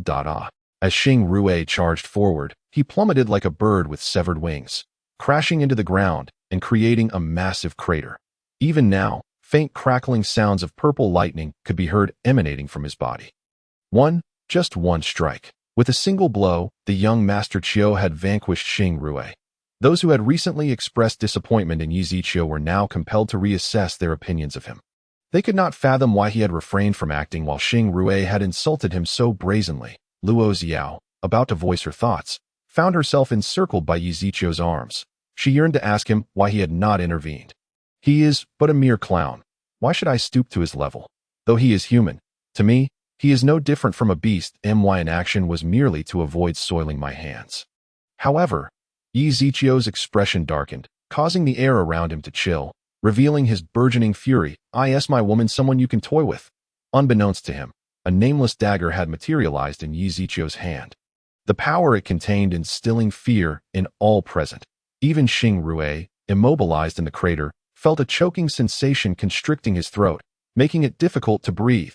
Yi Zichio immediately activated the fortune plundering card, siphoning all of Xing Rui's fortune, simultaneously hurling the nameless dagger. The dagger transformed into a swift blade, effortlessly piercing Xing Rui's heart. It was only at this moment that Xing Rui comprehended the true extent of his opponent's strength. Regretting his previous arrogance, he could hardly fathom what had possessed him to provoke Yi Zichio. Had he the chance to start anew, he would unquestionably heed his father's orders, realizing now that everything his father had done was indeed correct. Alas, he understood far too late. Chapter 56. Merely a mother fox. Why do you jealous over her? Congratulations, host, for successfully using the fortune plundering card. The fortune of the fortune child, Xing Rui, has been nullified, triggering the rules for obtaining a heavenly Dao treasure chest upon defeat. Ding, congratulations, host, for slaying the fortune child, Xing Rui, and receiving a random reward from the heavenly Dao treasure chest. A series of system notifications rang out, and rewards were promptly received. Yi Ziqiu chose to open the heavenly Dao treasure chest. Heavenly Dao treasure chest opened successfully. Congratulations, host, for obtaining Fortune Plundering Card 1, Heavenly Fire Upgrade Card 1. Congratulations, host, for acquiring the Heart of Nirvana 1. Yi Ziqiu was well aware of the functions of the first two items and subsequently focused on the newly revealed item, the Heart of Nirvana. As its name suggests, is the heart of the divine beast Phoenix, granting its possessor the ability to rise from death as long as the Heart of Nirvana remains intact, ensuring eternal reincarnation. With each rebirth, the owner grows stronger. What a splendid item. At present, he was not in haste to bind the Heart of Nirvana to himself, with the leader of the Leaf Shadow Green sect now deceased. The sect was left without a guiding hand. Although the overall strength of the Leaf Shadow Green sect was relatively weak, it could still be classified as a mid-tier sect, much like the Harmony sect. It would be prudent to merge the two sects together, enabling them to face even upper mid-tier sects without trepidation. Under Yi Ziqiu's guidance, Luo Xiao was appointed as the next leader of the Leaf Shadow Green sect, with the Purple Lightning Heart technique passed down as the sect's legacy. After completing these tasks, Yi Ziqiu lingered at the Leaf Shadow Green sect for several more days, gathering the spiritual energy accumulated from the Qinglian sacred body. Host, Yi Ziqiu identity, husband of the Dark Domain Empress Feng Linglong, young master of the Yi family physique, Peerless Cauldron, Destiny Halo cultivation, Immortal Emperor 5th level abilities, Demon God descending, Annihilation Magic Eye, Immortal Golden Body techniques, Purple Lightning Heart technique, Empty God instant step, Heavenly Fire Heart technique backpack, Heavenly Fire Upgrade Card 1, Fortune Plundering Card 1, Mysterious Basketball 1, Nameless Dagger 1 villain value, 50,000 after plundering all of Xing Rui's fortune. His villain value reached 50,000. He now faced two choices: upgrade the Nameless Dagger or purchase the Divine Beast, the Nine-Tailed Fox. Soon, Yi Ziqiu made his decision. The Nameless Dagger was already among the highest-tier imperial weapons in this world, rendering any upgrade negligible. Conversely, the Nine-Tailed Fox could serve as his new mode of transportation. After expending the 50,000 villain points, a Nine-Tailed Fox appeared before Yi Ziqiu, exuding a dense aura of demonic energy. Just as Yi Ziqiu was scrutinizing it, the Nine-Tailed Fox suddenly transformed into a radiant light. When the light dissipated, a snow-white figure materialized before him. Its skin was translucent and glistening, exuding charm with every movement, while a pair of fluffy ears appeared adorably small. Behind it, 9 plush tails unfurled, pure as frost, captivating to the human eye. Moreover, the fact that the figure was unclad stirred a tempest of emotions within Yi Ziqiu, especially since she had not yet cast any enchantments upon him. Master, the melodious voice rang in his ears, leading Yi Ziqiu to feel as though he had reached the pinnacle of existence. That I can no longer restrain myself. Just as he lunged toward the Nine-Tailed Fox, the door swung open. Ziqiu. The intruder was Luo Xiao. After becoming the leader of the Leaf Shadow Green sect, her time had become less her own. Now, having finally found a moment of respite, she rushed to find Yi Ziqiu, only to be confronted with the scene before her. A naked woman stood in her room, and from Yi Ziqiu's gaze, Luo Xiao discerned desire. Had she not appeared at that moment, who knows what unspeakable acts might have transpired between the two. The thought of Yi Ziqiu treating this woman as he had treated her filled Luo Xiao with heartbreak, her face flushing with indignation. What is this? If you must cheat, at least do it behind my back. What does it mean to brazenly betray me in my own room? Or am I simply a plaything to you? She awaited an explanation, a deception to soothe her heart. Yet, Yi Ziqiu showed no inclination to explain. Behaving as if nothing were amiss, after casting a few lingering glances at the Nine-Tailed Fox's pristine form, he quickly averted his gaze. With a wave of his hand, the Nine-Tailed Fox returned to its original form. Entering the world seed, you've arrived? Yi Ziqiu smiled as he approached Luo Xiao, intending to embrace her, only to be met with her retreat. This caught him somewhat off guard, but he remained unfazed. Luo Xiao, however, wore an expression of indignation. If Yi Ziqiu could not provide her with a satisfactory explanation today, she would not allow him to touch her again. If I were to claim she seduced me, would you believe it? Yi Zichio's melodious voice reached her ears. Luo Xiao stepped back, skepticism coloring her expression. The nine-tailed fox had clearly obeyed his commands. Would it have dared to seduce him had he not permitted it? Yi Zichio, I, Luo Xiao, am no fool. I do not understand why all men are like this. Am I not enough for you? As she spoke, Luo Xiao attempted to flee the room, but Yi Zichio would not allow her to escape. Utilizing the empty god instant step, he intercepted her, causing her to collide with him. Luo Xiao winced in pain, and in the next moment, they found themselves lying on the bed. Yi Zichio, let me go. Get away from me. Perhaps finding her too loud. Yi Zichio silenced her with a kiss, feeling a sharp sting at the corner of his mouth. Clearly, Luo Xiao had bitten him. Nevertheless, he had no intention of relenting.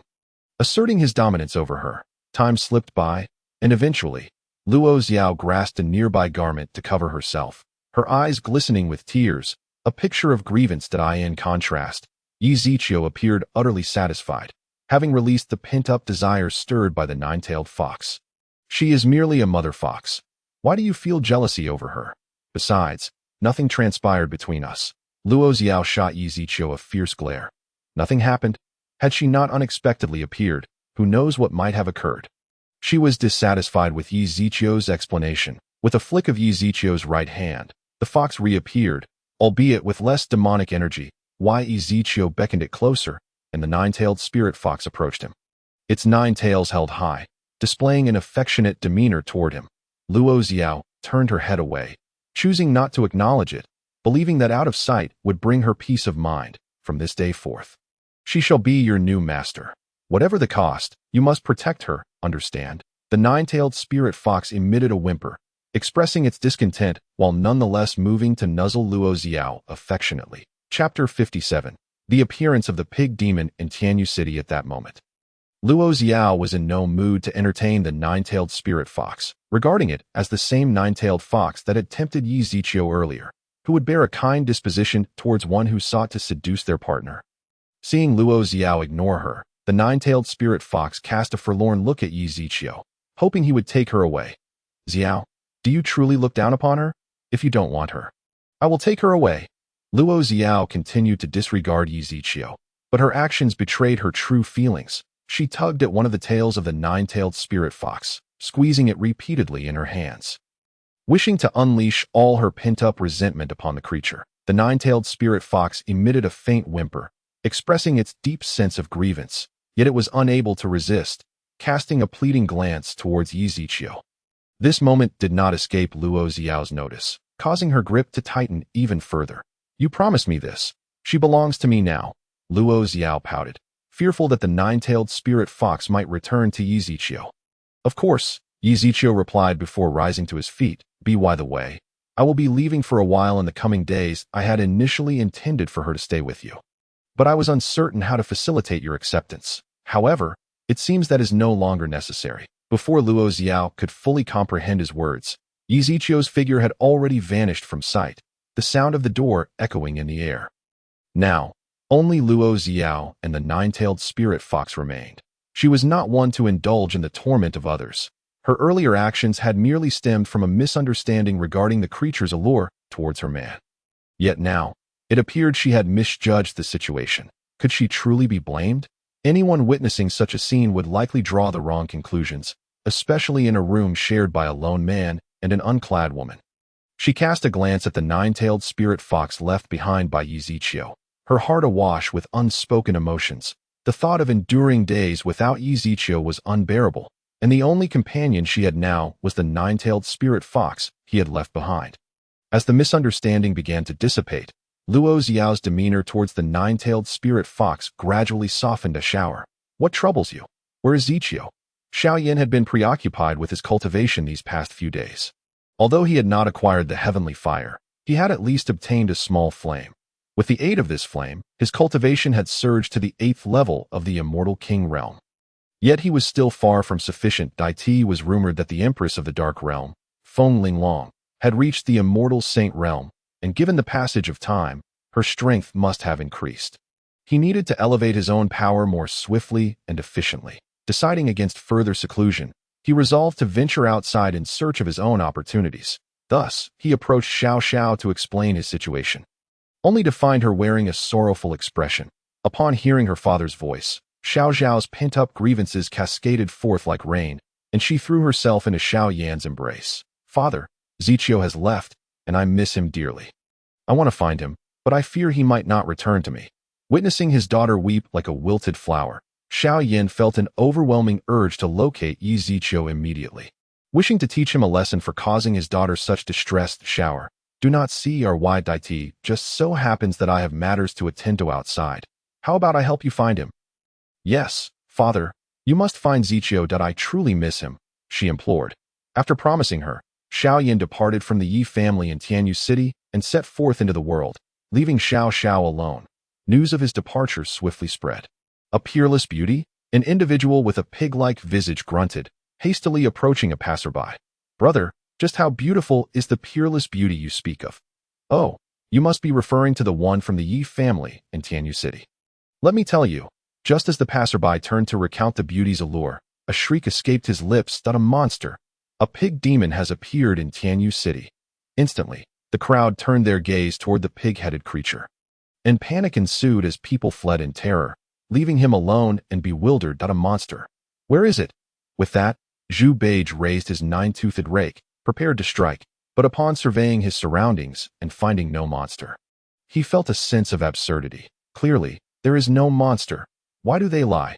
Zhu Beige, lost in thought, found himself disoriented in this unfamiliar world. Just moments ago, he had been protecting his master alongside his senior brother. And now he was thrust into this strange realm. He intended to ask someone for directions when he heard rumors of a peerless beauty. Coincidentally, he was still without a wife. After embarking on the journey to the west with his master, he had set aside thoughts of marriage. Now, freed from his master's constraints, it seemed time to revisit that pursuit. Yet, before he could inquire further about the beauty's whereabouts, the crowd scattered, claiming there was a monster. Leaving him to ponder the trust between people, suddenly, individuals emerged from all directions, their expressions filled with wariness as they fixed their gazes upon Zhu Beige. Bold demon, how dare you trespass upon human territory?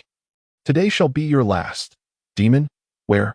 Zhu Beige exclaimed, twirling around with his rake in hand, but finding no monster, he frowned. Hey, where's the demon? How can you deceive me like this? The people of Tianyu City stared in bewilderment.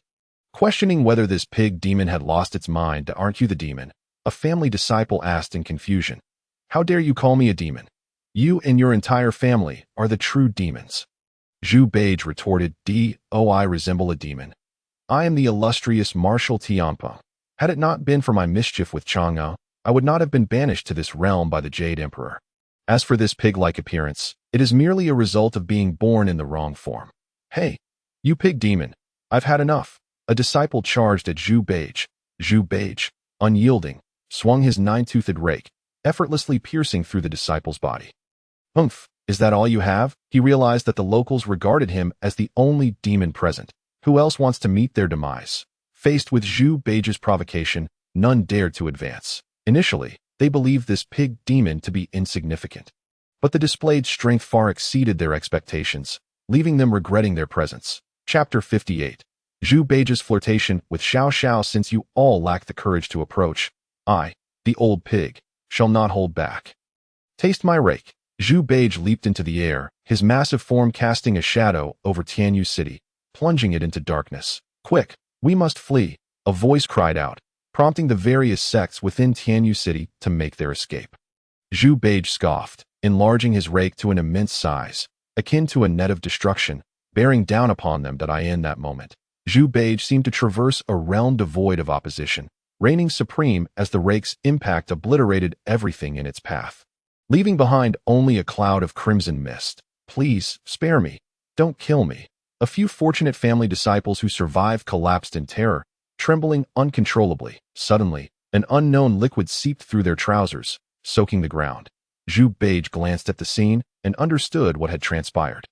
He had expected these people to be formidable, yet a mere display of his powers had sent them into a state of utter fright. Descending from the heavens, Zhu Beige shrank his rake to a normal size. After stowing it away, he approached one of the family disciples. Before Zhu Beige could get close, the disciple knelt on the ground, desperately pleading for mercy. Grandpa Pig, spare me. This was all the sect leader's command. We were merely following orders. Zhu Beige kicked the disciple, then seized him by the collar. Tell me, who is the peerless beauty in this city? Where can I find her? Under Zhu Beige's pressure, the disciple divulged. The beauty you seek is a woman named Xiao Xiao. She is breathtakingly beautiful, captivating with every smile and gesture. Zhu Beige's mind conjured an image of the beauty described by the disciple, a stunning woman clad in a vibrant red gown. Her exquisite figure accentuated by her long, fair legs, reminiscent of flames, her enchanting face, with eyes that sparkled with allure, captivated the heart. Her slightly frosty phoenix eyes exuded an air of cold beauty, merging elegance with seduction in a unique charm. Hee, splendid, truly remarkable. Zhu Beige wiped the drool from the corner of his mouth, grinning foolishly. Grandpa Pig, are you planning to pursue her? The disciple inquired. Do you think I am that wicked? Zhu Beige countered, and the disciple quickly shook his head. That's more like it. A man as splendid as I, the old pig, is a perfect match for that Xiao Xiao. The disciple's mind instantly conjured an image of a pig alongside the peerless beauty. Pondering the saying that good cabbage is often uprooted by pigs, quickly, lead me to her. If I find out you've deceived me, you shall face the consequences. Unexpectedly, the disciple hesitated. Grandpa Pig, you cannot. That woman named Xiao Xiao is the beloved of the young master of the Dark Realm, SE family. What? She is taken. Zhu Beige's expression fell as he realized the peerless beauty was already unavailable, leaving him feeling as though his efforts had been in vain. The disciple, bewildered, pondered, what does her being taken have to do with anything? Are you planning to steal her away? Although perplexed, he replied, it seems she is not married. What nonsense are you spouting without being married? I almost lost my beloved beauty in a fit of anger. Zhu Beigai promptly delivered a sharp blow to him, insisting he lead the way properly. No, Grandpa Zhu, that is Yi Zichio's woman, lamented the young disciple of the family. Why Yi Zichio? Who is that? Am I not more formidable than him? The other party shook his head, momentarily uncertain about who wielded greater power, Yi Zichio or the pig demon before him. If he is not as powerful as me, then what is there to fear? Today, I shall make that young lady my wife. Seeing that persuasion was futile, the disciple ceased his attempts to dissuade Zhu Beigai. Should Master Zichio seek retribution later, at least he could claim he had tried to intervene.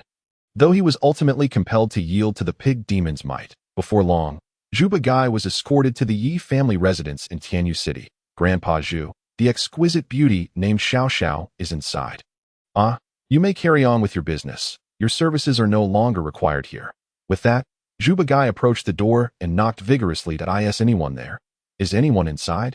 After knocking for some time with no response, Zhu Beigai furrowed his brow in disappointment. The disciple had already departed, making it somewhat impractical to summon him back. Forget it. I shall enter and take a look myself. If I discover that scoundrel has deceived me, he had better pray I do not catch him. With that, Zhu Beigai leaped gracefully, soaring into the courtyard. N01. Perfect. Zhu Beigai merrily strolled inside, and as he passed a wooden bridge, he suddenly spotted a woman lounging in a distant pavilion. Clad in a striking red gown, she must be the unparalleled beauty Xiao Xiao. Zhu Beigai dashed over, but before he could approach, a massive 10-meter-long python erupted from the water, blocking his path and hissing ominously. Startled, Zhu Beigai quickly retreated, narrowly avoiding becoming the serpent's meal. That he glanced back toward Xiao Xiao. Realizing this must be why the courtyard was deserted. You audacious Yi Zichio, how dare you allow such creatures to roam freely? Just wait until I deal with you. Zhu Beigai immediately engaged in battle with the 7-colored devouring python, inadvertently waking the slumbering Xiao Xiao. She opened her beautiful eyes, and, upon seeing her companion beast locked in combat with a pig demon, swiftly joined the fray. Zhu Beigai found himself ambushed by Xiao Xiao, crashing to the ground and rolling some distance away. My dear, you struck the wrong target. You ought to be attacking that snake, he exclaimed. However, upon hearing the term my dear, Xiao Xiao was instantly enraged and launched a fierce assault on Zhu Beigai. Due to his superior cultivation level and robust physique, her and the python's attacks merely felt like a tickle to him. I say, my dear, let us converse civilly. Why resort to violence? Begone, I shall have your tongue. Upon hearing her threat, Zhu Beigai feigned terror. My dear, you mustn't. If you take my tongue, who will bring you happiness in the future? Listen, Let us sit down and discuss this amicably that a young lady such as yourself ought to be gentler. Chapter 59. Yizichio's return. Observing the yellow flames in his hand transform to orange. Yizichio absorbed them back into his body. The Heavenly Fire upgrade card was truly remarkable. While others needed to incessantly devour other Heavenly Fires to upgrade, he merely required the card provided by the system to enhance his power effortlessly. Having been out for some time now, he wondered how Xiao Xiao was faring. After all, he had left abruptly after leaving her a note. She might still be upset with him. Full speed ahead to Tianyu City. Yizichio commanded his nine-tailed fox, instantly vanishing into a streak of light across the sky. Who wants to have a pleasant conversation with you? The pig demon had begun speaking rudely, and Xiao Xiao was determined to teach this man who dared to call her my dear a lesson. After exchanging several blows, she spat, "You despicable creature!" While battling the grotesque pig demon, it repeatedly attempted to take liberties with her, and more than once, she narrowly avoided its advances, were it not for her agility. She would have surely fallen victim to its lewd intentions, which utterly disgusted her. Zhu Bagai, undeterred by her attacks, reveled in the solitude of the expansive courtyard, convinced that the stunning beauty would eventually succumb to him. With the night still young, he thought it best to indulge in some playful banter with her. "My dear, I have arrived." Zhu Bagai cackled mischievously, drooling with unabashed lewdness. "Get away from me," in response to Xiao Xiao's furious assaults. Zhu Bagai showed no inclination to evade, instead choosing to withstand her blows with his robust form. "My dear, I feel so comfortable," he leered. Xiao Xiao was on the brink of being utterly repulsed by the sight of the grotesque pig. But she found herself at a loss, realizing she could neither escape nor overpower him. With this predicament, she resolved to retreat towards the entrance of the Yi family estate with her companion, the seven-colored devouring python. However, Zhu Bagai quickly discerned her intent. Just as she neared the exit, he suddenly appeared in front of her, extending his hand. Upon seeing the outstretched hand, Xiao Xiao took a significant step back, causing Zhu Bagai to miss entirely. Frustrated at having lost his chance, he felt a rush of excitement. "My dear, you are truly remarkable. I adore you." Zhu Bagai envisioned capturing the beauty, compelling her to sing his praises. Her flowing skirt hinting at the allure beneath. Unable to restrain himself, he rubbed his coarse hand, chasing after Xiao Xiao. At that moment, Xiao Xiao was engulfed in despair, with no means to escape or fight back. She feared that she would inevitably fall into the clutches of this loathsome pig. The thought of being subjected to his ridicule filled her with dread. In her moment of desperation, she yearned for a savior. Wishing fervently that Yizichio were present, but if summoned by her thoughts, a figure materialized in her mind, clad in a dragon robe, with cascading silken hair, exuding an aura of ethereal grace, akin to a celestial being descending to earth.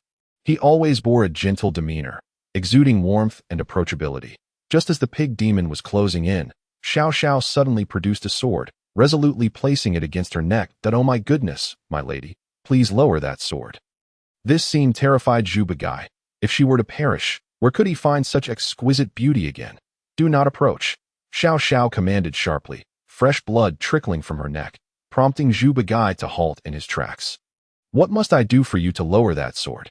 Zhu Bagai's heart raced with urgency, fearing that the enchanting beauty might take drastic measures. "Stay away from me," she threatened. All right, I shall keep my distance. Please do not act recklessly." With that, Zhu Bagai stepped back several meters, creating a safe space between them. Seeing this, Xiao Xiao exhaled a sigh of relief, grateful that he still valued her life. Otherwise, she would have been at a loss for how to proceed. For now, she could only bide her time, prepared to end her own life should the pig demon make any sudden moves. "My dear, how about I return to see you in a few days? Please calm yourself. I understand that you cannot accept me right now, but my feelings for you are sincere. That I may be a bit unattractive, but who in this world cares about a man's looks?" Xiao Zhao's face darkened at his words. "Begone." All right, my dear, do not be angry. I shall take my leave." With that, Zhu Bagai flew away, frequently glancing back at the beauty he had genuinely come to admire. Suddenly, a streak of light caught Zhu Bagai's attention, racing towards Xiao Xiao. His expression shifted dramatically. "Oh no, my dear is in danger." Without hesitation, he halted and turned back. Meanwhile, Xiao Xiao had just lowered her sword when she sensed something approaching her. Mistaking it for the pig demon's return, she quickly raised the sword again against her neck, Did you not say you would return in a few days? She coldly remarked, yet the figure racing toward her paid her no heed. Accelerating even faster. This is bad, Xiao Xiao thought, desperate to end her own life by cutting her neck. Zichio, should there be a next life, I shall marry you. Just as she uttered those words, she felt a firm grip on her hand, causing her sword to fly from her grasp. Feeling hopeless, she thought her purity was lost. Shower, did you not wish to see your husband? Hearing that familiar voice, Xiao Xiao momentarily froze. Then her heart soared with joy. Husband! In the next instant, Yi Zichio felt her weight in his arms, her delicate form trembling as he sensed warmth pooling on his chest. My lord, if you do not return soon, Xiao Xiao will. As she spoke, Xiao Xiao was already in tears, evidently having been bullied during his absence. Just as Yi Zichio pondered who could be so audacious, a sharp shout rang out from behind him. Get your filthy hands off her. She is my beloved. Do not be afraid, my dear. I, old pig, am here to rescue you. Upon hearing this, Yi Zichio turned to see a pig-headed figure brandishing a nine-toothed rake charging towards him. What on earth? How did Zhu Ba Jie end up in this world? Judging by the imposing aura radiating from the figure, Yi Zichio seemed to grasp the situation. Chapter 60. Yi Zichio is slain by Zhu Ba Jie. Without a moment's hesitation, Yi Zichio swiftly summoned the nine-tailed fox from the seed of the world and lifted Xiao Xiao onto its back. Take her away. He then cast a cold glance at Zhu Ba Jie, conjuring a wall of spiritual energy before him. The nine-toothed rake struck the barrier with a tremendous force, sparks flying as the wall showed signs of cracking. Zhu Ba Jie relentlessly pressed on. The wall could no longer withstand the assault and shattered completely. The rake descended towards Yi Zichio, only for him to vanish in a thin air. Huh? Where did he go? After a fruitless search, Zhu Ba Jie cursed in frustration. Relieved that his beloved had not fled far, he quickly sensed her location. Having left her unguarded for just a moment, he vowed never to let Xiao Xiao slip from his sight again.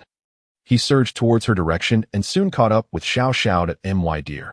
Hearing someone call her from behind, Xiao Xiao turned to see Zhu Ba Jie pursuing her, causing her heart to sink. No, Yi Zichio will be fine. He is so strong. Zhu Ba Jie blocked her path. My dear, it is far too dangerous for you to be alone. Let me accompany you. Zhu Ba Jie chuckled. Get away from me. That won't do. I only left you for a moment, and already there's a bad person after you. I cannot rest easy. Xiao Xiao understood precisely whom Zhu Ba Jie referred to. She had assumed he had departed, never anticipating his sudden return, and was now uncertain about Yi Zichio's fate. But what about him? She asked coldly, careful not to reveal her connection to Yi Zichio. I have already killed him, Zhu Ba Jie replied, scratching his nose. Killed?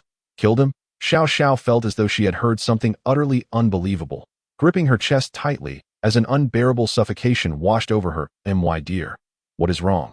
Zhu Ba Jie, alarmed by her distress, attempted to approach her. Do not come any closer. As Xiao Xiao raised her sword to her throat, Zhu Ba Jie halted in his tracks, distressed and confused by her sudden frenzy.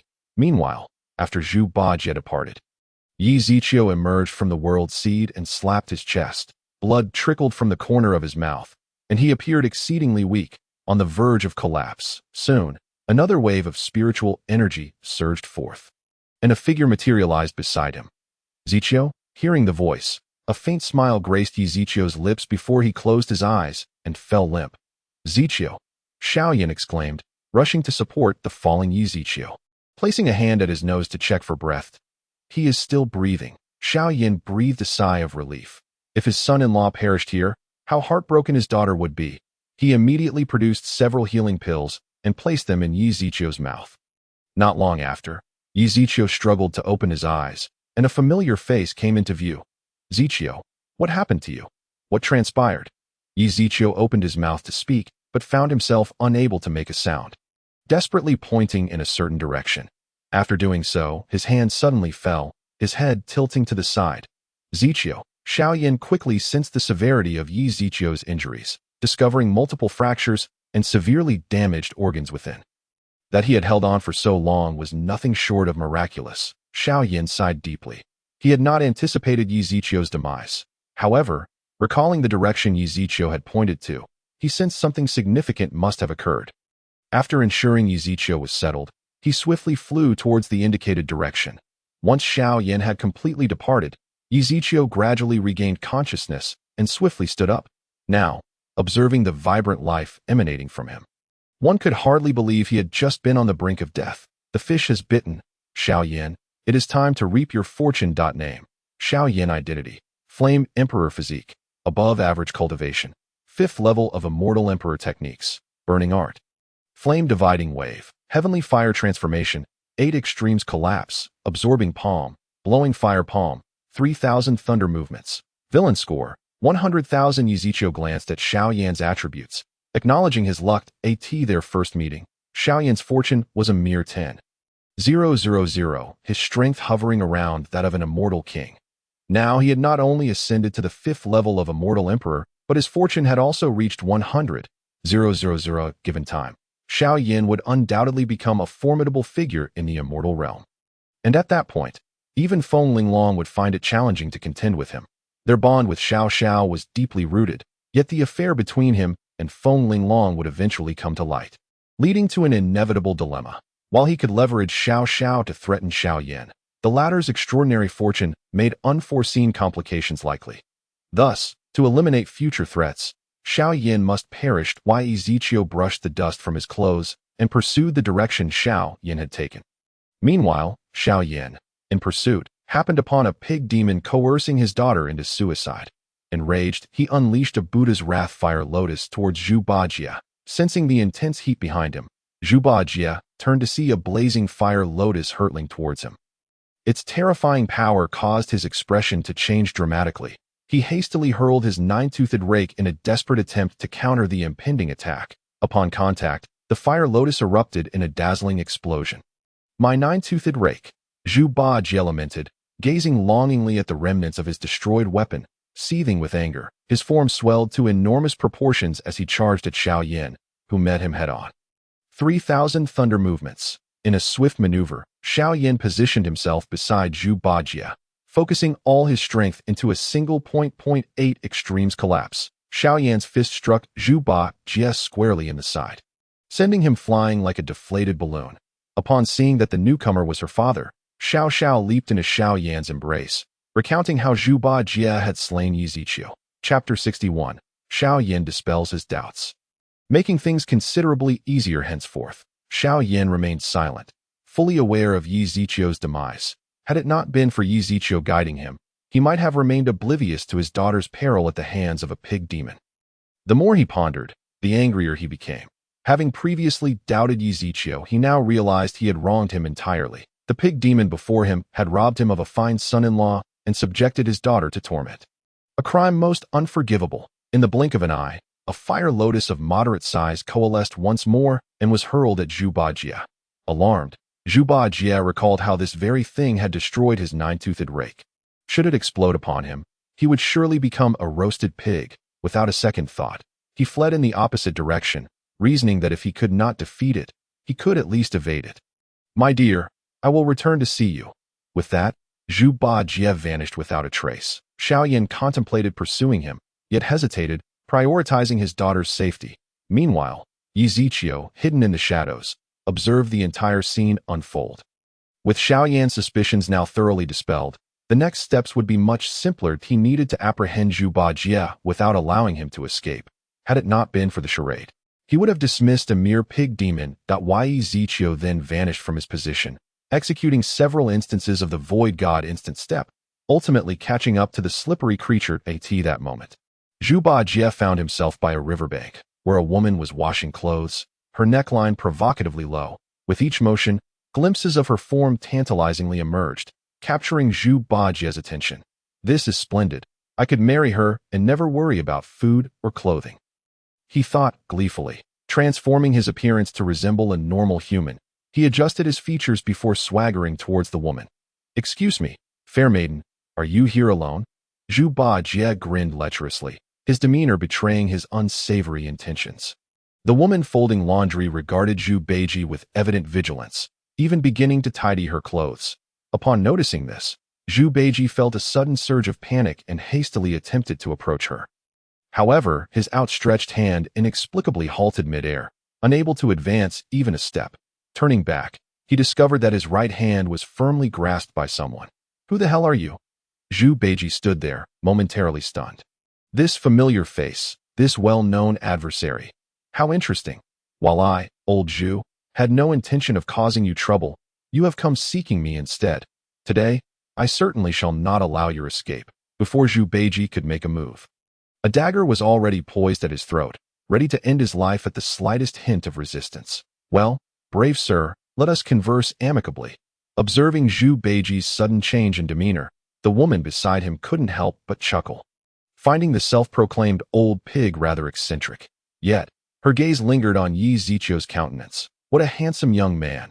How delightful it would be to indulge in a night of revelry. At that moment, Yi Zichio spoke up, "My dear lady, please do not take offense. This man here is a bit troublesome. Upon seeing such a lovely young lady, he has become quite distracted that I shall take him away." Yi Zichio wore a demeanor as refreshing as a spring breeze, radiating warmth and approachability, a stark contrast to the dull-witted Zhu Beiji. If Yi Zichio were to be likened to the resplendent moon, noble, pure, and luminous, then Zhu Beiji appeared as a rough, crude man, looking so lecherous that one might mistake him for a mountain bandit. After hearing Yi Zichio's words, the woman laughed heartily. "No harm done. Your brother possesses quite the sweet tongue, which I find delightful. By the way, might your brother be interested in visiting my humble abode? Surely, you must be parched." The woman's eyes sparkled with flirtation, which piqued Zhu Beiji's interest as he pondered whether she favored someone like Yi Zichio. Zhu Beiji scrutinized Yi Zichio closely. He appeared rather delicate, which did not sit well with him. However, considering the allure she found in Yi Zichio, he was willing to overlook it. Just when Zhu Beiji thought Yi Zichio would acquiesce, he was taken aback by Yi Zichio's refusal. "I am most grateful, dear sister, yet I have pressing matters to attend to and shall have to disturb you another time." The woman responded with a polite smile, though a hint of disappointment flickered within her. What a pity. Meanwhile, Zhu Beiji was elated. He had been fretting over how to dismiss Yi Zichio so he could enjoy himself alone, and now, unexpectedly, Yi Zichio had made it easy for him. "In that case, let bygones be bygones. Sister, I would like to have a cup of tea. I am quite parched." The woman, clearly taken aback by Zhu Beiji's request, hesitated to decline, just as she was at a loss for what to do. Yi Zichio seized Zhu Beiji. "Fear not, sister, I shall take him away." With that, Yi Zichio grasped Zhu Beiji and vanished from sight. This fellow is quite amusing. Kid, if you have the ability, then release me, and let us fight openly. However, Yi Zichio paid him no mind, directly casting him into the world seed. "Damn, you are even more infuriating than that accursed Baima one." Unfortunately, Zhu Beiji's complaints reached no ears, as Yi Zichio intended to return to the Dark Realm. He needed to discuss matters regarding the Hahuan sect with Lin Qianqian, and it had been quite some time since he last visited her. As for Xiao Yan, he was unperturbed, after Xiao Yan absorbed the flame he had left behind. His whereabouts had been firmly under Yi Zichio's control. Suddenly, a figure appeared around Yi Zichio. Upon closer inspection, it was none other than He Lao. "He Lao, what brings you here?" Yi Zichio asked, somewhat surprised by He Lao's sudden appearance. "Your Majesty, the Empress has instructed me to bring you back for your ascension." He Lao replied earnestly. Ascension? Yi Zichio quickly comprehended what He Lao meant. It was merely that Feng Linglong intended to hand over the entire Dark Realm to him. Yi Zichio felt a headache coming on. His Empress wife was excessively indulgent, preparing to entrust him with everything. "Can I refuse?" He Lao appeared momentarily taken aback, unable to fathom why Yi Zichio, faced with such a grand temptation, seemed disinterested. Did he not crave power? "I cannot answer that. Your Majesty should simply return with me." He Yin said. Chapter 62, A Visit to the Dark Realm, forcefully kissed by his Empress since he had to return anyway. Yi Zichio agreed, intending to have a word with Feng Linglong about her decision to assume the title of Empress when she could simply be a good Empress. Truly perplexing. However, before that, Yi Zichio instructed He Lao to head to Tianyu City to handle some matters, while he would proceed ahead to Tianyu City, at the Yi family residence. "Father, where is Zichio's body?" In response to Xiao Zhao's anxious inquiry, Xiao Yin was equally distressed. After placing Yi Zichio here, he had left following the information Xiao Yin provided, only to return now to find Yi Zichio's body missing. How could he explain this to his daughter? I was certain it was placed here. I cannot fathom why it is gone now." Xiao Xiao felt even more despondent. Losing her beloved was already despairing enough, but now even the body had vanished. Do not worry, my dear. I will certainly retrieve Zichio's body for you. Simultaneously, a fiery rage ignited within him. This was utterly outrageous. If he learned who had stolen Yi Zichio's body, they would pay a steep price. Just as he was at a loss, a voice interrupted Xiaoyan's thoughts. No need to search. I have already taken his body. The speaker was none other than He Yin, sent by Yi Zichio, who had explained everything to him earlier. Thus he was unfazed by their expressions. You are the elder who appeared in the dark realm. Xiaoyan recognized He Yin immediately, recalling how he had appeared to save Yi Zichio. He Yin shot Xiaoyan a disdainful glance before addressing Xiao. Why Yi Zichio is the emperor of the dark realm, the husband of the current empress. Even if he is passed, this is an undeniable fact. The empress has ordered me to retrieve the emperor's body, so you might as well abandon that thought. The empress's husband is not someone who can be coveted by just anyone. With that, He Yin prepared to leave, but Xiao rushed forward. I do not agree. Zichio is my man, and I will not allow you to take him away. He Yin did not even glance back. With a casual gesture, Xiao was immobilized. Do not waste your efforts on futile struggles. While you may believe Yi Zichio is dead, to the empress, reviving him is merely a matter of her utterance. Upon hearing this, Xiao was taken aback. What? A glimmer of hope flickered in her eyes. Are you saying Zichio can be saved? He Yin neither confirmed nor denied it. After a moment's contemplation, he added, You should forget about him. By that time, he will not remember you. With that, He Yin vanished completely, leaving Xiao in a state of bewilderment. What did his words mean? Why would he say Yi Zichio would forget her? What was going on? A sense of unease crept into Xiao's heart, as if something ominous were about to occur. Xiaoyan approached Xiao, gently placing a hand on her shoulder. Do not worry. Everything will be fine. Even if he does not remember you, we can still help him regain his memories together. Xiao nodded in agreement. Her father was right. Should he forget, they could assist him in recalling. And surely there would come a day when he would remember. Your Majesty, please follow me. Yi Zichio looked helplessly at He Yin leading the way.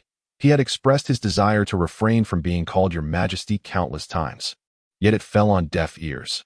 Ultimately, he decided to let it go, intending to have a proper discussion with Feng Linglong upon seeing her. Soon, Yi Zichio was led to the palace where Feng Linglong resided. Your Majesty, I shall take my leave.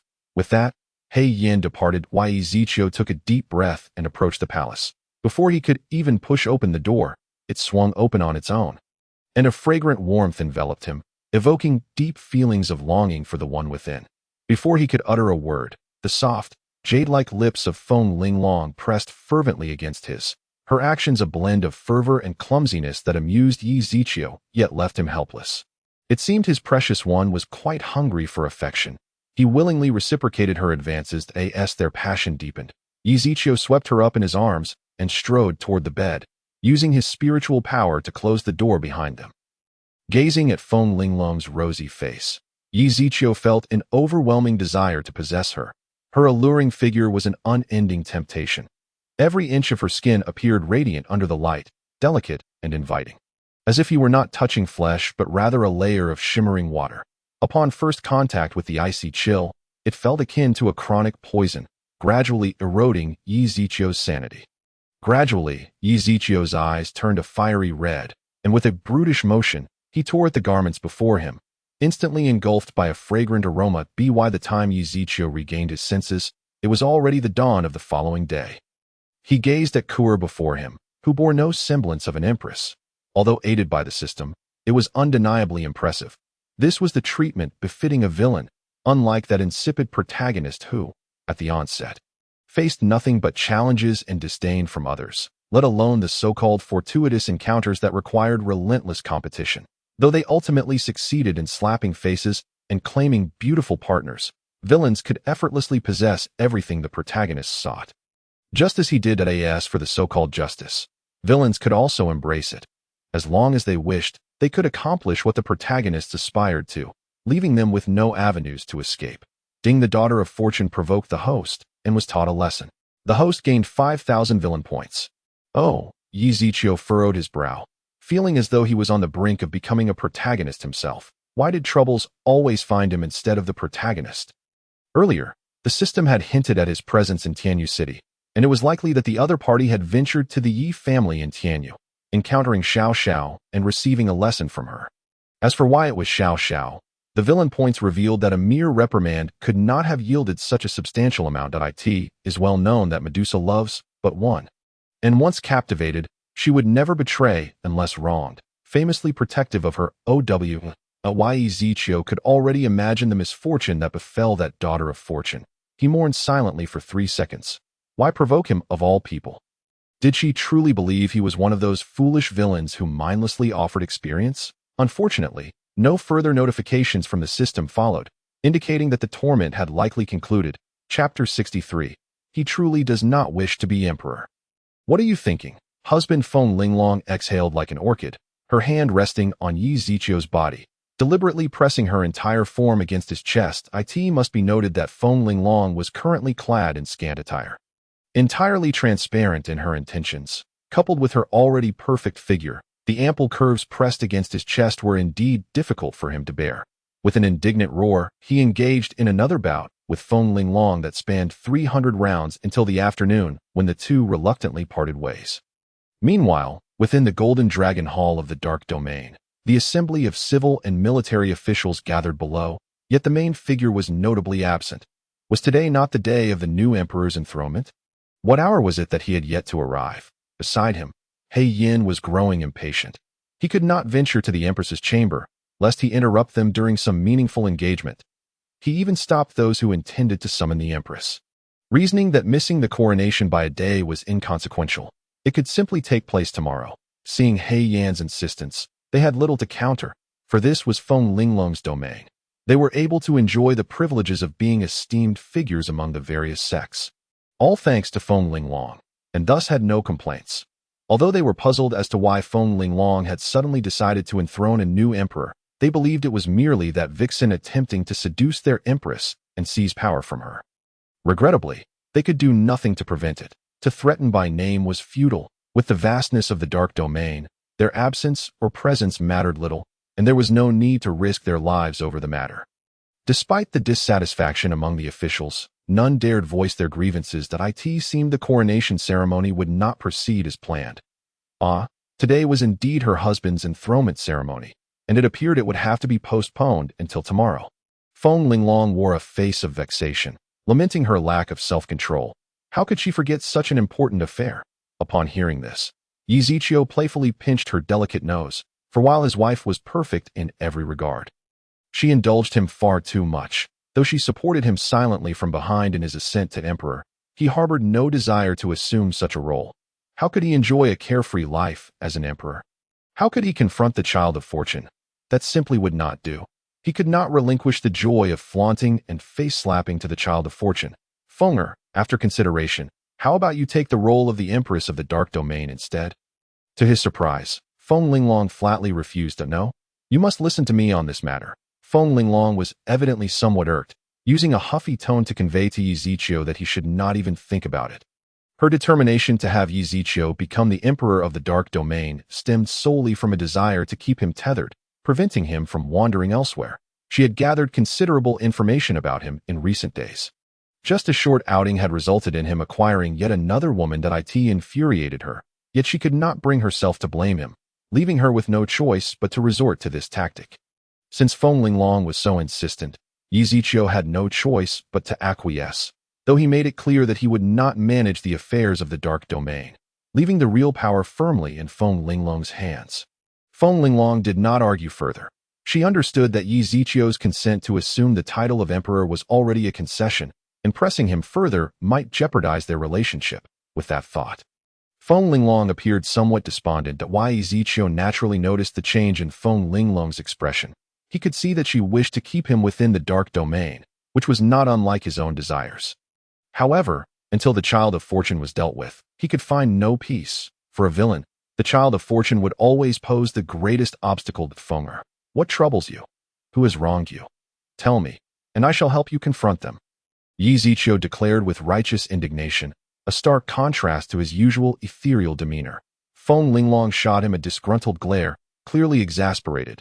Did he not realize who had wronged her? If he did not spend so much time restlessly wandering outside, would she be so upset? Had she not recalled his previous words, she would have long since crushed all those wildflowers he had encountered outside. Meanwhile, having learned of Yi Zichio's return, Lin Qianqian raced towards the palace, only to find herself nearly killed outside. Had she not claimed to be Yi Zichio's woman and caught He Yan's attention, she might have already met her demise. These guards did not care who Lin Qianqian was.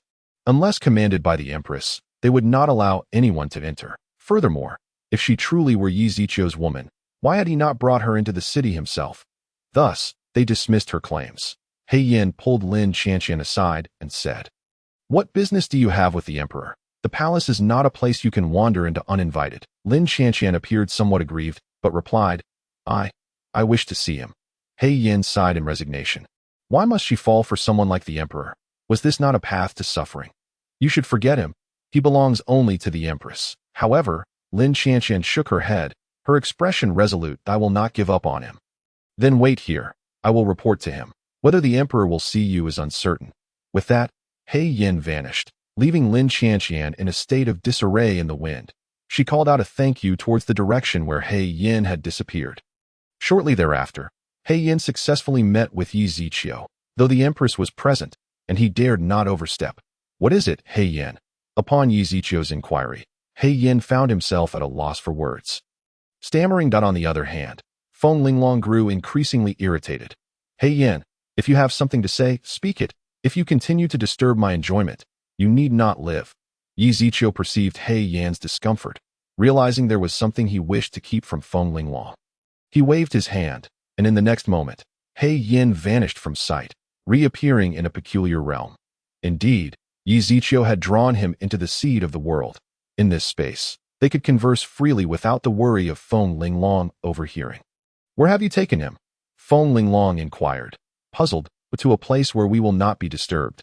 Yi Zichio replied gently, simultaneously communicating with the seed of the world. He Yan, speak your mind. This is a little world I created, and others cannot intrude here. Initially astonished, He Yan was utterly awestruck upon hearing this. This was an independent little world. How had the emperor achieved such a feat? His curiosity about Yi Zichio grew. From having no cultivation at all to now reaching the realm of Xianhuang, each step filled with surprises. Just how many secrets did he possess that remained unknown? Chapter 64. Yi Zichio, you scoundrel. The saintess of the Hahuan sect, Lin Qianqian. She wishes to see you. He Yan had intended to refer to her as Lady Qianqian, but if the emperor viewed her merely as a fleeting whim, such a title might invite unnecessary trouble. Why Yi Zichio was not taken aback by Lin Qianqian's desire to see him. Given her deep entanglement with the Hahuan curse, as the saying goes, a day apart feels like a year. Perfectly encapsulating Lin Qianqian's predicament. All right, you may leave. I will see her. With that, Yi Zichio manipulated the seed of the world to transport He Yan back to the outside realm. Soon after, He Yan emerged from the palace and approached Lin Qianqian. How is he? Is he well? Lin Qianqian hesitated, not mentioning whether he would agree to see her. Observing Lin Qianqian in such a state, He Yan felt a pang of sympathy in his heart. Yet, the world is often cruel. Fortunately, the emperor had mentioned that he would meet her shortly. Otherwise, he truly would have been at a loss on how to respond to Lin Qianqian. The emperor stated he would come to see you soon. You may return for now. Upon hearing Yi Zichio's promise of a visit, Lin Qianqian was filled with immense joy, harboring no doubts about the veracity of his words, her heart brimming with anticipation for the moment Yi Zichio would arrive. Thank you. He Lao, I shall take my leave now. With that, Lin Qianqian moved gracefully with the wind, soaring towards her abode. Luo Xiao, do you truly believe that that demon is fond of you? Sun Zi exclaimed. Her face contorted with indignation. She was frustrated with Luo Xiao's lack of ambition, having been ensnared by a man's flowery words. Upon hearing this, Luo Xiao felt a flicker of anger. She could not bear anyone sowing discord between her and Yi Zichio. Armed with her azure sword, she advanced towards Sun Zi like a blossoming lotus. You are utterly unreasonable. With no other choice, Sun Zi could only brace herself for battle. Ever since Luo Xiao's sacred body of the azure lotus had begun to bloom, her realm had ascended to an unparalleled height, leaving no young prodigy capable of standing against her. Luo Xiao, can you truly claim to be the holy maiden of the Leaf Shadow Green sect? Have you ever taken the time to understand who Yi Zichio is? Sun Zi continued. Do you genuinely believe you are the only woman in his life? The mention of other women immediately brought to mind the Empress of the Dark Domain, Feng Linglong, who had even captured the heart of the foremost figure in the immortal realm. Luo Xiao no longer harbored any illusions of attaining a prestigious status that in terms of identity and standing. She could not compare to Feng Linglong. Thus she deemed it sufficient that he could love her. She was unsure when such thoughts had taken root in her heart. All she knew was that if he were injured, it would cause her immense pain. So what? As long as he treats me well, that is enough. Luo Xiao's declaration struck at the very core of Sun Zi. What kind of enchantment had Yi Ziqiu cast upon her to render Luo Xiao so unwavering in her devotion? Even the knowledge of his other romantic entanglements did not waver her resolve. Sun Zi acknowledged that Yi Ziqiu was undoubtedly the most exceptional individual in centuries, transforming from an inconspicuous figure to a meteoric rise in a short span, surpassing those who once fancied themselves geniuses. Even her own family had suffered due to this, suggesting she serve as Yi Ziqiu's subordinate, if not that, then at least as a maid or personal attendant. This infuriated her. After all, she was the unparalleled heiress of the Sun family, possessing extraordinary talent, and to be relegated to serving another was a fate worse than death. Thus, she concocted a plan to target Yi Ziqiu's women, initially intending to confront Xiao Xiao, who had come from another realm. Unfortunately, Xiao Xiao refused to heed her explanations and instead delivered a severe beating. Had it not been for the high-quality healing pills, she might have been left disfigured. This time, she resolved to approach the gentler Luo Xiao, only to find that the latter was unperturbed by Yi Ziqiu's other relationships. Just as Sun Zi was about to depart, a figure suddenly materialized behind her. Accompanied by an unusual surge of energy, a strikingly beautiful woman entered their line of sight. This woman possessed an enchanting visage, her every expression captivating those around her. Yet, her face was currently etched with displeasure. The murderous intent in her eyes was palpable, directed not at Sun Zi, but at Luo Xiao. Luo Xiao, sensing the hostility, regarded the woman clad in a fiery red gown, which accentuated her alluring figure, radiating like fire. The beguiling features of her face exuded a captivating charm, mesmerizing those who beheld her. Her phoenix-like eyes, slightly frigid, combined an aura of cold beauty with a bewitching allure, creating a unique appeal. Even Luo Xiao felt taken aback by her beauty. However, she was perplexed as to why this stranger bore such animosity toward her, especially since they had never met before. What is your relationship with Yi Ziqiu? Faced with Xiao Zhao's inquiry, Luo Xiao momentarily faltered, but soon comprehended the implication, a pang of pain striking her heart. She had thought that knowing Yi Ziqiu had other women would allow her to come to terms with it. Yet it appeared she was unable to accept this reality. Her gaze towards Xiao Xiao hardened. Sun Zi, witnessing this turn of events, was genuinely astonished that her initial actions had borne fruit. If the two women could realize what kind of person Yi Ziqiu truly was, their hatred would surely spiral, allowing her to rally them against him. Just as she contemplated how to ease the tension between them, Luo Xiao spoke first. He is my man. This declaration was nothing short of a proclamation of her claim over him. Unable to contend with Feng Linglong, could she not vie for the affection of other women? This was the thought that resonated within Luo Xiao. Xiao Xiao, upon hearing this, was filled with indignation. As the queen of the serpent clan, her pride would not allow another woman to exist alongside her at Yi Ziqiu's side.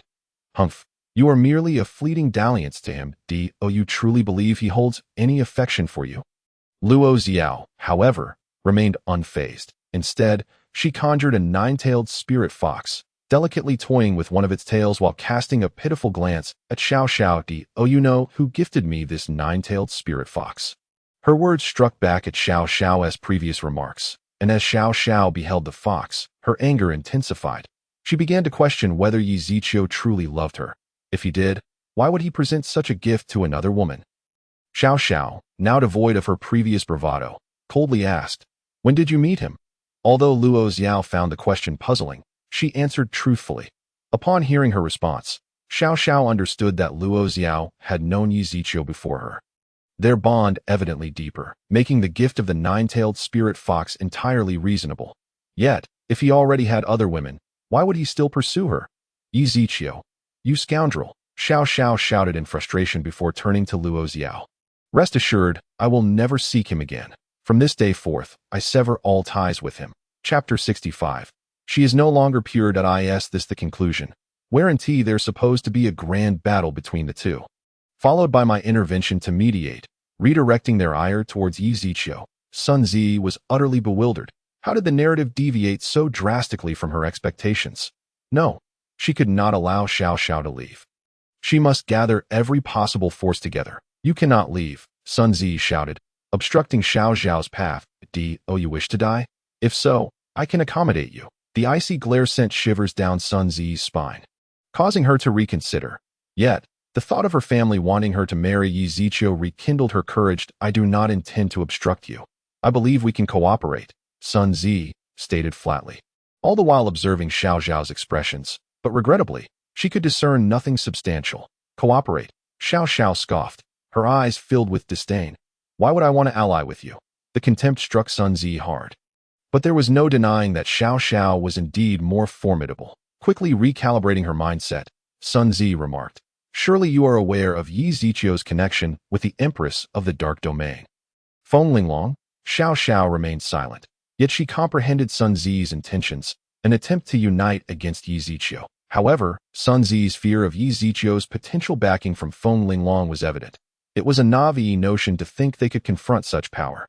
Recognizing Xiao Xiao's silence, Sun Zi took a deep breath. Since you know of the relationship between Yi Ziqiu and the Empress, I will not beat around the bush that Yi Ziqiu is a notorious scoundrel. A man with a wife who shamelessly pursues other women. His crimes are unforgivable. My kin have evidently been bewitched into arranging my marriage to this rogue, as the esteemed heiress of the Sun family. I refuse to wed such a lecherous man. Before Sun Zi could finish, Xiao Xiao interrupted. So you wish to ally with me to confront Yi Ziqiu? Xiao Xiao regarded Sun Zi with lingering skepticism.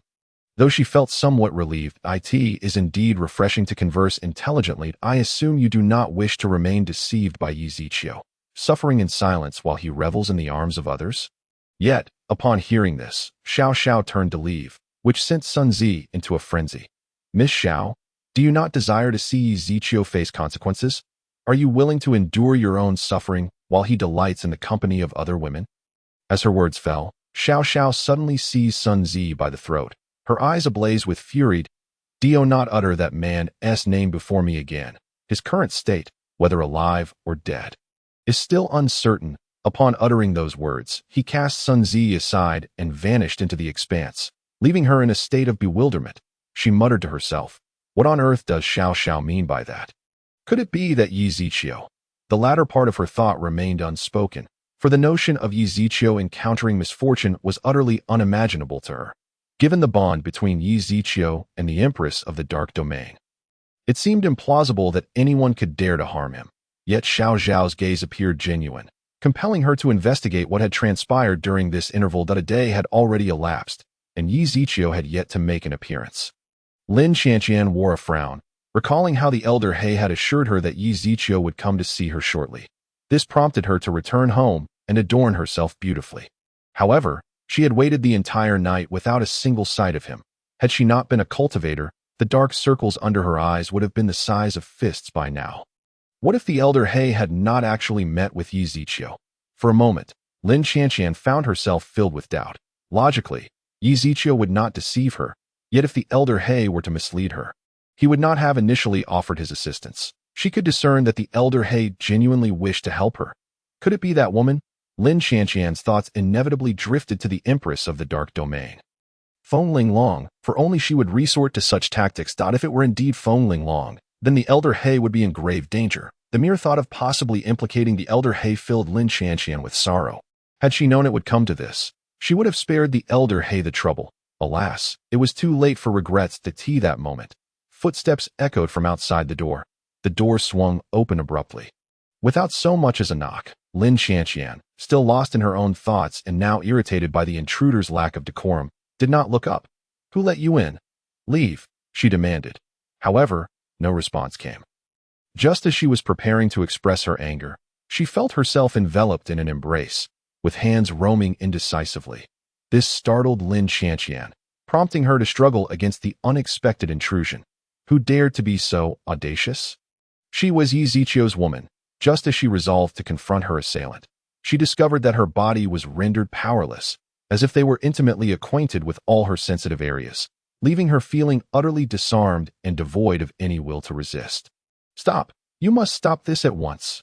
I am Yi Zichio's woman. Do you not value your life? Lin Qianqian attempted to resist, yet her body leaned helplessly against the intruder. In desperation, she invoked Yi Zichio's name, hoping it would deter the assailant. Yet the intruder seemed invigorated, escalating their advances, with one hand daringly slipping beneath her garments, moving upward as their touch neared a critical point. Lin Qianqian finally panicked that no, please, don't do this. He will be upset. Yet the assailant persisted, their hands firmly in place, leading Lin Qianqian to a state of utter despair. It was over. She had been touched by a man other than Yi Zichio. She felt a cold clarity wash over her. Since she could not resist, perhaps it would be wiser to surrender herself completely, waiting for the moment when her assailant let their guard down to strike back decisively. Feng Linglong, your heart is truly ruthless, seeking to claim my Zichio, Lin Qianqian thought to herself, believing that Feng Linglong had sent someone to violate her in order to drive Yi Zichio away. Chapter 66. You don't actually like me, do you? Seeing Lin Qianqian cease her struggles only intensified Yi Zichio's interest. Initially, he had merely intended to tease her, but the unfolding scenario proved to be quite intriguing. With Lin Qianqian under the impression that she was being accosted by another, Yi Zichio decided to play along. He had recently acquired an item called 1,000 Changes from the exchange shop, capable of altering a person's appearance and aura at will. Without hesitation, he purchased it and transformed himself. Now, Yi Zichio appeared as a lecherous old man. While past 50 after the transformation, he deliberately allowed Lin Qianqian to see his new guise. To his surprise, she erupted in fury at the sight of him, exclaiming that no one could possibly endure being violated by such a repugnant figure. The realization that she had been accosted by this loathsome old man made Lin Qianqian wish for death. Had she known it would turn out this way, she would have fought back with all her might. However, resistance proved futile. Her entire being felt weak and pliable, rendering her immobile, with a gaze filled with hatred. She watched as he shattered her spirit, tears streaming down her cheeks uncontrollably. Noticing that the woman in his arms had gone still, Yi Zichio realized he might have crossed a line. He gently called out to Lin Qianqian in his original voice. But she remained unresponsive. It then dawned on him that he had yet to revert to his true appearance. After changing back, he called out to her once more. This time, Lin Qianqian finally stirred. Her expression one of sorrow as she uttered a few words. You need not use his guise to amuse yourself. Congratulations, you have succeeded.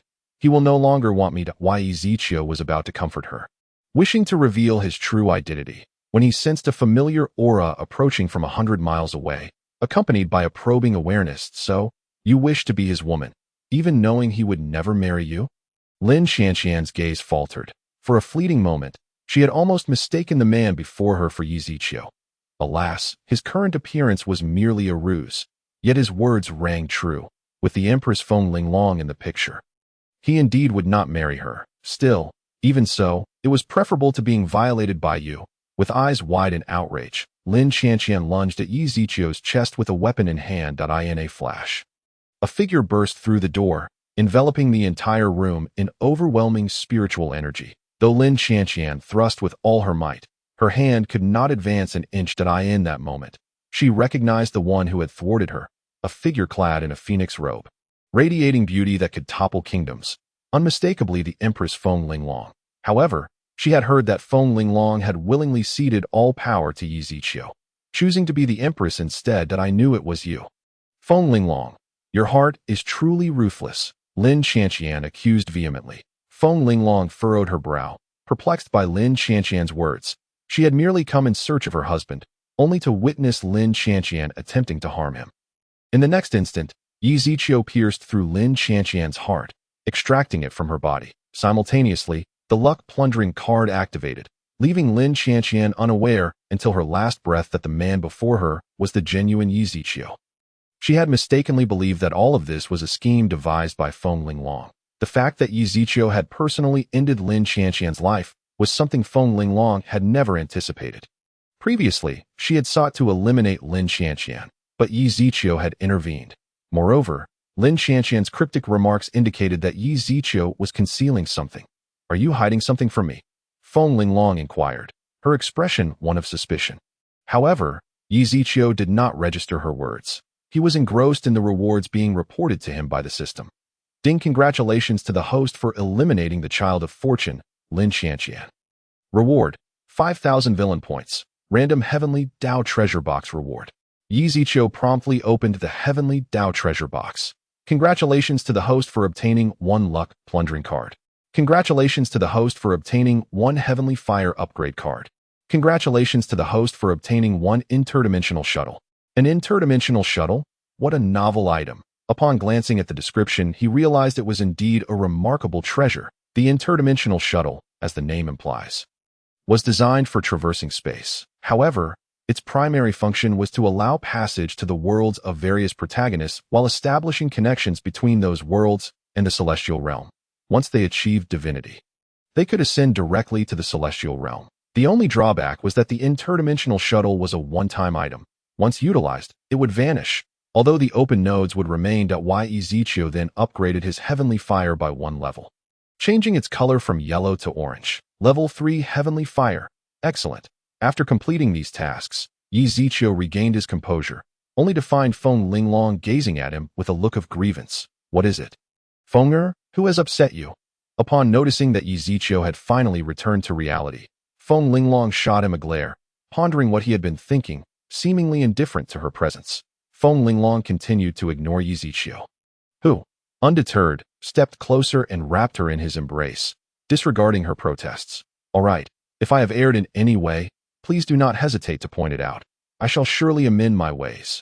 Really? Feng Linglong's eyes brightened. But upon seeing the teasing expression on his face, she realized she had been played. Angered, she attempted to distance herself from Yi Ziqiu. She was increasingly unable to read him. At first, she had believed he genuinely cared for her.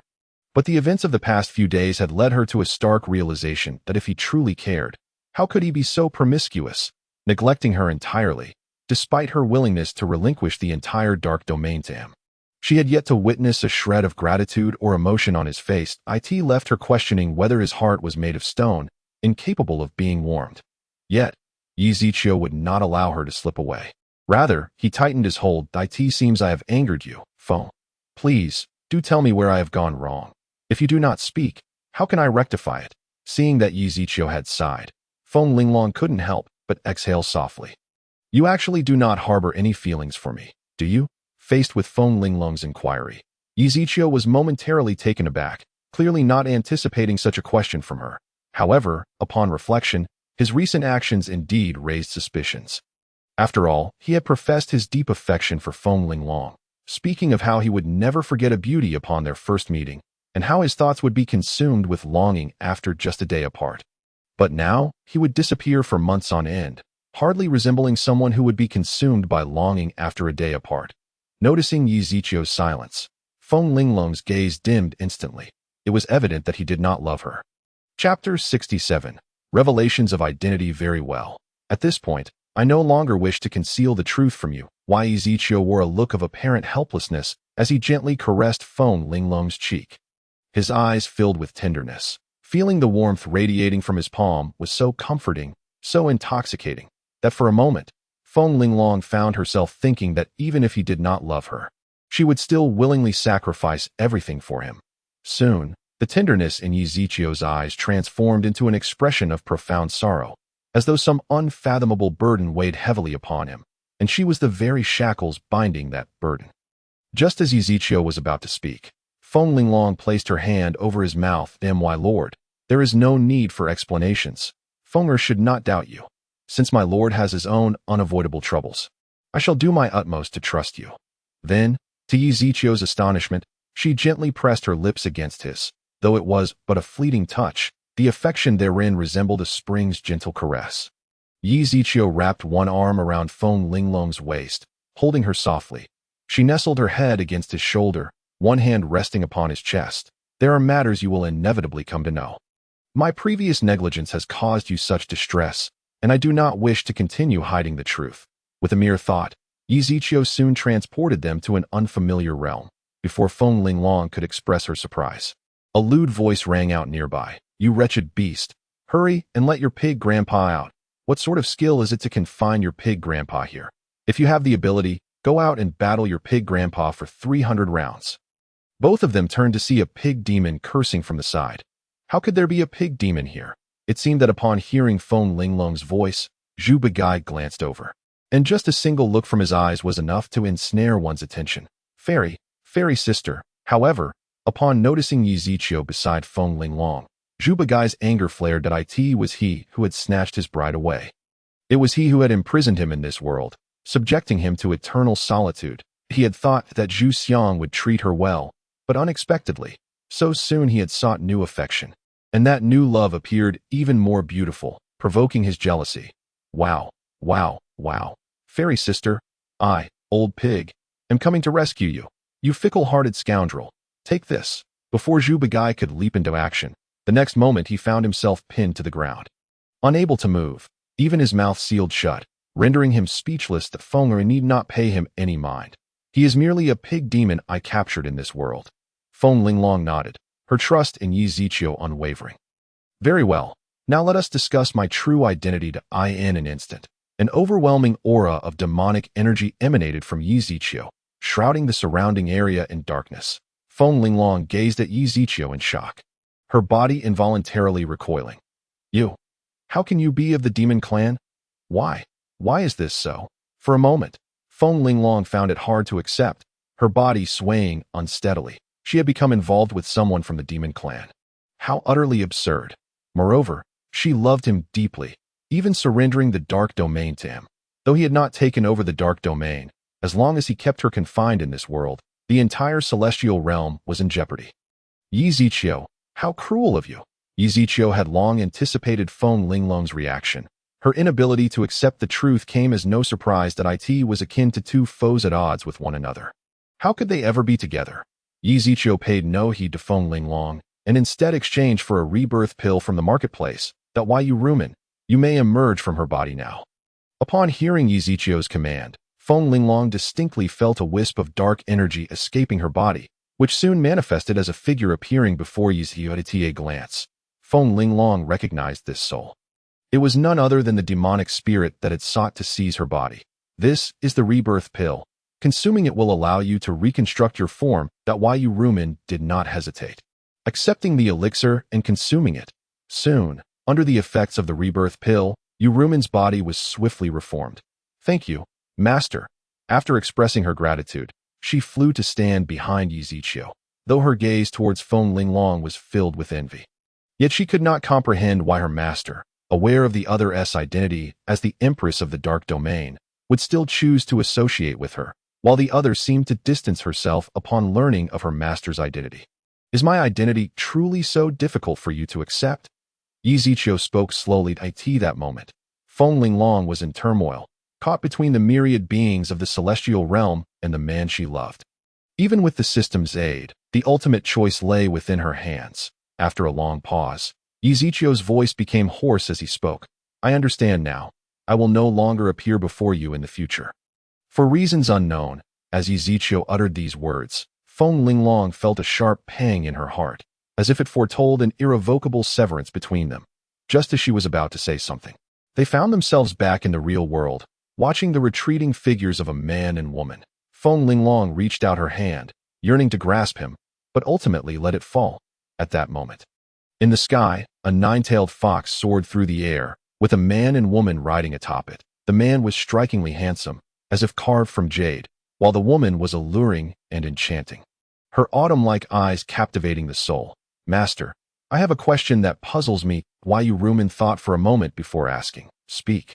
Master, since you hold such affection for the Empress of the Dark Domain, given our current strength, we could easily compel her to yield in Yurumen's perspective. If one loves, they should seize what they desire, especially since Feng Linglong also loved her master, albeit due to her own identity. She hesitated. However, Yi Ziqiu's next words would leave Yurumen enlightened for life. Why Yurumen? Do you have someone you care for? Yi Ziqiu suddenly inquired, causing Yurumen to flush deeply. Had she not been seated behind Yi Ziqiu, he might have witnessed her embarrassment. Although she was puzzled by her master's question, when it came to the subject of affection, Yurumen cast a furtive glance at him. Indeed, she cherished her master. Yet she was keenly aware that she was unworthy of him. Thus she concealed her feelings deep within her heart. Yes, she replied softly. Though her voice was barely audible, Yi Ziqiu heard her nonetheless. Would you force yourself upon the one you love? Never. Yu Rumen exclaimed without hesitation. That is precisely right. I would not wish to do so either. Why? Yu Rumen fell silent, feeling a mix of sadness and indignation for Yi Ziqiu. For despite his profound love for her, she remained oblivious to his affections. Chapter 68. Falling out with Feng Linglong. Ahead lay the dark domain, and under normal circumstances, he should not have ventured here. However, his kin resided here, and who would allow a member of the demon clan to dwell within the dark domain? Thus, he was compelled to personally visit the dark domain and bring the Yi clan members into the seeds of the world. Soon, Yi Ziqiu, accompanied by his attendant Yu Rumen, arrived at the location of the Yi clan in the dark domain. Young master, two guards greeted him with utmost respect as they beheld the man who had led their clan to glory. Their hearts swelled with excitement. This was their young master, Yi Ziqiu, the legendary figure. At that moment, within the main hall of the Yi clan, a man dressed in splendid robes sat at the head seat. Not long ago, a disciple had brought him good news. His precious son had returned. Ever since his son had soared to prominence, his life had been nothing short of carefree. Not only was he esteemed in the outside world, but within the dark domain, his status was second only to the Empress of the dark domain. The clan elders praised him endlessly, declaring Yi Ziqiu to be a true god among men. Never again mentioning the past of being a waste, Yi Tingxian had refrained from further comment, for they were all kin, and they would see each other again. Moreover, they had realized their past mistakes and even relinquished all clan authority to him. He was now truly a figure capable of wielding immense power. As for why they had chosen to cede power, merely being citizens of the dark domain was sufficient for them to command respect across the entire celestial realm. Even within the dark domain, they were treated with deference. With that being the case, what need was there for clan authority? It was far better to use it to win Yi Tingshuan's favor and resolve their former grievances. Father, upon hearing the voice, Yi Tingxian looked up to as always. His son appeared strikingly handsome, standing out among the crowd. What brings you home today, Chior? As he spoke, Yi Tingxian glanced behind him, knowing full well that he was searching for Feng Linglong. But regrettably, they had experienced a minor disagreement, and he feared he would disappoint his father. Father, Fenger did not come today. Did not come? Yi Tingxian immediately furrowed his brow, but upon further reflection, he deemed it quite normal for her not to have arrived. Considering the busy affairs of the Empress of the Dark Domain. Soon, the hall was filled with people, and several elders who had been enjoying themselves outside promptly ceased their merriment and chose to return to the clan. After all, with such an exceptional individual emerging from their midst, it was imperative to show due regard. Cousin, how goes your relationship with the Empress? The elders turned their attention to Yi Ziqiu, eager to glean insights into the nature of his connection with the Empress of the Dark Domain. Yi Ziqiu offered no response, instead displaying an innocent smile as he stepped into the center of the hall under the collective gaze of the assembly. I appreciate the concern of all my uncles and aunts. However, I have indeed come today regarding this matter. As he spoke, Yi Ziqiu's countenance shifted to one of vexation. Cousin, what has transpired? Speak to us. Perhaps my elder uncle may be of assistance. The Grand Elder, Yi Chang'e, inquired, with several other elders nodding in agreement. Alas, it is thus. Not long ago, I had a disagreement with my wife, and now she regards me with disdain, insisting that I lead my kin away from the Dark Domain. As soon as the words left his lips, the elders were thrown into a frenzy. Leave the Dark Domain. How could that be permissible? Yet, they could not hold Yi Ziqiu accountable, for he was indeed the one who held sway over Feng Linglong. Cousin, such occurrences are commonplace. What couple has never quarreled? In a few days, go and apologize to her. I am certain she will forgive you. However, Yi Ziqiu shook his head. That may not suffice. Fenger has declared that if we do not hasten our departure, we shall never take another step beyond this place. This pronouncement. The assembly gasped in astonishment, fully grasping the gravity of the situation. Yi Ziqiu's implication was clear. Should they remain in the Dark Domain, the Empress would take action against them. They were well aware of the Empress's formidable power and could only speculate what Yi Ziqiu had done to provoke such a response. The thought of him losing his ability to dominate the Dark Domain in the future filled them with unease. Not long ago, he had set his sights on a scion of one of the Dark Domain's families, even negotiating a union, envisioning a beautiful bride that, of course, his intended did not harbor affection for him. Her willingness to wed was merely a consequence of his lineage and his unique rapport with Feng Linglong, as they sought to align themselves with the Yi family. Now, it seemed his dream of marriage was dashed. Is there truly no recourse? Yi Ziqiu nodded, well aware of the sentiments harbored by his uncles and aunts. His intention in voicing his concerns was merely to prevent them from interfering with his future plans. He had promised to leave the Dark Domain and would take all that belonged to him with him. It would be unthinkable to depart and leave his kin behind, setting aside any thoughts of Feng Linglong. Such an action would surely incite her ire. Women require a delicate approach, he mused. Moreover, a bond still lingers between Feng Linglong and myself. I believe that after some time apart, she will come to understand. However, we do have two alternative destinations, Yi Ziqiu remarked thoughtfully. In an instant, all eyes turned to him, even Yi Tingshuan's face displaying curiosity. Upon hearing of Yi Ziqiu's quarrel with his daughter-in-law, he had assumed that they would simply return to Tianyu City, where his son was a significant figure in that realm. Furthermore, during their time in the Dark Domain, they had acquired considerable resources, and the disciples of their clan had made substantial progress. Even if they did not return to Tianyu City, they could still find a foothold elsewhere. Chior, what are these two destinations you speak of? Yi Ziqiu smiled, and with a casual wave of his hand, an enchanting beauty appeared before them, captivating all with a single glance, leaving them yearning to fix their gaze solely upon her. However, the oppressive aura emanating from her presence was immediately felt, and fortunately, Yuraman quickly reined it in upon her arrival. Otherwise, none present would have been capable of standing upright. Though the pressure dissipated in an instant, the assembly remained awestruck, unwilling to look upon the alluring woman any longer. Master, a collective gasp echoed as they realized such a powerful entity referred to Yi Ziqiu as master. What was the meaning of this? Dear uncles and aunts, there is no need for alarm.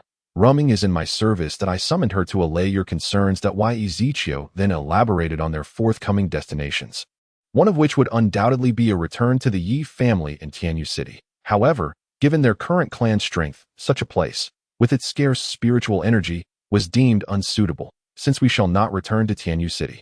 Where shall we go? One elder inquired. Yi Ziqiu responded succinctly with 4 words. Yang Green Sect. Yang Green Sect. The elders furrowed their brows in unison, for compared to the Dark Domain, the Yang Green Sect seemed rather inconsequential, a mere minor sect. Albeit moderately reputable, yet still too weak. Nevertheless, it appeared they had little choice in the matter. Very well, we shall heed cousin's counsel. Although discontent lingered in their hearts, the presence of the enigmatic woman beside Yi Ziqiu rendered any dissent impossible. From that day forth, the members of the Yi family in the Dark Domain vanished without a trace. All that remained was the sight of the young master, Yi Ziqiu, returning briefly to the Yi family, after which no further appearances of the Dark Domain's Yi family were witnessed. Eventually, some families with ties to the Yi family ventured forth to inquire, only to find the once grand Yi household utterly desolate. Not a single strand of hair left behind. This occurrence swiftly sent shockwaves throughout the Dark Domain, for this was the family of the Empress, who dared to act with such audacity against the Yi family of the Dark Domain. Were they courting death? Yet, for several days, the Empress showed no sign of action, seemingly unfazed by the situation, prompting speculation about what had transpired between Yi Ziqiu and the Empress, and why she remained indifferent to it all. The Empress, the Emperor's kin, the voice belonged to Liner, a favored attendant of Feng Linglong, who realized the inevitability of Yi Ziqiu becoming the Empress's consort when Feng Linglong intended to bestow the Dark Domain upon him. Although she had never been fond of Yi Ziqiu, the circumstances now dictated her compliance. Should Feng Linglong truly wed, she might find herself serving as that man's concubine. The mere thought of having to attend to him in the future made Liner feel a wave of discomfort. Yet she had little choice in the matter. With a sigh, she proceeded to relay the various events occurring in the Dark Domain to Feng Linglong, paying particular attention to the affairs concerning the Yi family, hoping that in the future, Yi Ziqiu might take these matters into consideration and not make things too difficult for her. Upon hearing this, Feng Linglong's expression stiffened, her mind seemingly adrift. Empress, Empress, Liner called out twice, finally rousing Feng Linglong from her reverie. Regaining her composure, Feng Linglong rubbed her forehead and replied, "You may leave for now." Liner opened her mouth slightly, wishing to speak, but ultimately swallowed her words and exited after closing the door. Others may have been oblivious to the events that had transpired within the Yi family of the Dark Domain, but she was well aware that the Yi family had not truly vanished. It was merely Yi Zichio's way of severing ties with her. Contemplating this, Feng Linglong felt a pang in her heart. Logically, this should have been the outcome she desired most. Yet why did it fill her with such sorrow? Such heart-wrenching despair? Had she erred? Feng Linglong could not help but question herself. In recent days, his image would occasionally surface in her mind. The more she tried to dismiss it, the more uncontrollable her feelings became. As if she could not survive without him. Whenever Liner addressed her as Empress, she felt a surge of joy. But alas, fate had dealt a cruel hand. Why did he have to belong to the demon clan? How much easier her heart would be if only he were not of such lineage, sparing her from this torment. In a moment, she recalled the day they first met, vividly remembering Yi Zichio's unwavering words to her. "To me, you are like a crescent moon rising, a beacon of light in my dark dawn, a lighthouse guiding me when I am lost. For you, I act with a clear conscience, without regret." Yes, from the very beginning. He had revealed his origins to her. He was born of darkness, while she hailed from the light. Just as he had articulated, she was the crescent moon rising in his heart, the beacon illuminating his dark dawn, the lighthouse guiding him in moments of uncertainty.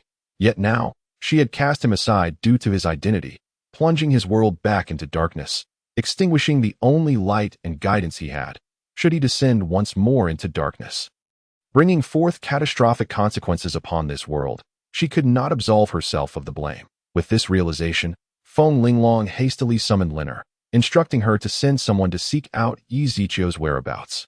Witnessing her Empress's anxious demeanor, Liner finally breathed a sigh of relief. This was the true essence of her Empress. Moments ago, she had even doubted whether the woman before her was indeed the Empress. However, was her reaction not rather slow? Soon, news of the Empress's search for her husband spread throughout the Dark Domain, eventually reaching the outside world, yet none within the Yang Green sect were aware of it. As for the reason, it was simply because Yi Zichio had sealed off the entire Yang Green sect. Otherwise, news of this nature would have undoubtedly stirred his kin into a frenzy, eager to return. Thus, the Yang Green sect remained in a state of isolation, much to the displeasure of the Yi clan members, who were accustomed to venturing out, while the disciples of the Yang Green sect bore little complaint. Having previously been in a state of seclusion due to Luo Xiao's influence. Initially, the majority of the clan members were reluctant, even causing a commotion, yet they chose to silence themselves at the mere utterance of Yi Zichio's words. As for the content of that statement, it hinges on the actions they took while still in the Shadow Domain. "Master, must we truly remain in this small place for a lifetime?" Yuru Ming expressed her discontent, questioning why her master should bear the burden of it all. In an instant, her fondness for Feng Linglong plummeted, even giving way to resentment. Given time, should an opportunity arise to meet Feng Linglong, Yuru Ming would ensure that she would not have an easy time. If possible, she would wish to slay her. Even if her master were to blame her for it later, she would harbor no regrets. What is so wrong with that? For a moment, Yuru Ming found herself at a loss for words, wanting to voice her thoughts, but unable to do so as a subordinate. She understood well that she could not contradict her master. Therefore, she would refrain from actions that might incite Yi Zichio's ire. Well then, let us not dwell on it. To me, is there truly a difference in where one lives? As long as you all remain safe and sound. That is what matters. Why Yuru Ming momentarily felt a wave of nostalgia. She had once voiced similar sentiments, only to be rebuffed by her former master. Back then, her previous master had fought tooth and nail for the demons to lead a better life, waging war against the immortal realm at all costs. Undoubtedly, the demons suffered greatly, and the cultivators of the immortal realm fared no better, yet the heavens and earth did not favor her master, resulting in their ultimate defeat and demise. That why Yuru Ming had survived by taking refuge in Feng Linglong's body. Now, hearing such familiar words stirred something within her. Her demon lord had changed. Noticing her silence, Yi Zichio surmised her thoughts and added, "I am now a family man. I cannot afford to be as reckless as I once was." Chapter 70.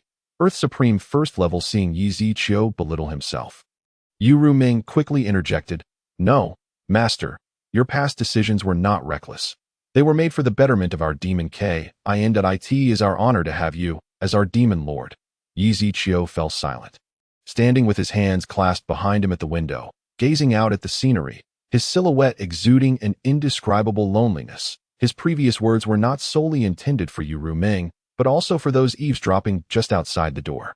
Meanwhile, outside, Luo Ziyao was in turmoil, having overheard some shocking revelations. Firstly, Yi Ziqiu was of the demon lineage, and moreover, he was the demon lord, a formidable presence, making him a public enemy of the entire immortal realm.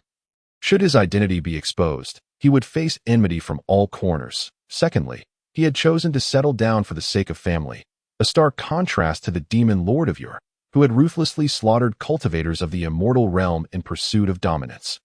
Inciting chaos, she harbored deep resentment toward this. Yet from Yi Ziqiu's perspective, his actions were for the greater good. It was a double-edged sword, right and wrong intertwined. Thankfully, he harbored no intentions against the immortal realm now, opting for a peaceful existence due to his familial ties, even going so far as to seal the entire Yi Green sect. This led Luo Ziyao to wonder if his choices were influenced by her. A wave of delight surged within her, signifying her importance in Yi Ziqiu's heart. Otherwise, he would not have made such choices. With this thought, she ceased to pursue the matter regarding Xiao Xiao. After a brief moment, Luo Ziyao knocked on the door, composed herself, and entered. Mistress, Yu Ruming, aware of the relationship between Luo Ziyao and Yi Ziqiu, called out, and then withdrew, leaving the two alone.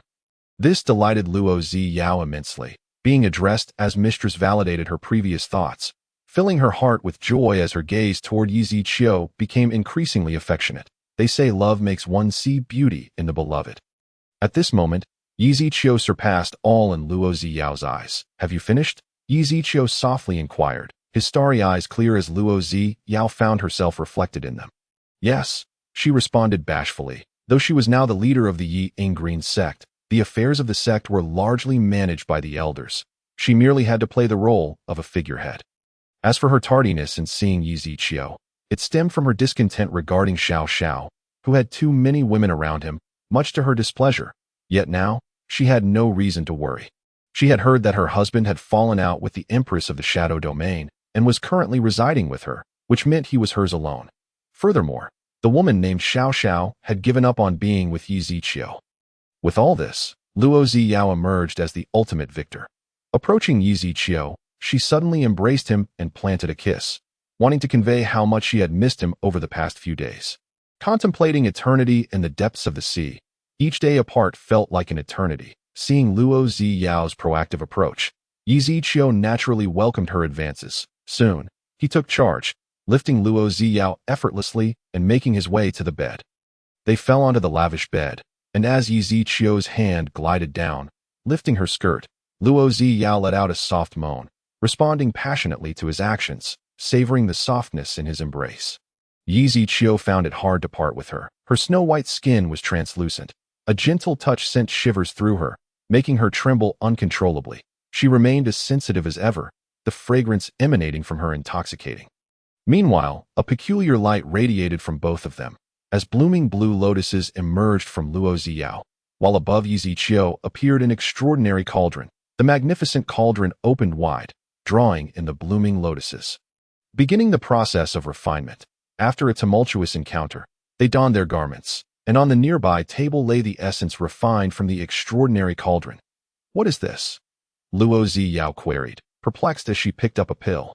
Its clarity akin to water, allowing her to see her reflection through it. Without sensing it with spiritual energy, one might mistake it for an ordinary droplet.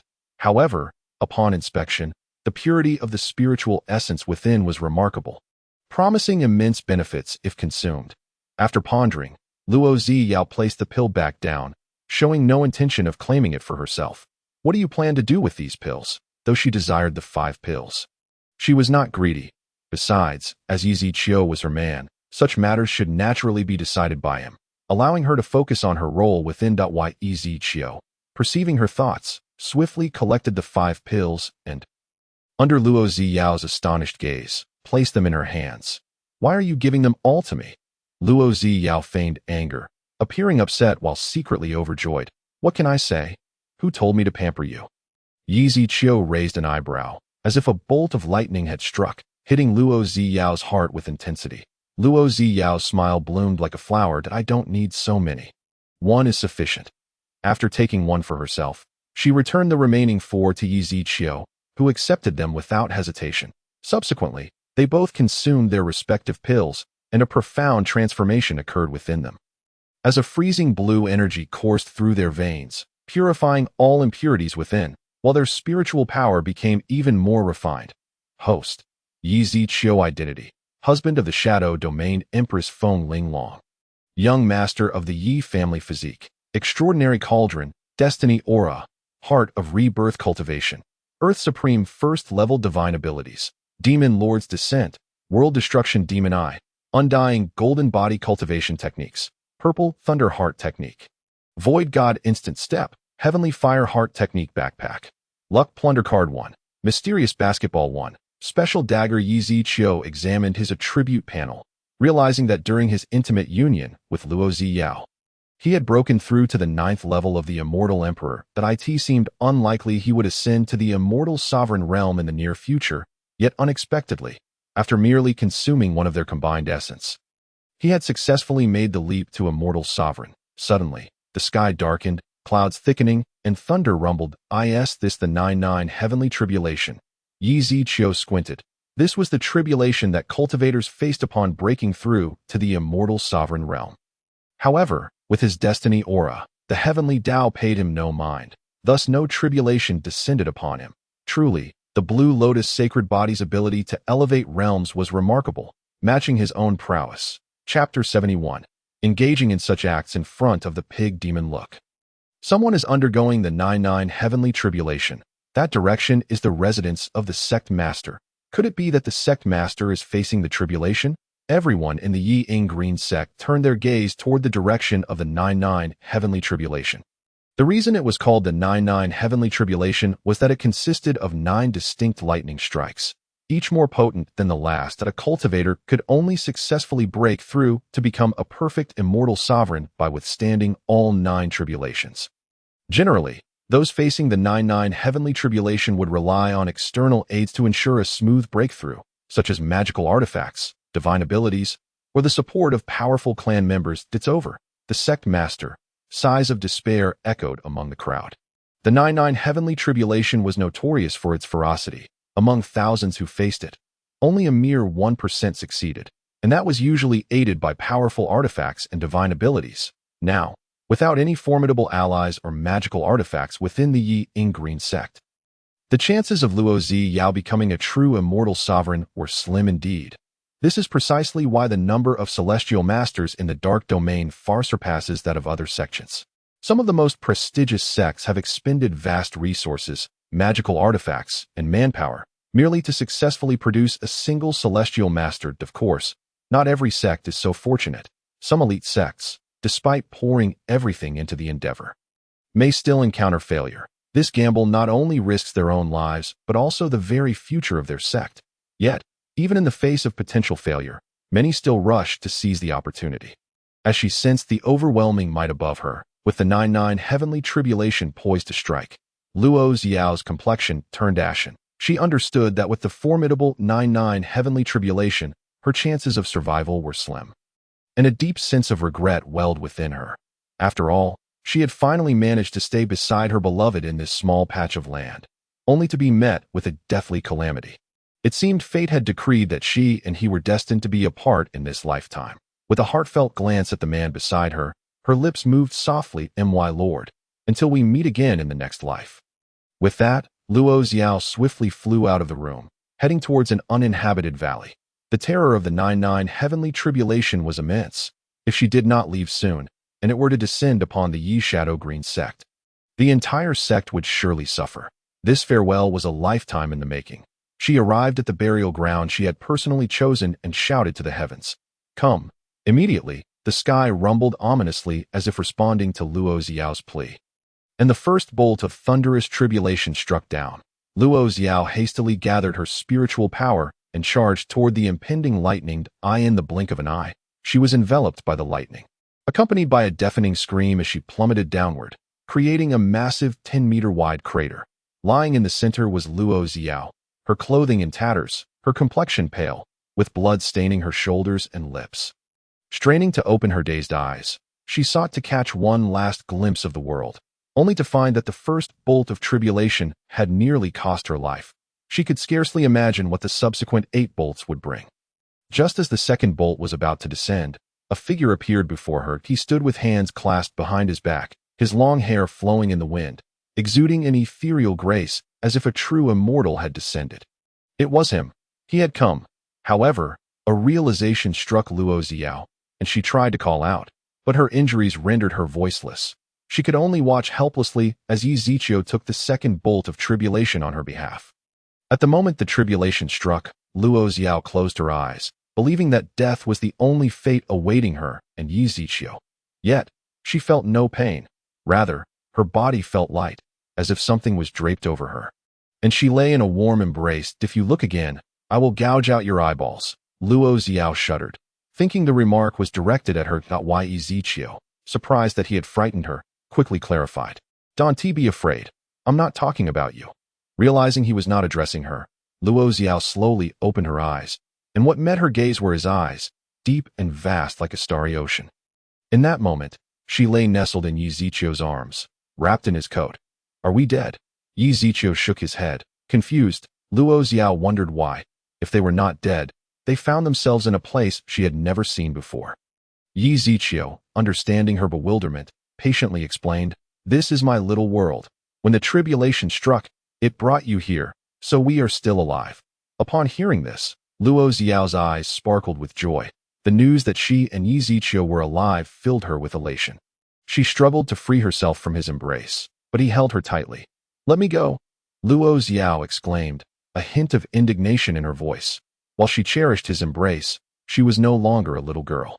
How embarrassing it was to be held like this. As she moved slightly, a glimpse of her form was revealed, leaving Zhu Bagai dumbstruck, his eyes wide with disbelief. Yes, just a little lower, just a little lower. Zhu Bagai drooled at the sight, but sensing his gaze, Luo Xiao turned and, upon spotting the dead pig beside her, immediately tightened her clothing and shrank back, relieved that Yi Ziqiu's coat was large enough to cover her. Do you still want me to let you down? Luo Xiao shook her head defiantly. She didn't want to. Thankfully, Yi Ziqiu hadn't given in to her earlier protests. Otherwise, she would have been mortified to be exposed to a dead pig.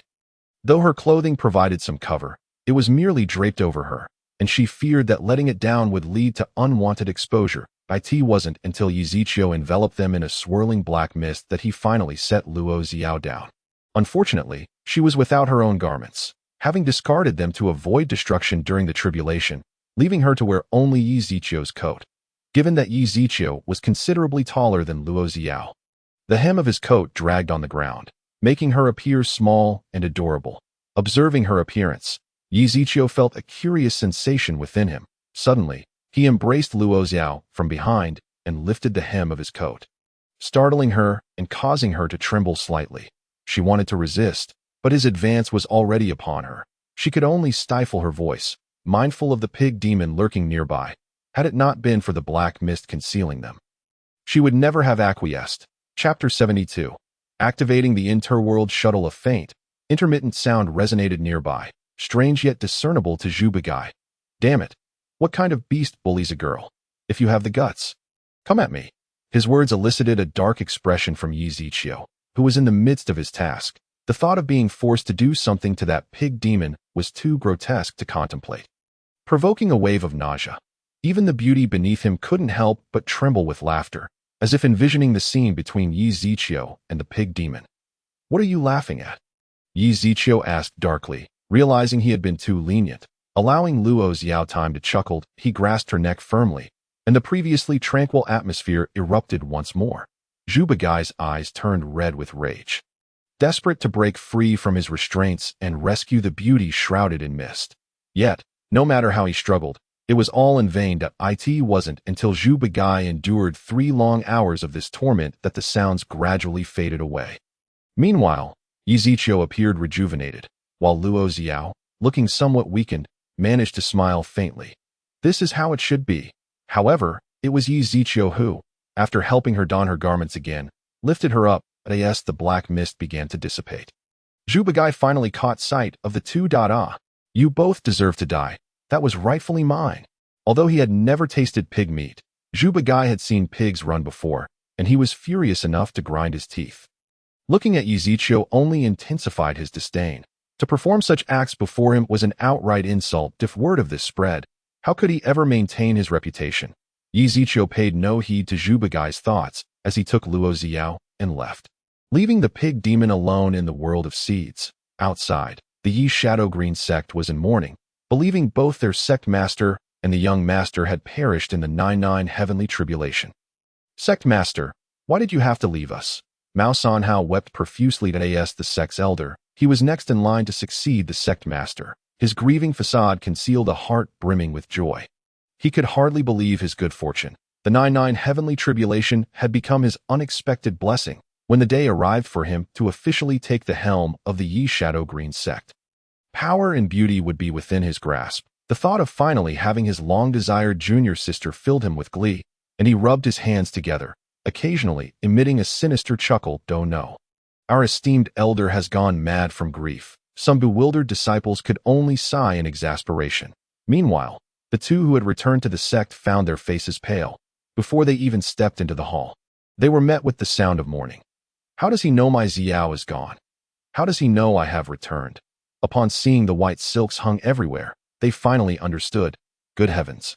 They had mistakenly believed they had perished in the 99 heavenly tribulation. However, it was hardly their fault. Without any external assistance, had they been mere ordinary cultivators, they might indeed have fallen to the tribulation. Alas, he was a man who entered with his own theme music. A trivial 99 heavenly tribulation was beneath his notice. Now that the tribulation had dissipated, Luo Xiao flawlessly ascended, an overwhelming surge of the source of countless roads flooding into her, rendering her even more radiant and alluring. "Ahem, your sect master is still alive." Luo Xiao's melodious voice echoed throughout the sect, startling Mao Sanhao from his reverie. Gazing upward, he was met with the familiar visage of their sect master. "Luo Xiao, sect master, you're alive?" When faced with Mao Sanhao's inquiry, Luo Xiao's ire flared. What did he mean by her not being dead?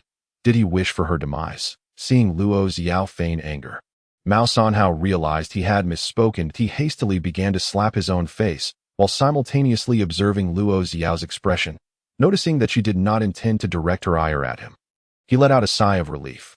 "Bring forth the others and clear this away at once." With Mao Sanhao's command, the others finally reacted. The sect leader was not dead, thus rendering these white silks and such unnecessary. Is Xiaoyan about to leave Tianyu City?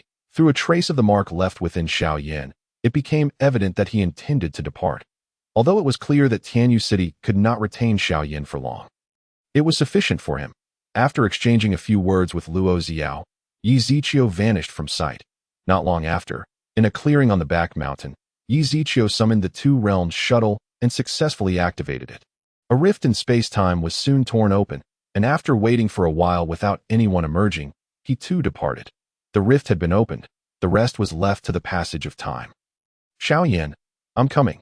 "Father, are we truly leaving this place?" Xiao Zhao's eyes brimmed with reluctance, as fragmented memories coalesced into a complete image at that moment. To be honest, Xiao Xiao did not wish to leave Tianyu City, for it was the only place she yearned for now.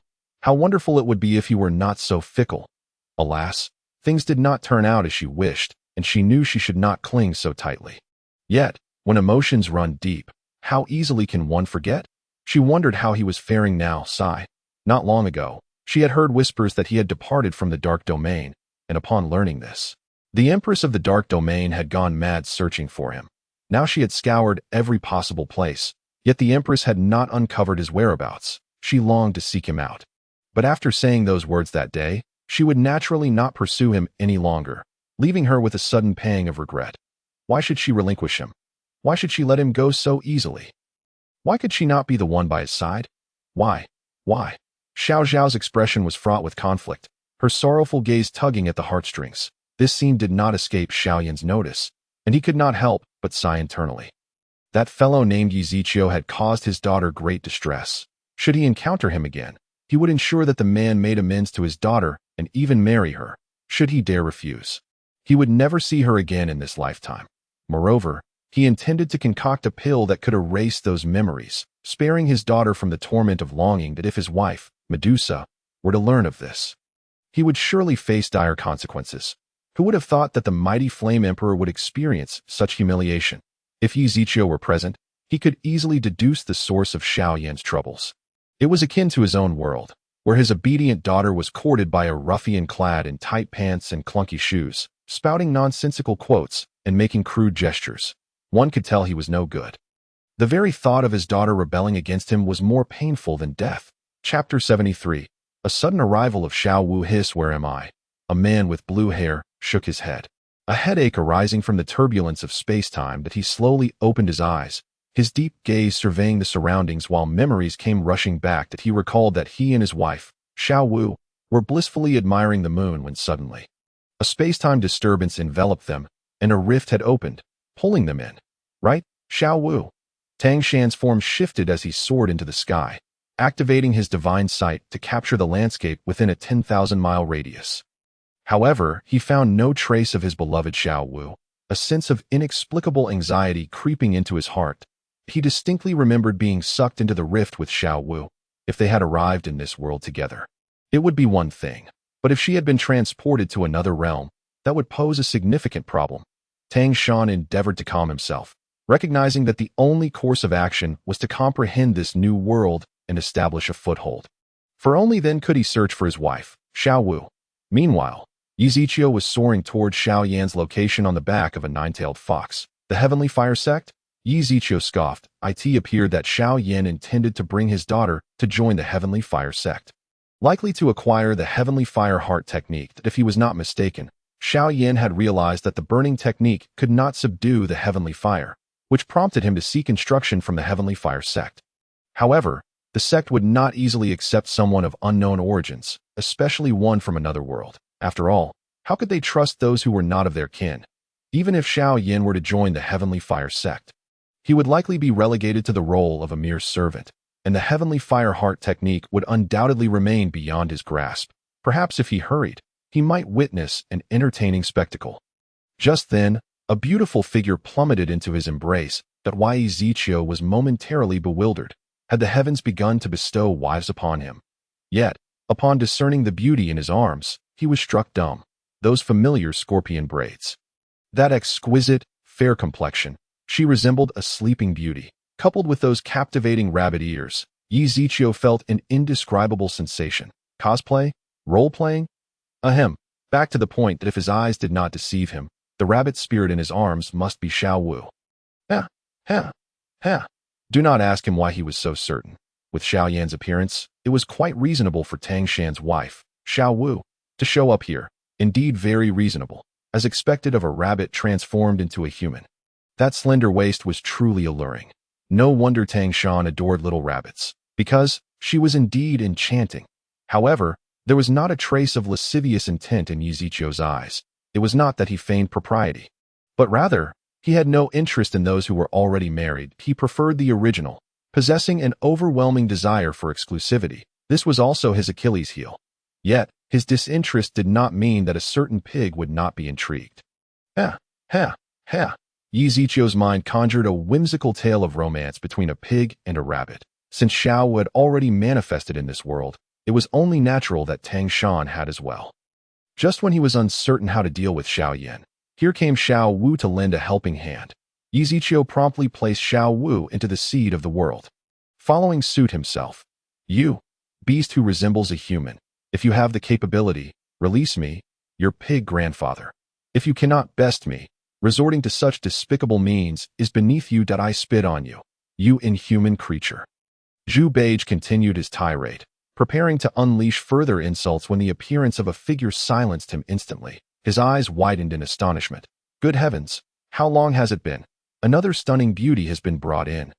And she even possesses rabbit ears. Drawing upon his years of experience in seeking enlightenment, he was certain that this extraordinarily beautiful woman was no ordinary human.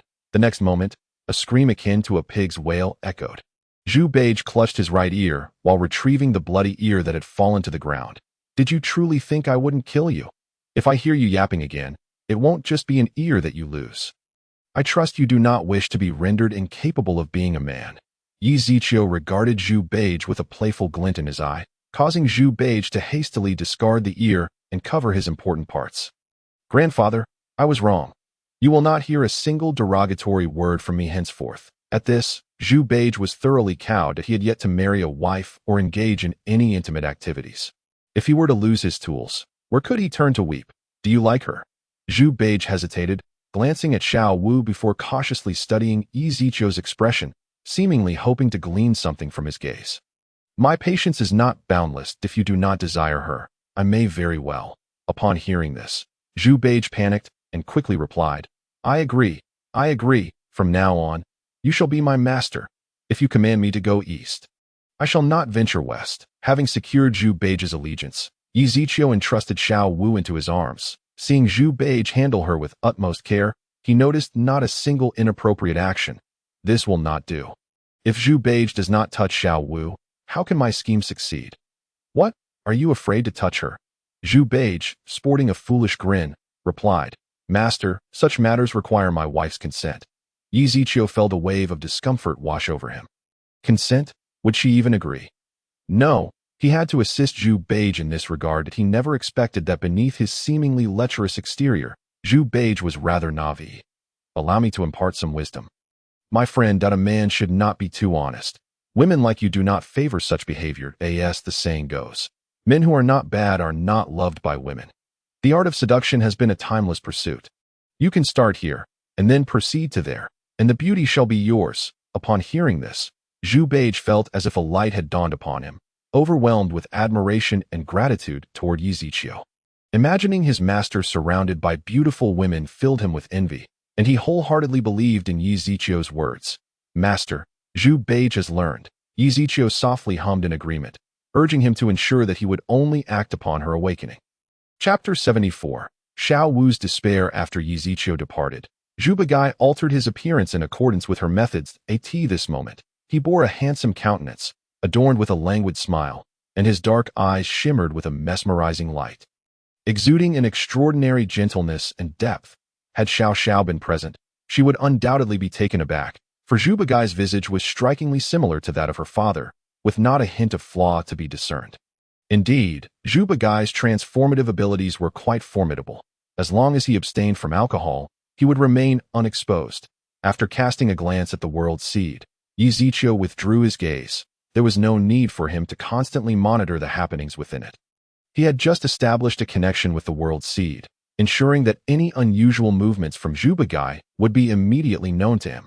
Upon returning to the outside world, Yi Ziqiu arrived at the foot of the Tianhua sect mountain, just in time to witness Xiao Yin and his companions engaging with the outer disciples of the sect. You wish to join our Tianhua sect? A disciple with a flamboyant hairstyle sneered. Disdain evident on his face, it was known that the Tianhua sect only sought new disciples when they desired to recruit. Never had anyone approached them seeking to join. How laughable. However, upon catching sight of the beautiful woman behind Xiao Yin, his eyes seemed to freeze in admiration. What a captivating beauty. If only he could indulge in her company, he would gladly forfeit a decade of his life. No, he must ensure that these two remain. This was his only chance. As for the man, he could find an opportunity to expel him from the sect later. Subsequently, Lin Song retracted his contemptuous gaze, donning a congenial demeanor. Ahem. Currently, our sect is not in need of new disciples. But I can certainly inform you. Please wait here for a moment. Xiao Yin and Xiao Xiao exchanged glances, accustomed to Lin Song's behavior. After all, their purpose for coming was to acquire the Tianhua Heart Sutra, and they were indifferent to the rest. We shall express our gratitude here. Lin Song nodded, and then recalled something. My name is Lin Kong. May I ask how to address you too? Yin Xiao. Xiao Xiao, they replied in unison, deliberately withholding their true names. Very well, junior brother and sister, please await good news. With that, Lin Song vanished from their sight. Who are you? What do you want? Let me go. At that moment, a woman's desperate voice resonated from within the world seed. Yi Ziqiu understood immediately and turned his attention to the interior. Xiao Wu had awakened, but alas, it was of little consequence, for Zhu Begai had already administered medication to her before her consciousness returned. Now even divine intervention could not save her. Let you go? Why would I do that? You now belong entirely to me, Zhu. You might as well submit to me willingly. It would spare you some suffering. Zhu Bagai grinned lewdly, having already unfastened part of Xiao Wu's clothing. Her pristine skin captivating his gaze, he sensed the beast within him stirring from its slumber. Dream on. I would rather die than let you succeed.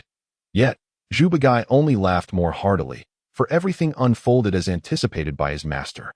As long as he followed his master's teachings, how could he possibly fail to win the beauty? Die? Tell me, how would you prefer to meet your end?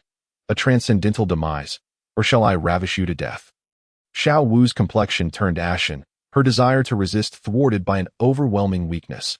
It was evident that this man had tampered with her. You will regret this, she declared through clenched teeth. Regret? For me. Not having taken you is what I would truly regret.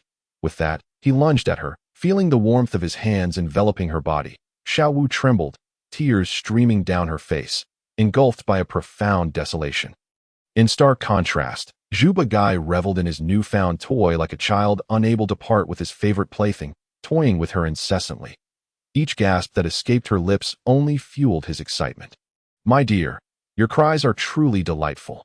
Upon hearing this, Xiao Wu felt a surge of humiliation and fury, yet found herself powerless to act. How could she face Shan Go after this, as warmth coursed through her? Her countenance turned as pale as death to eye in the following days. Ever since Zhu Bagai had tasted the forbidden fruit, he could not bear to part with Xiao Wu, indulging daily in her charms.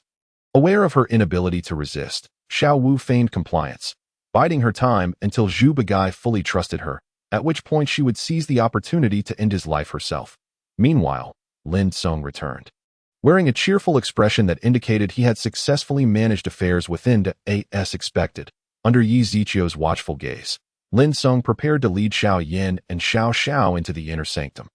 Observing this, Yi Zichio swiftly entered the world seed, allowing his essence to merge with that of the nine-tailed fox. With a single fox cry, he garnered the attention of everyone present, and in the next moment, the nine-tailed fox approached Xiao Xiao, affectionately nuzzling her side. Sister Xiao Xiao, is this nine-tailed fox yours? Just as Xiao Xiao was about to deny it, the nine-tailed fox spoke. Mistress, it was my master who sent me to find you. He said that only you would take me in. Xiao Yan, who had just begun to defend Xiao Xiao, fell silent upon hearing her acceptance of the nine-tailed fox as hers, sensing her father's confusion. Xiao Xiao discreetly communicated with him, promising to explain later. Thus, Xiao Yan refrained from further questioning. Consequently, Xiao Xiao and Xiao Yan successfully joined the Tianhui sect, guided by Lin Song to their respective quarters. Whether by design or coincidence, Xiao Xiao's abode was situated remarkably close to Lin Song's, whereas Xiao Yan's dwelling was rather dismal, resembling a thatched hut no different from an outhouse. Sister Xiao Xiao, I reside next door. Should you require anything, do not hesitate to seek your elder brother. I shall certainly fulfill your requests. Without waiting for Xiao Xiao's response, he departed. Sighing at the unfolding events, Xiao Xiao feared that Lin Song might persist in his pursuit. Once back in her room, she locked the door and set up a soundproof barrier. Now speak. What is truly happening? Who is your master? And I have not married anyone. Xiao Xiao's face darkened as she spoke, particularly emphasizing the last statement that at this moment, she had begun to suspect the truth, yet dared not confirm it. Otherwise, she would inadvertently reveal to the nine-tailed fox that she was not its mistress. Chapter 75. Indeed, it is him. My master is named Yi Zichio, and I am but a humble mount by his side. The nine-tailed fox had transformed in a human form, now clothed in garments. Yi Zichio. It truly is him. The mere thought that it was Yi Zichio who sent the nine-tailed fox to her brought a flicker of joy to her heart, though she quickly suppressed it. Oh, why did he not come himself, instead opting to send you? Xiao Xiao queried with a frosty demeanor, her words laced with resentment. Had it not been for Sun Zi informing her of Yi Zichio's entanglements with other women, she might have remained blissfully ignorant, and for that, she could not forgive him if he intended to send merely a fox to plead on his behalf. Her forgiveness was utterly unattainable to the master. As she spoke, the nine-tailed fox began to weep. Xiao Xiao felt an inexplicable irritation flare within her. Why are you crying? What good does it do? Her outburst only served to heighten the nine-tailed fox's sense of grievance. However, Xiao Xiao was unmoved. Should the nine-tailed fox continue to weep, she had no qualms about expelling it from the Tianhui sect. Hearing this, the nine-tailed fox finally ceased its tears, and recounted how Yi Ziqiu had escaped from the hands of the Dark Domain Empress, only to be captured once more. Why did he flee? Xiao Xiao could not help but inquire, her heart troubled upon hearing that Yi Ziqiu had been recaptured. Master said he wished to see you, but the Dark Domain Empress forbade it, intending to imprison him for eternity. Thus, Master chose to sneak out, but alas, he was discovered by the Empress's subordinates. As she relayed this, the nine-tailed fox broke into sobs once again. Why cry? Does crying solve anything? Watching the nine-tailed fox in tears, Xiao Xiao felt a strange pain in her heart, as if she were losing something of great importance. Yet, considering the Dark Domain Empress's fondness for him, it was unlikely she would harm him. The pressing issue was how to rescue Yi Ziqiu from her clutches. Xiao Xiao began to strategize with the nine-tailed fox about the situation, but was met with refusal. This incensed her. Had she not come here in hopes of the nine-tailed fox aiding her in rescuing Yi Ziqiu? What was this refusal all about? If the nine-tailed fox could not provide her with a reasonable explanation today, then there was no need for it to accompany her any longer. The nine-tailed fox had initially intended to comply, but just then, Yi Ziqiu's voice resonated in her mind, accompanied by an image, leading her to decline Xiao Xiao's request. The nine-tailed fox did not respond to Xiao Xiao, but instead conjured an image in her mind. These are the final words that the master instructed me to convey to you. Upon finishing, both the person and the fox gazed at the scene unfolding in the sky. As the image shifted, one could see Yi Ziqiu fleeing in a state of panic, evidently having been discovered. Hence his frantic demeanor. Upon reaching a certain location, Yi Ziqiu chose to halt, for he realized he had been encircled. Aware that escape was futile, he turned his gaze toward the nine-tailed fox. He looked at the nine-tailed fox with a gentle expression, as if the being before him was not the fox, but rather his beloved Xiao Xiao. Madam, since I awakened, you have occupied my thoughts incessantly. Alas, my fate has long been sealed, and it seems we are destined to be star-crossed in this lifetime. With that, Yi Ziqiu let out a deep sigh. If I could, I wish we had never crossed paths, nor should we have been together. It was I who brought ruin upon you in the days to come. Forget me, for I am aware of the heavy sins I bear, and it is time I descend into hell. He then entrusted his final affairs to the nine-tailed fox, and after completing this, he sent her into the world seed, concealing it well before resolutely stepping out. No need to pursue. I shall no longer argue. And why Yi Ziqiu's gaze returned to its usual indifference, his profound eyes revealing an ingrained coldness, gazing down upon all existence with disdain.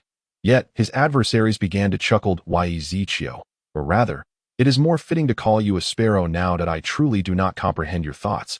Is it not better to be a beloved pet by the Empress's side? Why must you flee? Do you not realize your actions will sadden her?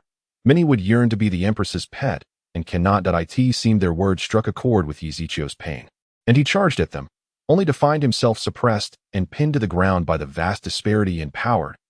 Oh, you still believe you are the caged sparrow by the Empress's side? Do we not dare to act against you? Faced with their taunts, all Yi Ziqiu could do was grit his teeth in defiance, utterly immobilized. Apologies, but you have become of no value to the Empress. Thus, you may rest easy in death. A long sword pierced Yi Ziqiu's body, driving through his heart, blood gushing forth like a tide as it was withdrawn. Yi Ziqiu knelt, collapsing to the ground, soon encircled by a pool of blood. The air filled with countless jeers, and some even took the liberty of trampling on his form, as if such actions brought them immense pleasure. The scene concluded here, and Xiao Xiao staggered, nearly collapsing to the ground. Were it not for the nine-tailed fox catching her, she would have knelt in despair. Tell me, he is not dead, is he? Is he not? The nine-tailed fox remained silent, and upon sensing her quietude, Xiao Xiao fell into profound anguish. The resentment she once felt was now replaced by overwhelming sorrow. She had thought they would never meet again, yet this reality shattered her defenses. Madam, please do not grieve any longer. I believe the master would not wish to see you in such distress. The nine-tailed fox comforted Xiao Xiao, who, lost in her sorrow, buried her face in the fox's chest and began to weep. It was unclear how long she cried, but when she finally ceased, her tears had drenched the fox's fur, leaving her feeling somewhat embarrassed. The nine-tailed fox, however, brushed aside her concern. There is no need to blame yourself, for your master often did the same when he thought of you. Xiao Xiao seemed to grasp something significant. Yi Ziqiu often. At that moment, she took a closer look at the nine-tailed fox's human form. Her figure, proportions, and beauty were nothing short of breathtaking. The thought that this being enjoyed such a multitude of admirers made Xiao Zhao's teeth clench in frustration. Yet, considering he was now deceased, even if she wished to confront him, such an opportunity would never arise again. Since he entrusted you to me, this shall henceforth be your home as long as I, Xiao, am here. No one shall dare to bully you. Furthermore, I shall avenge your master. Those who dared to slay my husband shall pay dearly, even if it is the Empress of the Dark Domain. Chapter 76. Apologies. I let him escape, in the dead of night. Within the hall of the young master of the Tianhua sect, a shadow swiftly slipped in, familiar with the surroundings, soon arriving at the entrance of the young master's chamber. As a faint knock echoed from outside, the youth within slowly opened his eyes, a slight smile gracing his lips. Come in. No sooner had he spoken than the door swung open, only to close rapidly behind. The shadow removed its mask and knelt before the young man. Lin Song, how did the task fare? You must understand, I had to withstand considerable pressure from within the sect to permit you to bring those two in. Lu Yan's eyes narrowed, his tone icy, his black robe adorned with Qilin patterns, his obsidian hair tied high. Not far from him, a long spear rested on a weapon rack, which flew into his hand at his command. The tip aimed directly at the kneeling Lin Kong. Beads of sweat fell like rain. Lin Song dared not show any hint of negligence, hastily replying, Young master, I have completed the tasks you entrusted to me. Now we await your. As long as it's done, that's sufficient. Lead the way. Should I discover you are deceiving me, you know the consequences. With that, Lu Yan turned and strode out, not sparing a glance back. Though resentment bubbled within Lin Song, he could only suppress it, for Lu Yan was the son of the sect's leader. Yet, for Xiao Zhao's sake, enduring some indignities seemed a small price to pay. He thought that whenever the young master grew weary of her, he could reclaim his grievances then. What irked him most was that he could not be the first to enjoy within the world's seed. Zhu Bagai continued his intimate encounter when a sudden breeze swept through, followed by a lamentation. These modern individuals, truly indulging in debauchery in broad daylight, treating the heavens as their bed, utterly corrupting morals, as Yizichio spoke. Shaking his head, Zhu Bagai, startled by the voice, inadvertently caused a collapse somewhere. Upon recognizing a familiar visage, Zhu Bagai immediately became submissive, barely managing to utter, Master, what brings you here? Just then, he heard Yizichio's transmission. The fear on his face vanished, replaced by sharp intensity. You little brat, do you not see your grandpa Zhu is busy? If you know what's good for you, get lost, feeling it inappropriate to interrupt the couple's private moment. Yizichio was about to leave when he heard a plea for help. Turning back, he saw Xiao Wu, pinned beneath Zhu Bagai, gazing at him with desperation, continuously murmuring for rescue. Zhu Bagai, seeing Xiao Wu call for help, felt a surge of anger. She had previously appeared so docile, yet now revealed her true colors at the sight of someone else. Truly, his master was right. A man must be ruthless to keep a woman in line, or he might find himself in a predicament elsewhere. Zhu Bagai immediately slapped Xiao Wu, her face swelling instantly. Observing Zhu Bagai's compliance, Yizichio would not disappoint him, conjuring a basketball out of thin air and hurling it at Zhu Bagai. The sheer destructive force of it left Zhu Bagai horrified. As he hastily retreated thousands of meters, the spot he had occupied erupted in a cloud of dust, a massive yellow mushroom cloud rising. As the dust settled, a colossal, indelible crater was left behind. You wish to kill me? Zhu Bagai asked incredulously. Had he been a moment slower, his life would have been forfeit, in response to Zhu Bagai's question. Yizichio chose not to reply, instead placing Xiao Wu in a safe location and tossing her a garment. After ensuring her safety, Yizichio's demeanor turned icy. I have long detested your kind. Since fate has brought us together today, I shall not stand idly by. As his words fell, Yizichio directed the mysterious basketball toward Zhu Bagai. That moment, if Zhu Bagai still failed to understand, he had wasted all those years of existence. That why Yizichio had fully resolved to end his life. To know, Zhu Bagai had never intended to spare him from the beginning.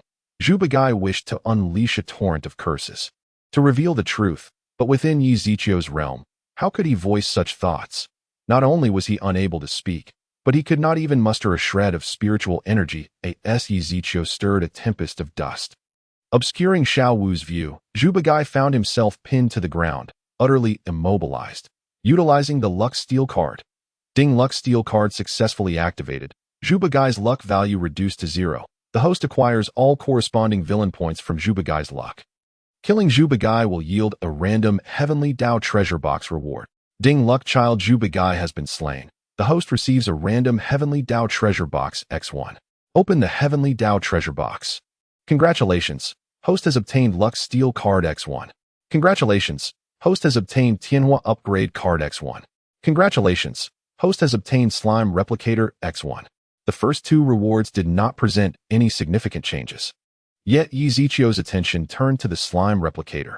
According to the description, the slime replicator could mimic the appearance of any individual, possessing the same abilities, which could be used repeatedly without limit. Yi Zichio inhaled sharply. This was indeed a remarkable item. In this present age, with the demise of Zhu Beige, there exists no one to portray the character of Xiao Yan as he once did.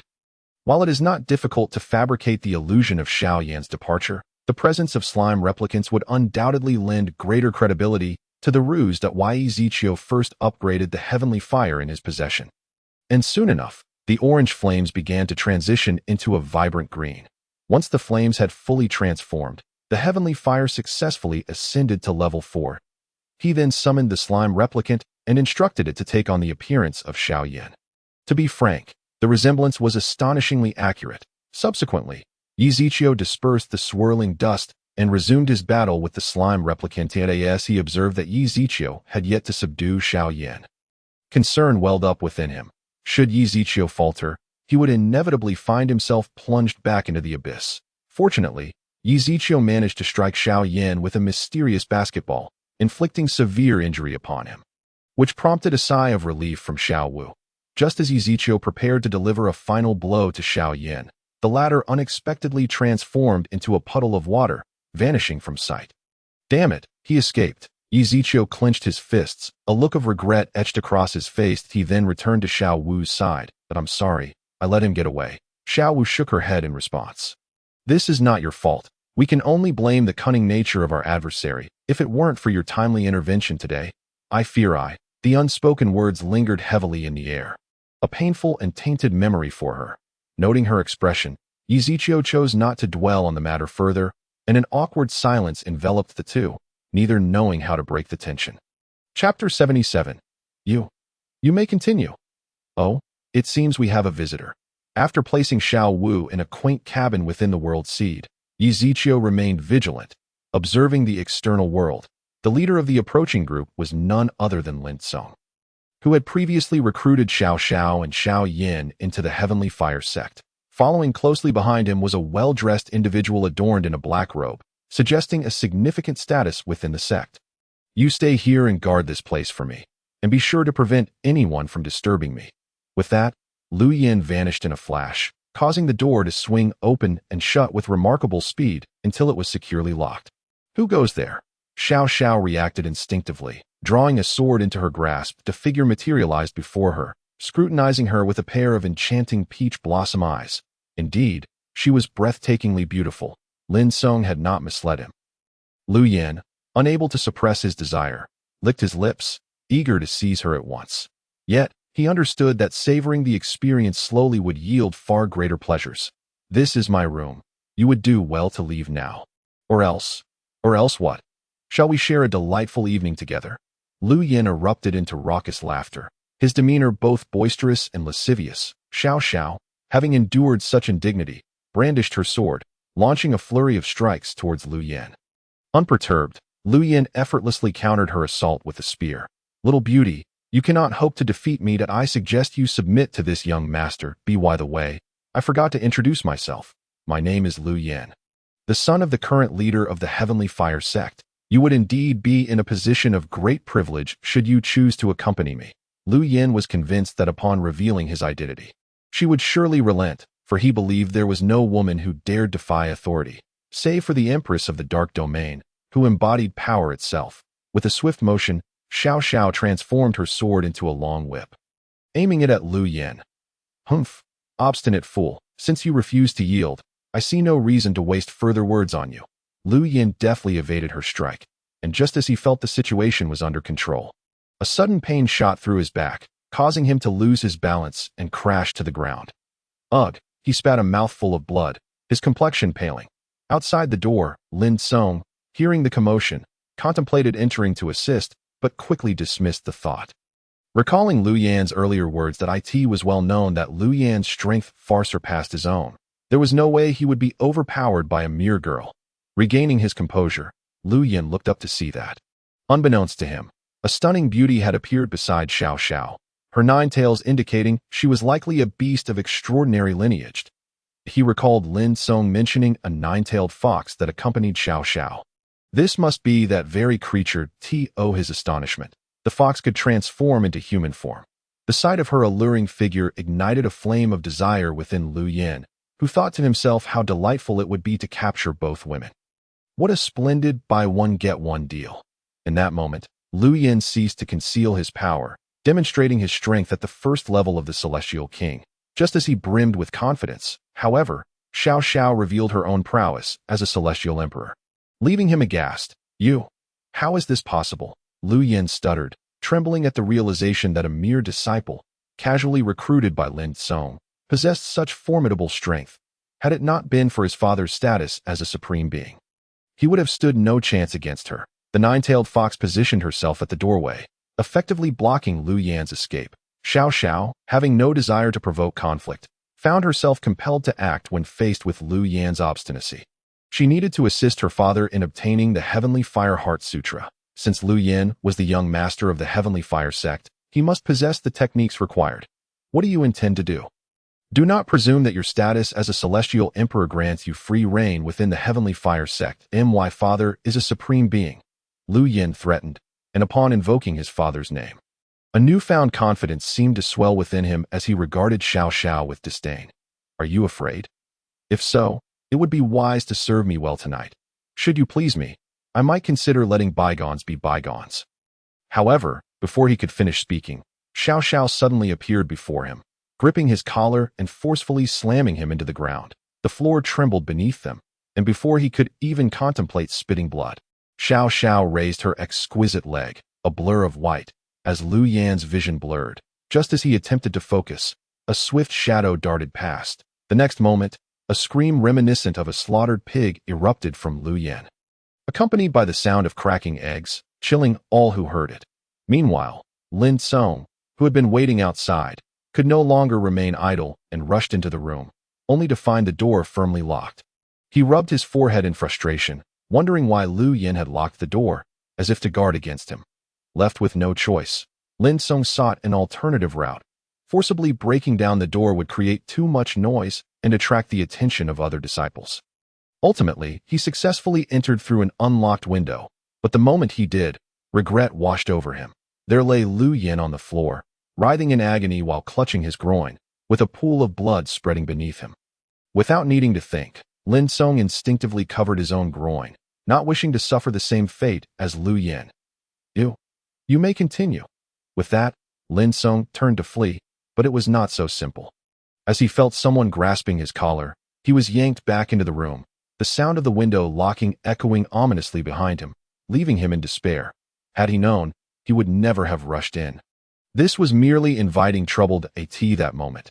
Thoughts of his earlier dreams were far from his mind. Merely preserving his manhood was a victory in itself. That I swear, I will not speak of today's events to anyone. Please spare me. Xiao Xiao remained unfazed, sitting calmly in a nearby chair. That I trust you are familiar with the Heavenly Fire Heart Sutra? She regarded both men with a chilling gaze that sent shivers down their spines. Why yes, Lin Song replied without hesitation, while Lu Yan had long succumbed to unconsciousness from the pain. Now, divulge everything you know about the Heavenly Fire Heart Sutra. Should I discover you are deceiving me, this will be your fate. As Lin Song straightened his posture, he felt an overwhelming dread wash over him, trembling as he feared becoming the next victim. Just as he began to utter the first word of the sutra, his body began to swell ominously. Chapter 78. Master, the young master. This is bad. He is going to self-destruct. We must leave at once. Xiao Zhao's face turned pale with shock, realizing that the Heavenly Fire sect had a contingency plan in place to prevent their techniques from leaking. Casting a glance at Lu Yan, who lay incapacitated on the ground, she furrowed her brow and summoned her companion beast, the 7-colored sky-devouring python, instructing it to carry Lu Yan to safety. once outside the dwelling. An explosive sound reverberated through the air, startling all the disciples of the Heavenly Fire sect, who rushed toward the source of the commotion. Simultaneously, the higher-ups of the sect gathered, their expressions darkening, clearly perturbed by an encroachment upon their secrets. To think that after so many years, someone still covets our Heavenly Fire Heart Sutra, that I recall that every new recruit undergoes rigorous screening and examination. How did this happen? The leader, a middle-aged man with fiery red hair, had 3 orbs of orange flames floating above his head and shoulders, resembling a deity of fire. Were Yi Ziqiu present, he would recognize that this man had attained level 3 of the Heavenly Fire. His face was a mask of barely contained fury as he interrogated everyone present, in order to prevent the Tianhua Heart Sutra from falling into the hands of those with ill intentions. He deliberately made certain modifications. Should anyone dare to divulge the secrets of the Tianhua Heart Sutra, the fiery seed within them would self-detonate. According to the regulations of their Tianhua sect, there has been no intention to recruit new disciples in recent years. And with all the previously recruited disciples having already cultivated the Tianhua Heart Sutra, such a situation should not have arisen. The only conceivable scenario is that someone has exploited their connections to privately recruit new disciples, resulting in the current predicament. What? Is there no one to explain this? Faced with the inquiry of Sect Master Lu Chongxing, the elders present loathed the individual who had clandestinely admitted outsiders into the Tianhua sect. Had it not been for him, they would not be enduring such torment at this moment. Even the sound of a needle dropping in the great hall could be heard with startling clarity, illustrating just how tense the atmosphere had become. The wrath of the sect master could bring ruin to entire clans, and no one dared to step forward, for any misstep would lead to death. At this juncture, a disciple in charge of the life lamp reported from outside the hall that the deceased disciple of the Tianhua sect was named Lin Kong Lin Song. Very well. Bring forth an investigation into whom Lin Song has interacted with in recent days, and seal off the entire Tianhua sect. Not a single fly must escape.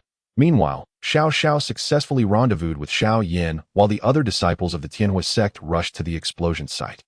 And she recounted the events that had transpired. They both resolved to leave the Tianhua sect at once, fortuitously finding that there were not many guards at the mountain gate, making their departure quite effortless. Yet, observing them from within the world seed, Yi Ziqiu was well aware of their intentions. Utilizing a slime clone to assume the guise of Lu Yin, he summoned a multitude of Tianhua sect disciples to the mountain gate to intercept them. Intent on trapping Xiao Yin and the others, Xiao Yin, "Oh Xiao Yin, how will you cope if I cut off your escape route?" Seated upon a stone platform, Yi Ziqiu sipped his drink with great satisfaction, as if he could already envision the capture of Xiao Yin and his companions. Glancing at his attribute panel, he noted that after recently defeating Zhu Ba Gai, his villain points had accumulated to a substantial total of 100,000. As for a mount, he now possessed a 9-tailed fox and could contemplate upgrading his nameless dagger. Upon clearing the 100,000 villain points, a system notification chimed. Congratulations to the host for successfully upgrading the nameless dagger. Acquiring the void-piercing ice blade 1.as, the pristine weapon materialized before him. Yi Ziqiu grasped it, feeling its coolness and the delightful sensation it imparted.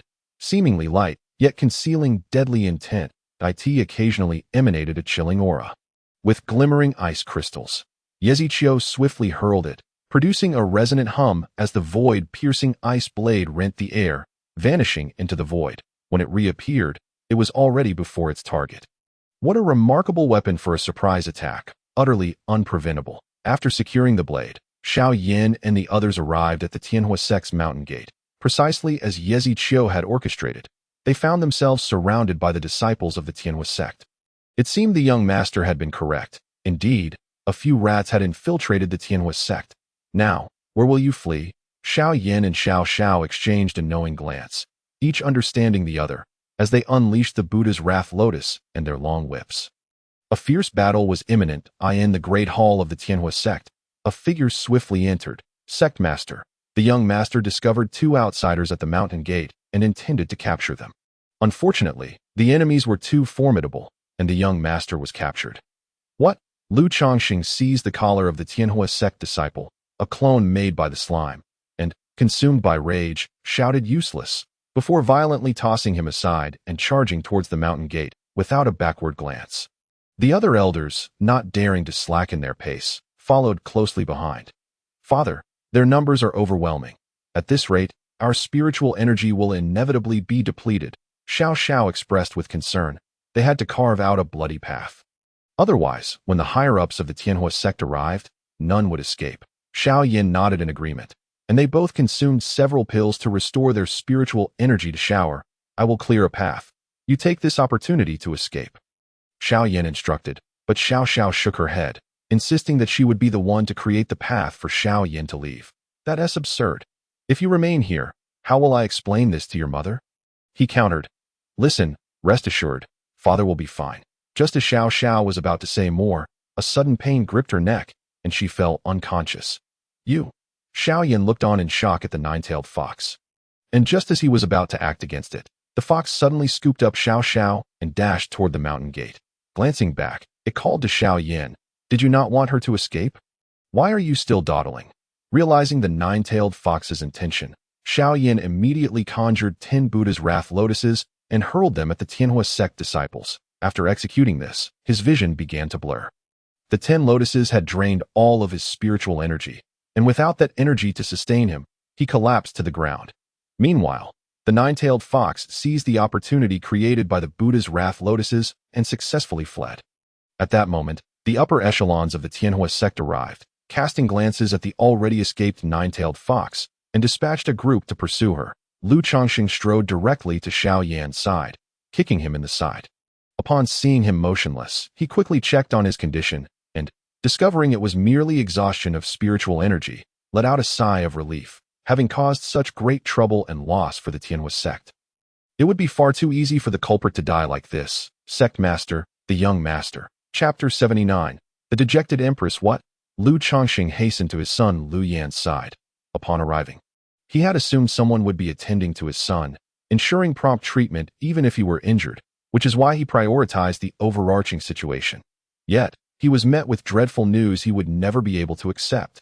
Due to their identities as cultivators, it was exceedingly difficult for them to conceive offspring, and the stronger the individual, the more challenging it became to bear children. Similarly, once a powerful being did have children, their offspring would possess exceptional cultivation talent. Lu Chongqing, having fathered a son in middle age, had devoted himself to the pursuit of cultivation in his youth, resulting in him and his wife having no other children after Lu Yan's birth. This undoubtedly severed the lineage of the Lu family, leaving the future leadership of the Tianhua sect to fall into others' hands. The thought of having toiled for over half his life only to meet such an end was unbearable. Lu Chongqing let out a howl toward the heavens, his icy gaze settling on Xiao Yan. "Bring him to the dungeons. I shall personally interrogate him." Everyone gasped in unison. It appeared their sect master was truly furious this time. In the past, he had never involved himself in such trivial matters, and it seemed this outsider was in for a rough time. Within the World Seed, Yezi Qiu arrived at the area where Xiao Wu resided. "Miss Xiao Wu, you appear to be in fine spirits today. You have become increasingly beautiful." Yezi Qiu smiled, his ink-black hair flowing gracefully in the wind, exuding an ethereal presence, his star-like eyes untouched by the muck of the world. As if nothing could affect him. "Master Yi is overselling me," Xiao Wu replied, her cheeks flushing with embarrassment at his teasing. Thanks to Yezi Qiu's care over the past few days, she had not only healed her injuries, but had also restored her strength to its peak. By the standards of this world, she now stood at the second tier of the immortal emperor rank, a formidable force capable of stirring the realm. "Your merits are well-deserved. Miss Xiao W. By the way, I have come across some news regarding your beloved. He seems to be nearby. Shall we go meet him?" Yezi Qiu inquired. Upon hearing this, Xiao Wu visibly trembled, her demeanor suggesting she was at a loss for words. Yezi Qiu understood her thoughts, recognizing that some unforeseen circumstances had left her unable to face her beloved. "That I apologize. It seems I have touched upon a painful subject. However, forgive my intrusion, but if your feelings are sincere, I believe he will understand your predicament. After all, this situation is not your fault." Seeing Xiao Wu lost in contemplation, Yezi Qiu chose not to press further. Such matters could only be resolved when she came to terms with them. After all, he had ample time. After Yezi Qiu left, Xiao Wu sat down on the ground, hugging her knees as the tears she had held back for so long finally fell. Why had she not encountered Master Yi sooner?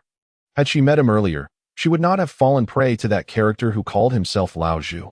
Alas, some events, once they occur, cannot be changed, no matter how one tries, Yezichio observed from a distance. Knowing that Xiao Wu must not avoid meeting Tang Shan, that if she would not go to him, then he would bring Tang Shan to her. Meanwhile, outside, Xiao Xiao and her party were being pursued by the Tianhua sect. Fortunately, the nine-tailed fox's speed was beyond their reach, and after losing track of Xiao Xiao and the others, they had no choice but to retreat. Seizing this opportunity, Yezichio maneuvered the world seed away from the nine-tailed fox, landing it on a nearby tree trunk. Once they had moved far enough away, Yezichio revealed himself. After waiting a moment, a figure appeared before him. Master Yezichio nodded slightly, after issuing his command to him. Proceeded together in a certain direction. In the dark realm, within the grand hall, everyone was filled with trepidation, for they had not received a single piece of news about Yezichio in these past few days. This caused the usually composed Feng Linglong, seated above, to become exceedingly irate. Several unfortunate souls had already been imprisoned in the heavenly dungeon due to this situation, a testament to its severity that it was their first encounter witnessing their Empress so enraged.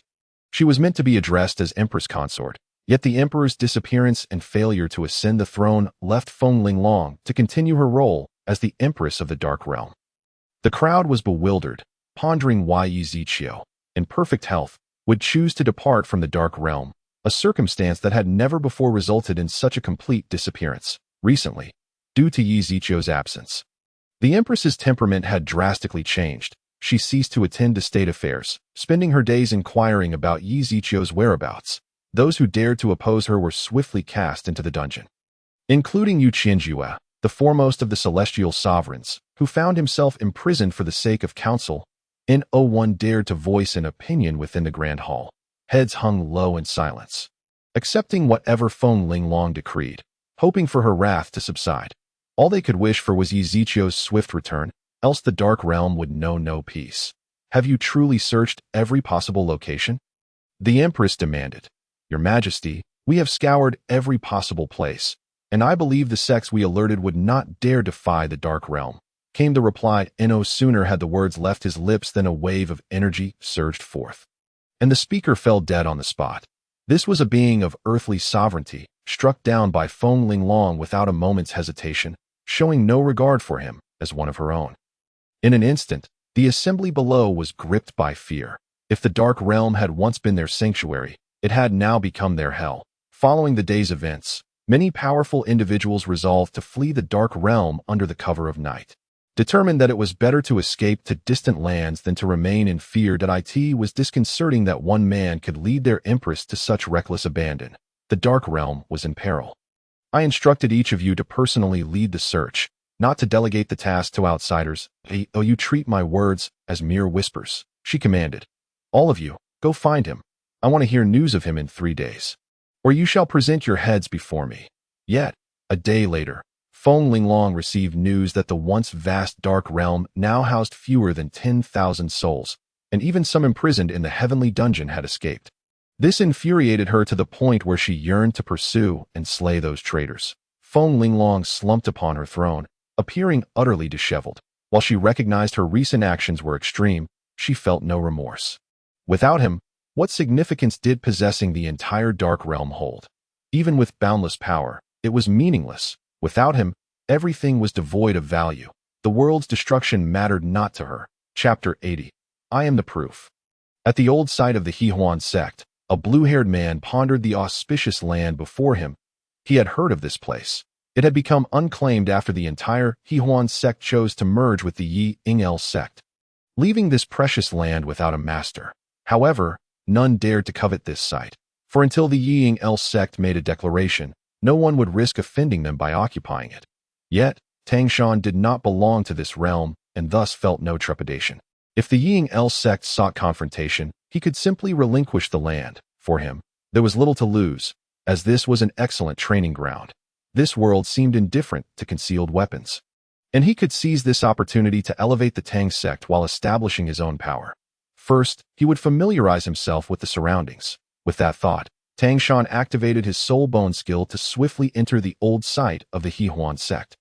Meanwhile, a group observing from outside displayed a keen interest in Tang Shan's audacity, considering this a perfect opportunity to gauge the Yi Ingel sect's reaction. If the Ying El sect ignored this prime land, then they would stake their claim, and if necessary, expel the blue-haired intruder. Just then, Yi Ziqiu, led by the slime clones, arrived at this very location as they prepared to comment on the arrival of yet another fool.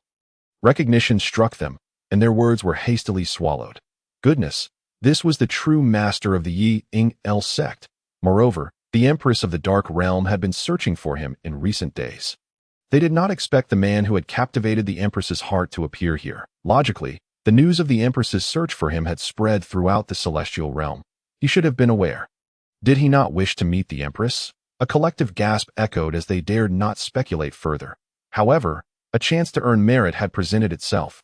After all, a little mouse had recently scurried into Yi Ziqiu's territory. Boldly, one of them approached Yi Ziqiu. Master, this is the place. His aura is just above. Yi Ziqiu prepared to enter. He suddenly noticed someone approaching and halted, feigning contemplation of the old site of the Hehuan sect. Is there something you need? The slime clone inquired coldly, its tone like daggers piercing the air, forcing the would-be speaker to swallow his words that do not be rude. At Yi Ziqiu's gesture, the slime clone retreated. Yi Ziqiu slowly turned, displaying a harmless demeanor. What is it that you require?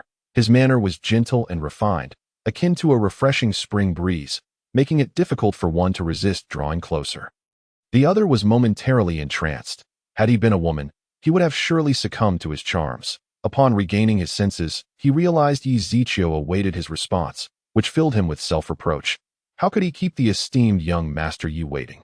He promptly expressed his apologies, feeling deeply humbled by Yi Ziqiu's graciousness. That it is as follows. Esteemed young master Yi, a young man clad in blue, with blue hair, has intruded within that we had warned him, but he disregarded us and did not regard you. Esteemed young master, we felt it necessary to teach him a lesson, yet he possessed some strength, and we were unable to protect this place for you. That he lamented, regretting his lack of skill which prevented him from alleviating Yi Ziqiu's burdens. I appreciate your efforts. Should any of you encounter difficulties henceforth, simply invoke my name, and they shall come directly to me. Upon hearing Yi Ziqiu's promise, they were all elated. After serving the Hehuan sect for so many years, it was worth it. Though they had no achievements, their hard work had not gone unnoticed. Thank you, young master Yi. Yi Ziqiu smiled and proceeded towards the Hehuan sect. Through the information gathered from the slime clones and those at the foot of the mountain, he deduced that the blue-haired young man was undoubtedly Tang Shan. The only regret was the absence of any other remnants. Yet this information was sufficient. Tang Shan murmured to himself, preparing for his next plan when his expression suddenly hardened. His eyes turning violet. Since you have arrived, why conceal yourself? Yi Ziqiu was unperturbed by Tang Shan's discovery of his presence. It had been intentional. Conceal myself? This is my domain. What need is there for concealment? He countered. Rather, what are you doing sneaking around in my territory? Tang Shan, however, remained unconvinced, viewing him merely as a rival for this coveted land. You jest. You claim this land is yours, but how can you prove it? Tang Shan's words were sharp, showing no inclination to yield, convinced that Yi Ziqiu had come to contest ownership. Otherwise, why had he left this place abandoned for so long and appeared just as Tang Shan contemplated it? Such coincidences were implausible. Proof? I am the proof. Yi Ziqiu declared that if you doubt it, inquire outside whether this land belongs to me. Yi. It was indeed true that this area belonged to someone surnamed Yi, who was said to be the spouse of the Empress of the Dark Realm. Now, observing the man before him clad in an opulent dragon robe, identifying himself as Yi, it was unlikely anyone would dare impersonate him. Thus, it seemed that he truly might be the rightful owner of this land. Since you are the master here, how about we strike a deal? Tang Shan suggested, producing a series of concealed weapons from his possession. Confident that Yi Ziqiu had never seen such items and would surely find them intriguing. This would not only allow him to acquire the land, but also elevate the reputation of the Tang sect's concealed weapons, achieving two goals with one endeavor. You are indeed interesting. No wonder Xiao Wu often speaks of you. Too bad. Yi Ziqiu intentionally left his sentence unfinished, curious to observe Tang Shan's reaction upon hearing Xiao Wu's name. Xiao Wu, what do you mean by that? Tang Shan inquired, perplexed. Nothing of consequence. Let us continue our discussion of the trade. You merely wish to claim this territory. Yi Ziqiu maintained an air of nonchalance, choosing not to revisit his previous statement. thus seizing complete control of the conversation. Chapter 81. Deceiving under the bright moonlight of 24 bridges, however, Tang Shan found himself devoid of any inclination to continue the negotiations. At that moment, the visage of Xiao Wu incessantly occupied his thoughts, her image flooding his mind like an unstoppable tide. Previously, in a state of ignorance regarding Xiao Wu's whereabouts, he had no choice but to strengthen his own power. Yet now, having learned of her existence, all he desired was for her to return to his side swiftly. My lord, since you are aware of Xiao Wu's presence, you must also recognize that she is my wife. I implore you not to toy with me. Tang Shan spoke earnestly, his demeanor balanced, neither subservient nor arrogant, yet clearly concerned for his wife. Since you put it that way, I, Yi, am not one to be unreasonable. However, I must admit that I have little interest in your hidden weapons.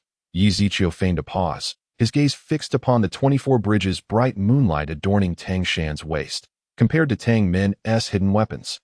He valued this storage space far more. After all, who would reject a beautifully crafted and practical belt? Tang Shan, well aware of Yi Ziqiu's intentions, understood that he could not part with the 24 bridges' bright moonlight. Just as he was about to refuse Yi Ziqiu's request, the latter spoke again. What if we trade the belt at your waist for news of Xiao Wu? That is all I desire.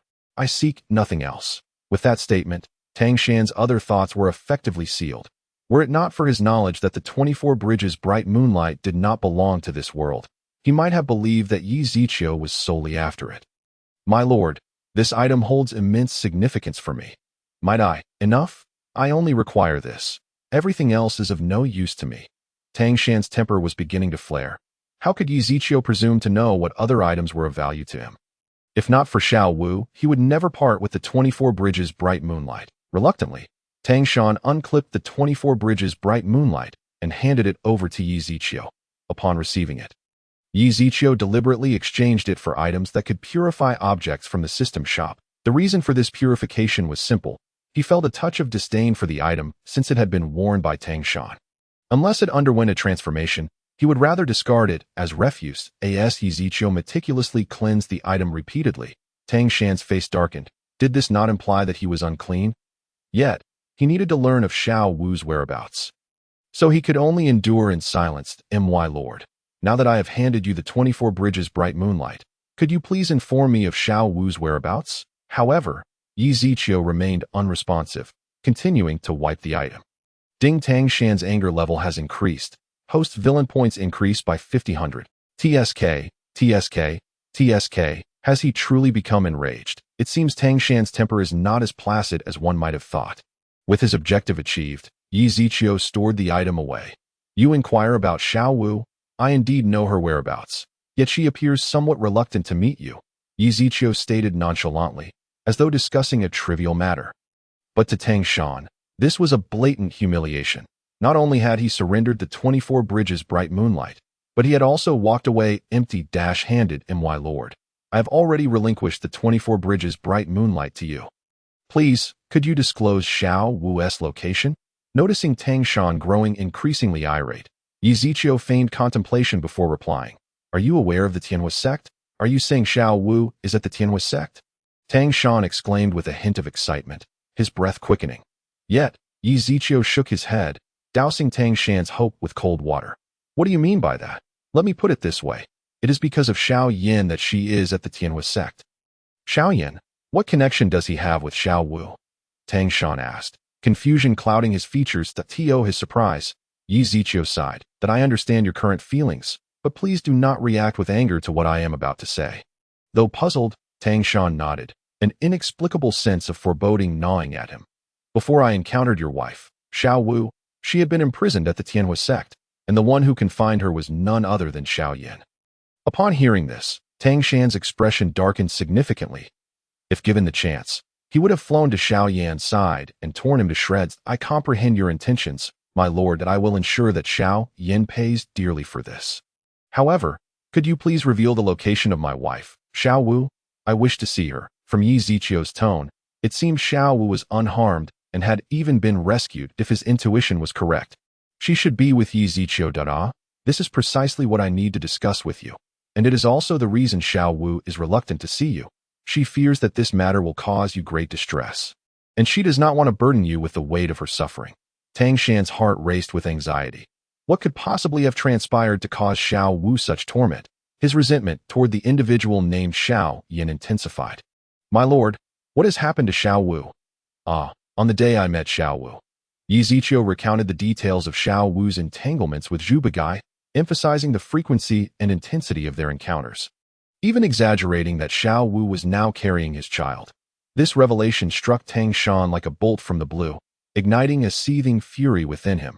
After extracting the location of Xiao Yan, Tang Shan could no longer contain himself and set off towards the Tianhua sect. Witnessing this scene, Yi Ziqiu mused that it was a flawless outcome, with Tang Shan's rage directed at Xiao Yan. Even 10 Xiao Wus would be insufficient to quell his fury at that moment. Yi Ziqiu planned to slip into the Tianhua sect under the cover of chaos and eliminate Xiao Yan, leaving him unaware of his impending doom. As for Xiao Yan's daughter, she would likely believe Tang Shan was responsible for her father's death, allowing Yi Ziqiu to reap villain points without damaging his relationship with her, a perfect twofold plan. Eventually, he would assist her in eliminating Tang Shan, leaving her at his mercy. Now that Tang Shan had departed, it was time for Yi Ziqiu to leave as well. Just as he prepared to exit, several figures suddenly appeared before him, blocking his path. Chapter 82. I can give it to you now, young Master Yi. Please return with us. The speaker was Yu Qianjue, the leader of the 20 Supreme Immortals. Draped in her customary blue attire, ethereal yet graceful. However, today her expression bore a hint of melancholy, her tone laced with a plea, making one wonder if Yi Ziqiu had wronged her in some way. Yi Ziqiu had anticipated that Feng Linglong would send someone to find him, but he was surprised to see that she had dispatched Yu Qianjue. Nevertheless, he maintained an air of ignorance. Return? Why would I return? Yet, Yi Ziqiu's rejection only deepened Yu Qianjue's resentment. However, bound by Feng Linglong's authority, she could only respond with kindness. She misses you dearly. Yi Ziqiu replied with a nonchalant "oh," feigning indifference while inwardly rolling his eyes at Yu Qianjue. I know she misses me. Does it require your declaration? You think to use this line to deceive me back? How underestimated I must be in your eyes. Seeing Yi Ziqiu's impenetrable demeanor, Yu Qianjue felt an urge to bite his shoulder in frustration. If only she could express her desire to abandon her duties and cease serving him. Yet, for the future of the dark domain, she could only endure, memories flooding back of the time Feng Linglong had freed her from the dungeons. Qianjue, you are now my only hope. I beg you to help me bring Ziqiu back. I cannot live without him. Please, I implore you. Yu Qianjue had no choice but to oblige Feng Linglong, vowing to do her best. Just as she prepared to search for Yi Ziqiu's whereabouts, Feng Linglong had pulled her aside to a secluded area. Thinking there was more to discuss, Yu Qianjue was taken aback when she heard. She could hardly fathom the words that fell from Feng Linglong's lips. She commanded her to ensure that Yi Ziqiu was brought back at all costs, promising to fulfill any demands he might have along the way. Of course, she had not given it much thought, considering Yi Ziqiu was destined to become the emperor of the dark domain. But Feng Linglong's next statement shattered her composure completely. If he desires you, please do not refuse. What nonsense was this? Did she want her to sacrifice herself? Though it was the Empress's command, she still had her own aspirations. For many years, she had followed Feng Linglong and had contemplated the matter of companionship. Yet she viewed it as a burden. How should she articulate it? A partner would create vulnerabilities, and with vulnerabilities came weaknesses. As one who dwelled close to Feng Linglong, she could not afford to possess such weaknesses. Hence, she had never considered companionship as an option. Indeed, the reality is as such. Their Empress is now a living testament to this truth. It is utterly terrifying to see her stoop to such depths of compromise. She has contemplated rescuing Feng Linglong. Yet how does one save a soul already consumed by the direst of ailments? The only viable course of action now is to bring Yi Ziqiu back. Oh no, it is to invite him back. Yu Qianjue clenched her teeth, summoning immense courage, and spoke in a voice as faint as a whisper. As long as you are willing to return, I shall leave your fate in your hands.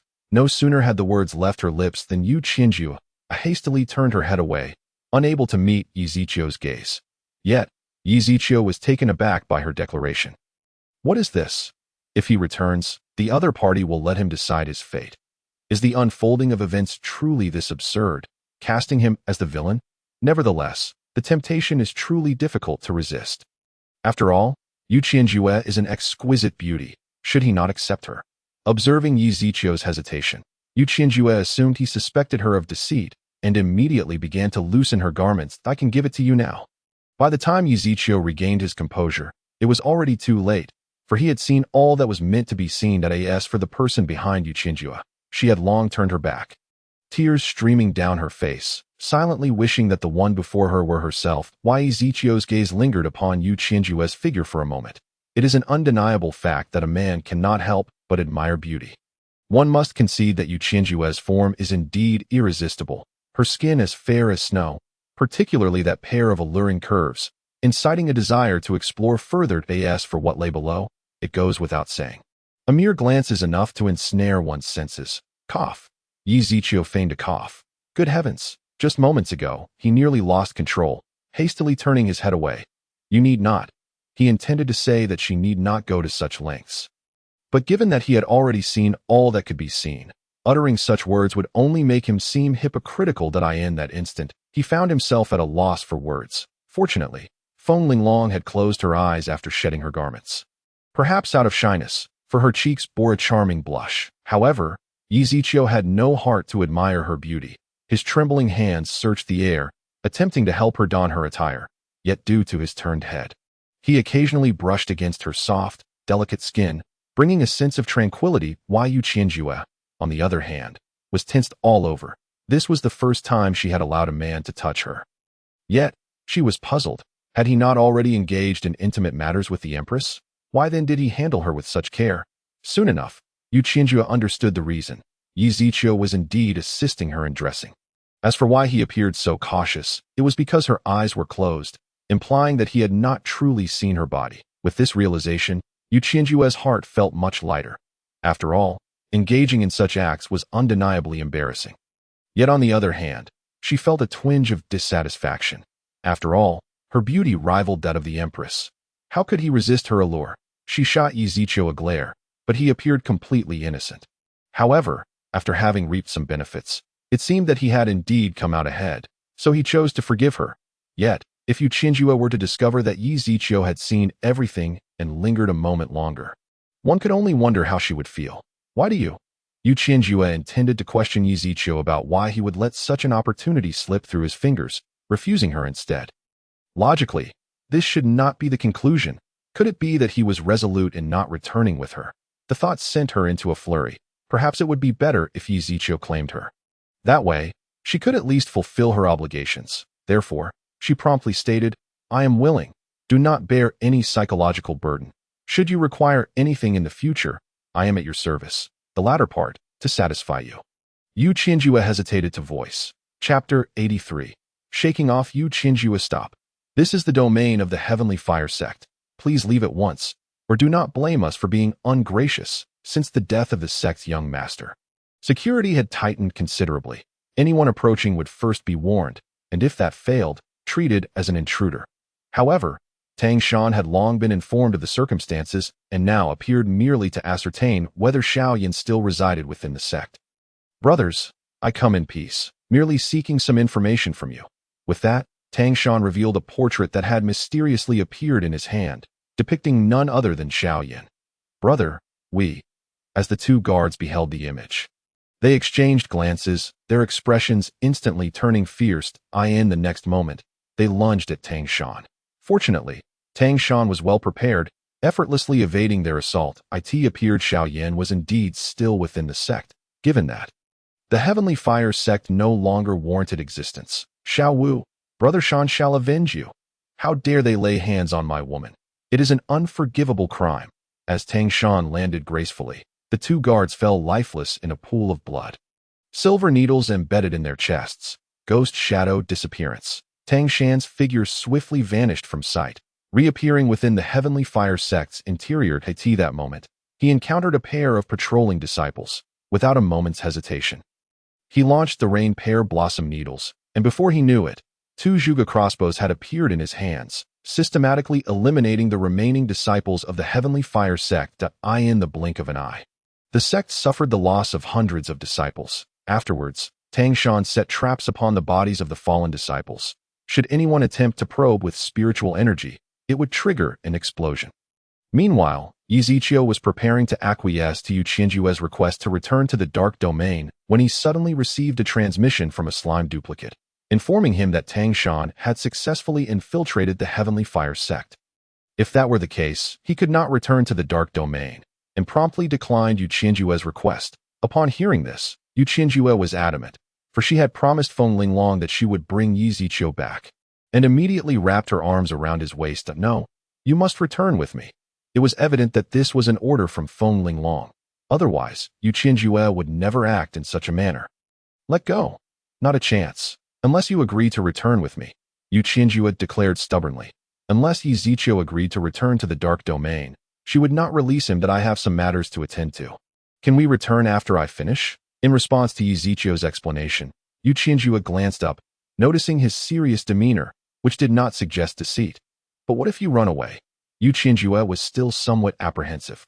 It had taken her considerable effort to discover Yi Ziqiu's whereabouts. And what if he refused to emerge? I never deceive women. Why the suspicion? The atmosphere grew awkward. This reasoning seemed rather strained. What if I accompany you? Accompany me? That seemed like a reasonable proposal. Why Yu Qianjue considered that if she stayed by Yi Ziqiu's side, she would not have to fear his sudden disappearance. She immediately agreed, with the arrangement in place. Yi Ziqiu took Yu Qianjue and set off towards the Heavenly Fire sect, instructing the remaining disciples of the Dark Domain to return first at by evening. The two arrived at a thicket. Wait here a moment. I need to relieve myself. Upon hearing this, Yu Qianjue's face flushed crimson, and in her heart, she cursed Yi Ziqiu vehemently. How crude, such a coarse man. Is this something a delicate girl, untouched by the world? Should here, with a soft "oh," Yu Qianjue remained in place to wait for Yi Ziqiu, her mind filled with wild imaginings. She had heard that men and women were different. Men possessed a rather fearsome appendage below, one that could bite. If a man were not tamed properly, it could cost one's life. Yet, if it were Yi Ziqiu, there should be little cause for concern. If he were to be bitten by that appendage, it would be a true miracle. Yi Ziqiu was not far off, and moreover, Yu Qianjue had activated her spiritual awareness, ensuring that Yi Ziqiu was always by her side. Any movement he made would be detected by her. Though this behavior might seem a touch obsessive, she felt compelled to act thus. Why is there no sound? After listening intently without hearing a single noise, Yu Qianjue grew puzzled. Just as she was about to call out, she saw Yi Ziqiu emerge from the woods, causing her to glance downward. Do men really make no sound when they relieve themselves? She was uncertain about this, and besides, she was not a pervert. Why would she pay special attention to such matters? Today's events were merely a matter of circumstance. Shall we go? Without waiting for Yu Qianjue to respond, Yi Ziqiu abruptly left the spot, leaving her momentarily stunned. What on earth? It seemed she had done nothing to provoke him. Why was he suddenly angry? There was no time to ponder further. Yu Qianjue hurriedly followed, her mind still occupied with thoughts of why Yi Ziqiu was upset, completely unaware that the Yi Ziqiu of this moment was not the same as before. Finally, peace had returned. I wonder if Tang Shan has encountered Xiao Yan. I am beginning to feel a sense of anticipation. Yi Ziqiu smiled lightly as he sped towards the Heavenly Fire sect, with the figure beside Yu Qianjue being a slime duplicate transformed into his likeness.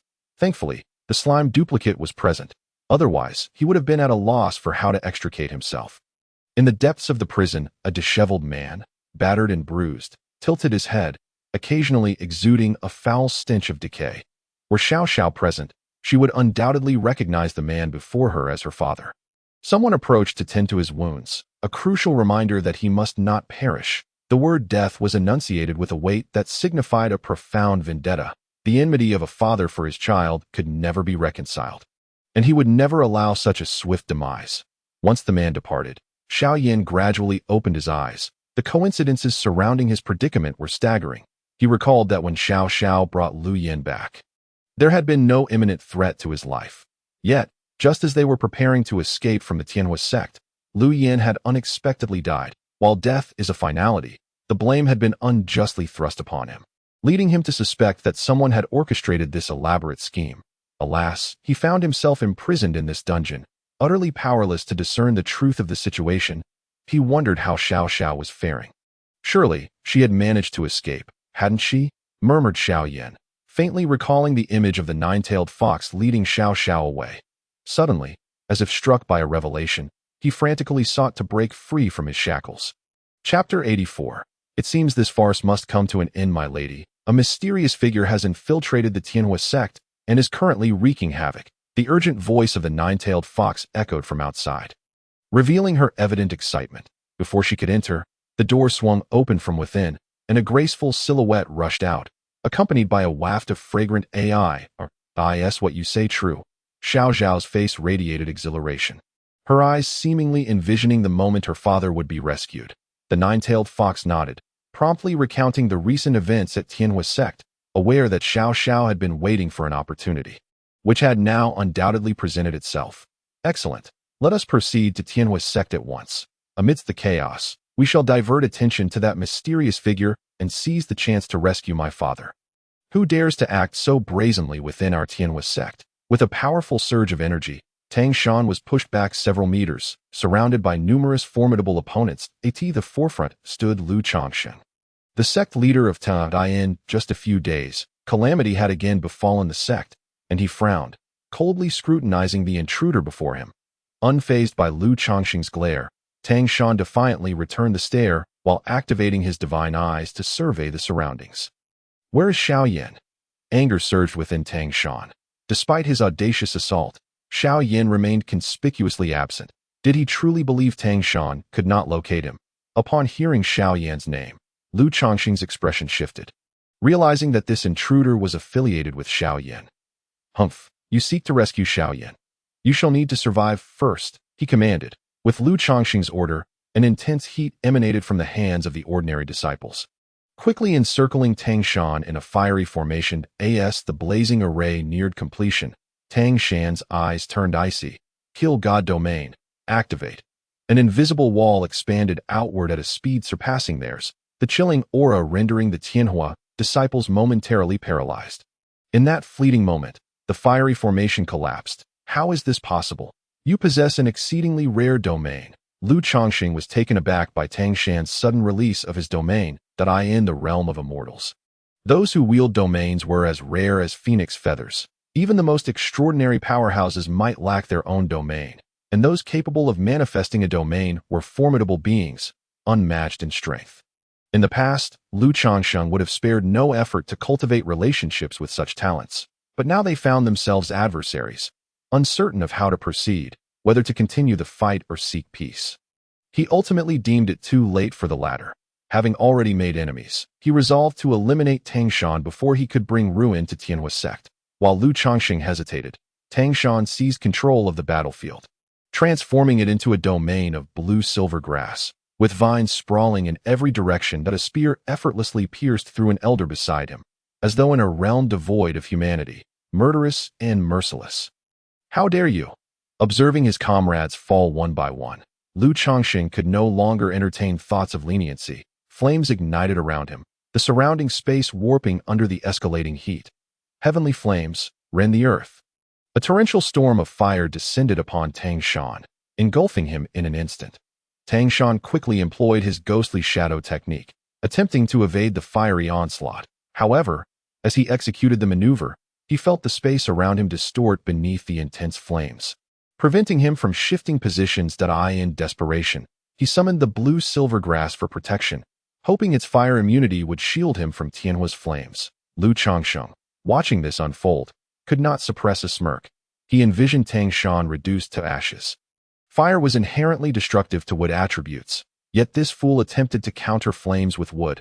A conclusion was all but inevitable. The flames contacted the blue-silver barrier. The vines hissed ominously, igniting before a mere second had passed. Tang Shan, sensing the changes in the blue-silver grass, realized it could not withstand the heavenly fire and initiated his indomitable golden body, with the blue-silver grass dispelled. The scorching heat bore down upon him, but thankfully, the indomitable golden body rendered him immune to harm, allowing him to endure to that moment. Tang Shan no longer underestimated the flames. From the moment Lu Changshan unleashed the heavenly fire, he felt an overwhelming pressure. This was no ordinary flame. It surpassed any he had encountered before. If the fire of the rotund figure had been the pinnacle of flames in his world, Then the flames wielded by the middle-aged man before him were in a class of their own, and in no wonder his blue-silver grass could not defend against this inferno. He now realized that he must devise a strategy to withstand the impending fiery assault. Inspiration struck. He would unleash his mightiest technique to suppress Lu Changsheng, rendering him incapable of controlling the heavenly fire .100 dragon charge. Instantly, countless dragon phantoms manifested around Tang Shan, the heavens shattering, the white dragons roaring.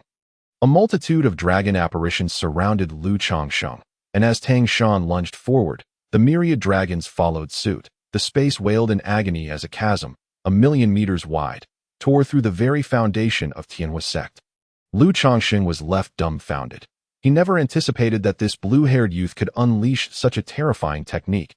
The heavens conspiring to doom my Tianhua's sect. Who dares disturb my sacred tranquility? With that voice, Lu Changsheng's expression brightened. It was the voice of their ancestral master awakening. His salvation was at hand. Ancestor, save me. I implore you. Before he could retract his spiritual awareness, it was obliterated by the sheer might of the 100 dragon charge. In that moment, Lu Changsheng met his demise, believing that the appearance of his ancestor would grant him reprieve, but alas, he fell before any assistance could arrive. That it seems this farce must come to an end. Meanwhile, Yi Ziqiu, who had been observing from a distance, suddenly moved, reappearing within the dungeon. The overwhelming power of Tang Shan's 100 dragon charge had caused the prison to collapse, rendering the shackles that bound Xiao Yan ineffective. Regrettably, he was too gravely injured to escape the dungeon. Just Yi Ziqiu soon located Xiao Yan, whose body was marred with wounds, not a single patch of skin unscathed, evoking a deep sense of sorrow. Yet soon, he felt no pain. Chapter 85. The Death of Xiao Yan, Father-in-Law. How have you fared in this prison? With a resounding crash, all obstacles were cleared, and a figure emerged from the ashes. Curiously unscathed by the debris, gazing at the composed Yi Ziqiu, Xiao Yan's eyes widened in disbelief. You are alive? His voice was hoarse, a pitiful rasp from prolonged thirst. Dead? If I were to perish, who would care for your daughter? I intend to cherish her for a lifetime. In that moment, Xiao Yan finally comprehended why he had consistently felt a sense of foreboding around Yi Ziqiu. His instincts had been correct all along, though he had chosen to ignore them. Why are you doing this? Xiao loves you dearly, Xiao Yan roared, utterly bewildered. They had done nothing to wrong Yi Ziqiu, even treating him with care. Why then? Had it culminated in such a tragic outcome? I love her as well. Am I not good to her? I even gifted her my most cherished steed. Yi Ziqiu regarded Xiao Yan with a mocking expression. And in that moment, Xiao Yan saw him as devoid of heart, cold-blooded, and cunning. A villain who would stop at nothing to achieve his goals, even sacrificing his own father-in-law and wife. A creature lower than a beast.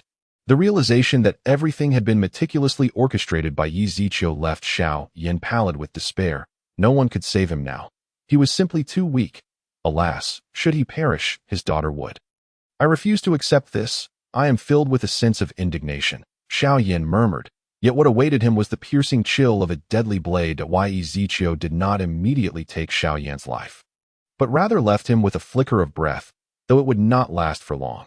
After completing his task, Yi Ziqiu infused a surge of heavenly fire into Xiao Yan's body before concealing himself within the shadows.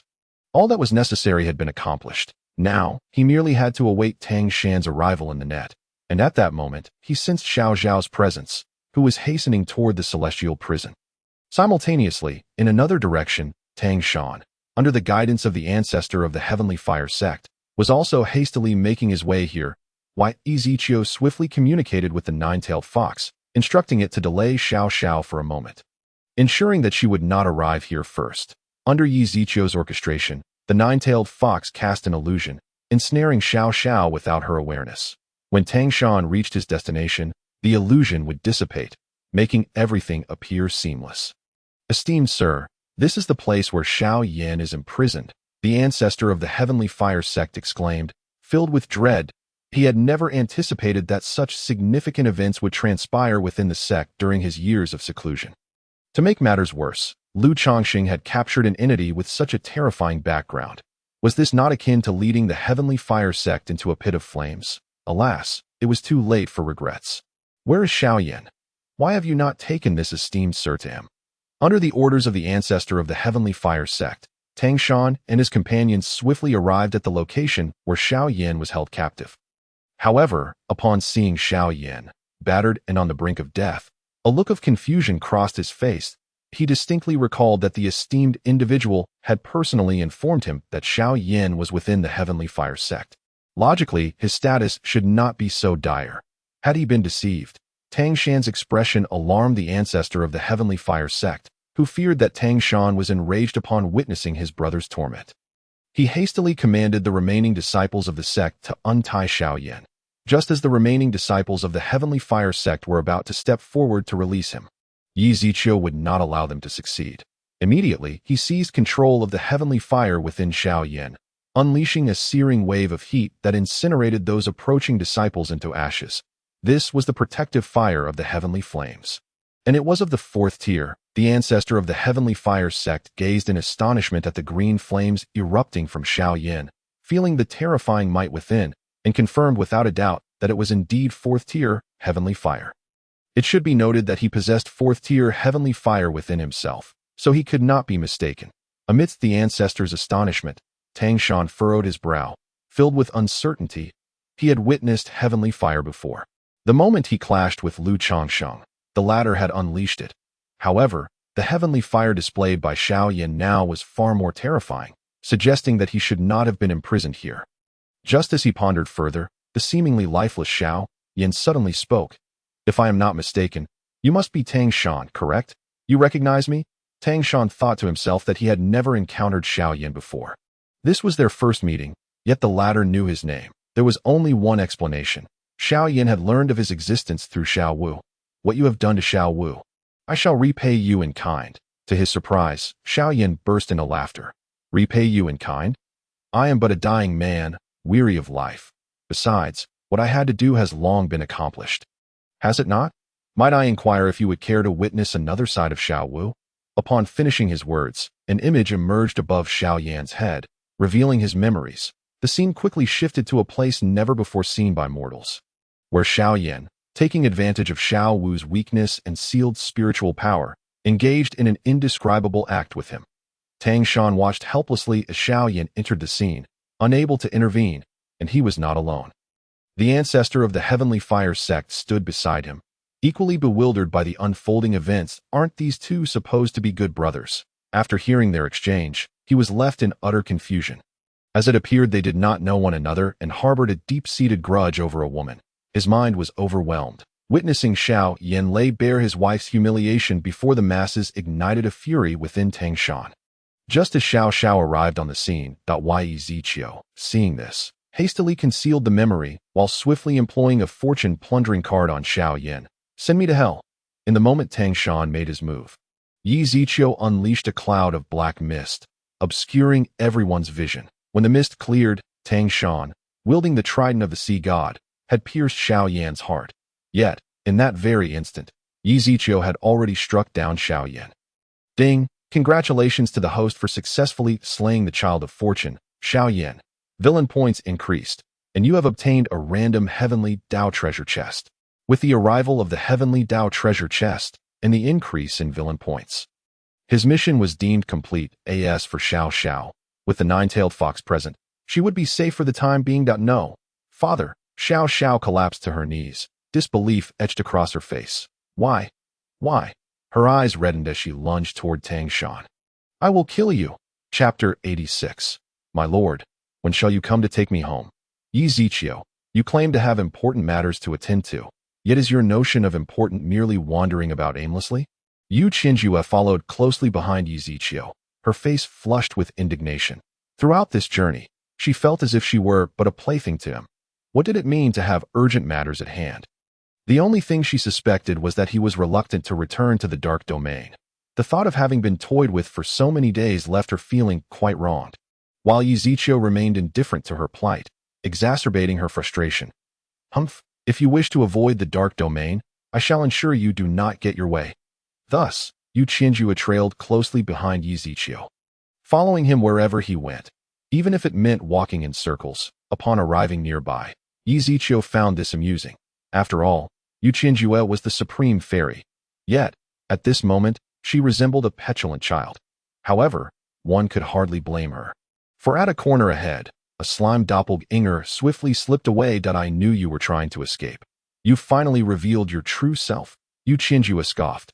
Hastening her pursuit, to her surprise, she collided headfirst with something, rubbing her sore head in pain. When she beheld two Ezekias standing before her, she was left utterly stunned.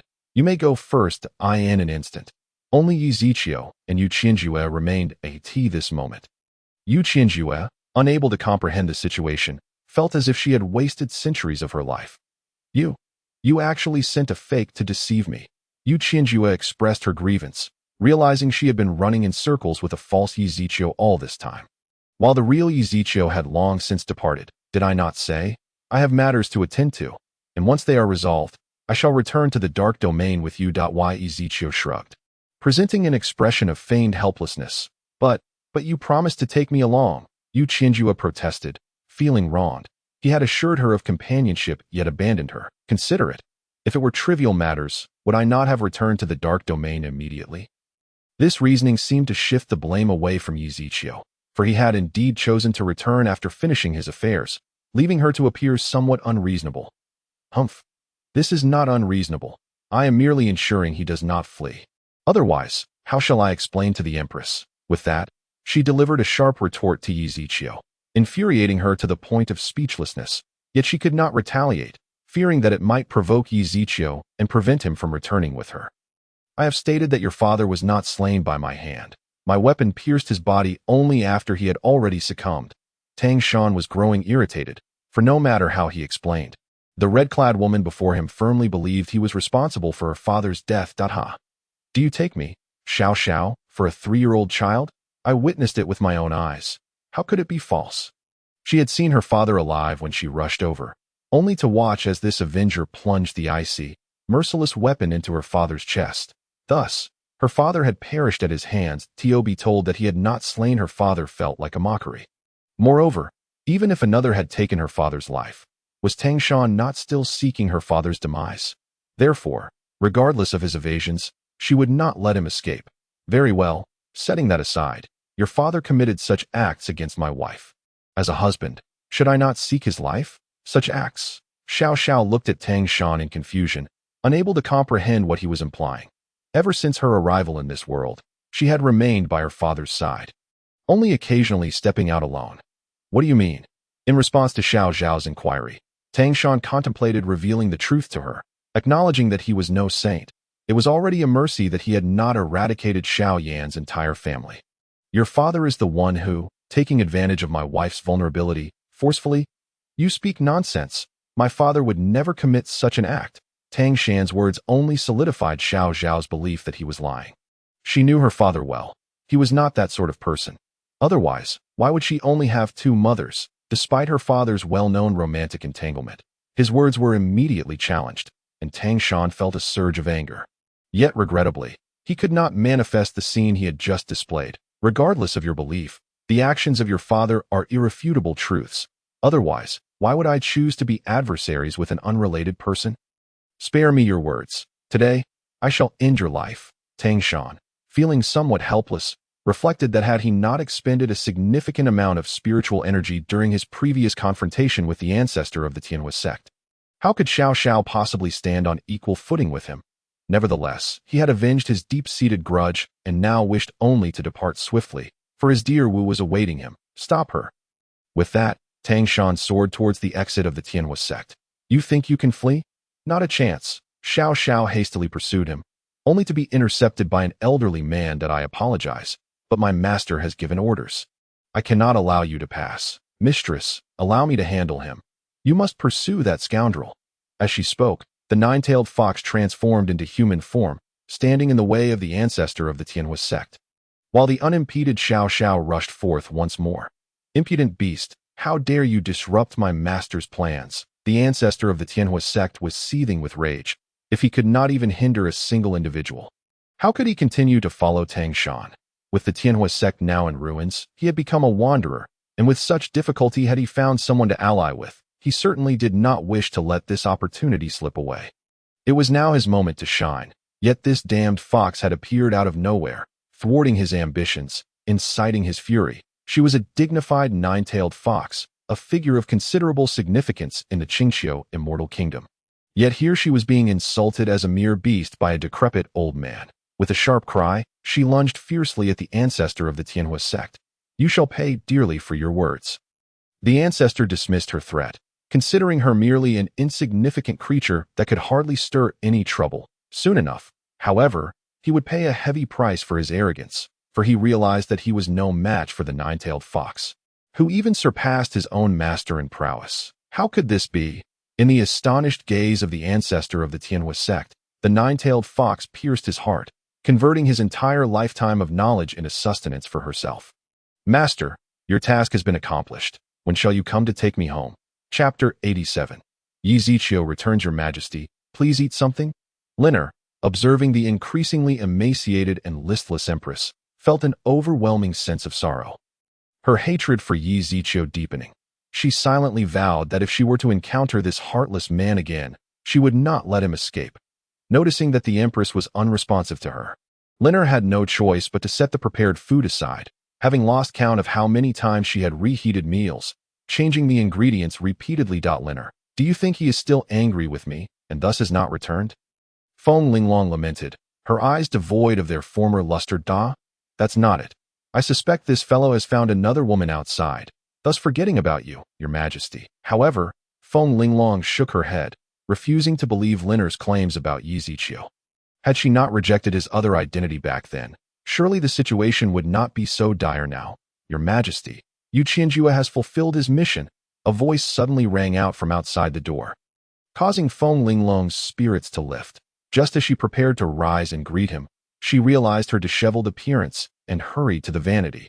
Gazing at her reflection, even Feng Linglong barely recognized herself. Her hair was a mess, and dark circles under her eyes made her appear aged by centuries. "What should I do? I can't meet him looking like this. He won't like it." Yet, it was too late.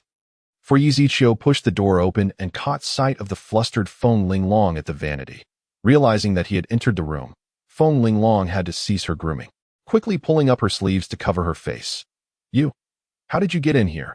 Her tone was reproachful, but more so tinged with panic. Why Yi Ziqiu observed it all, but he intended to tease her a bit more. "Shall I leave then?" he said, turning towards the door, causing Feng Linglong to fear he might depart again. Without a thought for her current appearance, she rushed forward and embraced him, whispering in a tone only they could hear to plead for him to stay. Yi Ziqiu offered no response, but exchanged a glance with Yu Qianjua. Understanding the cue, Yu Qianjua promptly took Liner and exited the room, closing the door behind them. In an instant, only Yi Ziqiu and Feng Linglong remained in the chamber. Yi Ziqiu attempted to break free from her grip, yet she held on tightly, unwilling to let go. "How long do you intend to hold on?" Her voice was soft and sweet, imbued with a captivating allure, yet resonated with the sense of a celestial being cast down to experience mortal trials. "Forever. Until eternity." Yi Ziqiu had not anticipated such a response from Feng Linglong, so he allowed her to embrace him as she wished. Time slipped by, and he felt her grip gradually loosen. But just as he moved to act, Feng Linglong halted him. "Don't move, please." The last two words were laced with desperation, mingling with her final vestige of defiance. She then released him, retreating to the vanity where soft rustling sounds could be heard, and it was evident what she was doing. Why Yi Ziqiu chose not to disturb her, permitting her to carefully prepare herself. Seconds turned into minutes, and he was unsure how long he stood there, only vaguely aware of the continuous sounds emanating from the vanity. Finally, she stepped away from the vanity, re-embracing him, now holding a ribbon in her hands. Yi Ziqiu allowed Feng Linglong to blindfold him with the ribbon, leading him towards the bed. Throughout the entire process, he remained silent and compliant, which eased Feng Linglong's worries. Had he resisted, it would have posed a dilemma for her. Taking a deep breath, she steadied herself and clumsily began to unfasten Yi Ziqiu's garments. Her first time undressing her man, as he had always been the one to fend for himself. Her hands trembled, rising and falling in rhythm with her heartbeat, each motion akin to breaking the shackles of her restraint. "Don't you have anything to say to me?" Her words carried a hint of coldness, causing the once steady Feng Linglong to grow anxious, her hands frozen in midair, unable to proceed or retreat. "Since you are not ready to accept all of me, I believe I should not have returned." Yi Ziqiu tore away the blindfold without a hint of emotion, and in that instant, he did not even glance back at her. Rising and striding towards the door, that it was not that he was heartless. Rather, she deserved a choice, a decision that would benefit them both. He did not wish for them to become enemies over some unforeseen circumstance. I've thought it through. I don't care if you are a demon. I only wish for you not to leave me again. All right. This pain is unbearable. Feng Linglong pressed a hand to her chest, tears brimming in her eyes. That Yi Ziqiu hesitated, recognizing that her words had drained her of all courage, and she had made the greatest concession for him. Thus, he should not let her down. Suddenly, Yi Ziqiu turned around and rushed towards Feng Linglong, enveloping her tightly in his embrace. Husband, love me. After a long while, they nestled against each other. Husband, will you be my emperor? This time, Yi Ziqiu did not refuse. Feng Linglong was prepared to stake everything on him, binding her fate to his. Had she done so earlier, perhaps things would not have deteriorated so much. Yet this time, her choice was made with careful consideration. And one more thing, on the day of your ascension, will you marry me? Feng Linglong gazed at him expectantly, a smile gracing her features. Before Yi Ziqiu could respond, Feng Linglong suddenly tilted her head and collapsed into his embrace. That Yi Ziqiu quickly checked her condition, only to discover it was alarmingly poor. Had he returned even a moment later, the consequences would have been dire. Fortunately, he was a man with a system, albeit a villainous one, possessing all the abilities befitting a protagonist. Soon, Yi Ziqiu exchanged for a potent restorative pill for Feng Linglong. After administering it, he assessed her condition again and felt relieved to see her gradually recovering. Once he had ensured her well-being, Yi Ziqiu prepared to leave. He summoned Yu Qianjue to inquire about the current state of the Dark Domain. And upon learning that many of its experts had departed, he furrowed his brows. The situation was worse than he had anticipated. It was fortunate he had returned, for if this continued, the Dark Domain would likely be besieged by others. Now that he was back, such a calamity would not come to pass. It was time to restore the former glory of the Dark Domain. Chapter 88. The Ascension Ceremony. I have a question for you. Why did you not leave the Dark Domain like the others? Abandoning the Empress, correct? Yu Qianjue interjected. Reflecting on this question, she had indeed considered it. The Empress was no longer worthy of her loyalty. Yet despite that, she had chosen not to depart. If I were to say that I will serve the Empress for the rest of my life, living solely for her, would you believe me? Faced with Yu Qianjue's counter-question, Yi Ziqiu was momentarily taken aback, yet she swiftly regained her composure. What if the Empress were to command you to collude with the demon race? Yi Ziqiu, too, sought to answer Yu Qianjue directly, employing a rhetorical question to elicit her desired response. And if so, I shall heed the Empress's command. What if the Empress wishes for your demise? Then I shall perish before the Empress. Without a hint of hesitation, Yu Qianjue articulated these words. You are rather foolishly loyal. That I wouldn't call it foolish loyalty. The Empress has been my belief since childhood, regardless of what she may become or the tasks she may assign me in the future. My loyalty shall remain unwavering. Upon hearing this, Yi Ziqiu felt a deep admiration for Yu Qianjue, tinged with a sense of sorrow, for individuals like her often met unfortunate fates. Yet, with her presence, perhaps her destiny could still be altered. In that case, I shall no longer conceal my intentions. That as her words fell, the scene shifted abruptly. When Yu Qianjue opened her eyes again, she found herself in an entirely different location. Where is this? In response to Yu Qianjue's confusion, Yi Ziqiu remained silent, instead demonstrating through action the overwhelming demonic aura surged forth from Yi Ziqiu's body. Yu Qianjue's eyes widened in disbelief. She never imagined that Yi Ziqiu was one of the demon race. Yu Qianjue was rendered speechless by her astonishment, for in this realm, her words became utterly meaningless. As you can see, I am a villain lurking in the shadows, and your Empress is concerned for me. Hence the actions you will undertake henceforth need not be elaborated upon, correct? At this point, Yi Ziqiu had retracted the demonic mist, presenting an appearance that seemed harmless. What is your objective? Yu Qianjue, astute as ever, realized that upon witnessing Yi Ziqiu's true form, her fate had taken a dark turn. Eliminate all who pose a threat to me. I can become your blade, resolving all your troubles. But I implore you to treat the Empress with kindness. Otherwise, I shall not serve you. Yu Qianjue asserted resolutely. Rest assured, she is dear to me, And all my actions are for her benefit. Why Yu Qinjue chose not to engage further with Yi Ziqiu, for it had become futile.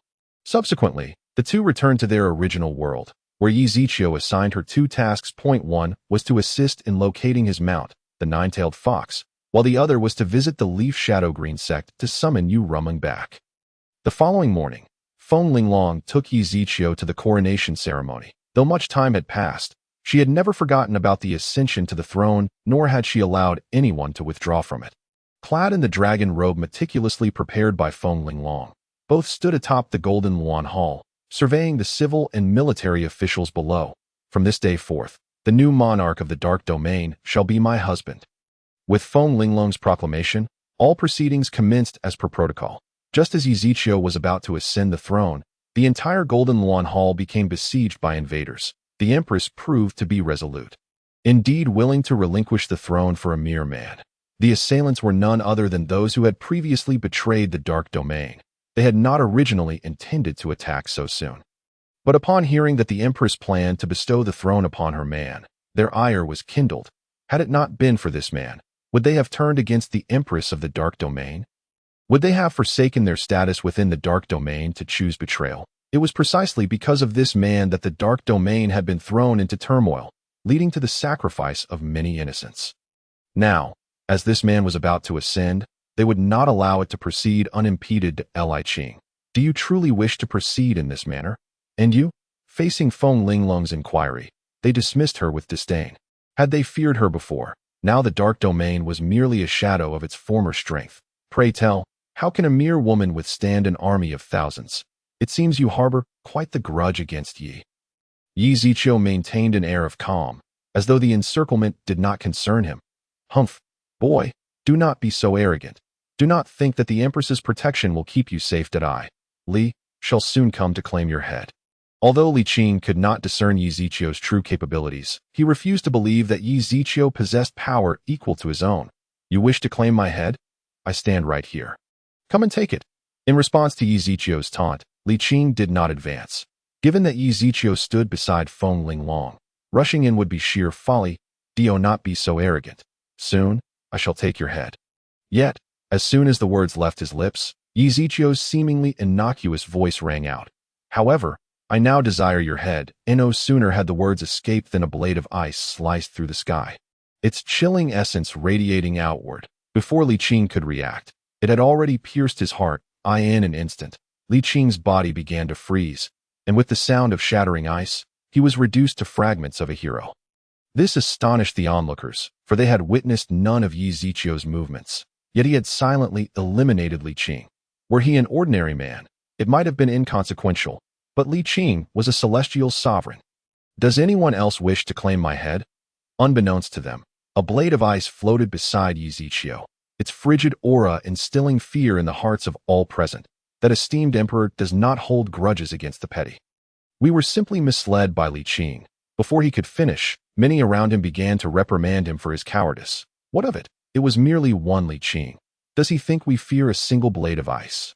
Soon enough, some who had considered retreating were persuaded to stay by the crowd, though they remained vigilant, ready to flee at the slightest sign of trouble. Retreat. I fear that may no longer be possible. It is likely that Yu Qinjue and Yu Rumeng are on their way back, and when they arrive, Yu Rumeng will surround the entire Dark Domain, leaving no avenue of escape. Meanwhile, the battle between Xiao Xiao and Tang Shan had ceased. After some exchange, both received astonishing news from one another. Impossible, it cannot be him. Xiao Xiao shook her head, disbelief etched across her face. Do you know him? Tang Shan inquired. Xiao Xiao nodded. She could never forget that man. Even if he turned to ash before her eyes, she would recognize him.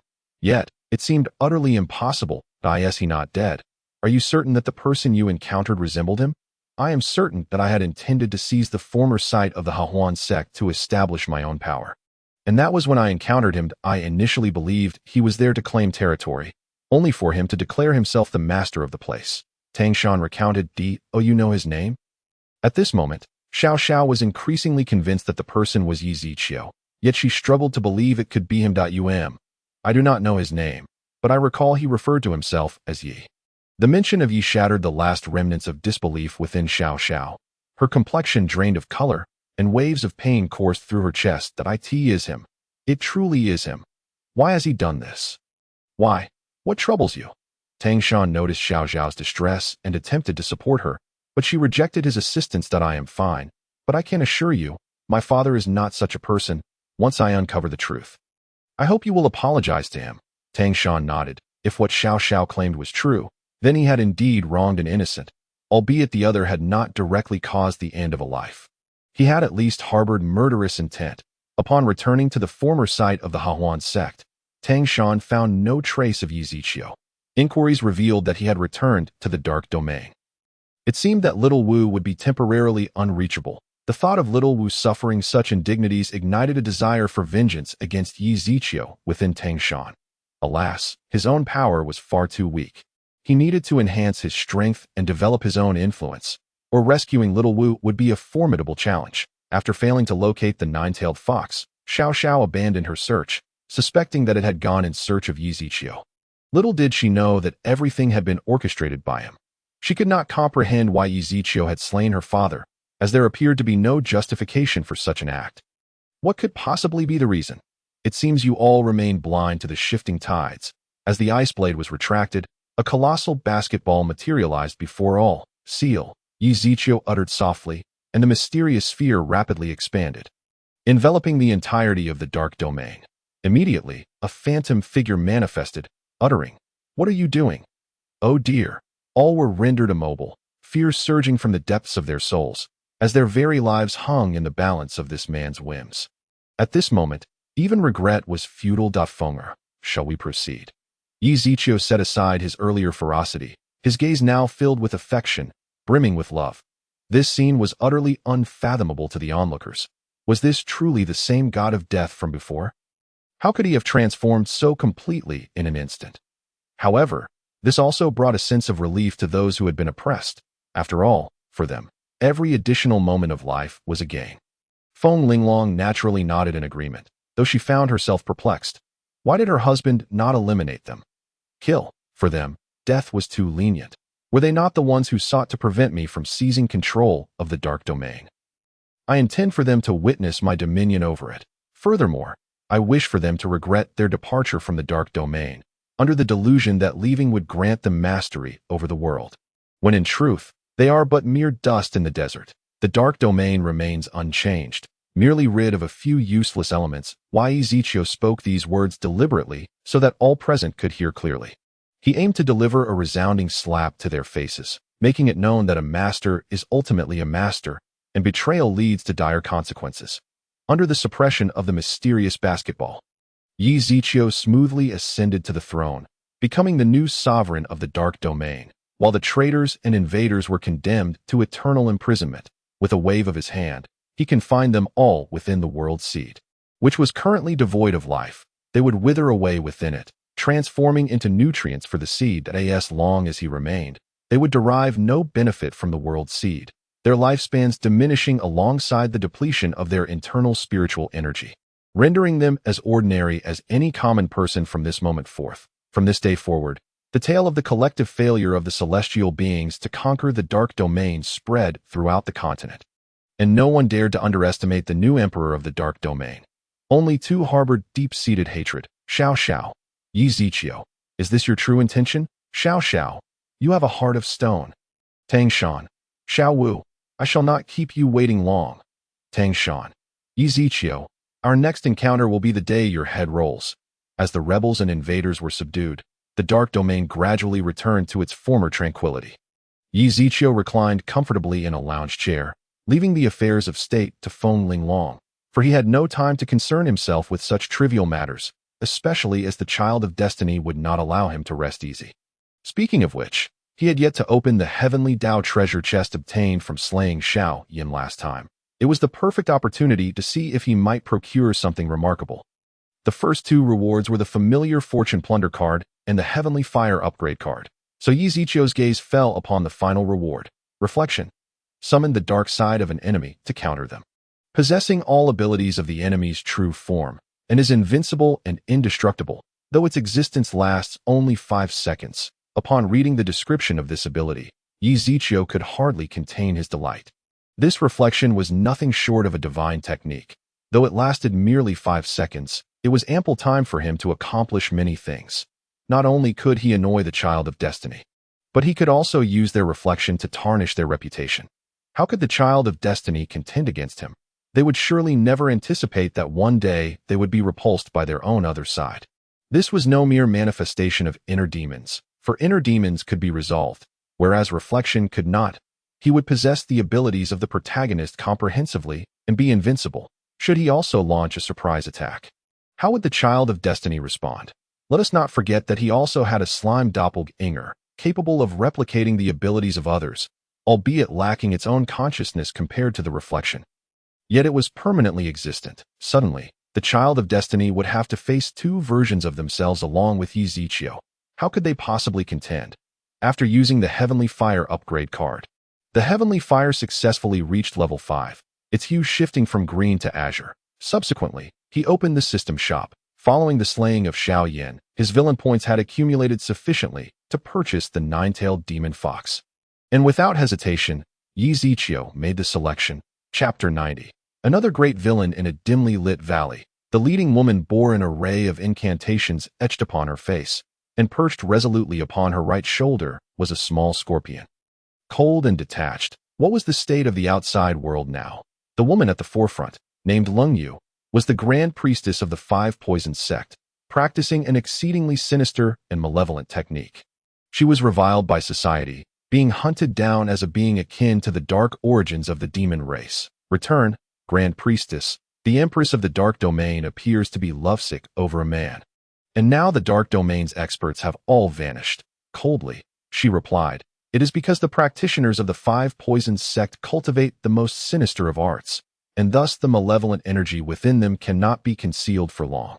The last time they appeared in the world, the Dark Domain was in a state of fragmentation.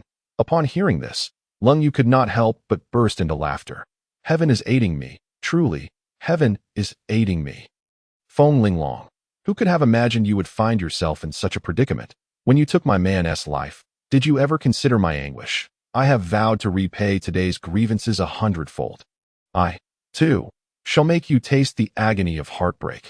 Lung Yu's gaze sharpened, and as she cast an incantation, the stone wall before them emitted a low hum, revealing a deep passageway. The surrounding rock walls seemed to sense a gentle breeze, and an eerie green flame erupted, illuminating the path ahead. Soon, they arrived at the end of the passage, where a copper coffin lay before them. She pricked her finger, allowing a drop of blood to fall upon the coffin. And as the gears turned, the coffin lid opened in an instant. All members of the 5 Poisons sect knelt reverently, while only Lung Yu continued to chant her incantation. Supreme Master, darkness once again envelopes the earth, and the people are plunged into panic. This world returns to your embrace. Awaken.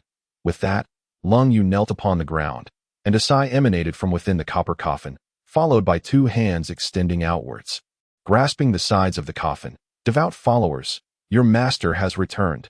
As figures emerged from the coffin, countless vengeful spirits swirled around him. Lung Yu, I have heard your heartfelt wishes. You have done well. The darkness is boundless, and this world shall once again be shrouded in darkness, with me as the sovereign of that infinite abyss. However, as the leader of the 5 Poisons sect attempted to divine fate, he suddenly spat out a mouthful of blood, further weakening his already fragile form. That a blurred figure appeared in his vision, and it was this indistinct presence that would ultimately lead to his demise, rendering his million-year plan futile. Master, are you well? Lung Yu inquired with concern, her heart filled with uncertainty. What had their leader seen to suffer such a severe backlash? I utilized forbidden techniques to glimpse the future. A vague figure poses the greatest threat to our 5 Poisons sect. You must locate and eliminate him, or our sect shall perish. The leader of the 5 Poisons sect spoke weakly, providing Lung Yu with the location of the last sighting of that blurred figure. Upon learning this, Lung Yu was taken aback, for that location was within the territory of the Dark Domain, meaning they would have to venture into the domain of the Empress Feng Linglong to search for him. Fortunately, the experts of the Dark Domain were few in number at present, which brought her some relief. Rest assured, Master, Lung Yu shall not fail in her mission and will slay that fated individual here. The leader of the 5 Poisons sect nodded, signaling them to withdraw. Once they had all departed, the leader revealed his true form, his previously weakened body restored to its prime. That I cannot believe I have traversed realms. And I am now within the great villain system. Generally, it is the protagonists who possess such formidable systems. But what if a villain were to possess one as well? Heh, this world is destined to be shrouded beneath my wicked dominion. And as for the mysterious figure foretold by the system, I shall find you and dismantle you into pieces. None shall thwart my quest for supremacy in this realm. Meanwhile, Yizichio, who had been meditating, was disturbed from his tranquil slumber by a fleeting aura. How intriguing! The leader of the Five Poisons sect, since the leader of the Five Poisons sect is not the child of destiny. When his consciousness swept in this direction, his personal information was captured by the system. Name: Tian Xia. Identity: leader of the Five Poisons sect. Physique: Five Poisons Holy Body Technique, Ultimate Shadow Divine Art. Star-Sucking Technique, Sacrifice Realm, Holy King Level 3, formerly Holy Master Level 8. Yizichio narrowed his eyes, a smirk playing on his lips, filled with keen interest. Holy King Level 3, his strength is quite commendable. With him providing experience for the children of destiny, I can simply wait in the wings to reap the rewards. Suddenly, the system's voice interrupted his thoughts, dispelling his previous intentions. Ding detected the emergence of another major villain. Should they harvest the children of destiny first, the host will be unable to acquire villain points, and the host's villain points will decrease accordingly. Adhere to the principle of confronting a major villain. Please resolve the opponent quickly. Yizichio, what reward will I receive for defeating the opponent? In response to the host, no rewards. Yizichio, it seems I must eliminate this Tian Xia post-haste. The demon race has been inactive for too long, and it is time to stretch my limbs. I will simply place the blame squarely upon them. That moment, a knock echoed from outside the door. Master, Yu Ruming requests an audience. Come in, and you too, Yu Qianjue. Soon, the two entered together. Yu Qianjue, I command you to travel to the Leaf Shadow Green sect and ensure that all its members are brought to the Dark Domain within 3 days. Yu Qianjue had no objections, as the rightful heir had returned to the Dark Domain, and thus his family should not remain in exile. He immediately agreed. Very well, you may go. Yu Qianjue initially intended to leave shortly, hoping to hear more of Yizichio's plans. However, upon being discerned, he departed the room in a gloomy mood. In an instant, only Yizichio and Yu Ruming remained in the chamber. Master, Yu Ruming softly called. Her head slightly bowed, feeling inexplicably expectant of something. How many members of the demon clan remain in the celestial realm? Most of our kin reside in the demon abyss. After the fall of you, the demon lord, they retreated back to the abyss. Yu Ruming replied, somewhat flustered, but fortunately managed to regain her composure at a crucial moment. Then you shall return to the demon abyss in the coming days and gather some personnel to assault a few minor families in the celestial realm. Remember to leave some survivors. Yes, demon lord. Ruming will return to the demon abyss at once, she said, preparing to leave. Wait, take this with you. Upon glancing aside, Yu Ruming noticed an additional figure had appeared next to Yizichio. Demon Lord, what is this? Chapter 91. The devouring demon body. It has no name. When you attack the minor families, you must ensure to bring it along. Yu Ruming nodded, not pondering further. She would obey Yizichio's commands without question. It is time for your cultivation to advance as well, Yizichio murmured before departing the room. The next moment, Yizichio found herself within the grand hall of the Imperial Palace, where Feng Linglong was currently discussing the vacant residences and positions in the Shadow Domain with the ministers. We pay our respects to the Emperor. Upon Yizichio's arrival, the ministers were compelled to halt their discussions momentarily and bowed respectfully. Feng Linglong, seated upon the throne, regarded Yizichio with surprise. She recalled him stating he would not involve himself in state affairs. What brings him here today? Could it be that he has missed me? Just as Feng Linglong pondered this, Yizichio strode purposefully toward her, disregarding the gazes of the assembly, and lifted Feng Linglong into his embrace. What are you doing? There are people watching. Feng Linglong murmured softly, her voice barely audible, burying her head in Yizichio's chest, fearing the officials would witness her current state. Today's matters in the court can be discussed another day. I have urgent matters to confer with the Empress. I trust you have no objections.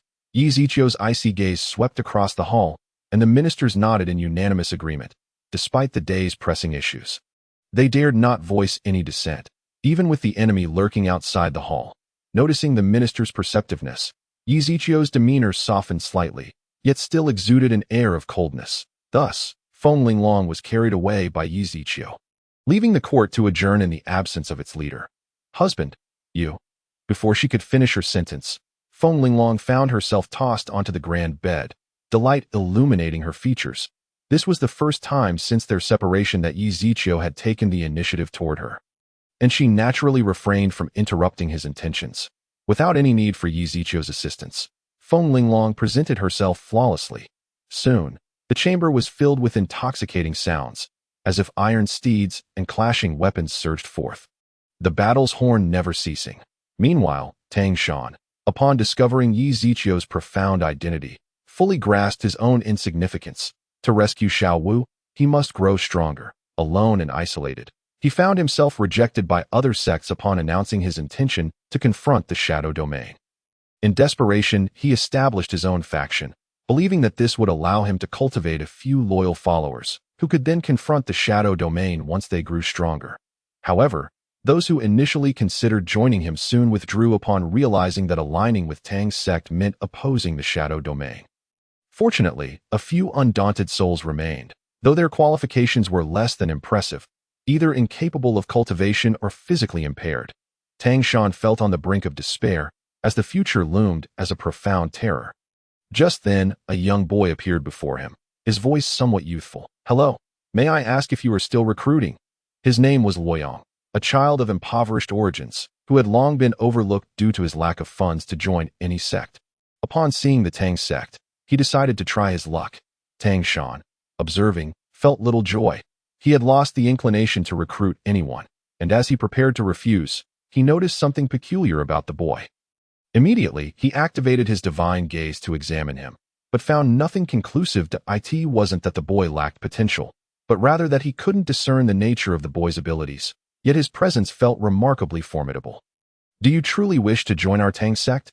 Tang Shan asked, a slight tremor in his voice. The boy nodded, albeit hesitantly. "Do you have any specific requirements?"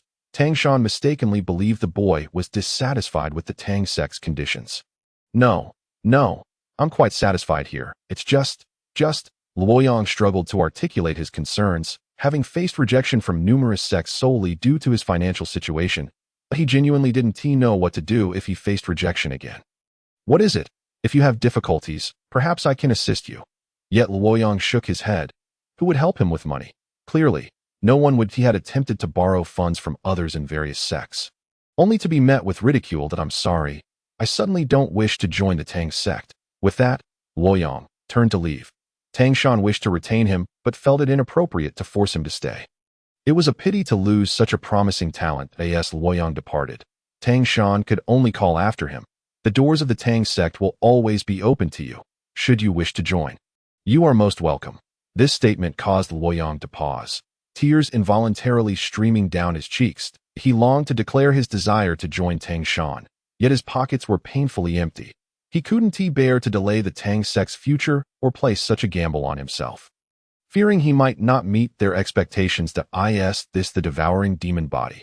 The speaker was the nine-tailed fox under Yi Zichio's command. Since fulfilling Yi Zichio's plan, she had been flitting about like a headless fly. Not out of a desire to avoid returning to the Shadow Domain, but from a fear of being absent when her master sought her. Thus, she remained nearby, fortuitously discovering Tang Shan's movements and tailing him, determined to observe his every action, hoping to report back to her master and perhaps earn a reward. The mere thought of receiving her master's affection made the nine-tailed fox blush. The boy prepared to leave. She hurriedly pursued him. He was an exceptional talent she could not afford to miss. If nurtured, he could devour even the heavens. Indeed, the so-called devouring demon body was destined to consume and attain enlightenment, becoming unafraid of gods and demons, with limitless veracity. "Who are you?" The moment the nine-tailed fox appeared, Luoyang became alert. He sensed she was a demon, not a human, and knowing the long-standing enmity between the two, he instinctively regarded her as a foe. "Relax, little brother. I'm not a bad person." The nine-tailed fox chuckled lightly, exuding the aura of a neighborly older sister. Yet, Luoyang remained vigilant. He was aware this was a common tactic of demons. Should the prey lower their guard, their demise would swiftly follow. What is your relationship with Ezekiel? No need to be so fierce. You're scaring your sister, the nine-tailed fox said. Luoyang inwardly scoffed. He did not believe she could be intimidated by him. His gaze darting around in search of an escape. Just then, a figure suddenly appeared, blocking Luoyang's path. But it's you. The nine-tailed fox was taken aback, realizing that Tang Shan had returned. This meant Luoyang was now unwittingly delivered into her hands. If memory serves, you are a mount of Miss Xiao Xiao, correct? Why aren't you accompanying your master, but instead troubling this young brother? Tang Shan, initially intending to return to the sect, found himself unwilling to abandon such a promising recruit. He took a closer look and noticed the nine-tailed fox obstructing Luoyang's exit. Though unsure of what had transpired between them, he hoped to thwart the nine-tailed fox's scheme, possibly leading Luoyang to reconsider his decision. After all, he desperately needed talents like Luoyang. However, the nine-tailed fox paid no heed to Tang Shan, her focus solely on Luoyang. Suddenly, her eyes emitted a pink glow, and the next moment, Luoyang found himself engulfed in deep recollection. Not good, Tang Shan quickly intervened, sending countless blue-silver grasses surging from the ground toward the nine-tailed fox. With a cold laugh, she transformed into her fox form, nimbly evading Tang Shan's attacks, all while discerning Luoyang's innermost thoughts. After understanding everything about him, the nine-tailed fox lifted the illusion. Luoyang, do you not wish to grow stronger? Sister can provide you with a sanctuary where not only can you enhance your cultivation, but your parents will also receive better protection, freeing them from the burdens of a subservient existence. Luoyang was momentarily taken aback. He could not fathom how the other party knew everything about him.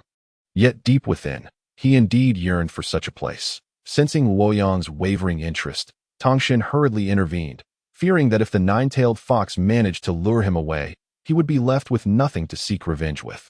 Luoyang, do not heed her words. She is merely deceiving you that if you place your faith in me, I too can cultivate you into a remarkable figure. To Tangshan, this was all a sinister plot orchestrated by Xiao Xiao. A means for her to exact revenge for her father, hence sending the nine-tailed fox to extract capable individuals from around him. Initially, he felt some sympathy for Xiao Xiao, but now he perceived no difference between her and Xiao Yan. What of her claims that her father was not such a person? It now seemed likely that the memories Xiao Yan exhibited that day were indeed genuine. Luoyang found himself in a state of confusion. Both offers were incredibly tempting, yet he felt a stronger inclination towards Tangshan, especially since the Tang sect was nearby and relatively newly established. Moreover, Tangshan exuded a trustworthy aura, while the nine-tailed fox left him in doubt. Luoyang, you must consider carefully. The place I speak of is incomparable to such trifles. He may possess the ability to cultivate you, but does he have the resources to invest in your development? The nine-tailed fox scoffed derisively, holding Tangshan in contempt. While Tangshan's strength was undeniable, nurturing a person required more than mere prowess. It demanded resources and a formidable backing. Pray tell, does Tangshan possess such means? The nine-tailed fox's words evoked a chuckle from Tangshan. Since you believe I lack the resources to train him, do you possess them? Tangshan retorted, from what I gather, your master does not belong to this realm either, and his strength appears to be inferior to mine. Why have I not heard of this so-called powerful sect you speak of? Or are you merely exaggerating in your bid to snatch him away? In response to Tangshan's skepticism, the nine-tailed fox regarded him as one would a jester, as if to say, now do you comprehend the might of this fox? You are from the dark domain? What is your relation to Ezekiel? At that moment, Tangshan's realization dawned upon him. He had initially believed Xiao Xiao was merely competing for talent, only to discover the other party was from the dark domain. Did this imply that the nine-tailed fox had deceived both him and Xiao Xiao? It seems you are not as foolish as you appear, she smirked. After sharing a laugh, the nine-tailed fox shifted her focus back to Luoyang. My dear brother, have you made your decision? You must understand that the dark domain is abundant with individuals like yourself. Tangshan still sought to dissuade him, but upon hearing Luoyang's agreement, his face fell pale as ash. Ultimately, it was all in vain. The most promising disciple had been lured away, leaving him to helplessly watch the two depart. Why, Ezekiel, do not think that this will lead me to surrender. One day, you shall regret your actions. Xiao Wu, wait for me. I will surely rescue you. Days later, Ezekiel successfully broke through to the supreme fifth leveled. As he progressed, elevating his cultivation became increasingly arduous. although the methods for improvement stemmed from dual cultivation. Which man could withstand such relentless toil day and night?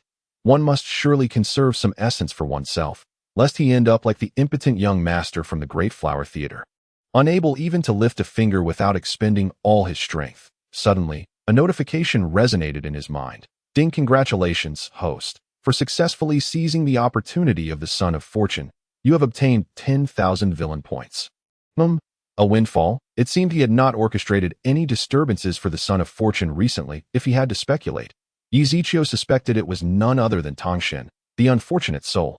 Chapter 93. The Five Poisons Sects. Little Black. A sudden scream echoed from outside, capturing Ezekiel's attention. What on earth had transpired? Your Majesty, we have captured a suspicious individual. That a suspicious individual? Ezekiel inquired, puzzled. This was the Dark Domain. After all, specifically the Emperor's palace. None dared to wreak havoc here. It appeared someone was plotting against him from the shadows, and he would soon find out who it was. Why Ezekiel stepped out of the palace, surrounded by an ethereal aura, resembling a celestial being descending from the heavens. Kneel before me at once. Under the pressure of the Black Elder, the individual had no choice but to comply. Who are you? Why are you here? For a moment, the stranger was dazed, unable to fathom that such a celestial figure was the target of their Five Poisons Sect's leader. In that fleeting moment, he considered himself a virtuous being. Have you encountered some trouble?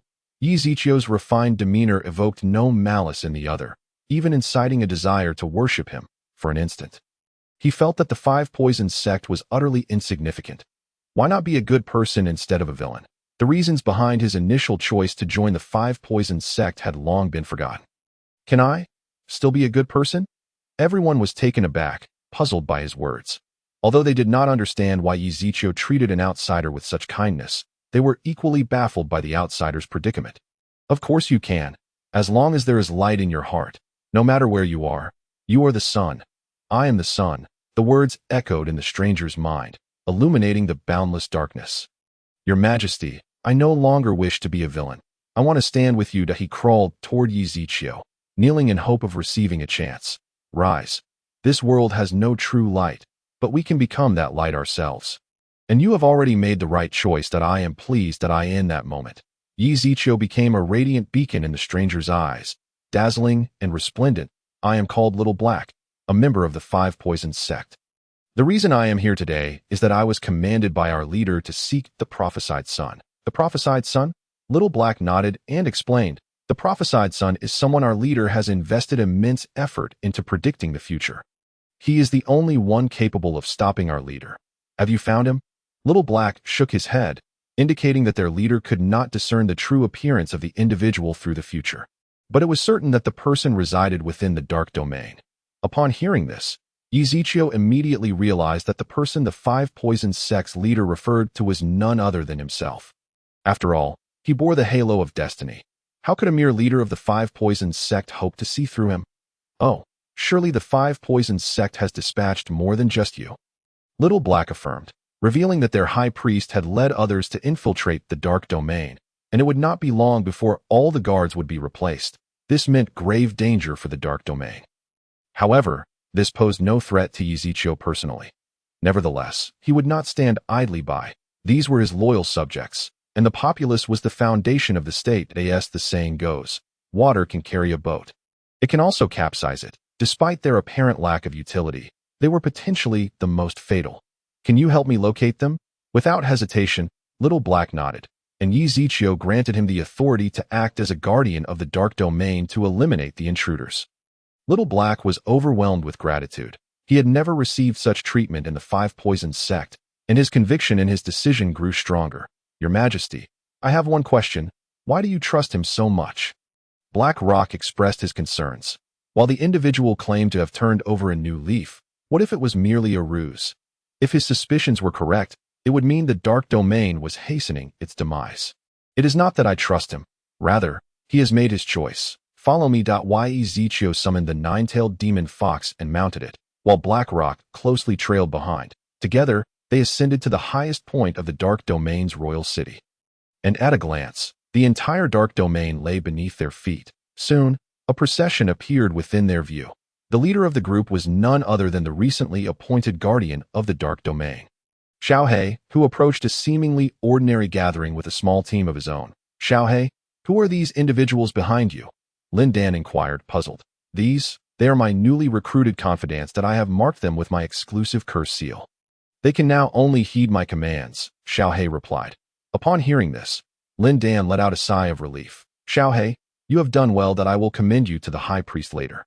However, isn't your task to locate the prophesied child? While ostensibly praising Xiaohe, he was in fact probing why his subordinate had taken such liberty. Xiaohe was not oblivious to the underlying tone. In the past, he might have meekly submitted, surrendering all his advantages to Lin Dan. But now, seize him. In the next moment, Lin Dan found himself encircled completely. Xiaohe, what are you doing? Do you not fear that I shall inform the high priest of today's events? Xiaohe simply laughed at this. Oh, you truly believe you will have the opportunity to meet the high priest again? Lin Dan felt a chill at Xiaohe's smile and cautiously asked, What do you mean? Are you really going to kill me? What harm would it do to kill you? At that moment, Lin Dan sensed that Xiaohe had gone mad, for within the Five Poison sect, infighting was strictly forbidden. Xiaohe, I advise you to admit your mistake and hand over these people to me. Otherwise, the high priest will not spare you. Spare me? Lin Dan thought Xiaohe had relented. Nodding eagerly. Yes, if you simply acknowledge your error and surrender these individuals to my management, I shall pretend today's events never occurred. But just then, a piercing scream echoed, and all eyes turned in shock toward Xiaohe. Xiaohe, have you lost your mind? Some members of the Five Poison sect, who were friendly with Xiaohe, felt it was unfair, although Lin Dan abused his power due to his father's status as a high-ranking sorcerer. There was little they could do. However, having harmed Lin Dan meant Xiaohe would not escape retribution from his father. Mad? I do not think so. Not only shall I sever his hands, but I will also ensure he dies here. Upon hearing this, Lin Dan was utterly terrified and hastily retreated. Xiaohe, my father is a high-ranking sorcerer. Do you not fear his revenge if you kill me? Chapter 94. We will definitely rescue Xiao Wu revenge. If he seeks death, I would not mind taking his head. At that moment, Xiaohe resembled a demon from the abyss, and none could fathom why the once subservient Xiaohe had transformed into this ruthless figure. Xiaohe, are you truly so obstinate? In the face of their accusations, Xiaohe silently turned away and waved his hand. Kill them all. The 3 words, spoken with chilling indifference, sealed the fate of those present, who gazed at Xiaohe in disbelief, unable to comprehend his cold-heartedness. A few minutes later, Guardian, the matter has been resolved. Where shall we go next? Upon hearing this, Xiaohe slowly turned around, his gaze falling upon the disarray of bodies strewn across the ground, his eyes glinting with coldness. Many among them had been on amicable terms with him, but that was merely superficial. Behind the scenes, they had frequently conspired with Lin Dan to clear away these bodies. It would be detrimental if the Five Poison sect discovered them and grew suspicious. Under Xiaohe's leadership, wave after wave of members from the Five Poison sect were exterminated. Oh, you still doubt him?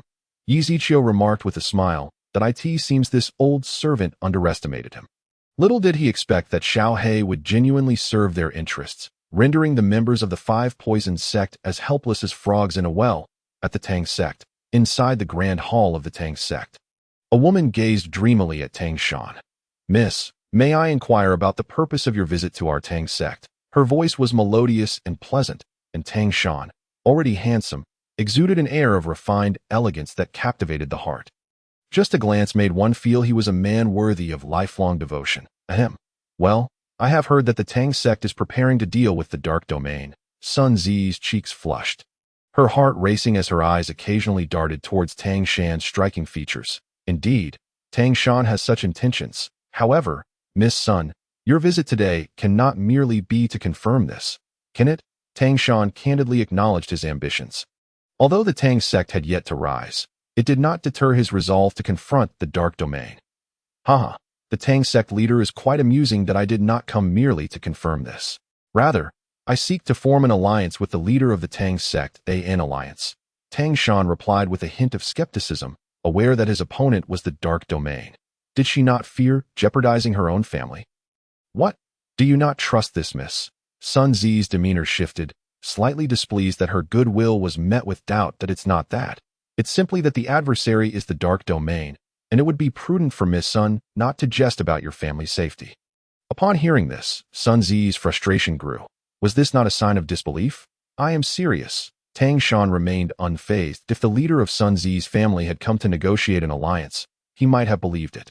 But Sun Zi was just the young lady of her family and could not speak on behalf of the entire Sun clan. I believe in you, Tang Shan finally said. Hearing this, Sun Zi's spirits lifted somewhat. They then began discussing the terms of their potential alliance. Reluctantly, Tang Shan felt compelled to entertain Sun Zi's plans, as the Tang sect currently had no promising talents to cultivate, and his own strength could not be enhanced in the short term. Thus, it would be wiser to forge a connection with Sun Zi, as it might yield some advantageous recruits from her family later on, unbeknownst to Sun Zi, who was reveling in her schemes. She felt exhilarated at the thought of collaborating with such a handsome individual, her heart racing as she edged closer to Tang Shan. Observing her subtle advances, Tang Shan could only feign indifference. Wishing to avoid any misunderstandings with Xiao Wu. By the way, Miss Sun, I am quite curious. What kind of women does such an exceptional man like the leader of the Tang sect prefer? Sun Zi asked, her heart taut with anticipation. Fearing that the answer would not align with her hopes as she posed the question, Tang Shan's mind involuntarily conjured Xiao Wu's visage, causing his eyes to redden and the temperature around him to plummet. Sun Zi instinctively hugged herself, shivering uncontrollably, while internally she pondered what hidden turmoil might be afflicting Tang Shan, wondering who could have caused him such distress. I apologize. I should not have asked that question. Sun Zi felt remorseful for inadvertently bringing up painful memories for Tang Shan, that if she was not mistaken, there was a girl he loved deeply, who had caused him significant hurt, leading to his current demeanor. When Tang Shan finally regained his composure, he noticed the unusual atmosphere and quickly apologized to Sun Zi. It's all right. It's not your fault. I am the one who failed to protect her. The thought of Xiao Wu still in Yi Zichio's clutches pierced Tang Shan's heart like 1,000 needles. Observing Tang Shan's distress, Sun Zi felt a pang of sadness as well. Indeed, how could such an outstanding man be without admirers? I had foolishly thought myself the only one worthy of him. Her thoughts drifted to the dark domain, and understanding dawned upon her. Was it the people from the dark domain who harmed your beloved? Tang Shan shook his head. She is still alive. The only clue I possess is that Xiao Wu is in Yi Zichio's hands. Xiao Wu, is that her name? What a lovely name. As she spoke, Sun Zi's voice softened significantly, for only she understood the pain of having just fallen for someone, only to learn they had a beloved. Strangely, at that moment, she found herself feeling less animosity towards Yi Zichio, even wishing that he would do something terrible to the woman named Xiao Wu, ideally to eliminate her. When Sun Zi realized her own thoughts, she was taken aback, questioning why she felt that way. We will definitely rescue Xiao Wu. Do not worry, Sun Zi exclaimed, embracing Tang Shan and softly reassuring him. She could not comprehend why she had suddenly hugged him, but in that moment, she wished time could freeze. Tang Shan, still enveloped in guilt, found solace in the embrace, but upon realizing it was Sun Zi, he quickly extricated himself. Thank you. His gratitude effectively rejected her, and though she felt a twinge of sadness, it also affirmed her judgment. He was indeed a devoted man, was he not? With this thought, Sun Zi's sorrow lessened. Chapter 95. With the master here, we shall be safe, master. When shall we return to the dark domain? The speaker was Luoyang, bearer of the devouring sky demon body, who, together with the nine-tailed fox, had lingered near Huanhe's sect for a week, yearning to venture into the dark domain to grow stronger. Yet the nine-tailed fox kept him meandering in the vicinity. There is no need to rush. It will be soon. Soon. The nine-tailed fox found herself in quite a predicament. Had she not forgotten the way back, she would not have been waiting here all this time. She had anticipated that her master would return to find her, yet days passed without a trace. Noticing that Luoyang was becoming increasingly impatient, the nine-tailed fox reluctantly shared her inability to recall the way home. Master, do you truly hail from the dark realm? Luoyang was taken aback, momentarily doubting whether the nine-tailed fox was deceiving him. If she indeed originated from the dark realm, why was she unaware of how to return? Even he, a mere outsider, knew the way well enough. Is this not my first time emerging from the dark realm? The nine-tailed fox felt quite wronged. She had been summoned not long ago and was utterly unfamiliar with the ways of this world. Moreover, she had only visited the dark realm once, making it rather challenging for her to memorize the route immediately. Luoyang, seeing her distress, refrained from pressing the matter further and chose to believe her as for Tongshan. He could no longer return there. Master, please tell me honestly, are you truly from the Dark Realm? Upon hearing this, the nine-tailed fox became incensed. What? Do you doubt your master's word? Luoyang shook his head, continuing, not at all. I merely wish to convey that I know how to navigate to the Dark Realm. The nine-tailed fox's eyes lit up at this revelation. Wonderful. Luoyang, lead the way swiftly. Let us strive to return to the Dark Realm as soon as possible. She reached out to pull Luoyang away, but he remained unmoved. Why are you still dawdling, Luoyang? Do you not wish to join the Dark Realm? The nine-tailed fox expressed her confusion that I should return to inform my parents first that this. The nine-tailed fox felt somewhat embarrassed, nearly forgetting about Luoyang's parents. They soon arrived at Luoyang's home, situated in a small village, the most remote part of which was farthest from the water source. It could be said that their pleas to heaven went unanswered. Their land was scarcely an acre and a third. At that moment, Luoyang's mother was watering the fields while his father brought 2 buckets of water. Xiaoyang, what brings you back? The speaker was Luoyang's father, Luo Zhengjun, who looked astonished at the sight of his son, his gaze shifting curiously to the enchanting woman beside him. His surprise also caught the attention of his wife, who, in her joy, noticed the stunning lady standing next to their son. This the daughter-in-law our son has found. They mused inwardly. Father, mother, Xiaoyang will soon be joining the Dark Realm. The moment those words escaped his lips, both parents were taken aback. The term Dark Realm held significant weight, regarded as a taboo by various hidden sections. How could they not be astonished at the prospect of their son joining such a place? Xiaoyang, you must not be deceived. What sort of place is the Dark Realm? How could they possibly want you? It was not that Luoyang's parents were unwilling to believe. Rather, it was too ludicrous to comprehend. Just as Luoyang was about to explain, the nine-tailed fox interjected. Luoyang speaks the truth. He is indeed on the verge of joining the Dark Realm. With the nine-tailed fox's assertion, the couple turned their attention to the extraordinarily beautiful woman. Xiaoyang, who is this? Luo Zhengjun inquired. Father, this is my master. She is from the Dark Realm. I came to inform you that we need not remain here for a lifetime. We can soon reside in the Dark Realm. Father, mother, please prepare. We are to depart for the Dark Realm immediately. Clearly, Luo Zhengjun and his wife were still processing this revelation, but at Luoyang's urging, they finally took action. Yet, amidst their hurried preparations, they sought confirmation from Luoyang, as this sudden happiness left them feeling somewhat disoriented. Hurry, hurry. We have yet to collect this year's grain fees from the Luo family. Last time, they paid only a fraction. And this time we must ensure they pay in full, or there will be no place for them here. The leader of this demand was none other than the village chief, Zhao Nai. Luo Zhengjun, come forth. You have yet to settle this year's grain fees. If you do not pay up, you must leave our village. Upon hearing this, Luo Zhengjun and his wife hurried out, accompanied by Luoyang and the nine-tailed fox. Oh, Luo Zhengjun, I wondered why you have yet to settle your grain fees this year. It seems you have found a beautiful bride for your son, Zhao Nai exclaimed, his eyes gleaming as he gazed at the stunning figure of the nine-tailed fox. Indeed, she is quite lovely and radiant. The village chief's admiration grew with every glance, as he had long grown weary of his own plain wife. If he could somehow win over Luoyang's enchanting bride. However, Luo Zhengjun and his wife turned pale at his words, swiftly assessing the nine-tailed fox's expression. Should they deny their son's entrance into the Dark Realm for such a trivial reason, they would have committed an egregious error.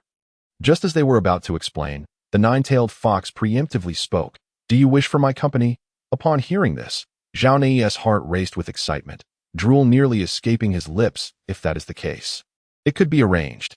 If you can accompany me for a few days, I shall cover their grain fees. Luo Zhengjun and his wife were aghast. How could this be allowed?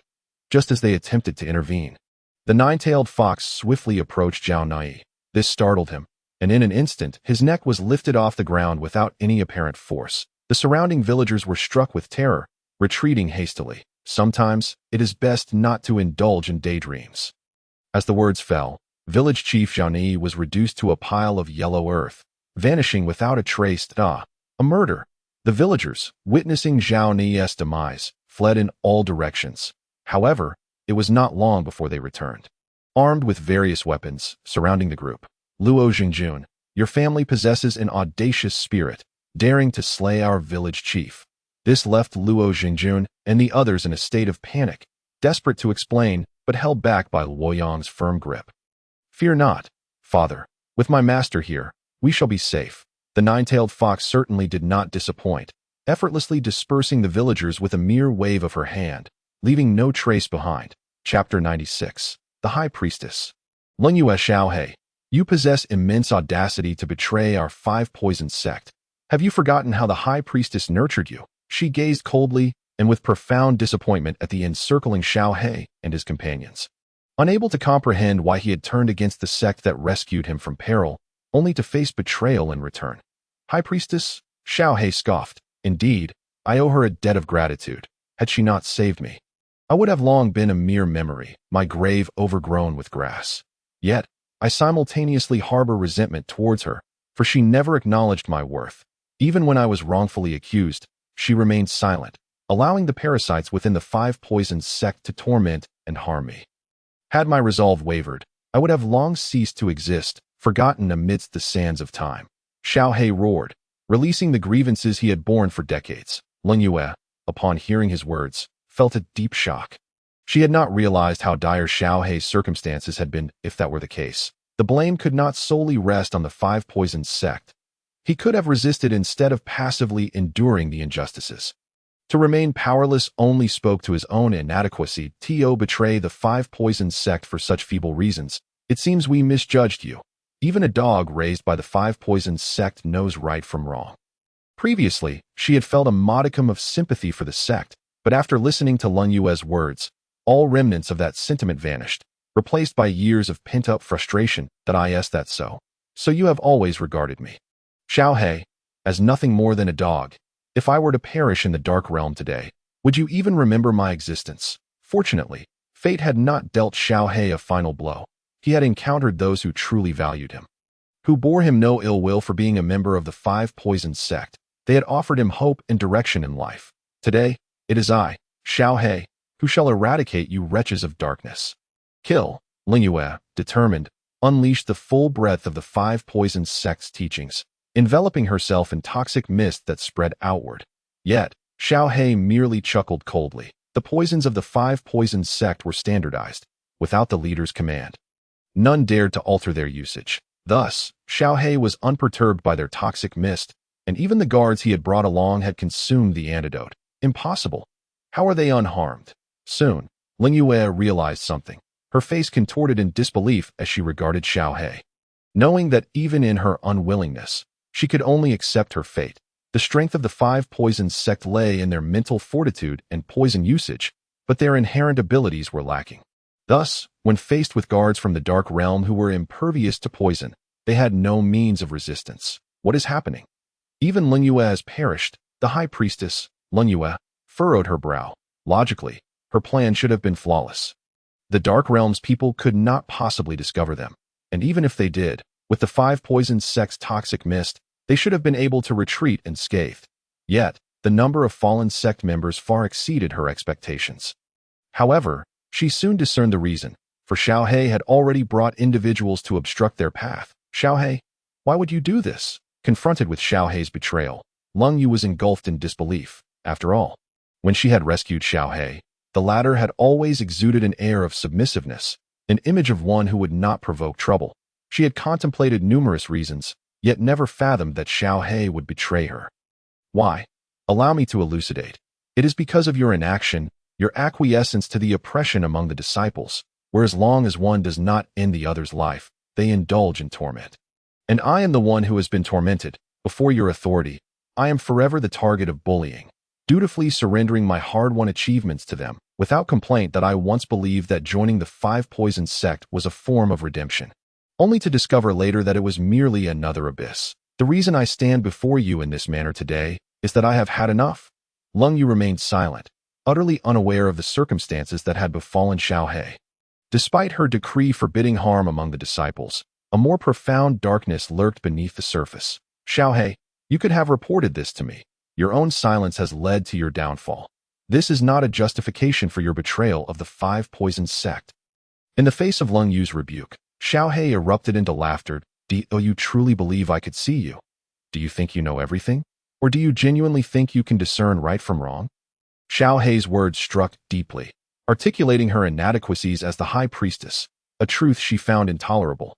Immediately, she retorted, "Enough. Since you have chosen betrayal, you must be prepared for the consequences." The staff in her hand emanated a verdant glow, and she unleashed a wave of miasma toward Xiao Hei. This time, Xiao Hei did not maintain his previous nonchalance.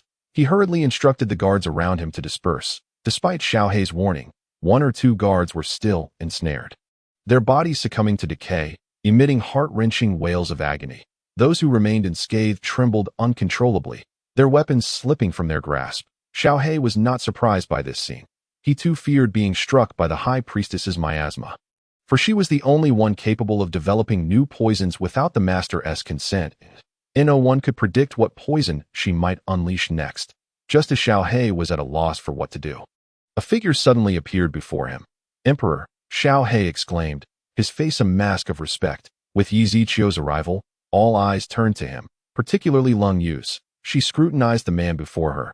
His refined exterior easily lulled one into a sense of security, even causing her heart to flutter momentarily. Had she not swiftly bitten her tongue, she might have succumbed to his charm. What a frightening man. I cannot discern his cultivation, Leng Yu mused internally. Yet, this did not imply she was intimidated. As the high priestess of the five poison sect, armed with myriad poisons, she doubted he could withstand them all.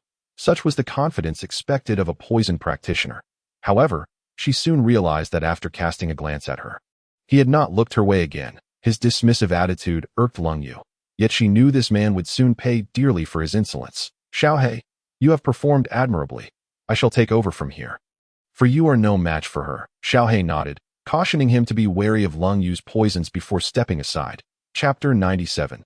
Leng Yu's secret. "Such skill you possess, Emperor," Leng Yu remarked coldly. Based on her understanding of Xiao Hei, he could not have conceived the idea of betraying the five poison sect independently. Someone must have been manipulating him, and that individual was undoubtedly the man before her. Known as the Emperor, with a serene and noble demeanor, he appeared to be a paragon of virtue from a prominent family. However, Leng Yu would not be deceived into believing he was a good person. Often, those who seem most illustrious excel at concealing their true selves, and she had encountered many such signs of wealthy families. My methods may not be exceptional. I simply excel at employing individuals, knowing what they desire and how to maximize their value. Yi Ziqiu replied with a faint smile, subtly mocking the high priestess of the five poison sect for her lack of understanding in utilizing people. "Such a silver tongue you possess, Emperor." Leng Yu, having lived for many years, did not allow herself to be provoked easily. "What? Do you wish to test me?" Leng Yu was momentarily taken aback, uncertain of Yi Ziqiu's intentions. Despite her long life, she had never navigated the complexities of romantic entanglements between men and women. However, it did not take long for her to grasp the implications. "But that won't do. My Empress may become jealous." Yi Ziqiu feigned a troubled expression, teasing her relentlessly. "How dare you treat me as if I were one of your harem beauties, waiting for your favor every night? You seek your own demise." Leng Yu charged at him, but Yi Ziqiu merely shook his head, sighing as he regarded her. "I once held you in high regard, but now, words fail me." By the time Leng Yu processed his words, she realized once more that she had been toyed with by this man. Even if it cost her life today, she would ensure he paid for his words. As she hurled several antidotes behind her, she simultaneously activated her poisonous miasma, poised for mutual destruction. Yi Ziqiu, quick of hand and eye, conjured a mysterious barrier that enveloped the entire area, shielding himself and Leng Yu from harm. Witnessing this, a faint smile graced Leng Yu's lips, for this was precisely the outcome she had hoped for. Her subordinates had already consumed the antidotes, and now, within this barrier, Yi Ziqiu was doomed. Deadly new star. The toxic miasma rapidly spread from Leng Yu's form, threatening to engulf Yi Ziqiu. Yet, he remained unmoving. Now you choose to cease resisting? Too late. Just as Leng Yu believed, Yi Ziqiu had been reduced to ashes within her miasma. A blue flame erupted amidst the poison, incinerating it and revealing Yi Ziqiu's figure. Heavenly fire. How could you possess heavenly fire? Leng Yu was not particularly astonished by the fact that Yi Ziqiu wielded heavenly fire. Rather, it was the level of the fire that left her dumbfounded. Ordinary heavenly fire would not affect her miasma. But fifth-level heavenly fire was an entirely different matter at this moment. Her miasma was utterly countered. And panic seized her. There is much you do not know, but alas, I cannot share it with you. Yez Chio maintained his characteristic flippant demeanor, while Lung Yu found herself vexed by his incomprehensible words. Though she did not understand, she was certain they were not benign. I have a question.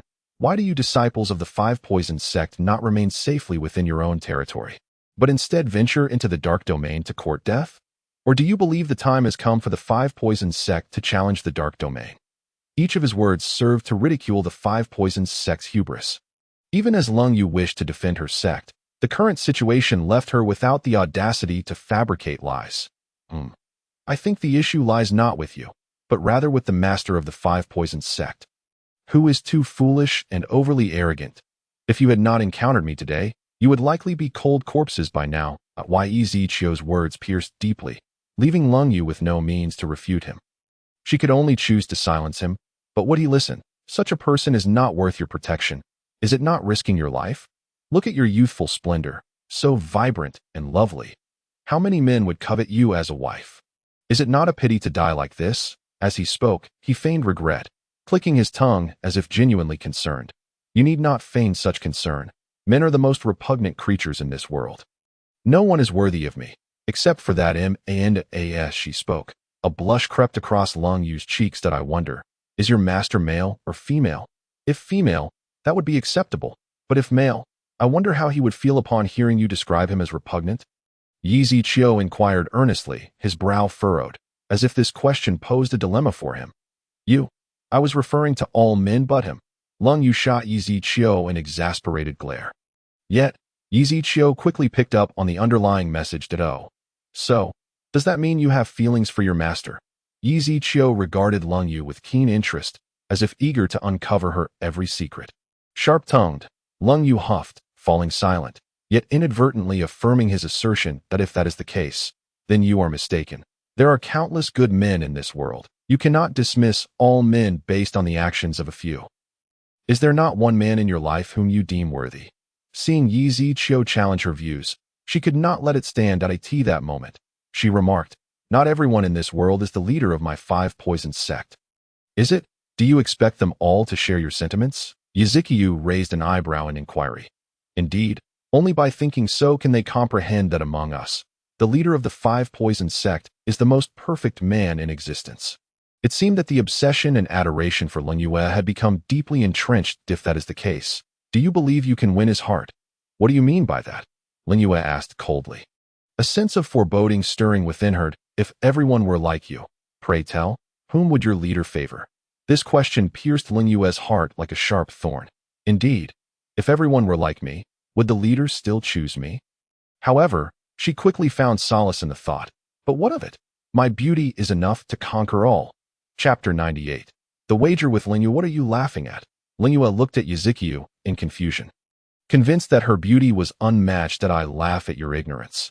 You are but a fraction of my Empress's allure. Everyone knows my Empress is renowned as the most beautiful fairy in the celestial realm. Perhaps your leader secretly harbors affection for her? Yez said with a playful tone. You speak nonsense. My leader is not that kind of person, though. Is that so?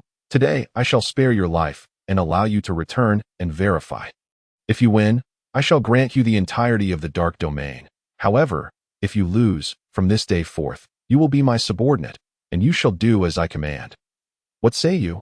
Yez eyes narrowed. A look of challenge evident. This frightened Hyan, who was beside them. After all, this was the entire dark domain at stake. Would the Emperor truly relinquish it if he lost, just as he was about to voice his concerns? He heard Liu agree. Very well, I accept. But you must remember, should you lose, the entire dark domain shall belong to our Five Poisons sect. Ling Yue appeared confident, not anticipating that the Emperor of the dark domain would be so foolish. Victory was assured in her eyes. Yez, vow by my Tao heart that should I betray the above words, I shall fall into the abyss, never to return. I vow by my Tao heart that should I betray, I shall be consumed by 10,000 demons, never to attain rebirth. They both uttered the most dreadful oaths. Just as Ling Yue prepared to depart, Yez blocked her path. What? Do you wish to back out? Yet oaths have been sworn. Even regret is too late now. Lingyue looked at Yuzikyu with a triumphant expression, as if she could already envision the day the five poisoned sect would govern the dark domain. Back out? Impossible. I merely remind you that when inquiring about your leader, do not disclose our wager, or it shall be rendered void. This request was not unreasonable, and Lingyue readily agreed. Soon, news of Yuzikyu's audacious wager spread throughout the celestial realm. Meanwhile, upon hearing of Yuzikyu's gamble, Feng Linglong hurried over, her face filled with resentment as she gazed at Yuzikyu. After all, the dark domain was her labor of love, yet her man had chosen to wager it. And more absurdly, wager her own self. What? Are you blaming your husband for unilaterally making you the wager? Feng Linglong did not respond, but her expression conveyed everything to Yuzikyu. Yuzikyu pulled Feng Linglong into his embrace, softly reassuring her, "Do not worry. Your husband will not gamble away the dark domain. Regardless of the outcome, I will not relinquish it. But your oath," Feng Linglong said with concern. "Oath? Do you believe those oaths can restrain me?" A sly smile graced Yuzikyu's lips, and for the first time, Feng Linglong saw mischief in his eyes. Soon, she comprehended the meaning behind Yuzikyu's words. Her husband hailed from the abyss. Falling into it would merely be a return to his origins. As for the Tao heart, could demons possess such a thing? "Husband, you wish to draw out the leader of the five poisoned sect, do you not?" "Bingo, Fenger, you truly are my treasure. I adore you." He then playfully kissed her forehead. Instantly, Feng Linglong blushed, sharing in her husband's joy. "Husband, what do bingo and treasure mean?" Her beautiful eyes blinked adorably, sparkling with curiosity. "Ahem, bingo means you answered correctly. As for treasure, just look at my hand." Upon hearing this, Feng Linglong gazed at Yuzikyu's palm. "What is this?" "The palm." Although puzzled, she responded, "Correct, the palm. Thus, we shall refer to it simply as palm. And the word treasure represents you. You understand now. Treasure represents me. Palm treasure, palm treasure." As the realization dawned on Feng Linglong, her face turned even redder. How could he utter such sweet words? It was utterly mortifying. Yet, more than embarrassment, she felt elated. Indeed, she was the precious gem in her husband's palm, one of a kind.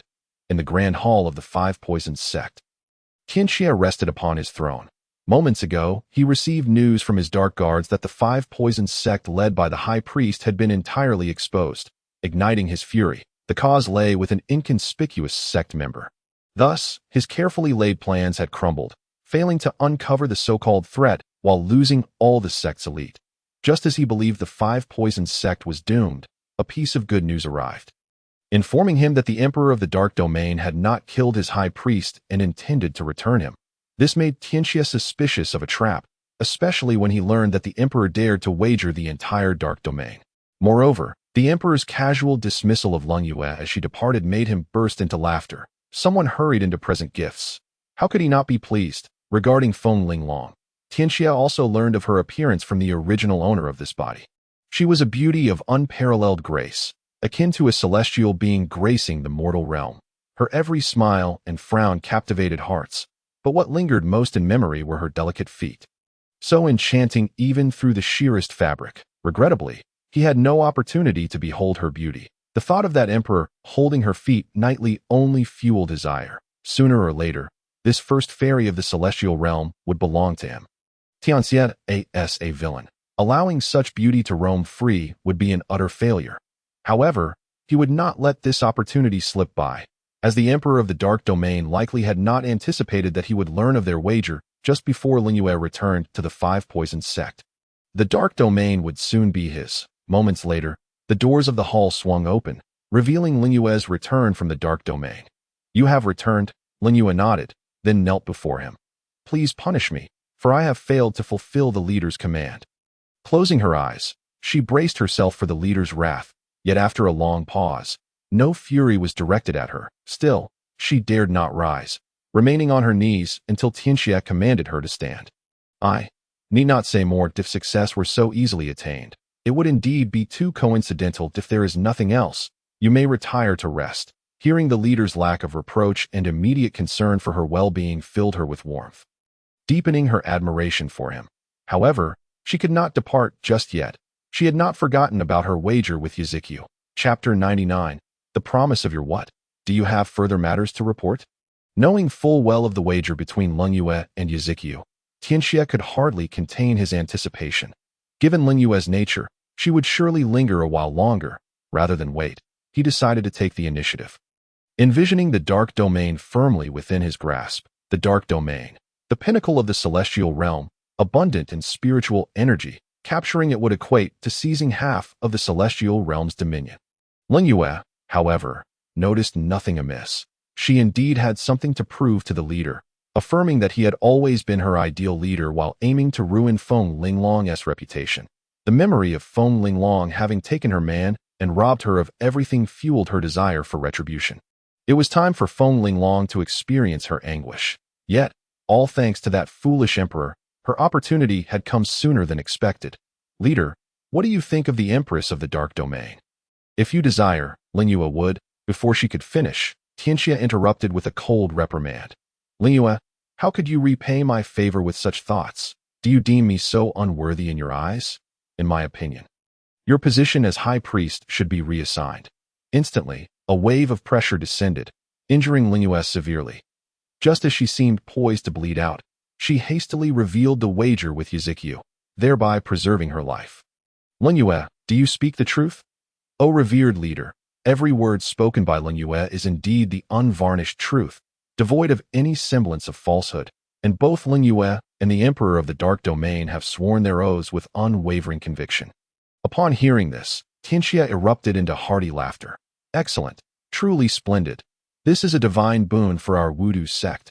Leng Yue, you shall proceed to the Dark Domain and demand from the Emperor what is rightfully ours. With a nod of affirmation, Leng Yue promptly assembled a contingent and set forth towards the Dark Domain. Meanwhile, Tang Shan and Xiao Xiao were taken aback upon learning of the wager between Yi Ziqiu and the Wudu sect. Initially, they perceived it as a cunning scheme devised by Yi Ziqiu, yet the binding oaths exchanged between the two parties left them perplexed regarding Yi Ziqiu's true intentions. Tang Shan, however, remained unfazed. Should Yi Ziqiu lose the Dark Domain, he would no longer need to fear him, bringing him one step closer to rescuing Xiao Wu. He secretly hoped for the Wudu sect's victory in this bet.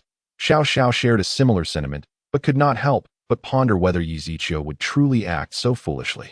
In the past, she would have had no doubts about such a decision, but now, doubts clouded her mind that a person who toys with her emotions and covertly orchestrates her father's demise would surely not be so straightforward. It was evident that Yi Ziqiu was a master of manipulation, and she had a foreboding sense that the Wudu sect was poised to encounter significant misfortune upon hearing of these developments. Luo Xiao felt a surge of concern for Yi Ziqiu. She could not comprehend why he would embark on such a course of action. Losing the Dark Domain, given his past transgressions in the celestial realm, would undoubtedly attract the ire of his enemies. However, with matters having reached this point, it was too late for any further discourse. Should adversaries indeed come knocking, she was resolute in her determination to safeguard him at all costs. At that moment, Yi Ziqiu lay comfortably in the embrace of Feng Linglong, who occasionally offered him grapes with a delicate hand, reveling in the bliss of life. Suddenly, a knock echoed from outside the door. "Qiu'er, your mother seeks you. Please come out."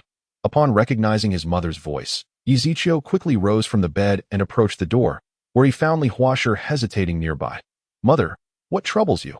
Li Huasher refrained from providing a direct answer, instead grasping Yi Ziqiu's hand and instructing Feng Linglong to accompany them. "Mother, what could possibly cause you such distress?" With a deep sigh, Li Huasher glanced at Yi Ziqiu and then at Feng Linglong. Realizing that she could no longer conceal the matter from them, "Qiu'er, do you still remember Sujiu'er?" "Sujiu'er," Yi Ziqiu replied. Confusion etched across his face as a vague silhouette danced in the recesses of his mind. "Mother, I seem to lack any clear recollection." Li Huasher sighed again, understanding that it was not surprising for Yi Ziqiu to forget, as he had been merely an ordinary boy at that time. Having endured much as they walked, Li Huasher recounted the events of that bygone era. When Yi Ziqiu was 10 years old, he and Li Huasher had chanced upon a little girl whom they rescued from a mountain. Initially believing her to be abandoned by a cruel parent, moved by compassion, they brought her home, and since Yi Ziqiu was the only child, he found a companion in her at that time. The relationship between the Li and Yi families was amicable, and the engagement between Yi Ziqiu and Li Shi was established. Shi often grew envious of Yi Ziqiu due to Su Jiu'er, which greatly vexed him. Later, when Li Shi discovered that Yi Ziqiu was unable to cultivate, she informed her parents, who regretted their earlier decision. How could their daughter marry a waste incapable of cultivation? From a lifespan perspective, Yi Ziqiu could only live for a century, while their daughter would possess an eternity, resulting in her living a life of widowhood should they proceed with the marriage. Thus, they conspired with Lin Xun, the son of the Tianyang sacred land, to forcibly annul the engagement and send Yi Ziqiu to the dark domain. During that time, Su Jiu'er wept for 3 days and nights, vowing to ensure that the Li family would pay dearly for their actions. Subsequently, when Su Jiu'er's family came to seek retribution, Li Huasher learned that Su Jiu'er was a princess of the nine-tailed celestial fox clan. Her lineage exalted.